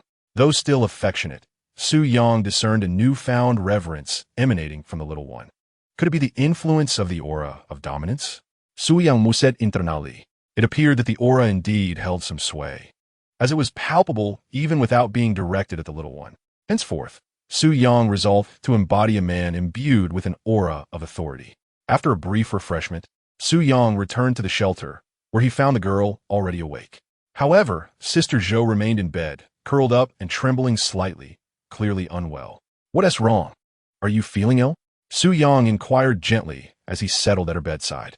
Sister Zhou turned her head, her complexion pale and her lips tinged with blue, a clear indication of her distress and suffering. "My monthly visitor has arrived. I feel quite uncomfortable. It'll pass soon," she replied weakly. The first couple of days when her relative visited were always particularly excruciating for her, and she had been anxious about it lately. "Why so early? Isn't it usually around the end of the month? Why has it come so much sooner this time?" Su Yang questioned, puzzled. A woman's cycle is generally quite regular, varying only by a few days, yet Sister Zhou seemed to be ahead by nearly a week compared to last month. "How do you know this so well?" Sister Zhou exclaimed in surprise, taken aback by Su Yang's unexpected knowledge of her condition, as she had never disclosed such details to him. "I've watched your streams, and after living together for 3 months, I'm not oblivious to it," Su Yang replied. However, witnessing Sister Zhou in such pain raised his concern. The shelter lacked both food and pain relief medication. It hurts so much." Sister Zhou curled up tighter in anguish, observing her pale visage. Su Yang felt a surge of sympathy, uncertain if the marrow cleansing liquid would yield any relief. Subsequently, Su Yang remarked, "I once knew an esteemed traditional Chinese medicine practitioner who shared with me a massage technique to alleviate such pain. I wonder if it might be effective." What ridiculous old doctor you conjured up," Sister Zhou replied with a blend of pain and amusement.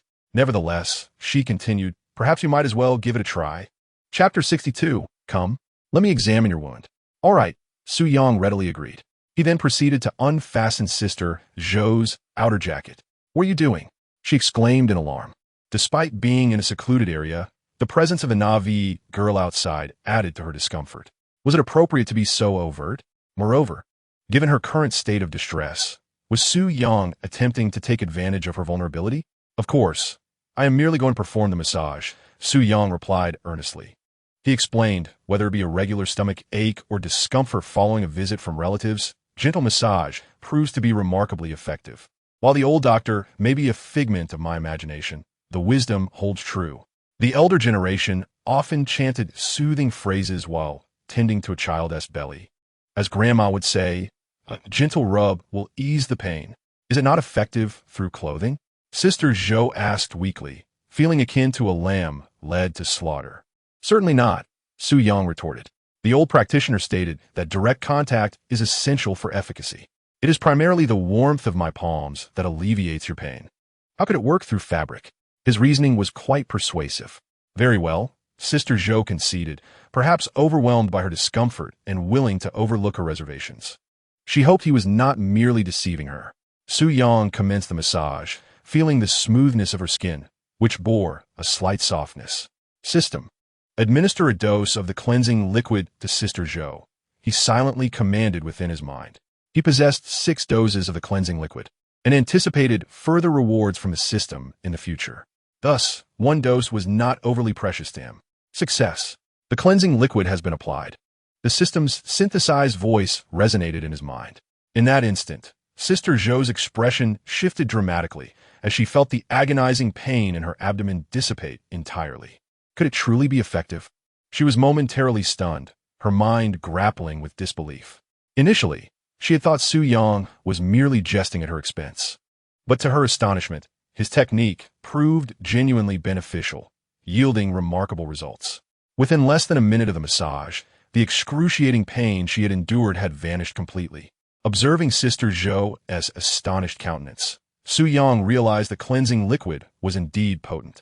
He continued to massage evenly, but it felt as though some mysterious force had taken control of his hands, causing them to move upward unconsciously.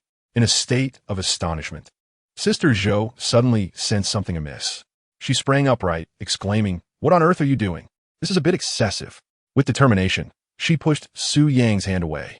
Although his massage technique was undeniably effective, it felt rather inappropriate.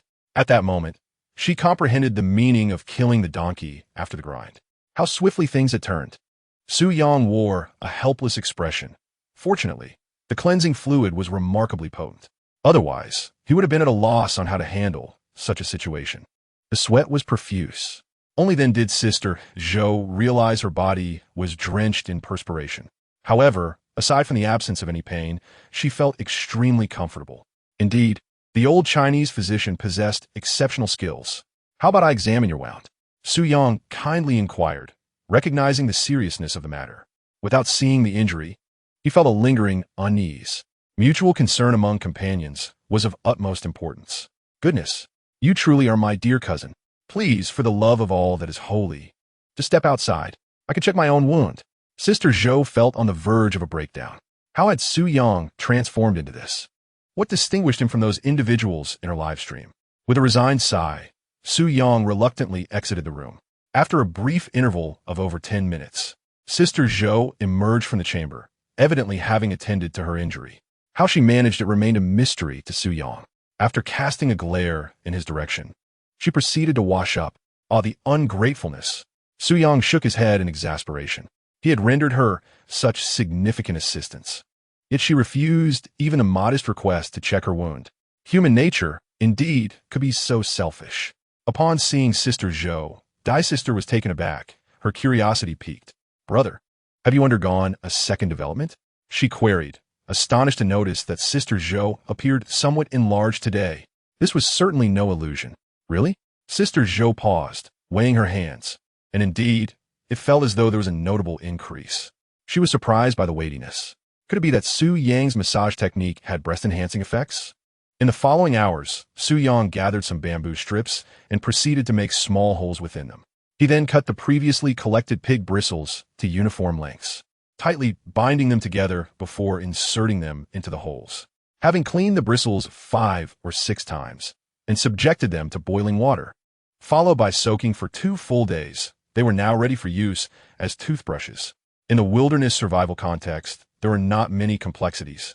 After a short while, Su Yang successfully crafted 3 toothbrushes.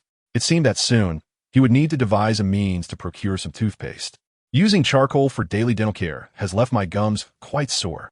After finishing their morning routines, Sister Zhou and Dui may commence the preparation of breakfast. Today's meal consisted of a hearty stew of smoked meat and seaweed. Meanwhile, during this interlude, Su Yang ventured outside and utilized 2 doses of cleansing fluid, resulting in a substantial enhancement in both strength and speed. His personal metrics had significantly improved, with strength rising from 18 to 26, and speed from 15 to 22. Such an advancement was indeed commendable. However, he chose not to use the remaining 3 doses of cleansing fluid, reserving them for unforeseen circumstances. Furthermore, he intended to administer another dose to the little one, ensuring that, should they encounter a pack of wolves, he would not be left to face them alone. Upon returning to the shelter, he quickly partook of breakfast before deciding to explore the outside world briefly. Although the current environment was fraught with peril, and the likelihood of encountering wolves was considerable, exploration was essential for survival in this region. Eventually, their supplies would dwindle, and remaining confined to the shelter out of fear would be tantamount to surrender. "You too. Extract all the oil we didn't tea press yesterday while I take a short stroll," Su Yang instructed Dui, Mei, and Sister Zhou. "What? You're going outside? Can't you stay in? It's far too dangerous out there," they exclaimed, their faces etched with concern and fear. The thought of anything happening to Su Yang was unbearable for them. You'll have to go out eventually. Don't worry, I'll be cautious. He reassured them with a gentle smile. He had no intention of courting danger. If the little ones sensed wolves, they would simply retreat. With that, Su Yang donned his backpack and bowed, brandishing his machete as he stepped outside. Sister Zhou and Daimei were filled with trepidation. Yet, they understood that to survive on this desolate island, venturing beyond the shelter in search of sustenance was inevitable. Meanwhile, the live stream was abuzz with excitement. I can't believe it. Su Yang has such audacity. Knowing that wolves are nearby, he still dares to venture out. Either he is incredibly brave or a bit unhinged. Is Su Shan flirting with danger? If one doesn't take risks, one perish. Little Susu. Overstepping may just turn him into a feast for the wolves. What drives Su Shan to seek such peril? Is it the unfulfilled desires of Sister Zhou and Daimei? Calm down, Brother Su. We cannot bear to lose you. Chapter 63. Commencing the upgrade of the shelter. Su Yang wandered outside for over half an hour. Yet he encountered no traces of the wolf pack. Nevertheless, he remained exceedingly cautious. Seeking survival supplies was imperative, but prudence is the cornerstone of longevity. This time, Su Yang refrained from inspecting the traps he had set, for after the prey was devoured yesterday, it became evident that the wolves were responsible. This indicated they had discovered that location, and having tasted the spoils, they might return. Thus, Su Yang opted to explore a different direction. After half an hour, Su Yang stumbled upon a valley strewn with small stones. The riverbed here had run dry, revealing numerous pebbles. However, this arid area also hosted various resilient plants. Soon, Su Yang noticed clusters of white blossoms. Approaching them, he realized they were wild cotton flowers. Known as stars in the sky, their roots serve as an excellent medicinal herb. What a delightful surprise to find such a plant in this place. Su Yang gazed in awe at the clusters of white, wild cotton flowers. These plants typically flourish in dry environments, often found along parched riverbeds. The current setting was indeed conducive to the growth of wild cotton. Although referred to as cotton, this variety is entirely distinct from true cotton. Nevertheless, these cotton tufts could be of some utility. They were, in fact, a natural fire starter. Of course, they could be fashioned into other items as well. Su Yang promptly gathered all the wild cotton tufts, compressing them and wrapping them in the banana leaves he had just picked. Before placing them in his backpack, he then resumed his exploration, maintaining his caution. He had previously instructed Little One to react immediately upon sensing any danger, and Little One obediently nodded in understanding. Time flew by, and 3 hours had passed. The sun had risen high, bringing a sense of warmth. Su Yang decided it was time to return. Today's findings were quite satisfactory, in addition to a substantial bundle of wild cotton. He had also discovered some wild ginger and wild garlic, the latter being plentiful across the area. With these two seasonings, their meals would surely become more delectable. Upon returning to the shelter, it was already 10:30 in the morning. Seeing Su Yang return safely, Sister Zhou and Daimei finally relaxed their anxious hearts. Su Yang, you didn't come across any signs of the wolf pack, did you? Sister Zhou inquired, her complexion appearing quite well, evidently free from lingering abdominal pain. No, I did not see any traces, Su Yang replied. It is quite possible that they have already departed. Shaking his head, he subsequently removed the gear he was carrying. What on earth are these? The curious Daisai gazed at the overflowing basket of items. It appeared that the contents were an assortment of peculiar wild vegetables, most of which he could not identify. Among them was a bundle resembling chives. Today he had gathered quite a bounty: tender leaves of burdock, bitter lettuce, and wild mushrooms, which Su Yang proudly displayed as his harvest. In the bustling metropolis, such wild vegetables would likely go unappreciated. Yet, under the current circumstances, they had transformed into delectable sustenance. The highlight of his collection was wild ginger and wild garlic. Upon seeing such an impressive assortment, Zhou Jie and Dai Sai were naturally thrilled. Just days prior, they had consumed pig entrails, which lacked the aromatic spices that would have enhanced their flavor. Had they found wild ginger and wild garlic earlier, the taste would have undoubtedly been more exquisite. What is wrapped within the banana leaves? Zhou Jie and Dai Sai inquired, intrigued by the large bundle nestled at the bottom of the basket. Is wild cotton, Su Yang exclaimed as he retrieved it and unwrapped the banana leaves, revealing a substantial clump. He had nearly gathered an entire tuft of wild cotton. Wild cotton? Are you planning to use this to weave us a quilt? Daisei asked, her expression one of confusion. But isn't the quantity a bit scant? Su Yang sighed in exasperation and retorted. You really aren't using your brain at all. Who on earth uses wild cotton to weave quilts? Although wild cotton may resemble cultivated cotton in appearance, their structures are entirely different. True cotton fibers possess remarkable tensile strength, enabling their use in clothing, bedding, and even ropes. In contrast, the fibers of wild cotton are exceedingly brittle, easily snapping with the slightest tug. Thus, this material is utterly unsuitable for quilt making. This is meant for you two to prepare menstrual cloths. First, you must separate all the tiny seeds and then thoroughly disinfect them with boiling water. As he spoke, Su Yang assigned this arduous task to Daisei. In truth, he had collected the wild cotton in anticipation of Zhou Jie's relatives visiting today. As for whether it could ultimately be transformed into menstrual cloths, he harbored his own doubts. If unsuccessful, it might end up a complete mess. Can this really be used to make menstrual cloths? Both Zhou Jie and Daisei wore skeptical expressions. Why does it seem somewhat unreliable? Do you have any better alternatives? Su Yang countered. Although he was uncertain whether this could be transformed into a menstrual bread, it was worth a try. After all, he had nothing to lose. All right then. The naive girl could only nod in resignation. Indeed, in the wilderness, the two of them were akin to headless flies. Since Su Yang assured there would be no issues, it should indeed be fine. The naive girl and Sister Zhou busied themselves with their tasks. Meanwhile, Su Yang noticed that the cassava leaves he had previously planted had grown remarkably lush. Under ordinary circumstances, such a brief period would yield only a few tender shoots. However, these cassavas were cultivated in spiritual soil, allowing them to flourish exceptionally quickly. It was likely that within a few days, they would have cassava to eat again.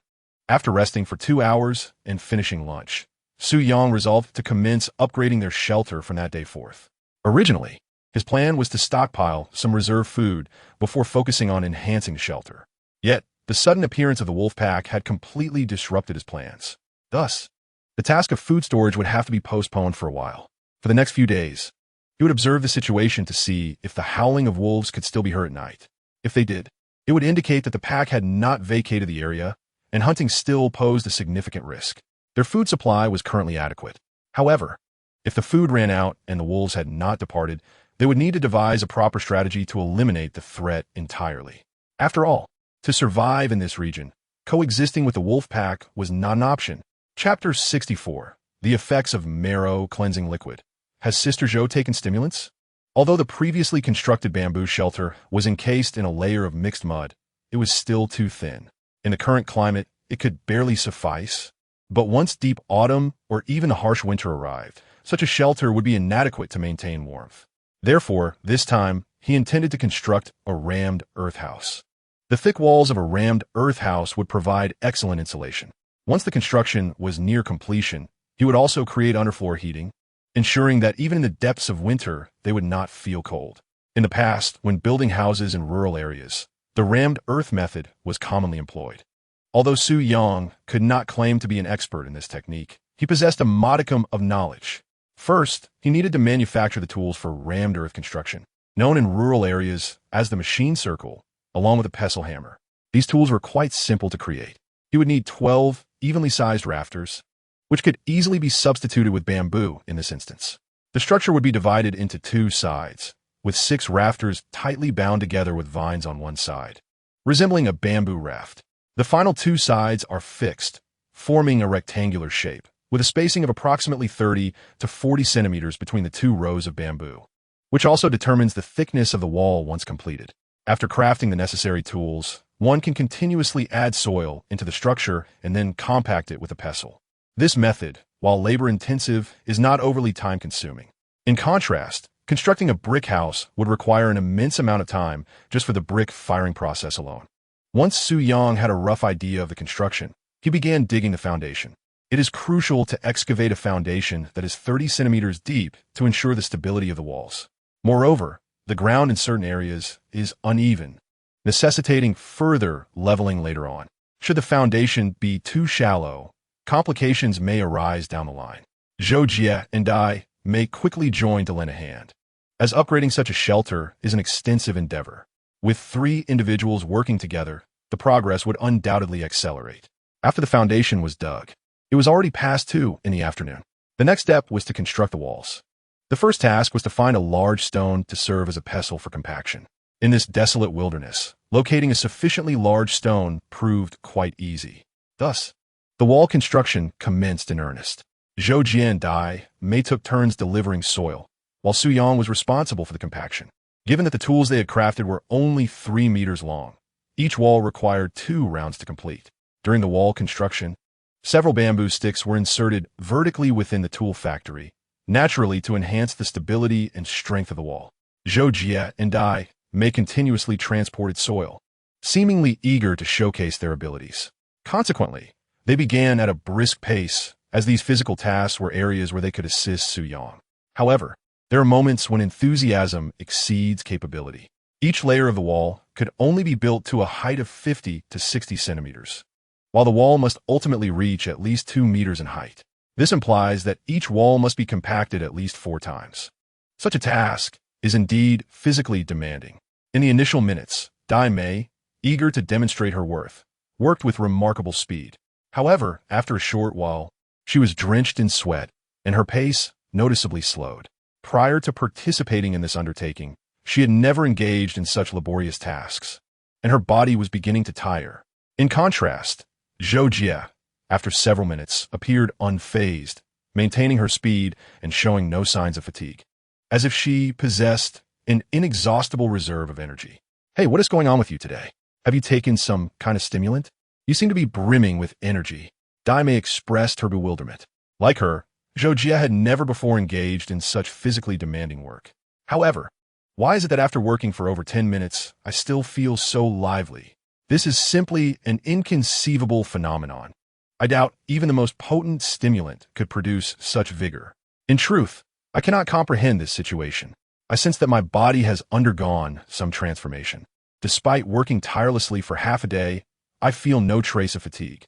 Sister Zhou appears equally bewildered. She too finds this situation utterly astonishing. Under normal circumstances, after such a duration of physical labor, one would surely be out of breath and drenched in sweat. Yet, not only has that not occurred, but I also feel remarkably unexhausted. More significantly, today marks the first day of her menstrual cycle, which renders this entirely unscientific. Sister Zhou glanced at Su Yang, musing internally. Could it be the effect of the massage Su Yang gave me this morning? Yet, that seems implausible, unless Su Yang possesses some divine abilities. It is unlikely he could yield such remarkable results. Speculation aside, she finds it hard to believe. Su Yang is neither a deity nor a magician. It was merely a 2-minute massage. How could it produce such miraculous effects? Moreover, her physique has also become rather impressive today. What a coincidence! Could it be that I have awakened some form of superpower? That is a possibility, Sister Zhou continued to ponder. After all, she has always been a naive believer in the extraordinary. Observing the astonished expression of the dazed girl and the perplexed look on Sister Zhou's face, I am well aware of their thoughts. Yet, no matter how hard they ponder, they could never deduce the true effect of the revitalizing fluid. This is something known only to me. All right, dazed girl, why don't you take a moment to rest? I can handle the next tasks alone, Sister Zhou suggested, noticing that the dazed girl was already drenched in sweat and gasping for breath. At this moment, she truly felt no fatigue. However, the dazed girl declined Sister Zhou's kind offer. If both Sister Zhou and Su Yang continued to work while she rested alone, it would leave her feeling uneasy. After all, this was originally a task for 3 people. Yet, it was evident that her pace had faltered compared to earlier. Time passed gradually. Nightfall enveloped the entire island once more. After a solid 5 hours of work, with only a few brief water breaks, the 3 of them had taken no rests. Su Yang's stamina was evidently unaffected. As for Sister Zhou, despite being drenched in sweat, she remained vigorous. The dazed girl, however, was utterly exhausted. This was undoubtedly the most tiring day of her life. It felt as though her waist might give out, and her arms felt as if they no longer belonged to her. "Oh dear, I can barely feel my waist anymore. This is unbearable. Brother, I entrust you with dinner tonight." Sitting on a chair, Dai's sister rubbed her waist with both hands and spoke to Sister Zhou. She felt utterly devoid of strength to even stand. The discomfort was authentically intense. "All right, take a good rest. Sister Zhou waved her hand and replied. Her mood remarkably buoyant today. The first day of every month when relatives visited had always been a source of anxiety for her, as it brought excruciating pain, accompanied by backaches and various discomforts. However, after receiving a massage from Su Yang today, she experienced no issues throughout the day and felt invigorated, as if some mysterious potential within her body had been awakened. Chapter 65. Sister Zhou. I'm utterly shattered. Today, indeed, they accomplished a great deal, and the results were highly significant. Through the collective efforts of the three, with a blend of male and female collaboration, they finally erected a half-wall. With such thickness, it would undoubtedly provide ample warmth even in the harshest of winters. After simple dinner, Su Yang and the others quickly fell asleep due to the overwhelming workload of the day. Even Sister Zhou, who had used the cleansing fluid, felt a tinge of fatigue. As for Dai Sister, she was in even more discomfort, feeling as if her waist no longer belonged to her after an entire day of labor. At dawn, nature's alarm clock resounded once more. Amidst the cheerful chirping of birds, Su Yang was the first to rise. After getting up, he felt revitalized, perhaps due to having consumed 2 portions of the cleansing fluid yesterday. This marked the 13th day of their wilderness survival. Today, their mission remained to upgrade their shelter. Upon stepping out of the room, Su Yang made a delightful discovery. He unexpectedly found a wild chicken egg in the chicken coop. This was indeed an exhilarating find. They had laid an egg. What splendid news! He hurried to the chicken coop, his face alight with joy. It seemed they would soon be able to enjoy fried eggs, and perhaps even hatch some chicks. This was a path towards sustainable development. They currently had 5 wild chickens, 3 of which were hens. If they all laid eggs together, it could provide Su Yang and the others with a significant source of protein. However, Su Yang did not take the wild chicken egg, fearing that it might disturb the hens and create a psychological barrier, affecting their egg-laying efficiency. Wild chickens differ from domesticated ones, possessing a heightened sense of vigilance, particularly towards humans. Once they lay a few more eggs, they could gather them all at once. The wild chickens had embarked on a sustainable path. Su Yang, unable to suppress his curiosity, took a glance at the wild rabbits, wondering about their progress. This matter weighed heavily on his mind. He stealthily approached the edge of the rabbit's burrow, and through the gaps in the bamboo cover, he caught sight of their shadows. To his astonishment, he observed 2 rabbits engaged in a passionate display of affection, their fervor unmistakable. The speed and intensity of their interaction filled Su Yang with envy. Goodness, were these rabbits so full of vigor so early in the morning? They seemed to exert far more effort than the wild chickens. The scene unfolding in the burrow elicited an involuntary exclamation of delight from Su Yang. The thrill of voyeurism was undeniably exhilarating. At that moment, Sister Zhou emerged from her room, still half asleep. Rubbing her eyes, she noticed Su Yang gazing lewdly at the burrow. "What are you looking at, Su Yang?" she inquired, her expression one of confusion. Why was he, in the early hours of the day, neglecting personal hygiene and duties to spy on rabbits? What peculiar obsession could this be? "You'll find out if you come over here," Su Yang replied with a subtle smile, stepping aside with an air of nonchalance. Upon witnessing his grin, Sister Zhou felt an uneasy premonition, yet her curiosity was piqued. Could it be that the wild rabbits were having babies, prompting Su Yang's fervent spying? She cautiously approached the burrow's edge and peered through the bamboo slats, clearly observing the events within. Goodness, what on earth were they doing? Sister Zhou exclaimed upon witnessing the scene. How could such a thing be happening so early in the day? What else could they be doing?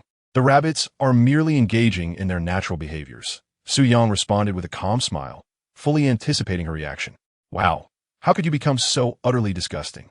You actually spied on something like this?" she retorted, her incredulity palpable. Yet, with her loud outburst, the rabbits were startled and hurriedly retreated into their burrow. "Could you keep it down? Your shouting is not only impolite, but it also shows a profound disrespect towards the rabbits," Su Yang remarked, rolling his eyes at her. Sister Zhou found herself at a loss for words. Indeed, while Su Yang's earlier behavior was quite reprehensible, it had not disturbed the rabbits. However, her own loud exclamations had frightened them away. Surely, the rabbits were cursing her under their breaths. Just then, another girl, still drowsy, emerged from her room. She shot Su Yang an exasperated glance before heading off to freshen up. Today, she has a matter of utmost importance. to craft a menstrual bread using the wild cotton she gathered yesterday. Although she has not experienced any pain or discomfort in her lower back and legs over the past couple of days, the expected flow has not ceased. By 9 in the morning, after finishing breakfast, Dai's sister began assisting Sister Zhou in preparing the menstrual bread, while Zhou and Su Yang also commenced their tasks.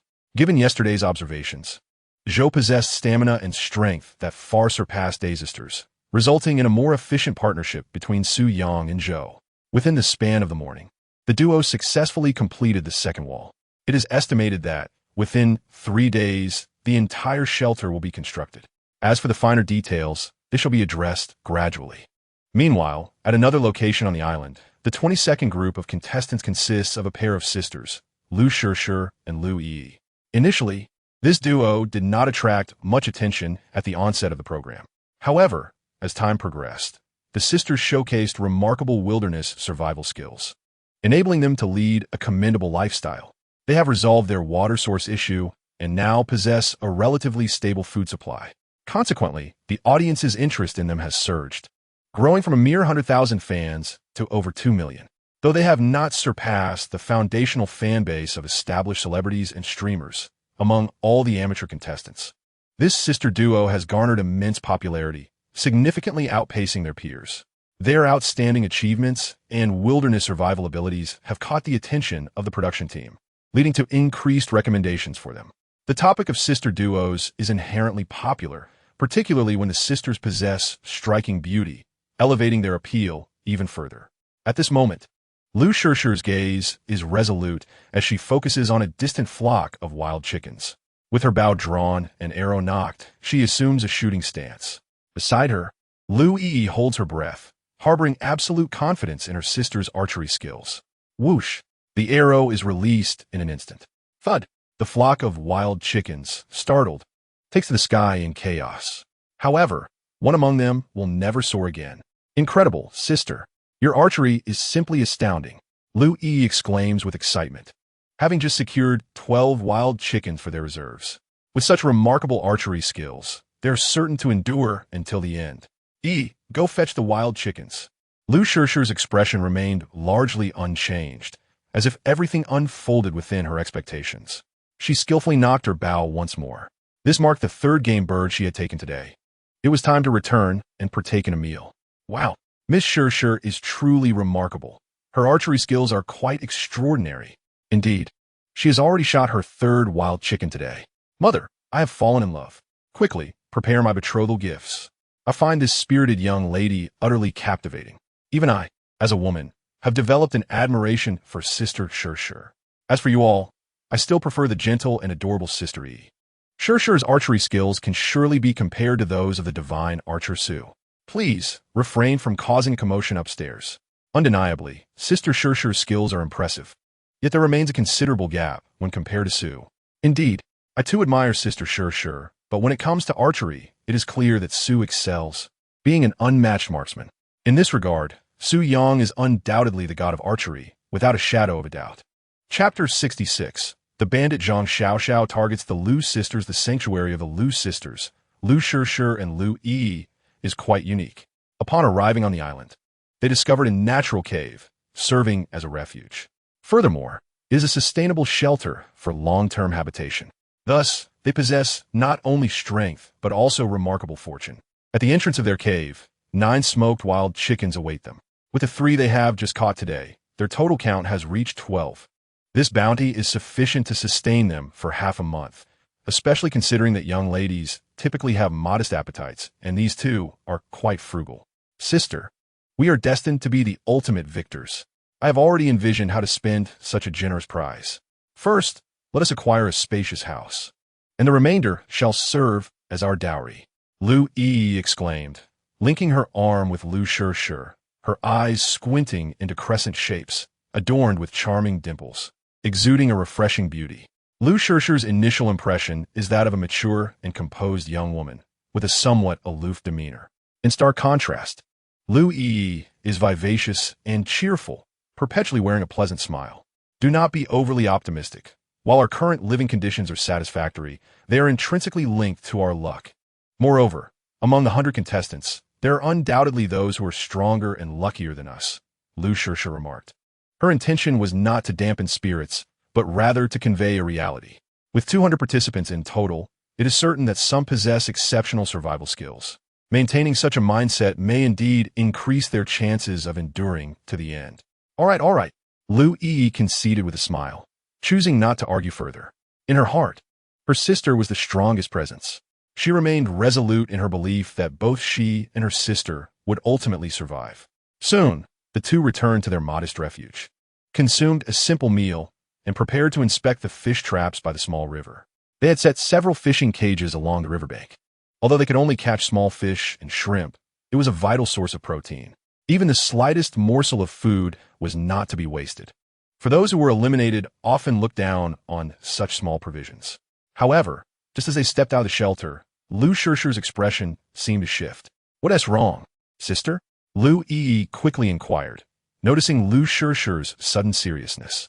"Others are coming," Lu Shirsha replied, her tone grave. Almost as soon as her words fell, a figure emerged from the dense thicket, appearing directly before Lu Shirsha and Lu Yi.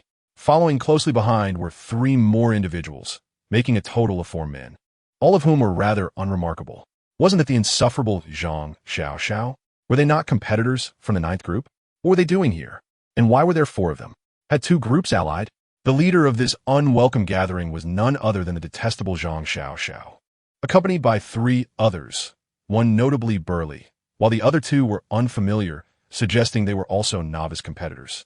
"What brings you here?" Lu Shirsha asked, her gaze icy, her tone devoid of warmth. She sensed that their arrival boded ill.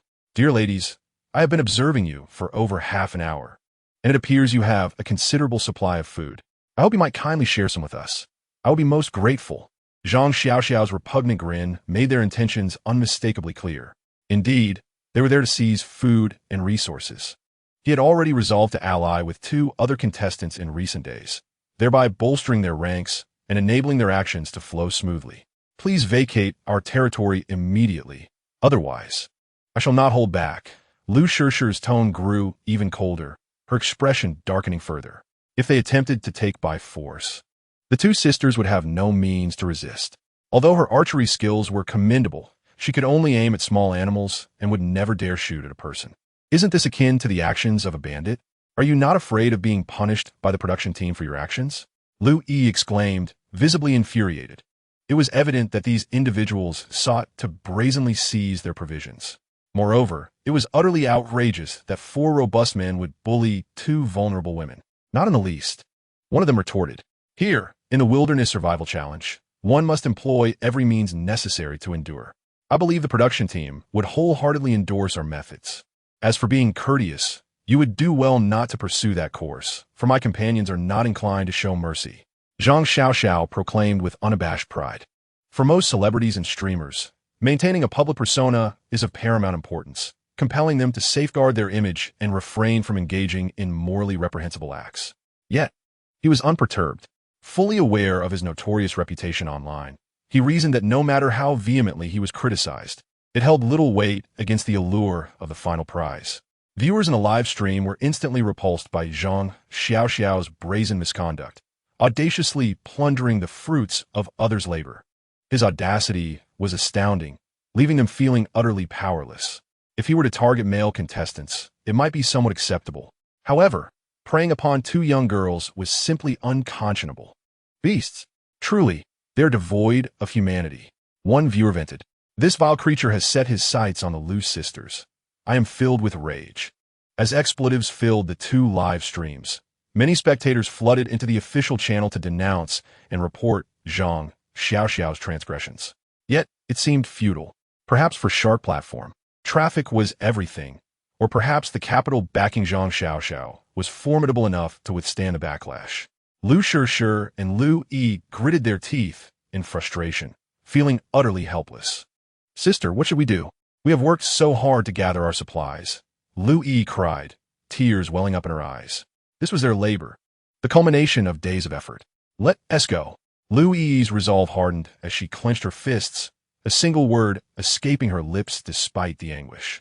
Though it pained her deeply, as long as she possessed her bow and arrow, she could still hunt. With tear-filled eyes, She gazed longingly at their shelter and the smoked game meat, feeling an overwhelming sense of loss. The viewers in the live stream were filled with both sympathy and indignation. If Zhang Xiaoxiao were to confront them directly, they might very well retaliate. Meanwhile, Zhang Xiaoxiao reveled in his triumph, his arrogance only swelling further. It appears they made an exceedingly prudent choice previously. If this continues, they are bound to survive until the very end. The reality of the world is one of the survival of the fittest, and in this wilderness, it is merely manifested in a more vivid manner.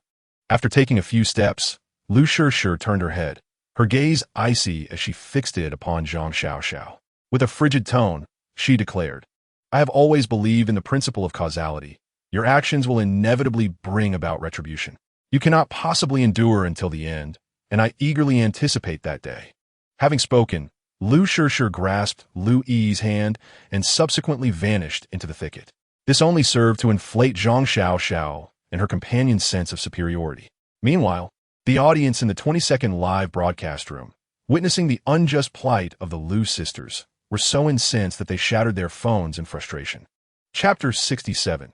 A stabbing blow. Zhangge, I never expected we would harvest another 12 wild chickens. This means we can endure for an additional week. What shall we do next? Shall we rest for a few days, or continue our labor? Asked Niu Zhuangshi, standing beside Zhang Xiaoxiao, his face contorted in a distasteful grin. Their methods, indeed, had proven effective time and again. Naturally, we shall continue. We must stockpile more food, Zhang Xiaoxiao proclaimed with her head held high, swelling with pride. The sensation of wielding such power over the fates of others was utterly exhilarating, an experience she had never known before. This feeling seemed addictive, rendering one unable to resist. Who would be the next unfortunate soul? At that moment, even the staff working behind the scenes at the shark platform could no longer bear to watch. Zhang Xiaoxiao appeared more repugnant than ever, having directed her malice towards two defenseless girls, a fact that filled me with genuine disdain, exclaimed a female staff member vehemently. Such behavior is akin to that of a robber. Indeed, it is utterly revolting, another staff member agreed. Yet what could they do? Many occurrences in reality are just as such, especially in the lawless wilderness. Without directives from their superiors, they had no authority to make any decisions. In their line of work, they had witnessed too many distasteful acts and videos. Yet this was their job. The leadership demanded traffic and profit.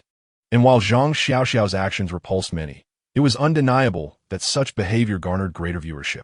Thus, 5 days swiftly elapsed. The Wilderness Survival Challenge had now reached its 20th day, during which a total of 13 teams had been eliminated. After all, many contestants had begun to entertain thoughts of surrender, particularly those who had faced numerous setbacks. They could no longer persevere. On this island, the contestants endure not only the scarcity of food, but also the profound solitude, which serves as a formidable trial. If there were no conflicts among the contenders, perhaps the situation would be more bearable. However, once discord arises between two participants, each additional second becomes a torment. This was the case with Daimei and Jihuan. Over the past 5 days, Su Yang has successfully constructed the framework of their earthen shelter. What remains are merely tedious details.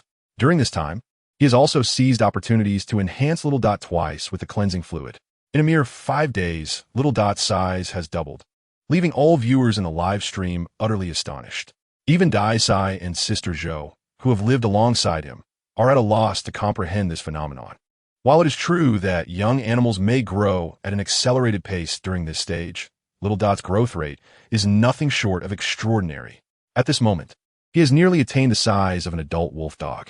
Regardless of their astonishment and confusion, they find themselves devoid of any answers.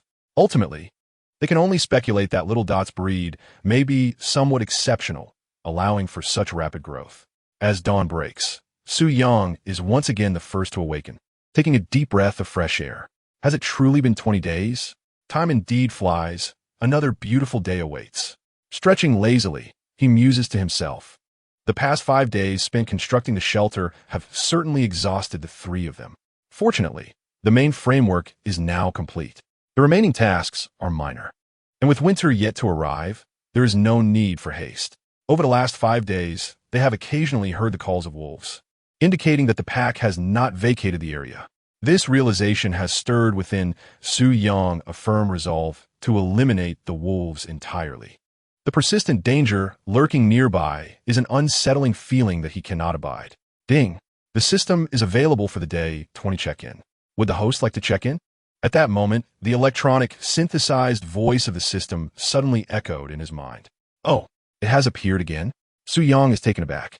He did not expect the system to manifest after 6 days.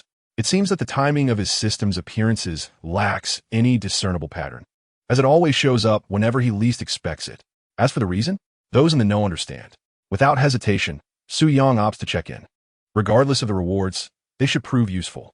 Congratulations to the host for a successful check-in. Reward: Master-level combat skills. The electronic, synthesized voice of the system soon resonated. Oh, is it the combat skill?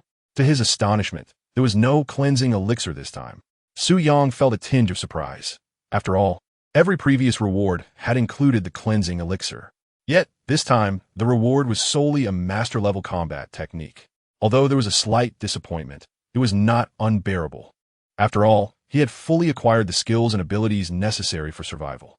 After completing his morning routine, Su Yang prepared to venture outside for exploration, as he had not stepped outside in several days due to the construction of a shelter. Subsequently, he discovered 2 more eggs in the chicken coop. With 3 eggs in total, this was a promising start, indicating that 2 wild hens had begun laying eggs, and more would surely follow, provided they were not disturbed. After a while, Sister Zhou and Daimei also rose from their slumber. After a brief wash and a simple breakfast, the two decided to accompany Su Yang on his expedition. Despite having heard the howls of wolves in the previous nights, it seemed the sounds were growing fainter, easing the tension in their hearts. Time tends to diminish many things, including the fear they had harbored. After a brief preparation, and with their backpacks filled with ample water, the trio set forth into the jungle for exploration. This time, they aimed to traverse a route they had not previously explored to uncover more resources. As time passed, they discovered a plethora of wild vegetables, rich in vitamins. Having subsisted primarily on smoked meat in recent days, they looked forward to a change in their diet upon their return. Approximately an hour into their journey, a remarkably dense tree suddenly loomed before them.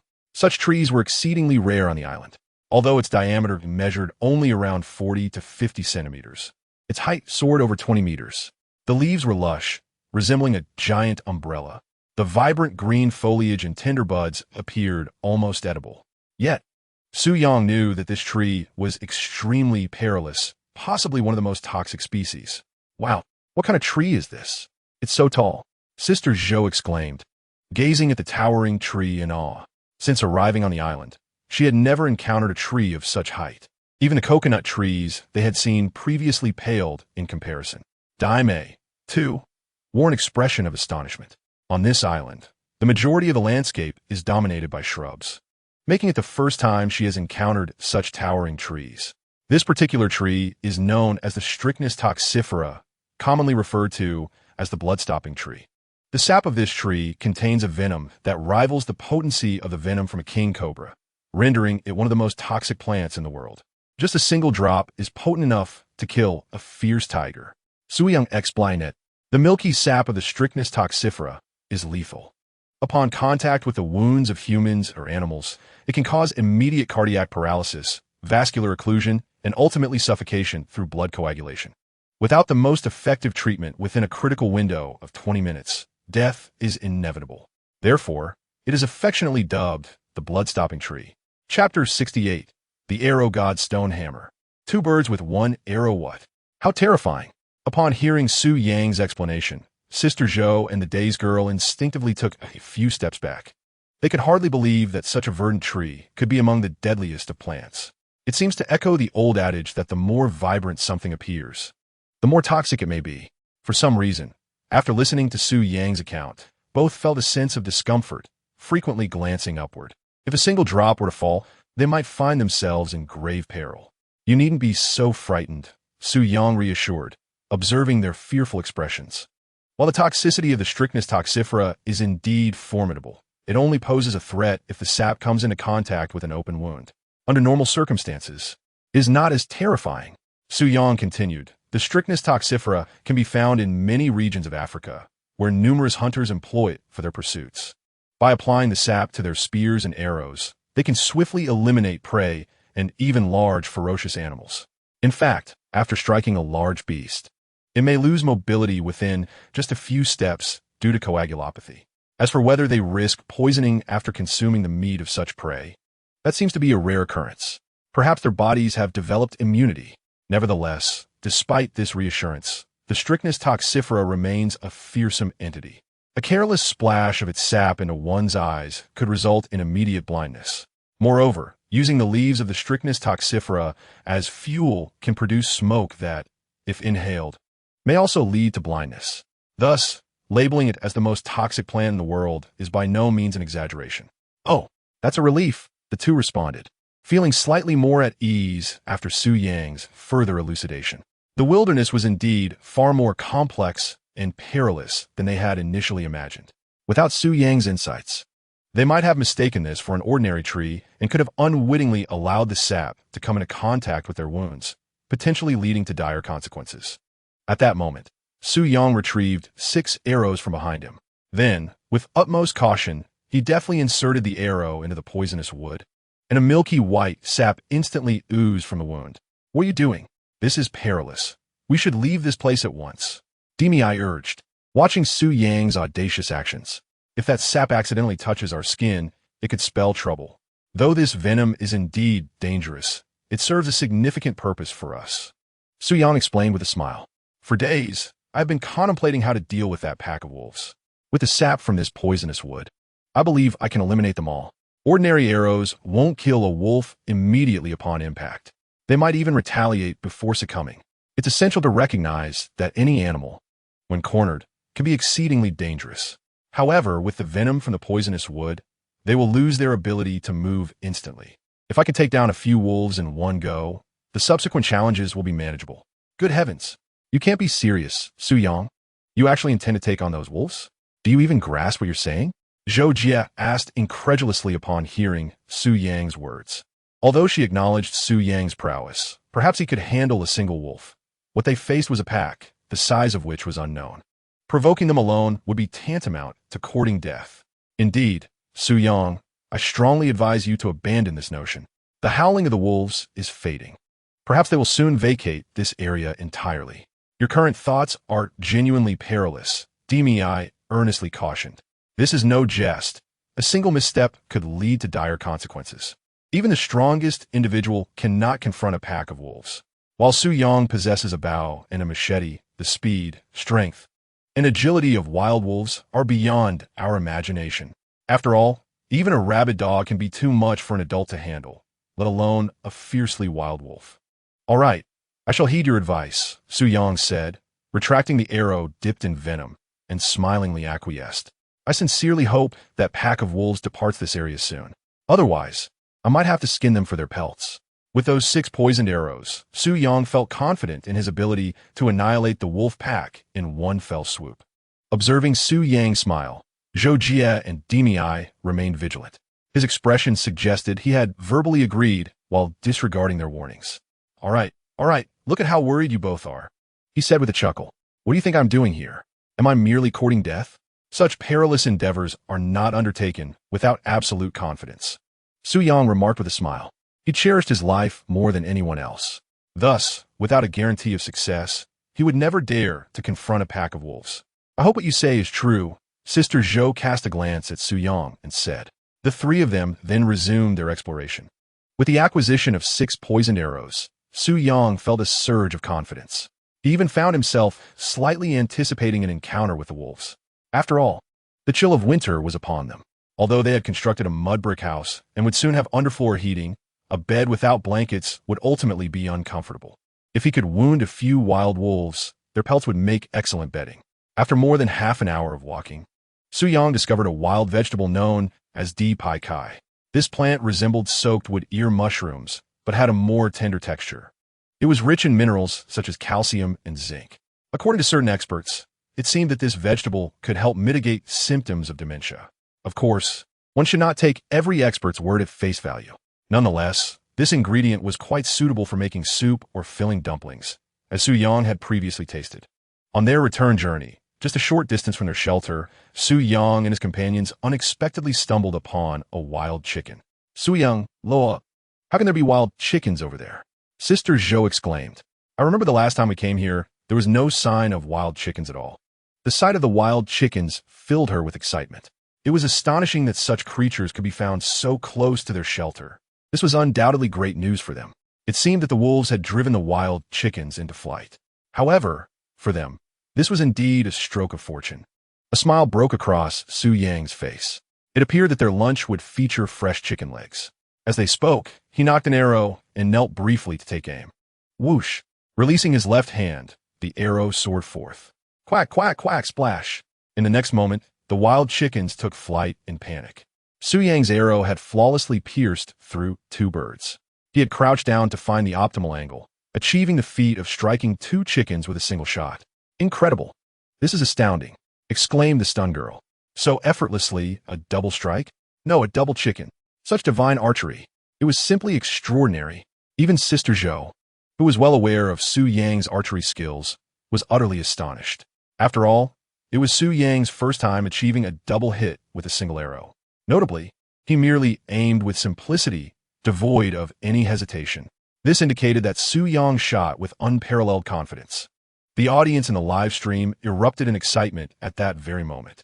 Chapter 69. Su Yang's Culinary Artistry. Beggar's Chicken Goodness. Is this the legendary archery of Su Yang?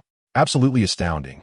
I have only recently joined the live stream and have heard tales of Su Yang's remarkable skills.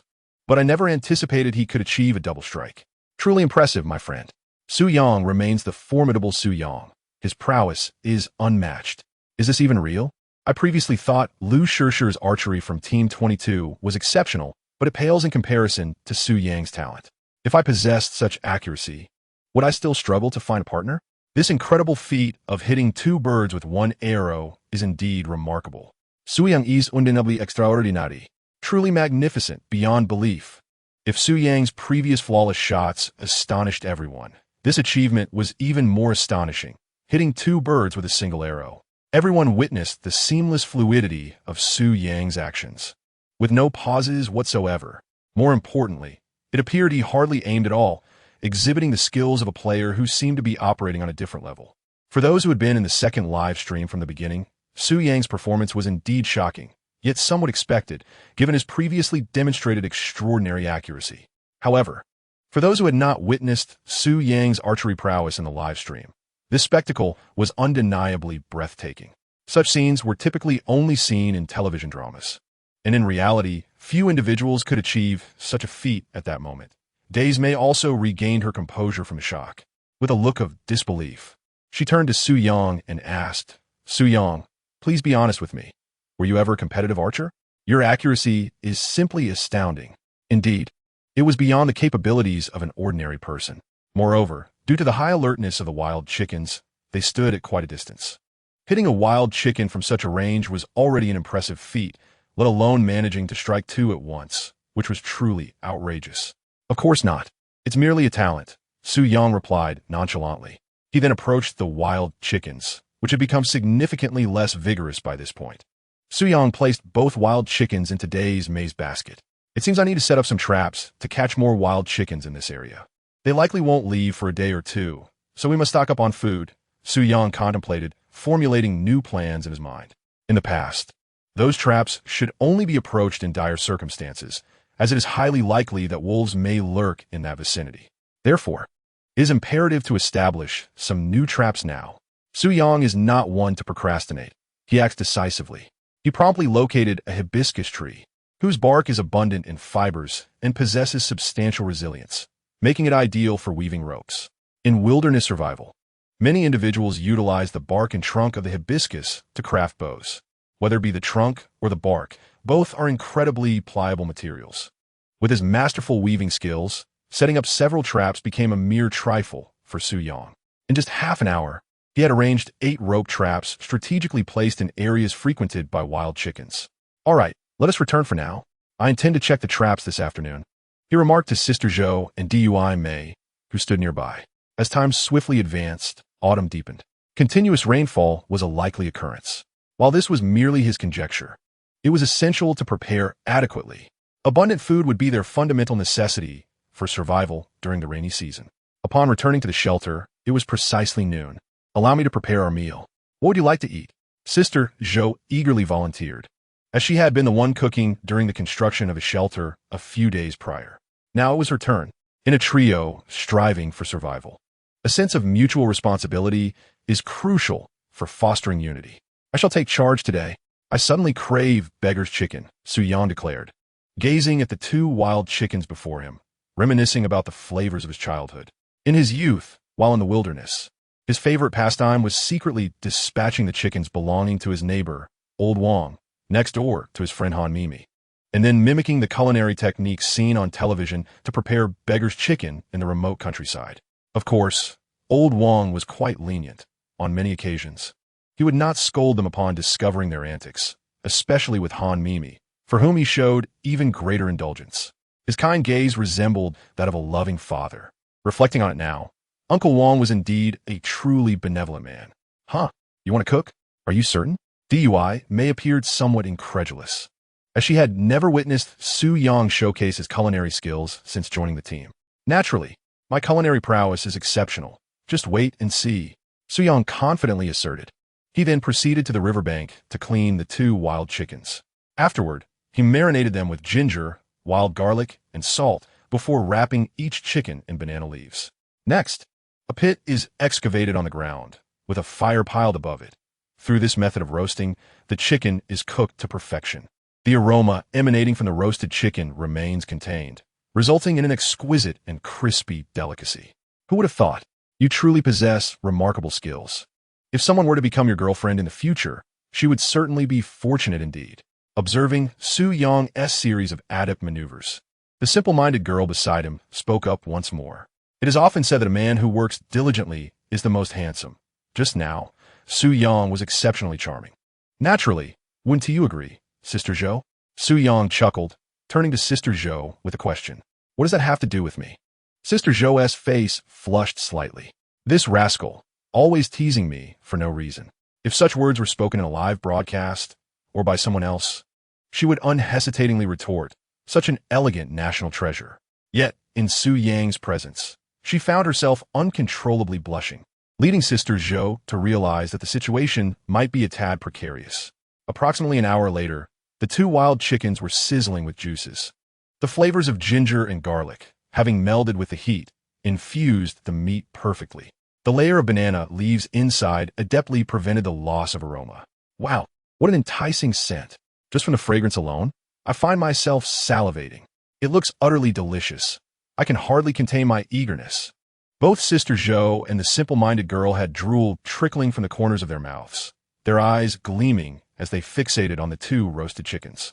Watching the glistening, oily skin and inhaling the mouth-watering aroma made their throats involuntarily constrict. Well then, let's hasten to sample my culinary skills, Su Yang remarked with a smile. To be honest, he too felt a bit tempted. Paired with southern ginger and wild garlic, the flavor was even more authentic. Excellent. The two wasted no time in diving in. Meanwhile, in the 20-second livestream room, the screen displayed sisters Lu Shishir and Lu Yi as they continued their search for food. They appeared somewhat disheveled. Days of constant movement had deprived them of adequate rest, and they had yet to find a suitable shelter. The game they managed to catch barely sustained their protein needs for the day. My heart aches for the two of them. That scoundrel Zhang Xiao. I sincerely hope they encounter Su God soon, so he can give them a proper lesson. Indeed, I am also eagerly anticipating this. Shishir and Yi, keep going. You can surely persevere until the end. Huh, does anyone else feel that this place looks somewhat familiar?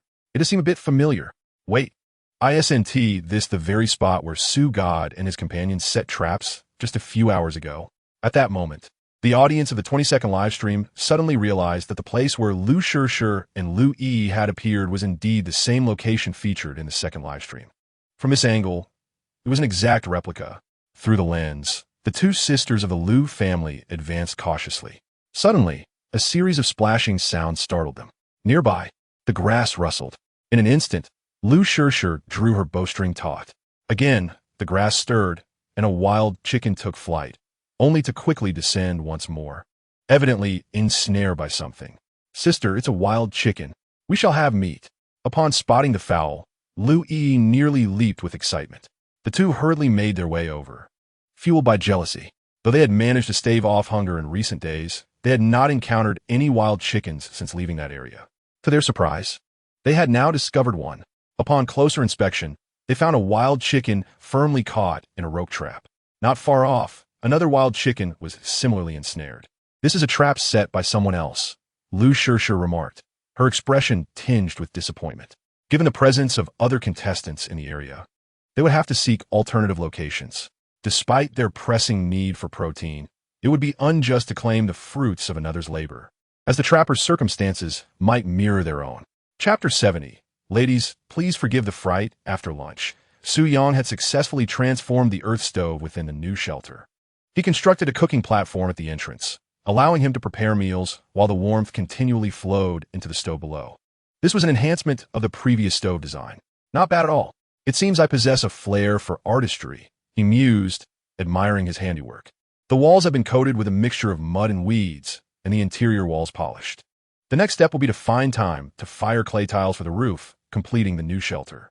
Soon, it will be ready for occupancy. At that moment, Little Dot unexpectedly dashed in front of Su Yang, calling out to him. To others, it might seem like Little Dot was merely being affectionate, but Su Yang understood the creature's intent. As Little Dot grew, communication between them had become seamless. "Are you saying that someone has entered our territory?" Su Yang's expression shifted slightly as he inquired. The message conveyed by Little Dot was indeed alarming. Other contestants had entered their domain. Little Dot nodded, displaying an uncanny understanding. Then, in a flash, he dashed out of the fence. Su Yang seized his bow and knife, informed Sister Zhou, and pursued after him. This area had been earmarked by him, and he would not permit any competitors to trespass here, not even the most illustrious stars or prominent streamers. The swift movements of Little Dot and Su Yang were akin to the wind. The live stream merely captured the bushes swaying in their wake. With Su Yang resembling an incredibly swift cheetah, he soared through the wilderness as if traversing level ground. In less than 10 minutes, Little Dot had arrived at the location where traps were set earlier. At that moment, Lu Yi and Lu Shirsher were still waiting for the appearance of wild game. Although they could not claim the prey caught by others, there were surely other wild chickens in this area. If they could shoot one, they would not have to endure hunger today. Suddenly, the grass rustled. Following that, a shadow, akin to a yellow lightning bolt, lunged forth, knocking Lu Shirsher down. This lightning-like figure was none other than Little Dot. Having undergone 3 transformations with a cleansing liquid, Little Dot's physique now rivaled that of an adult wolf dog. The sudden appearance startled Lu Yi so much that she fell to the ground, losing the ability to scream. Her pupils constricted in fear, and her body trembled incessantly. When a person experiences extreme fright, they often cannot emit any sound. A thunderous roar erupted, showering Lu Shirsher with spittle. Although Lu Shirsher was considerably calmer than her sister, she had never encountered such a scene. Stunned into silence, she found herself devoid of any opportunity to shoot an arrow or call for help. Encountering such a formidable carnivore in the wild posed a grave danger, potentially costing her life. The audience in the live stream was equally taken aback by this unexpected spectacle, with many dropping their phones. The sudden appearance of a large beast on screen was indeed terrifying. "Little Dot, come back!" Just as the Lu sisters were rendered pale with fright, nearly succumbing to a heart attack, a commanding voice rang out. Instantly, a figure appeared before them, imposing as if descended from the heavens. At the moment the command was issued, Little Dot promptly released Lu Shirsher and hurried back to Su Yang's side, appearing remarkably obedient. Then, with a proud expression, Little Dot looked at Su Yang, as if to say, "Boss, look, I've found you 2 more captives. How about that?" This left the terrified Lu sisters even more astonished. Could this leopard truly comprehend human speech? What on earth is happening here? Have I not told you countless times? Do not frighten others. Look at the state you've left them in. Later, I shall have a proper word with you. After reprimanding the little one, Su Yang observed the creature with its head hung low. This behavior is merely instinctual for a beast, and considering it did not bite anyone, it has already shown remarkable restraint. Swiftly, Su Yang approached Lu Shirsher and Lu Yi, feeling somewhat embarrassed as he apologized. "I sincerely apologize, ladies, for the fright you have endured." Although it appeared fearsome, it was, in truth, still a child. While offering his apologies, Su Yang assisted the 2 ladies to their feet. After all, the little one's actions had indeed been rather reckless. If it were a rough man, such behavior might be inconsequential. However, for such beautiful ladies, if they were to be left with lasting fears, it would be quite unfortunate. Though assisted by Su Yang, Lu Shishir and Lu Yi continue to tremble. Their faces still pale, casting furtive glances at the little one before hastily averting their eyes. Goodness, what child! That creature is a leopard, capable of instilling genuine terror. Those who walk their leopards without a leash ought to be taken out and dealt with. I wholeheartedly agree. Look at how terrified my goddess has become. Su Yang, you owe me a new phone. Sure. I was utterly terrified in that moment. I'm still recovering from the shock. Yet to speak frankly, the little one is indeed still a child. Merely 20 days ago, it had yet to shed its baby fur. Indeed, despite not knowing what mutation it may have undergone. In terms of age, it is undeniably a child. 20 days, and it has grown this much? I treated you like a brother. Why do you regard me as a fool? What was stated above is entirely accurate. 20 days ago, the little one could barely stand. At this moment, both the 22nd and 2nd live streams were bustling with activity. In the 22nd live stream, most viewers were criticizing Su Yang for his lack of decorum. Walking a leopard without a leash? Clearly impolite. Is that creature yours? It was not until a full minute had passed that Lu Shishir regained her composure. Her face regaining some color, and her trembling legs slightly steadied. I suppose so. His name is Little One. I encountered him on the island when I first arrived, and thus I took him in. Su Yang responded with utmost gentlemanly grace. Naturally, one must exhibit a gentlemanly demeanor towards ladies, especially beautiful ones. Lu Shishir and Lu Yi were left utterly bewildered. Can one really adopt a leopard in a wilderness survival scenario? Should it not be the leopard that adopts them? Chapter 71. Lu Yi's sister. That Su Yang is quite handsome. This remark had completely surpassed their expectations. I am Lu Shishir, and this is my sister Lu Yi. We belong to Group 22. We sincerely apologize for intruding upon your territory. After a moment of astonishment, Lu Shishir began her self-introduction. The man before her piqued her curiosity immensely. She wondered what abilities he possessed that allowed him to keep a wild beast by his side. One thing was certain. This man was not to be trifled with. Anyone capable of commanding a beast so obediently was certainly not an ordinary individual. I am Su Yang, a contestant from Group 2. Upon hearing their introductions, Su Yang responded with his usual politeness. These traps on the ground must have been set by you, correct? We apologize for the disturbance. We shall be on our way shortly. A faint smile appeared on Lu Shishir's face, though it was somewhat forced. It was evident that she was not particularly adept at smiling. No need to worry, Su Yang replied, shaking his head. Despite the courteous demeanor of the two rather attractive young women, he had no intention of offering them refuge. Taking in stragglers was already a deviation from his usual conduct. The shelter was quite small, and if he took in too many people, it would merely turn into a haven for the desperate. Furthermore, all contestants on this island were rivals, and he had no desire to assist his competitors. Observing the sisters' somewhat disheveled appearance, he surmised they might not last long in the competition. Such was the nature of the survival of the fittest, although he felt a twinge of sympathy for the duo. By the way, you must be cautious of Zhang Xiao, he advised. She has allied with another group and is continuously plundering resources and territory from other contestants. Indeed, it's her. Lu Shishir interjected, having turned back to speak. She had developed a favorable impression of Su Yang. He displayed a certain gentlemanly charm, and his striking looks left a strong first impression. While she did not subscribe to the notion that beauty equated to righteousness, it was undeniable that a handsome visage often garnered a favorable reception. In her eyes, Su Yang was infinitely better than Zhang Xiao. Zhang Xiao, the one who stands at less than 4 feet tall? She has such capabilities? Su Yang expressed his surprise. He had previously encountered Zhang Xiao on a variety show and was aware of her reputation. Despite possessing features that could easily evoke disdain, she stubbornly relied on her abilities. It was likely that among 100 netizens, not a single person would hold her in high regard. Thus, her notoriety was indeed quite infamous. Given her current reckless behavior, it was not difficult to comprehend her circumstances. It is truly perplexing that such individuals would dare to plunder the resources of others. While it is true that he bears certain disabilities, his companions do not seem to be particularly amiable, so it would be wise to exercise caution. Lu Shishir continued, had they not been a group of 4, and had my sister and I not been in dire need of that prize, I would never have willingly relinquished my food. even at the cost of mutual destruction. It appears your supplies have indeed been pillaged, remarked Su Yang with a smile. Upon mentioning Zhang Xiao, both Lu Yi and her sister visibly seethed with rage, their disdain for that individual palpable. Their expressions unmistakably reflected the aftermath of having been robbed. Lu Shishir nodded, her countenance darkening further. Regardless, do take care. They are numerous, she warned before turning to leave with her sister. Perhaps Su Yang possesses formidable survival skills, and if they could ally with him, they might endure for a considerable time. Yet, relying on others for ultimate triumph is not her nature. There are signs of wolf packs in the area. Do exercise caution, she advised. Acknowledging her warning, Su Yang informed them of the wolves, though they might have already been aware of this information. Soon, the two sisters vanished from sight. Seizing the opportunity, Su Yang checked his traps.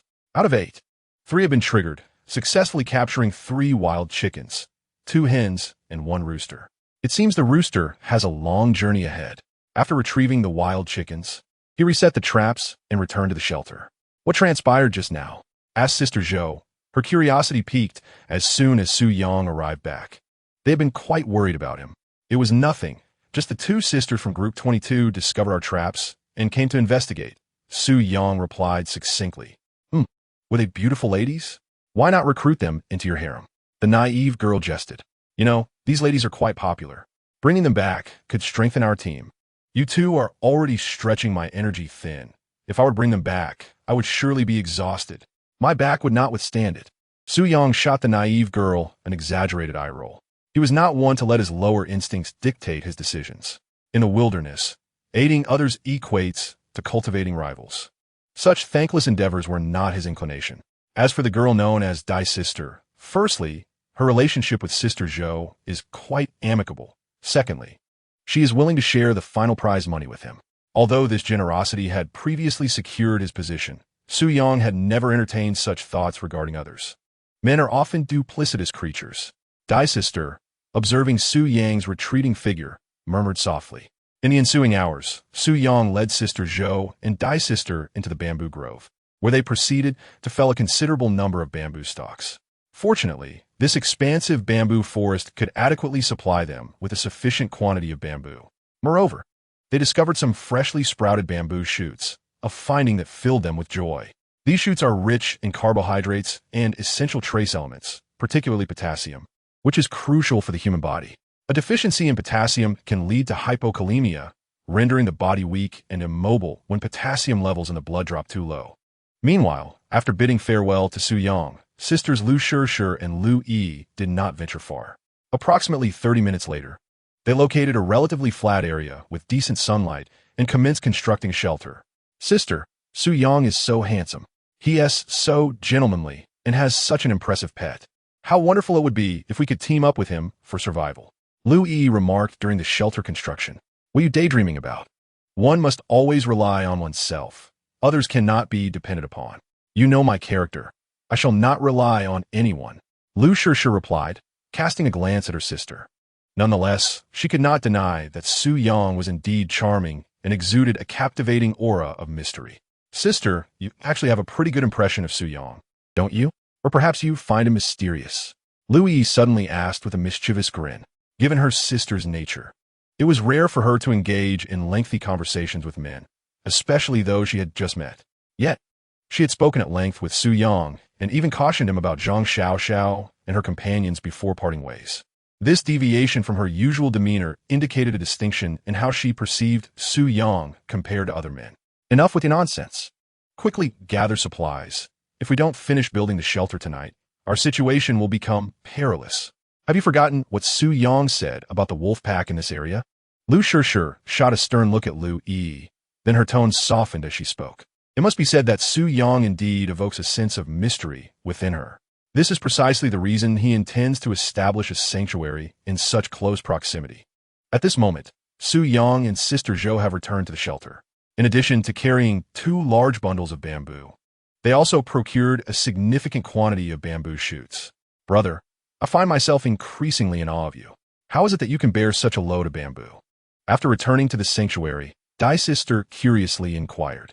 Earlier, when Sister Zhou returned, she too had shouldered a considerable amount of bamboo. Although she could not be compared to Su Yang, it was undeniably an impressive strength for a typical female streamer. It was almost as if she had awakened some extraordinary ability. I have no idea. I've been feeling much stronger lately. Could it be that during this time of wilderness survival, I unknowingly consumed some legendary herb?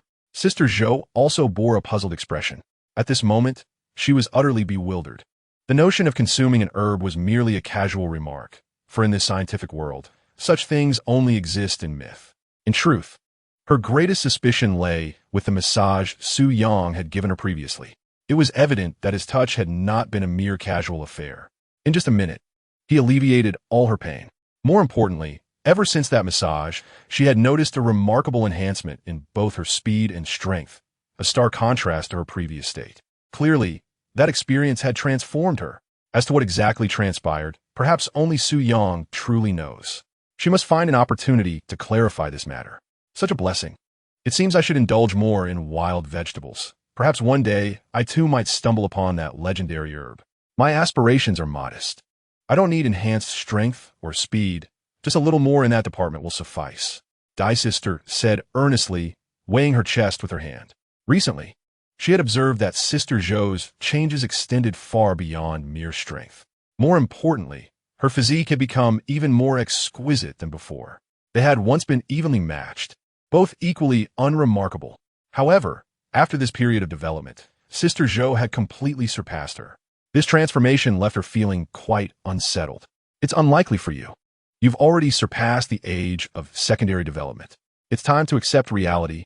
Third sister. Sister Zhou remarked with a smug expression. Sister Zhou, that is not entirely fair. Although Dai Sister has indeed surpassed the age for secondary development, there are certain matters where artificial intervention can yield remarkable results. If you have such needs in the future, feel free to seek my assistance.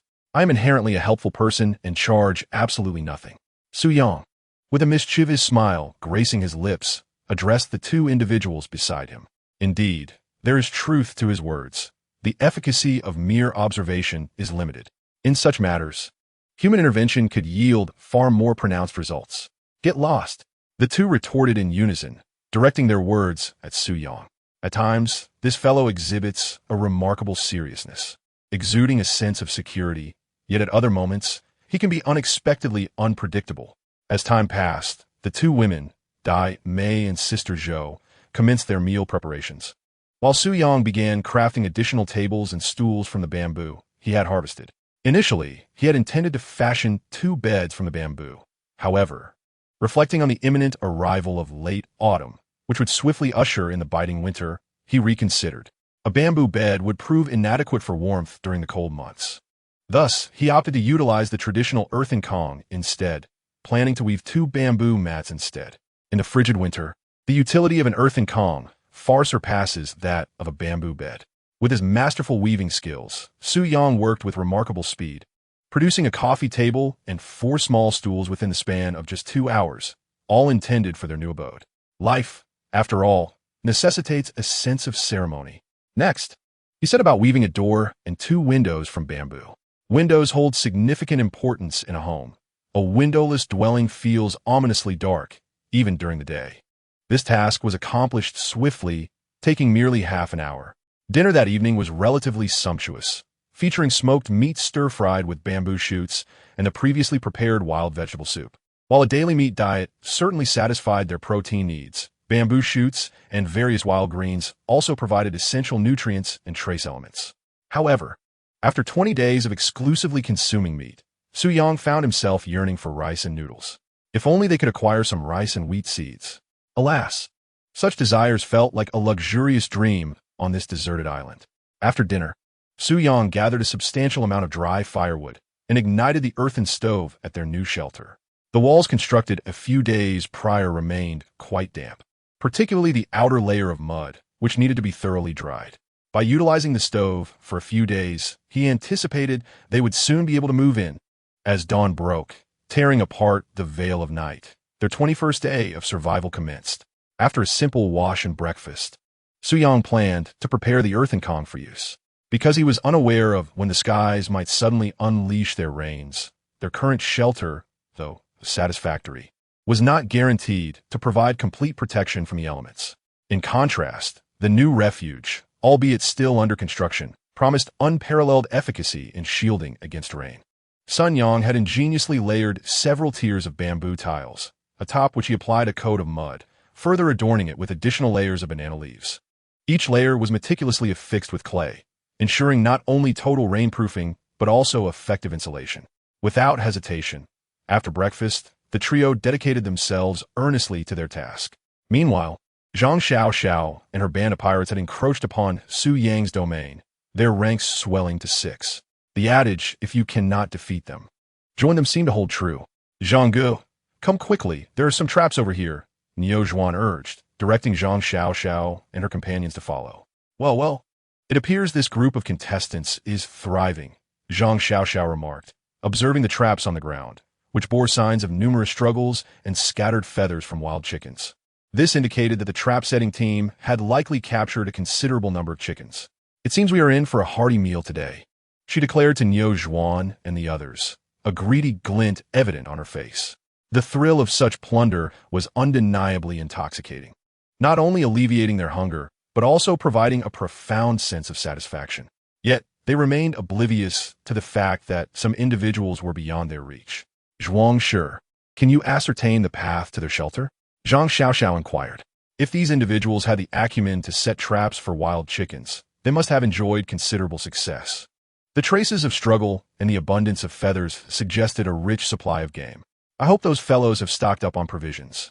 We could easily seize everything in one fell swoop. This sensation was one he had relished several times before, particularly relishing the forlorn expressions of his adversaries, an exquisite pleasure that came from witnessing their frustration while being utterly untouchable by them. As for the viewers in the live stream, he paid them no mind. Let them hurl their insults.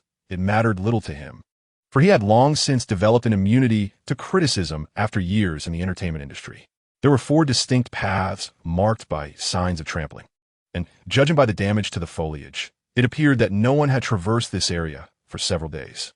Thus, he could not definitively determine which path led to their shelter, necessitating a cautious exploration of each route. Niu Zhuang looked around and began to speak. Although he was a retired mixed martial artist, his knowledge of survival in the wilderness was rather limited. He had never held any interest in such matters before, rendering him incapable of discerning which path might lead to the shelter of their next prey. What about you all? Can you figure it out? Zhang Xiao inquired, glancing back at the other 4. If they could identify the correct route directly, they would not waste excessive time or energy. I cannot tell, the 4 replied, shaking their heads. If they possessed ample wilderness survival experience, they would not have been following someone like Zhang Xiao, allowing him to strut and point in front of them. Zhang Xiao silently cursed them as a bunch of useless individuals. In that case, let's explore each path one by one, he remarked. The 4 then began to methodically attempt each route. Unbeknownst to them, the distance traversed by Su Yang and his group was quite significant. Consequently, this endeavor consumed over 3 hours of their time. It was now 1 o'clock in the afternoon, and the scorching sun left them parched and weary. Fortunately, they had prepared some food and fresh water in advance. They managed a simple lunch before continuing their search. With only one last path remaining, it was certain that their quarry lay at the end of it. Meanwhile, after considerable effort, Su Yang and his companions had completed the earthen bed. The next step was to dry it out, after which they could lay down the bamboo mat. Once the room was completely dry, they could move in at any time. After finishing the earthen bed, the 3 went to the river to wash up a bit. Upon returning to the shelter, they stir-fried some bamboo shoots and smoked meat, accompanied by a cold seaweed salad and a soup made from ground vegetables. With 2 dishes and a soup, hot and cold, life was still fairly decent. At that moment, the small creature beside them, devouring meat, suddenly exhibited a fierce demeanor. Its voice, now distinctly different from its earlier chirps, had transformed into that of a true beast. If one were to hear such a low growl in the wilderness, it would likely instill fear in many.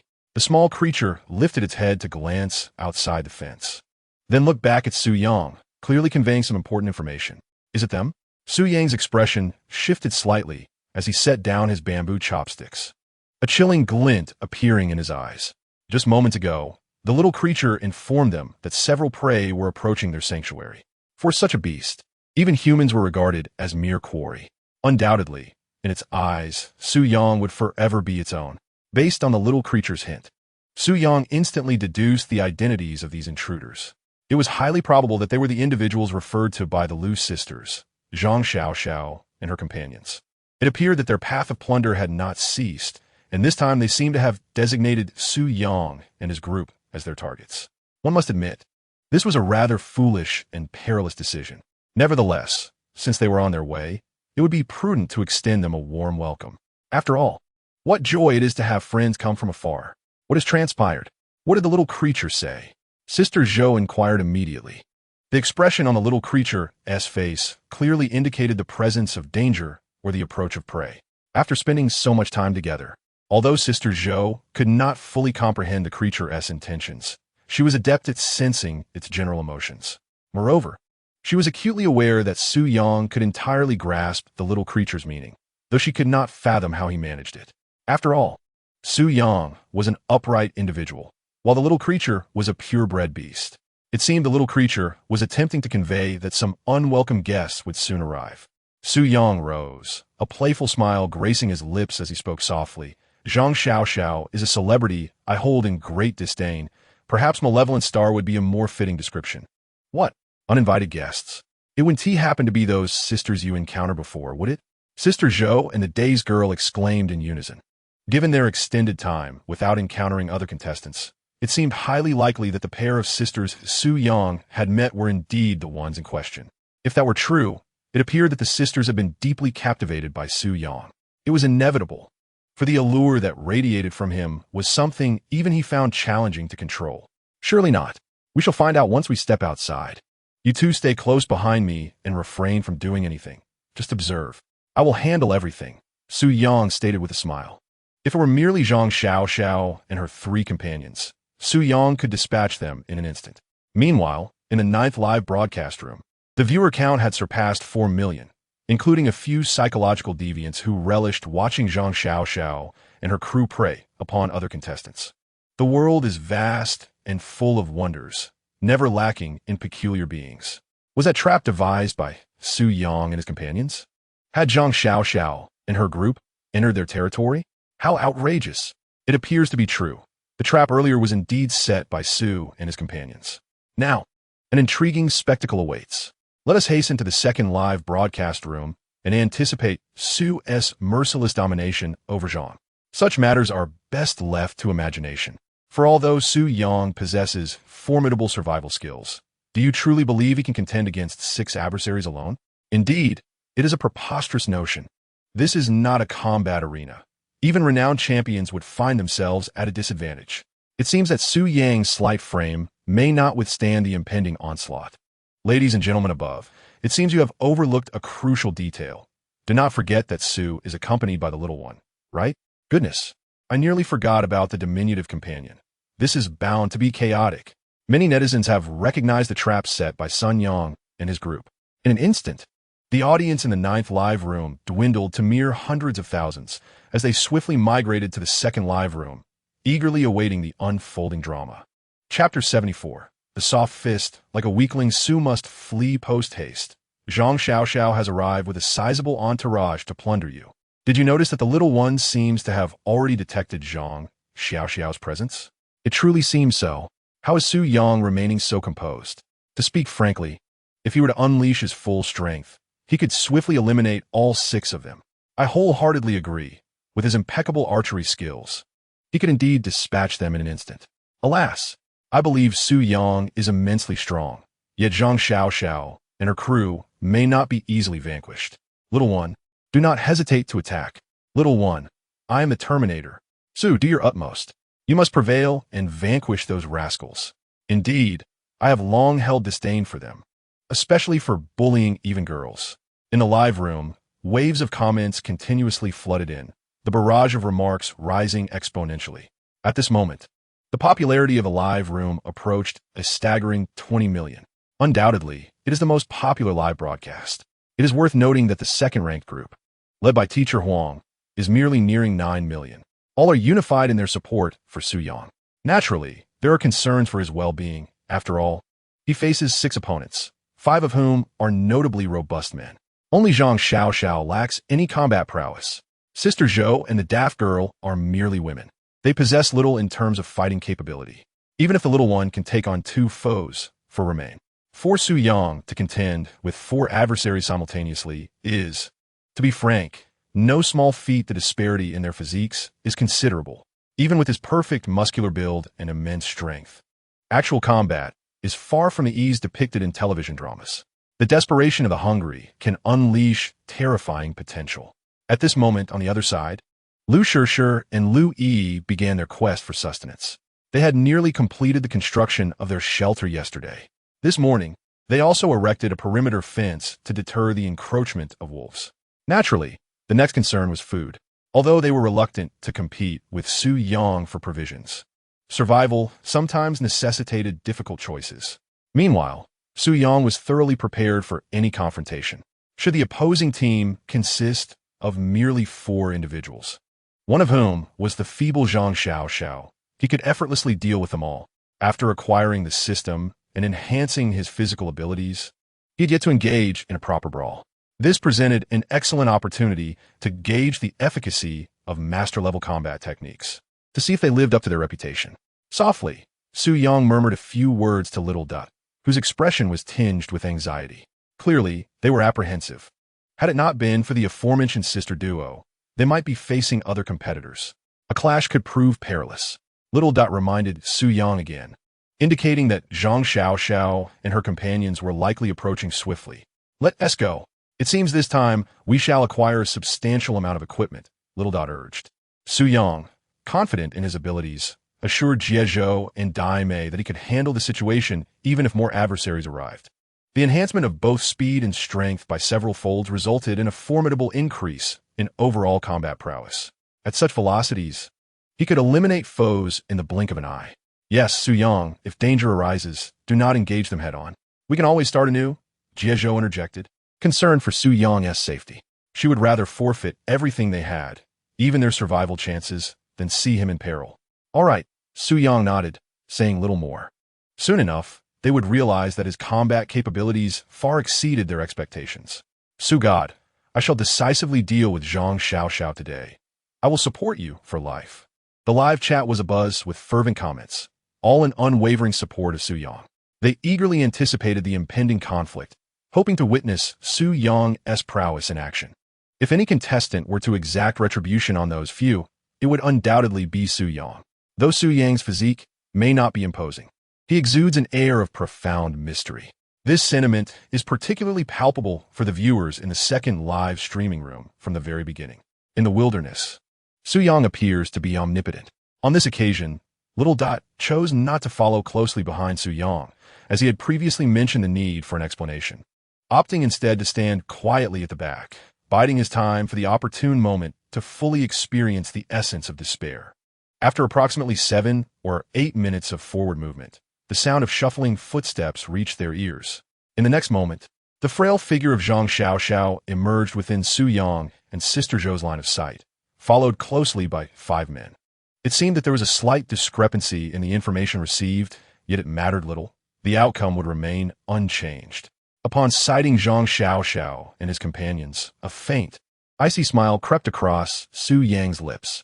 For him, the distinction between 4 and 6 individuals was inconsequential. Oh, are you coming out to greet us? Zhang Xiao was momentarily taken aback by the sudden appearance of Su Yang and his group. Ah, it is the 2 lovely hosts from Sharp Platform. Greetings. Allow me to introduce myself. I am Zhang Xiao, as you may have heard of me. He deliberately mimicked the genteel demeanor of others. Yet his expressions and tone elicited a sense of revulsion. Perhaps this was his unique personal charm. Indeed, I have heard of you, and I must say, you are even more disappointing than I had imagined, Sister Zhou retorted coolly. They had no ties to Zhang Xiao, and thus saw no reason to extend him any courtesy. Moreover, his smile and voice were exceedingly distasteful. Hey, what brings you here? This area is our territory. If you have no business here, I kindly request that you take your leave, Day's girl interjected bluntly. In truth, both she and Sister Zhou wished to prevent Su Yang from speaking, fearing that any discord might escalate into a troublesome situation.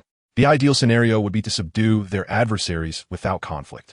Upon hearing Sister Zhou and Daisy Girl's remarks, Zhang Xiaoxiao's face twitched noticeably before he spoke. We haven't had any luck hunting in quite some time. I assume you all have fared better, if possible. We would greatly appreciate it if you could share some of your provisions. This statement was indeed tiresome to hear. Both Sister Zhou and Daisy Girl furrowed their brows. As expected, these individuals had revealed their predatory intentions right from the start. They were outnumbered 6-2 and could not afford a head-on confrontation. Just as Daisy Girl and Sister Zhou contemplated how to respond, Su Yang unexpectedly stepped forward, placing himself directly in front of them, a playful smile gracing his lips. He then calmly uttered, "Do you wish to eat excrement? If you wish to partake, I can provide it fresh, guaranteed. Just a handful of these pug-like creatures." And they presumed to look down upon him. "What? Young man, do not speak so arrogantly." Zhang Xiaoxiao was momentarily taken aback. Su Yang's words left him utterly speechless. Even the 5 others behind him wore expressions of sheer astonishment. Did this lad not realize the gravity of the situation? They were 6, capable of easily eliminating them and calling for rescue. Su Yang, Demeanor, and Sister Zhou exchanged anxious glances at Su Yang. Yet, Su Yang simply turned and displayed a confident smile. The unease and apprehension in their hearts dissipated instantly. It seemed Su Yang was quite assured. Moreover, they did not catch sight of the little one, indicating that Su Yang had his own strategy. "Young man, do you comprehend the words you just uttered? Did you think I was negotiating with you? Hand over all your food and survival tools, and you may leave this place. Of course, you could also choose to endure a bit of pain, after which I would gladly assist you in calling for help." After calming his anger, Zhang Xiaoxiao fixed his gaze on Su Yang. The words of the 2 female streamers carried a modicum of weight. However, this young man before him was a stranger, implying he was not even a streamer himself. Even if he were to be dealt with right here, he would have no choice but to endure. "I told you, if you crave suffering, I can certainly accommodate you."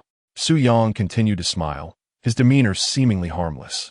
Strong and robust, it appeared this lad was reluctant to cooperate. Thus, a slight lesson would suffice. Just a lesson, nothing too drastic. Cold fury glimmered in Zhang Xiaoxiao's eyes. This was his first setback in recent days. The sensation was utterly displeasing. "Understood, Brother Zhang, rest assured." Niu Zhuangshi nodded affirmatively. He stretched his wrists and neck, finally able to showcase his combat prowess. He stepped forward, approaching Su Yang.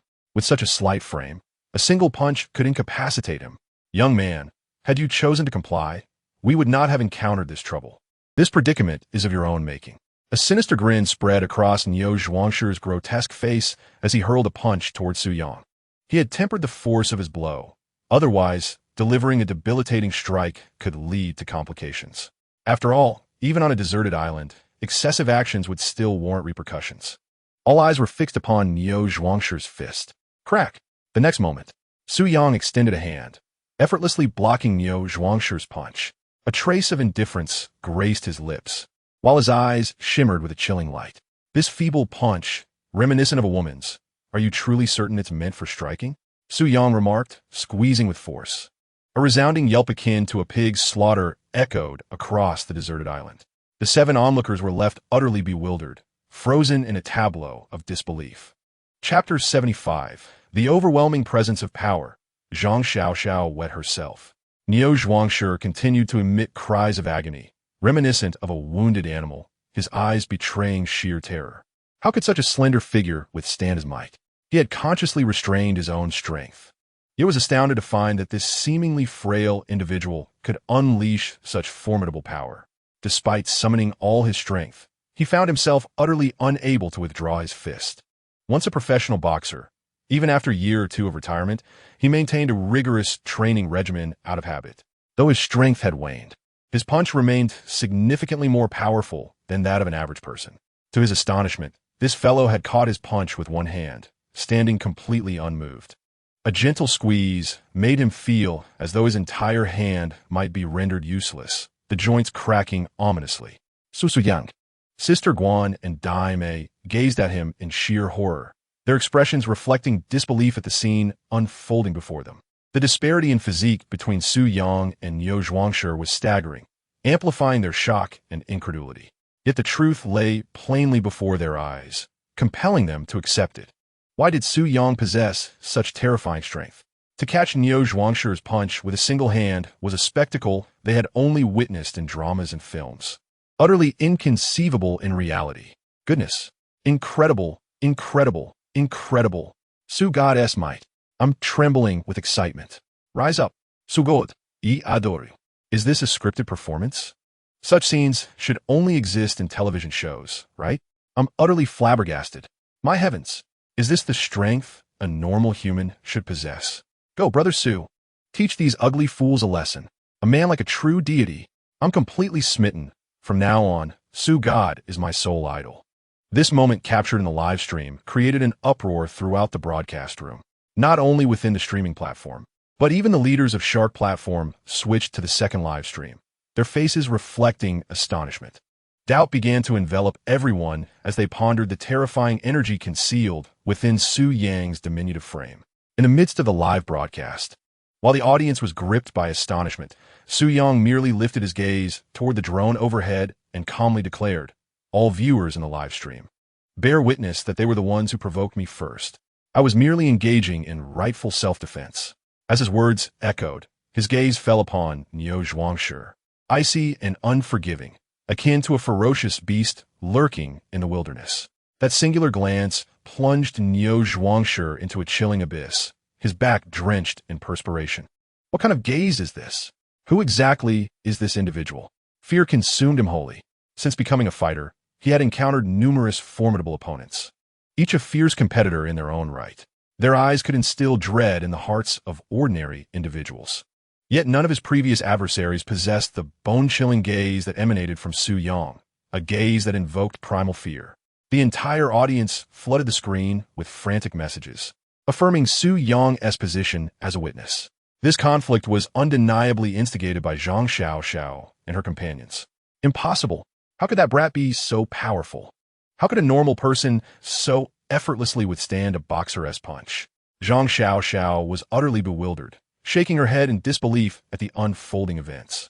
Suddenly, amidst her shock and confusion, Su Yang pressed upward with his hand. In that instant, a sharp crack resonated as Niu Zhuangshi's wrist contorted at a grotesque angle of 90 degrees, completely deformed. The air was pierced by his anguished cries, echoing through the desolate wilderness. Such an injury, while severe, was not insurmountable for a boxer, as dislocations and fractures were commonplace in the realm of free fighting. However, the true source of Niu Zhuangshi's terror lay in Su Yang's earlier gaze and the overwhelming aura of dominance he exuded. Observing Niu Zhuangshi writhing in agony, Su Yang had no intention of letting them off lightly. Unprovoked provocations, after all, demand a price. With a swift kick, Niu Zhuangshi was sent flying 5 meters away, likely sustaining several broken ribs. At that moment, Su Yang could hardly comprehend the sheer magnitude of his own strength, which had surpassed that of an ordinary person by nearly 5-fold. Niu Zhuangshi was left dazed, yearning to escape this tumultuous scene. Having effortlessly dealt with Niu Zhuangshi, Su Yang turned his attention to Zhang Xiao. This cripple is the true mastermind. You all, hurry up and join forces. What are you waiting for? Zhang Xiao, gazing intently at Su Yang, urged the individuals behind him. Regardless of how formidable this individual may be, their combined strength would surely grant them a chance of victory. The four behind exchanged glances, their fear palpable, yet seemed to be their only glimmer of hope. Just as these four were steeling themselves to take action, a piercing sound sliced through the air, followed by a flash of yellow lightning that suddenly erupted from behind Su Yang, moving with astonishing speed, akin to an arrow released from its bow. The group barely had time to react before the diminutive creature leaped into action, its 2 forepaws landing squarely on Zhang Xiao's shoulders. Its razor-sharp claws glinted menacingly as they sank into Zhang Xiao's flesh, forcing him to the ground. A roar erupted, reverberating through the valley. Enhanced by the essence of marrow-cleansing liquid, the creature's growl was imbued with an even greater penetrative power and intimidation. Saliva sprayed across Zhang Xiao's face at close range, leaving him with a ringing in his ears. Amidst a cacophony of terror and excruciating pain, a yellow, unknown liquid began to seep from Zhang Xiao, filling the air with a pungent odor. Suddenly, darkness enveloped him as he fainted from fright. Meanwhile, the four who had been poised to strike now trembled in fear, their legs quaking. They desperately wished to flee this cursed place. Yet their feet felt as if they were firmly anchored to the ground, rendering them immobile. All they could do was shiver as they beheld the monstrous creature before them. The creature cast a fierce glance at the four, drool dripping from its mouth, embodying the very essence of a savage beast. Chapter 76. Retribution and Rich Spoils. Observing that Zhang Xiao had completely succumbed to fear and that the four behind him stood frozen in place, it became evident that these once arrogant individuals dared to brazenly plunder the fruits of others' labor, were nothing more than cowards when faced with genuine prowess. "Come back, little one," Su Yang called to the creature. It tightened its grip for one last painful reminder, jolting Zhang Xiao back to consciousness. With a look of satisfaction, the creature returned to Su Yang's side. Zhang Xiao emitted a cry reminiscent of a slaughtered pig. We met Su Yang's and the creature's gaze. His eyes were now filled with sheer terror. The mental state of the six had completely unraveled. It is utterly perplexing why the seemingly frail individual before them possesses such formidable strength. More astonishingly, how could a wild leopard exhibit such unwavering obedience to him? This is a ferocious beast of the wilderness, not a domesticated husky. It is inconceivable for it to obey so readily. Yet, they remain utterly baffled. Their singular desire at this moment is to escape this cursed place and never lay eyes on these individuals again. Truly, they are a bunch of ineffectual fools, attempting to prey upon others despite their evident incompetence. Su Yang cast a disdainful glance at Zhang Xiao and Yo Zhuangshi, his tone laced with contempt. He felt a twinge of frustration, realizing that his masterful combat skills had gone entirely unutilized. It seemed that ordinary individuals were, indeed, far too feeble for him. At this moment, the six of them stood frozen in place, paralyzed by fear of another potential assault from the wild leopard. A bite from those sharp fangs is no trivial matter. Meanwhile, Sister Zhou and Days finally emerged from their shock. "Su Yang, how can you possess such incredible power?" Sister Zhou inquired, astonished. Although she had witnessed Su Yang's strength before, today had once again exceeded her understanding. Observing the astonishment on their faces, Su Yang replied with a faint smile, "When faced with danger, one can unleash hidden potential. It is quite reasonable for me to exhibit a stronger prowess in peril." Indeed, it was the same response once more, prompting Sister Zhou to roll her eyes. However, they felt a surge of joy within, for all dangers had been deftly averted. They had not lost anything and had fully witnessed Su Yang's might. The live stream, too, erupted with excitement as the previously stunned audience regained their composure. Su Yang had descended like a celestial being, seemingly capable of vanquishing all six adversaries with ease. Many newcomers finally grasped why Su Yang was revered as God Su. This individual was simply extraordinary. He must have some sort of cheat. How else could he possess such overwhelming strength? Meanwhile, the higher-ups at Sharp Platform were both astonished and elated, for Su Yang's performance had yielded an unparalleled influx of viewership. This was undoubtedly a remarkable opportunity for their star-making initiative. As soon as the survival program concluded, they would promptly invite Su Yang to join their Sharp Platform. With the popularity and traffic he had garnered, he would surely surpass any other streamer on the platform. At that point, Sharp Platform would undoubtedly reap immense profits. In the meantime, Su Yang observed Zhang Xiao and the other five, who were now utterly terrified and disoriented. They no longer intend to impose further punishment upon them. Although these individuals previously employed despicable methods to pillage others, they have gleaned no advantage from their actions. A slight reprimand serves as their just retribution. However, should the lesson be too severe, even posing a threat to their lives, the live streaming platform would undeniably be unable to shoulder such a responsibility. This, perhaps, is the very capital that emboldens their audacity.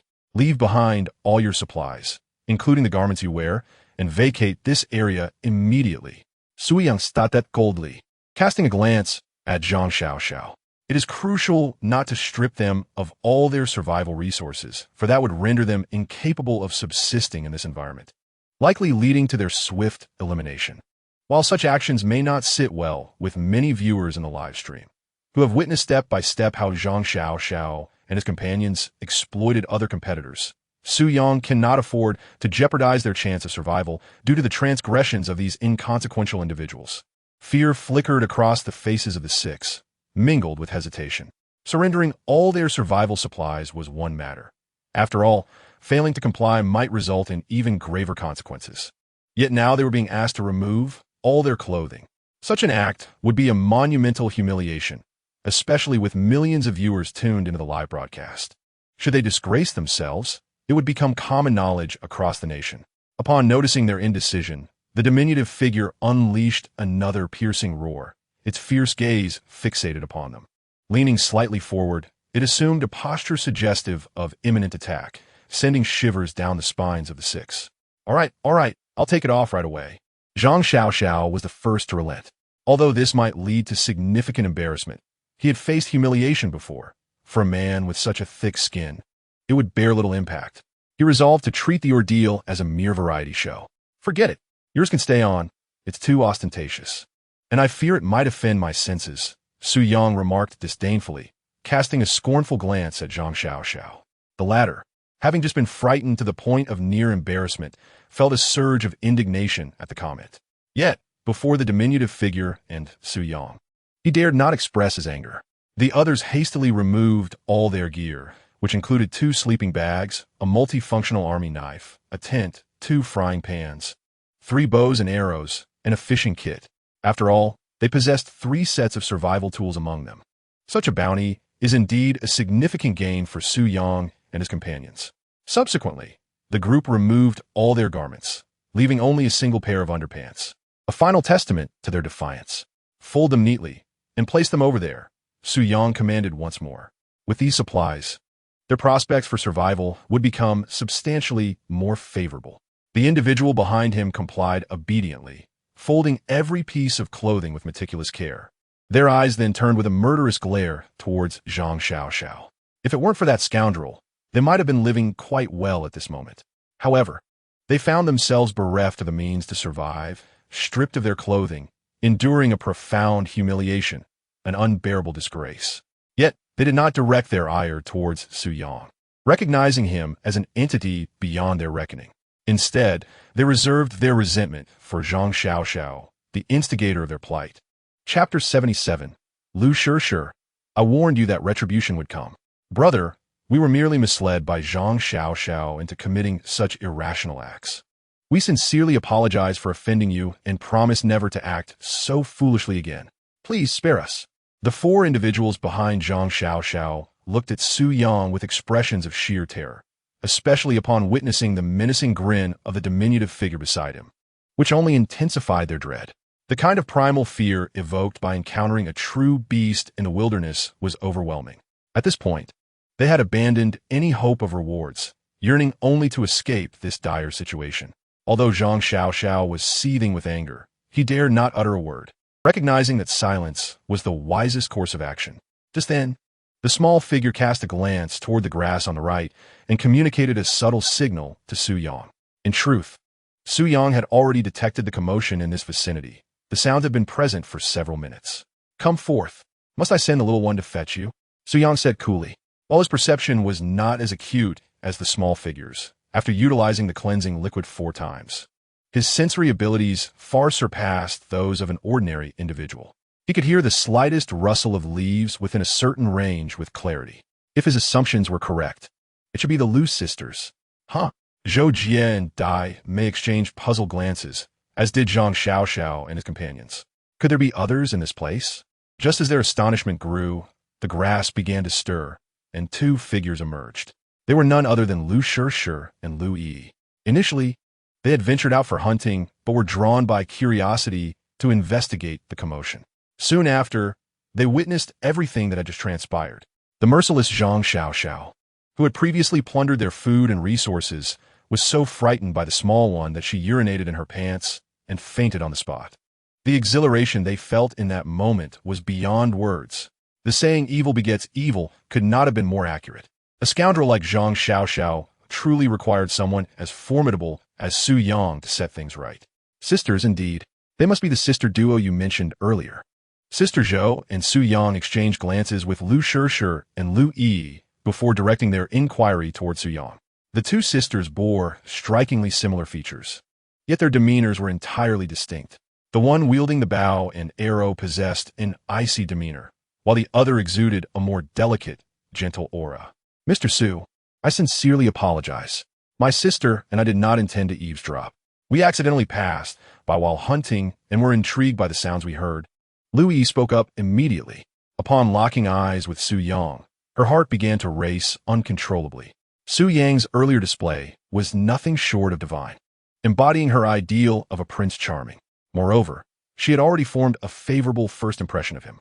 A woman of normal inclinations finds it impossible to resist a man who possesses both aesthetic appeal and strength, and Lu Yi was no exception. Right, sister?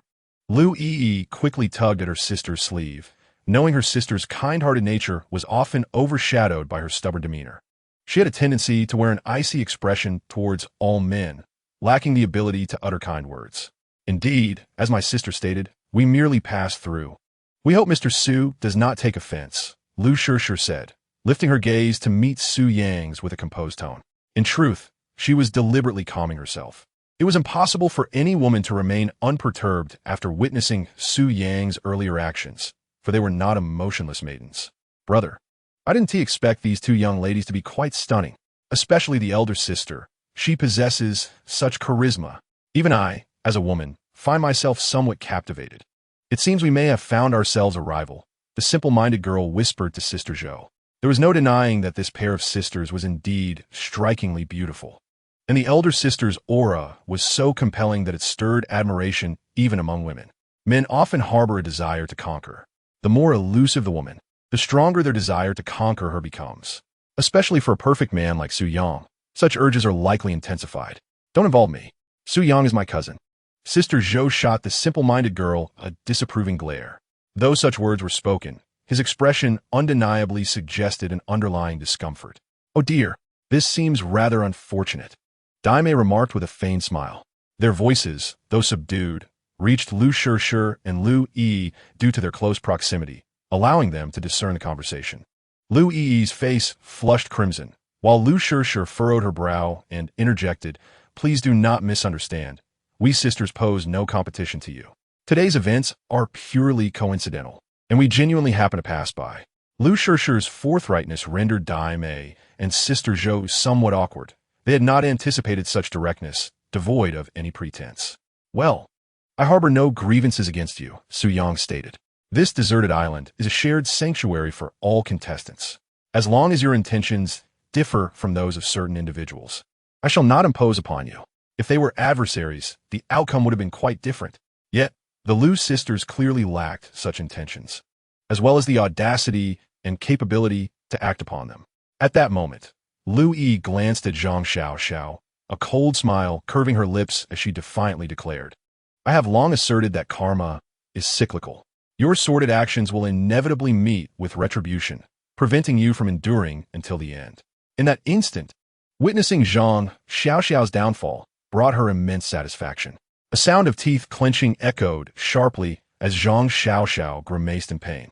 The moment she moved, the wound on her shoulder throbbed painfully, blood oozing forth. If medical attention was not sought urgently, the risk of infection loomed large. "All right, let us retrieve our spoils. Today's haul is quite commendable. If we encounter more such oblivious individuals in the future, our survival will be considerably easier," Su Yang remarked, casting a casual glance at Zhang Xiao and her companion before beginning to gather their loot.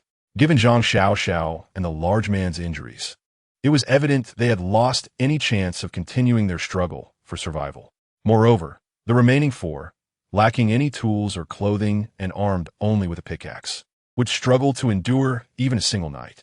After collecting their spoils, Su Yang and the others departed, as these individuals had clearly forfeited their right to continue. "Sister, what shall we do now?" Lu Yi questioned, her eyes reflecting a peculiar hue as they watched Su Yang and her group retreat. "Let us return. And do not dwell on that Su Yang fellow. Did you not notice how those two beautiful streamers are also vying for his attention?" Lu Shishir replied, her tone remaining calm, yet tinged with a hint of disappointment. Once everyone had left, Zhang Xiao could no longer contain herself. "Quickly call for rescue. If he loses too much blood, his demise would be highly probable." The four individuals swiftly directed several kicks toward Zhang Xiao before turning to leave. Even if they were to withdraw, they would never align themselves with this scoundrel. Were it not for him, perhaps they would still be thriving. However, now, all they had left was a single pickaxe, rendering any hope of survival utterly futile. Chapter 78. Curiosity, the prelude to a woman's downfall. Zhuang, please. Hasten to dial for rescue.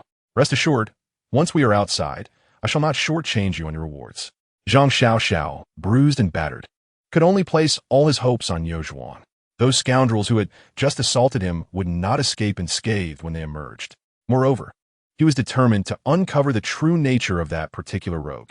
This place might not be able to contain him, but once he left the island, extinguishing him would be as simple as crushing an ant. Yo Zhuang could only nod in agreement and subsequently dialed the rescue team's number.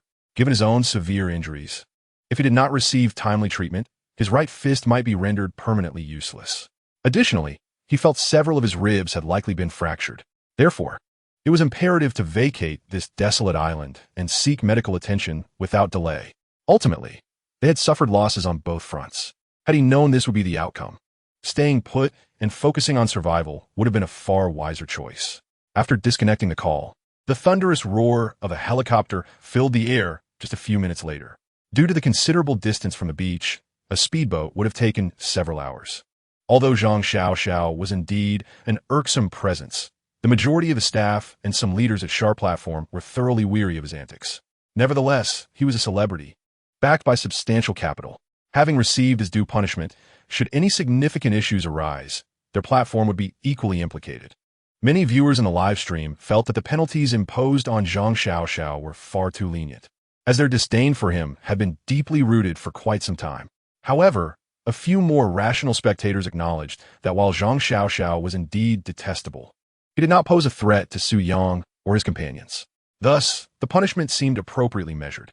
More importantly, as a star, if Su Yang were to handle the situation too harshly, any unforeseen incidents on the island would place an unavoidable burden of responsibility upon him.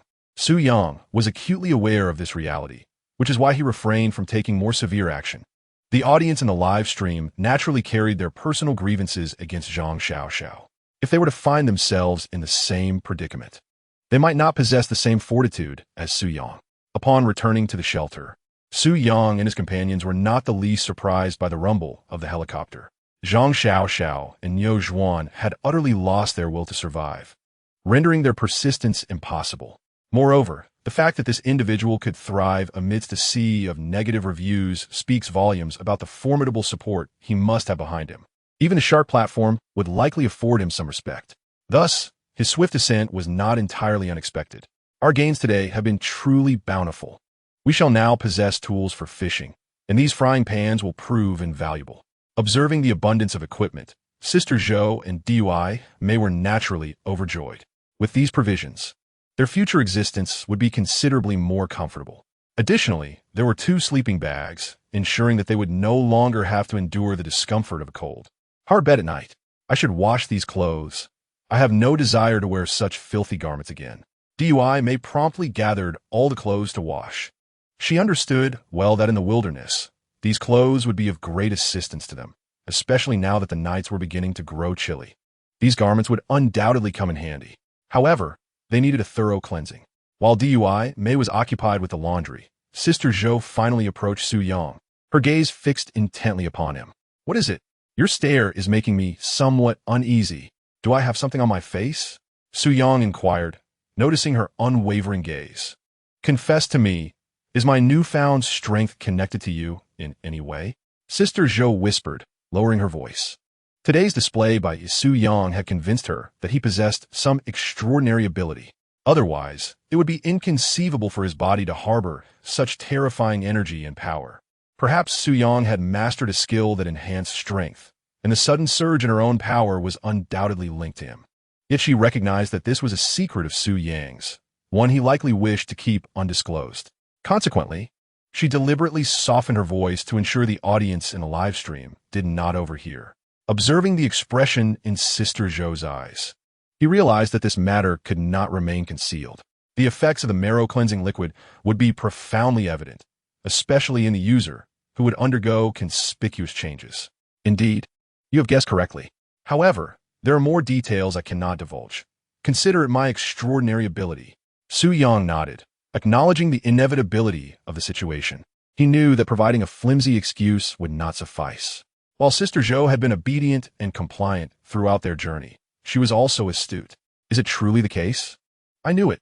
Upon receiving Su Yang's affirmative response, Sister Zhou leaped with excitement. She had always believed that Su Yang possessed super abilities. Indeed, the existence of light in this world is undeniable. Very well, this matter is a secret known only to you and me. Do you understand?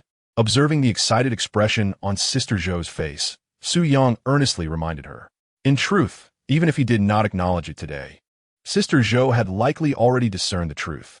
Now, she simply received a more definitive answer in her heart. Yes, indeed, I would never divulge this to anyone. Sister Zhou beamed with joy, nodding her head like a child pecking at grains. By the way, that little one has grown so much. Could it possibly be related to you? Sister Zhou inquired curiously once again. From a scientific perspective, a young leopard, still in its infancy, requires 12 to 18 months to live independently. To reach such a size, it would presumably need even more time. Yet, they had only been on the island for a little over 20 days. The little one had already undergone such a remarkable transformation. Previously, she, like all the viewers, believed that the little one might belong to a mutated strain, which must undoubtedly connect to Su Yang. The little one has no relation to me. Perhaps it is simply a special breed, or perhaps it is developing at an accelerated pace. This time, Su Yang refrained from making an admission. Allowing Sister Zhou to believe that her physical changes were due to him was sufficient. As for the myriad of other matters, it was naturally impossible to divulge everything to her. Very well, very well. However, you are becoming increasingly impressive. I feel as if you are an endless abyss, which piques my curiosity immensely. Sister Zhou eagerly nodded and then smiled at Su Yang. Anyone would harbor curiosity about an abyss. The desire to delve deeper into its depths is universal, irrespective of gender. This trait is particularly pronounced in many men. Sister Zhou, it will be prudent for women not to indulge their curiosity too excessively. Have you not heard the saying? Curiosity can be the beginning of a woman's downfall. Observing Sister Zhou's excited demeanor, Su Yang chuckled. This saying is not fabricated out of thin air. Once a woman's curiosity becomes too intense, she may gradually become ensnared, unable to extricate herself. I would not allow that to happen. However, I shall thoroughly explore you. So, just wait. Sister Zhou playfully stuck out her tongue and, with a cheerful remark to Su Yang, hurried off to assist Daimei. Today, she finally unraveled the mysteries that had been weighing on her heart and discovered that Su Yang was even more enigmatic and extraordinary than she had previously known. Her mood was exceptionally buoyant. Chapter 79. Su Yang once again dominates Weibo's trending list with the departure of Zhang Xiaoxiao and others, coupled with Su Yang's earlier performance. He instantly became a sensation across the internet. Many individuals captured clips from the live stream and shared them across various platforms. In this era of rapid technological advancement, even a matter of mere minutes can cause an event to resonate throughout the vast expanse of the nation. The emergence of short video platforms has ushered in a wholly different epoch of internet evolution. Information spreads with astonishing alacrity, as if it were endowed with wings. The image of Su Yang effortlessly catching Niu Zhuangshi's fist began to proliferate across various short video platforms with remarkable speed. With an overwhelming presence, it swiftly dominated the trending sections of these platforms. Within just half an hour, Su Yang once again seized the top spot on Weibo, with the first 3 posts all centering around him. Su God, just how formidable is the strength of the captain of Huaxia? Is Su Yang truly an ordinary human being? Shocking. Su Yang's true identity is revealed as what defines a man. Su Yang embodies Su God, the terminator of effeminacy. Su Yang, the paragon of Huaxia's masculinity. This is the true man we ought to idolize. Across various websites and short video platforms, captivating titles abound, each more enticing than the last. Some articles even extol Su Yang to an almost divine status, portraying him as if he were a genuine deity. Many individuals have taken to referring to him as the captain of Huaxia, while the terrifying strength he exhibits seems to belong solely to the realm of film. The ability to kick a robust man weighing 170 to 180 pounds 5 meters away is no feat achievable by an ordinary individual. Moreover, It appears that Su Yang himself does not weigh more than 140 pounds. Certainly, Zhang Xiao, despite being the victim, was swiftly swept into the maelstrom of public opinion. An outpouring of vitriol flooded his Weibo comments, prompting his management team to temporarily disable comments on his posts. Some even went so far as to threaten Zhang Xiao's life. Consequently, he was compelled to hire additional bodyguards to safeguard the entrance to his hospital room. Once again, he ascended to the top of Weibo's trending topics, while the short videos spread like wildfire. The second live broadcast room of Su Yang and his companions naturally witnessed a staggering resurgence in popularity. The online viewer count, originally at 20 million, surged to over 26 million. The gifts received amounted to an impressive 5 million. In a fleeting moment, Su Yang's popularity eclipsed that of numerous internet celebrities. Understandably, the younger male stars were seething with envy. After all, the rise of masculinity could spell trouble for their careers. As I perused the notifications from various websites, a sense of exhilaration washed over me. Indeed, Su God truly serves as a role model for the young men of Huaxia. My son, in an unexpected moment, expressed a desire to watch, a rather distasteful reference, and I promptly gave him a good scolding. Su God will forever be my idol, and will undoubtedly become my son's idol in the future. Recently, the trend of effeminacy has surged. Various television networks and major websites, in a bid to partake in this phenomenon, have been fervently nurturing new talents. They orchestrated programs such as Idol Trainees, which have profoundly transformed societal norms. Previously dominated by the archetype of rugged masculinity, within a mere year, the landscape has grotesquely morphed into an era characterized by effeminacy. Makeup, colored contact lenses, lipsticks, eyeshadows, and eyeliners have all become ubiquitous. More outrageous still, during performances, these individuals don lace, which is utterly preposterous. The rise of this effeminate trend has distorted the aesthetic sensibilities of many young individuals, fundamentally altering their value systems. They realize that by aligning themselves with this convenient trajectory, a single opportunity could lead to immense wealth. Whether this brings them honor or disgrace is of little concern to them. After all, once fame is attained, acting skills become inconsequential, as appearances can command tens of millions or even billions in remuneration. For impressionable youths whose worldviews are not yet fully formed, such a lure is undeniably enticing, prompting many to flock towards it. The emergence of Su Yang is hoped to mitigate this perverse atmosphere. While the world outside may undergo significant transformations due to Su Yang's influence, even shifting the values of some youngsters, Su Yang himself remains blissfully unaware of these changes. At this moment, having satisfied his hunger slightly, Su Yang resumes his activities. Although their resources have increased after this bout of plunder, it does not suffice for a comfortable existence. Su Yang's task in the afternoon is to produce more candles. The candles crafted the previous day have already been entirely consumed. Moreover, the remnants from the last extraction of palm oil serve as excellent materials for candle making. When combined with resin, their combustion quality enhances remarkably. Throughout the afternoon, Su Yang successfully fashioned dozens of candles, ensuring that all remnants were utilized to their fullest potential. Daimei and Sister Zhou also diligently washed all the clothes they had seized. After a brief night's rest, they woke early the next day, discovering 6 eggs nestled within the henhouse. You few are indeed industrious. Today, I shall borrow 3 of your eggs. After completing his morning routine, Su Yang retrieved 3 eggs from the henhouse, aiming to elevate the quality of breakfast. Wild chicken eggs are considerably smaller than ordinary ones, yet they are rich in protein. A fried egg for breakfast promises a satisfying and enjoyable experience. The frying pan, recently acquired from Zhang Xiao and others, finally finds its purpose. A few minutes later, 3 fragrant fried eggs emerge from the pan. At that moment, Sister Zhou and the day's girl also awoke. Wow, fried eggs. We can actually enjoy fried eggs for breakfast in the wilderness. How delightful is this? Gazing at the delectable eggs, both Sister Zhou and the day's girl were salivating. They hurried to freshen up. Once they concluded their morning routine, each of the 3 indulged in an egg, although it did little to alleviate their hunger. The sheer joy of savoring fried eggs for the first time in over 20 days brought them immense comfort.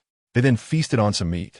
Embarking on their survival journey on the 22nd day, Su Yang, what shall we do today? Sister Zhou inquired. With their food supplies relatively abundant and a more robust shelter nearing completion, Suyang replied, "Today, we shall fire the tiles. Once we finish the new shelter, we can move in there." This was Suyang's plan, to produce all the tiles so that they could eventually inhabit the spacious dwelling. After 2 or 3 days of baking, the room and the earthen Kong were nearly completely dried.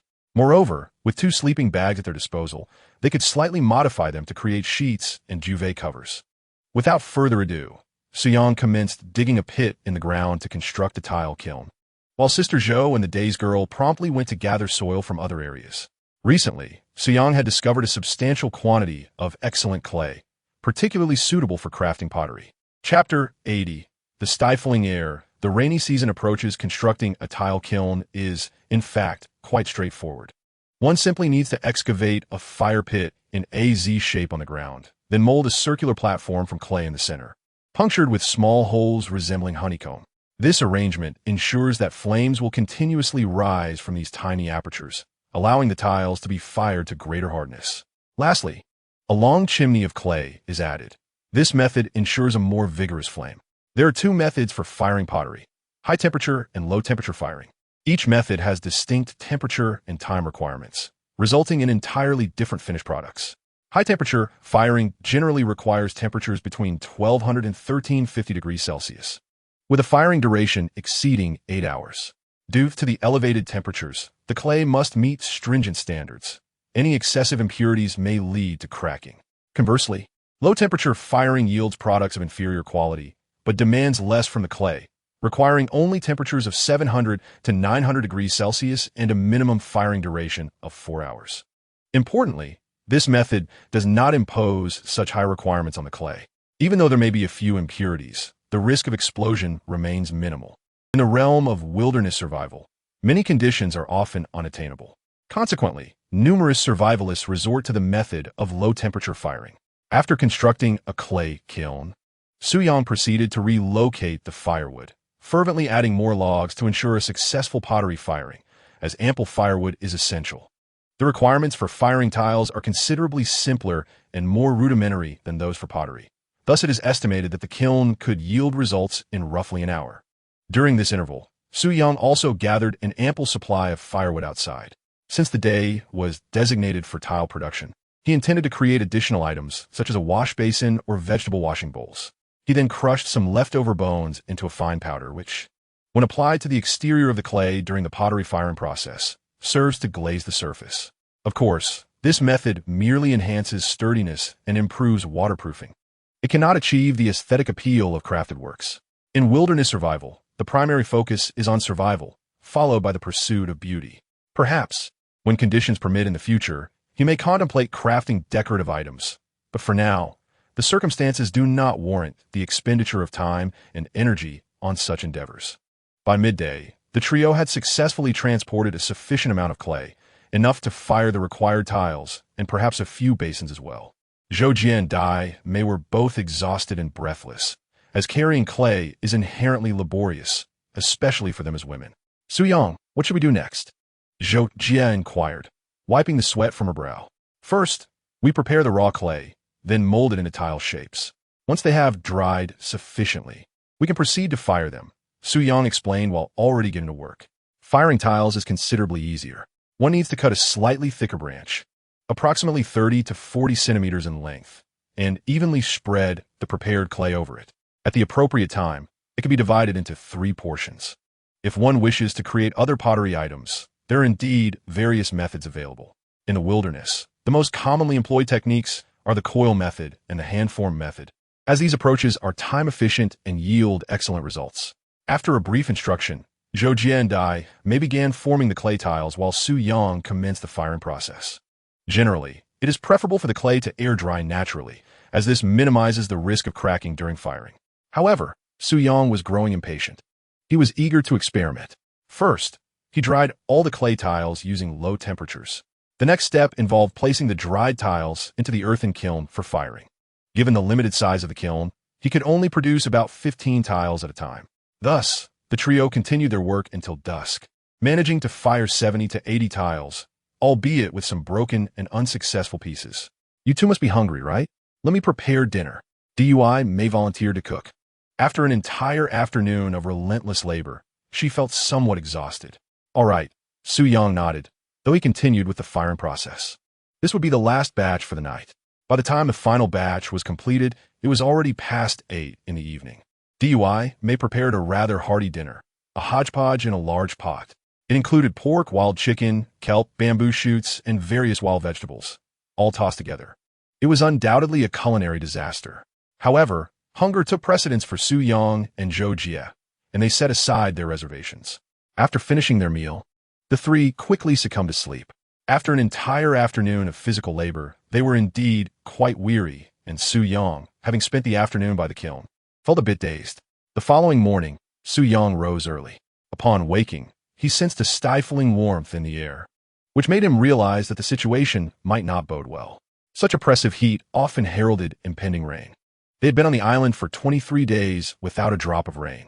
Logically, they should soon enter the rainy season. If his instincts were correct, this muggy atmosphere would likely lead to substantial rainfall, and such rain would not be fleeting. Feeling a surge of pressure, he returned to the room, observing Daimei and Zhou still in slumber. With a swift motion, he delivered 2 playful slaps to their backsides. What is happening? They exclaimed, startled and bewildered, quickly sitting up to gaze at Su-young, aware of the suddenness of their awakening. Quickly get up. It might rain today, and we must finish constructing the new shelter. Otherwise, we could end up drenched like drowned rats this evening. Su-young spoke earnestly, noting the confused expressions on their faces. He couldn't help but admit that the earlier action had a certain satisfying quality, quite springy, indeed. In their drowsiness, it seemed the two hadn't fully grasped what had transpired. But upon hearing the possibility of rain, they hurriedly got out of bed, hastened to freshen up and prepare for work. Goodness, Su is indeed remarkable. He takes advantage of situations with such nonchalance. Quite impressive. However, one must refrain from emulating such behavior, lest one face dire consequences. How enviable. I too wish to caress the soft skin of Sister Zhou and the dull sister. Have Sister Zhou and the dull sister truly been rendered dazed by a slap? They seem utterly oblivious to the fact that they have been struck. Perhaps they have grown accustomed to such encounters by nightfall. How could I have overlooked that?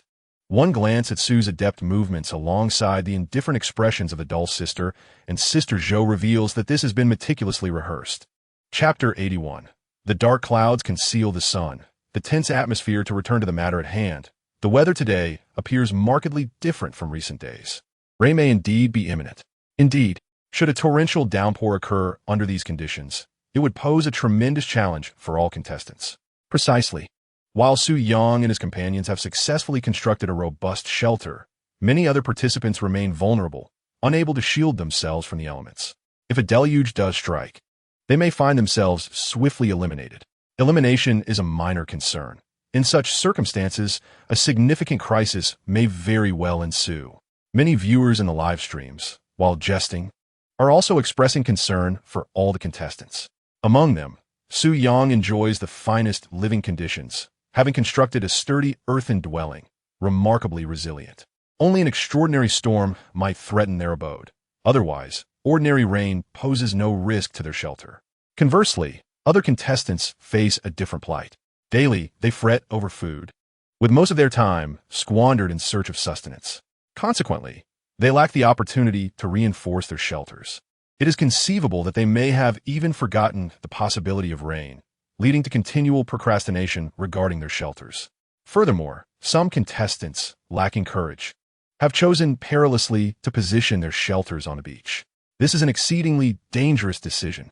In the initial days upon arrival, if a suitable shelter is not found, the beach may suffice for a few nights. However, long-term survival in such a location is fraught with danger, as they remain unaware of when the tide may rise. Should that happen, their lives would be at risk. After a brief wash and breakfast, Su-young and his team immediately set to work. It was now past 7 in the morning. The sky was overcast, with not a ray of sunlight penetrating the gloom. Today promised to be a day of great cloudiness, and the likelihood of rain was considerable. Thus, Su-young promptly resolved to complete the construction of their new shelter before the rain arrived, and to excavate a drainage trench around the perimeter of the room. In this manner, the walls of the shelter would be safeguarded from the erosive forces of rain. although he remained confident that a single downpour would pose no significant threat to their refuge. The prospect of incessant rain leading to erosion at the base of the wall was indeed worrisome. He had to prepare for the worst to ensure their survival on the deserted island would be prolonged. The sky loomed ominously, casting a pall over their spirits. Even the typically loquacious Daisuke was now engrossed in her work, silent and focused. Very well, I shall entrust the task of tile production entirely to you. I must excavate all the drainage channels around our dwelling to ensure that rainwater does not seep in. He explained succinctly to Zhou, Jie, and Daisuke before relinquishing the responsibility of tile firing to them. The next steps were straightforward. They merely needed to replicate the process of shaping and firing the tiles. Go on quickly, he urged, and both responded with solemn nods. Acutely aware of the urgency of the situation, dark clouds were encroaching, and rain could very well descend within moments. Their time was indeed fleeting. Armed with a spade, Su-yang commenced digging trenches around the house with utmost speed. Furthermore, he needed to create drainage channels around the entire shelter to prevent their belongings from being severely drenched or swept away. Regardless of the amount of cleansing fluid used or the strength he possessed, it was clear that humanity could never contend with the forces of nature. In the face of a natural world, humans remained perpetually fragile. Seconds ticked by, yet fortunately, the anticipated rain did not arrive immediately.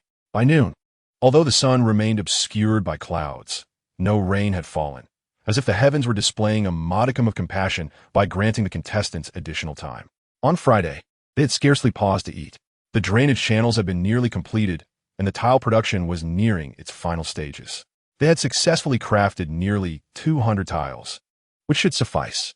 However, to guard against any unforeseen circumstances, Su-yang instructed Daisuke to continue the tile firing process. Daisuke, your next task is to persist in firing the tiles. Zhou, please assist me by passing up the bake tiles so I can secure the roof. He promptly directed the two. Once the roof was properly secured, their worries would be alleviated. Understood, Zoe nodding vigorously. Together, they collaborated to construct the tiled roof. Time slipped away, and before they knew it, it was already 3 in the afternoon. The trio found themselves ravenous, a sensation they had not experienced since arriving on the island. Yet, not a single soul thought of having a meal, for they were acutely aware that if they did not prepare for all eventualities, they might find themselves in a state of profound passivity for an extended period. Fortunately, by 3 o'clock in the afternoon, the roofing of the house was entirely completed. A sigh of relief escaped as the task was finally accomplished. One could say that the heavens had indeed smiled upon them, refraining from raining at the most critical moment. Once the roof was fully finished, Su-yang exhaled deeply. Given the morning's ominous weather, which hinted at potential rain at any moment, the fact that the skies remained clear until now gave him a sense of extraordinary fortune, as if even the heavens had begun to favor him. The previously tense and oppressive atmosphere had dissipated, and the subsequent preparations felt significantly more manageable. It was evident that the 3 of them had accumulated a wealth of good fortune over time, and now it seemed to have culminated in a remarkable stroke of luck, with even the heavens showing them favor, as Daimei and Sister Zhou joyfully remarked. Just moments ago, they had been on edge, fearing a sudden downpour while they were still working. Thankfully, nearly everything was now completed. Even if rain were to commence at this very moment, it would not pose a significant issue. However, they were still cautioned not to celebrate too prematurely. You too, quickly move any materials that might get wet into the new shelter. I need to thoroughly inspect the area around our fire source. Swiftly transferring all our dry firewood into the room, and construct a waterproof roof for the wild chickens and rabbits, Su-yang instructed, observing the excitement on the faces of the two. Although the most significant problem had been resolved, complacency was not an option. Should this turn into a prolonged downpour, the fire source would become exceedingly crucial for their survival. Thus, safeguarding the fire from extinguishment and ensuring the firewood remained dry was of paramount importance. All right, I will bring the items over and then come out to assist you. Sister Zhou promptly nodded and hurried off to move the items. Daimei, though visibly struggling with her stamina, remained remarkably proactive. Su-yang quickly collected all the dry firewood and transferred it into the room. He then meticulously checked the status of the fire at the earthen stove, the water trough, and the rain shelter above the stove. He promptly erected the tent he had scavenged from Zhang Xiao over it, for the fire source was undeniably their most vital asset and must not be allowed to extinguish. After confirming that everything was in order, he began constructing a rain shelter for the wild rabbits and chickens. In truth, such preparations should have been made from the outset. However, despite Su Yang's possession of numerous skills, he lacked genuine wilderness survival experience. These trivial matters can sometimes prove challenging to address comprehensively. Fortunately, his weaving skills are remarkably exceptional. Within a mere span of minutes, he has crafted 2 bamboo mats. After securing them with 4 bamboo poles, he adorned the structure with a layer of banana leaves. Although this makeshift rain shelter may be prone to leaks, it poses little concern. A slight drizzle is inconsequential for the wild chickens and hares. Sister Zhou and Sister Dai have already moved all their belongings into the new refuge. The two promptly began assisting Su Yang in gathering dry twigs. Given the uncertainty of how long the impending rain may last, it is prudent to collect as much dry wood as possible.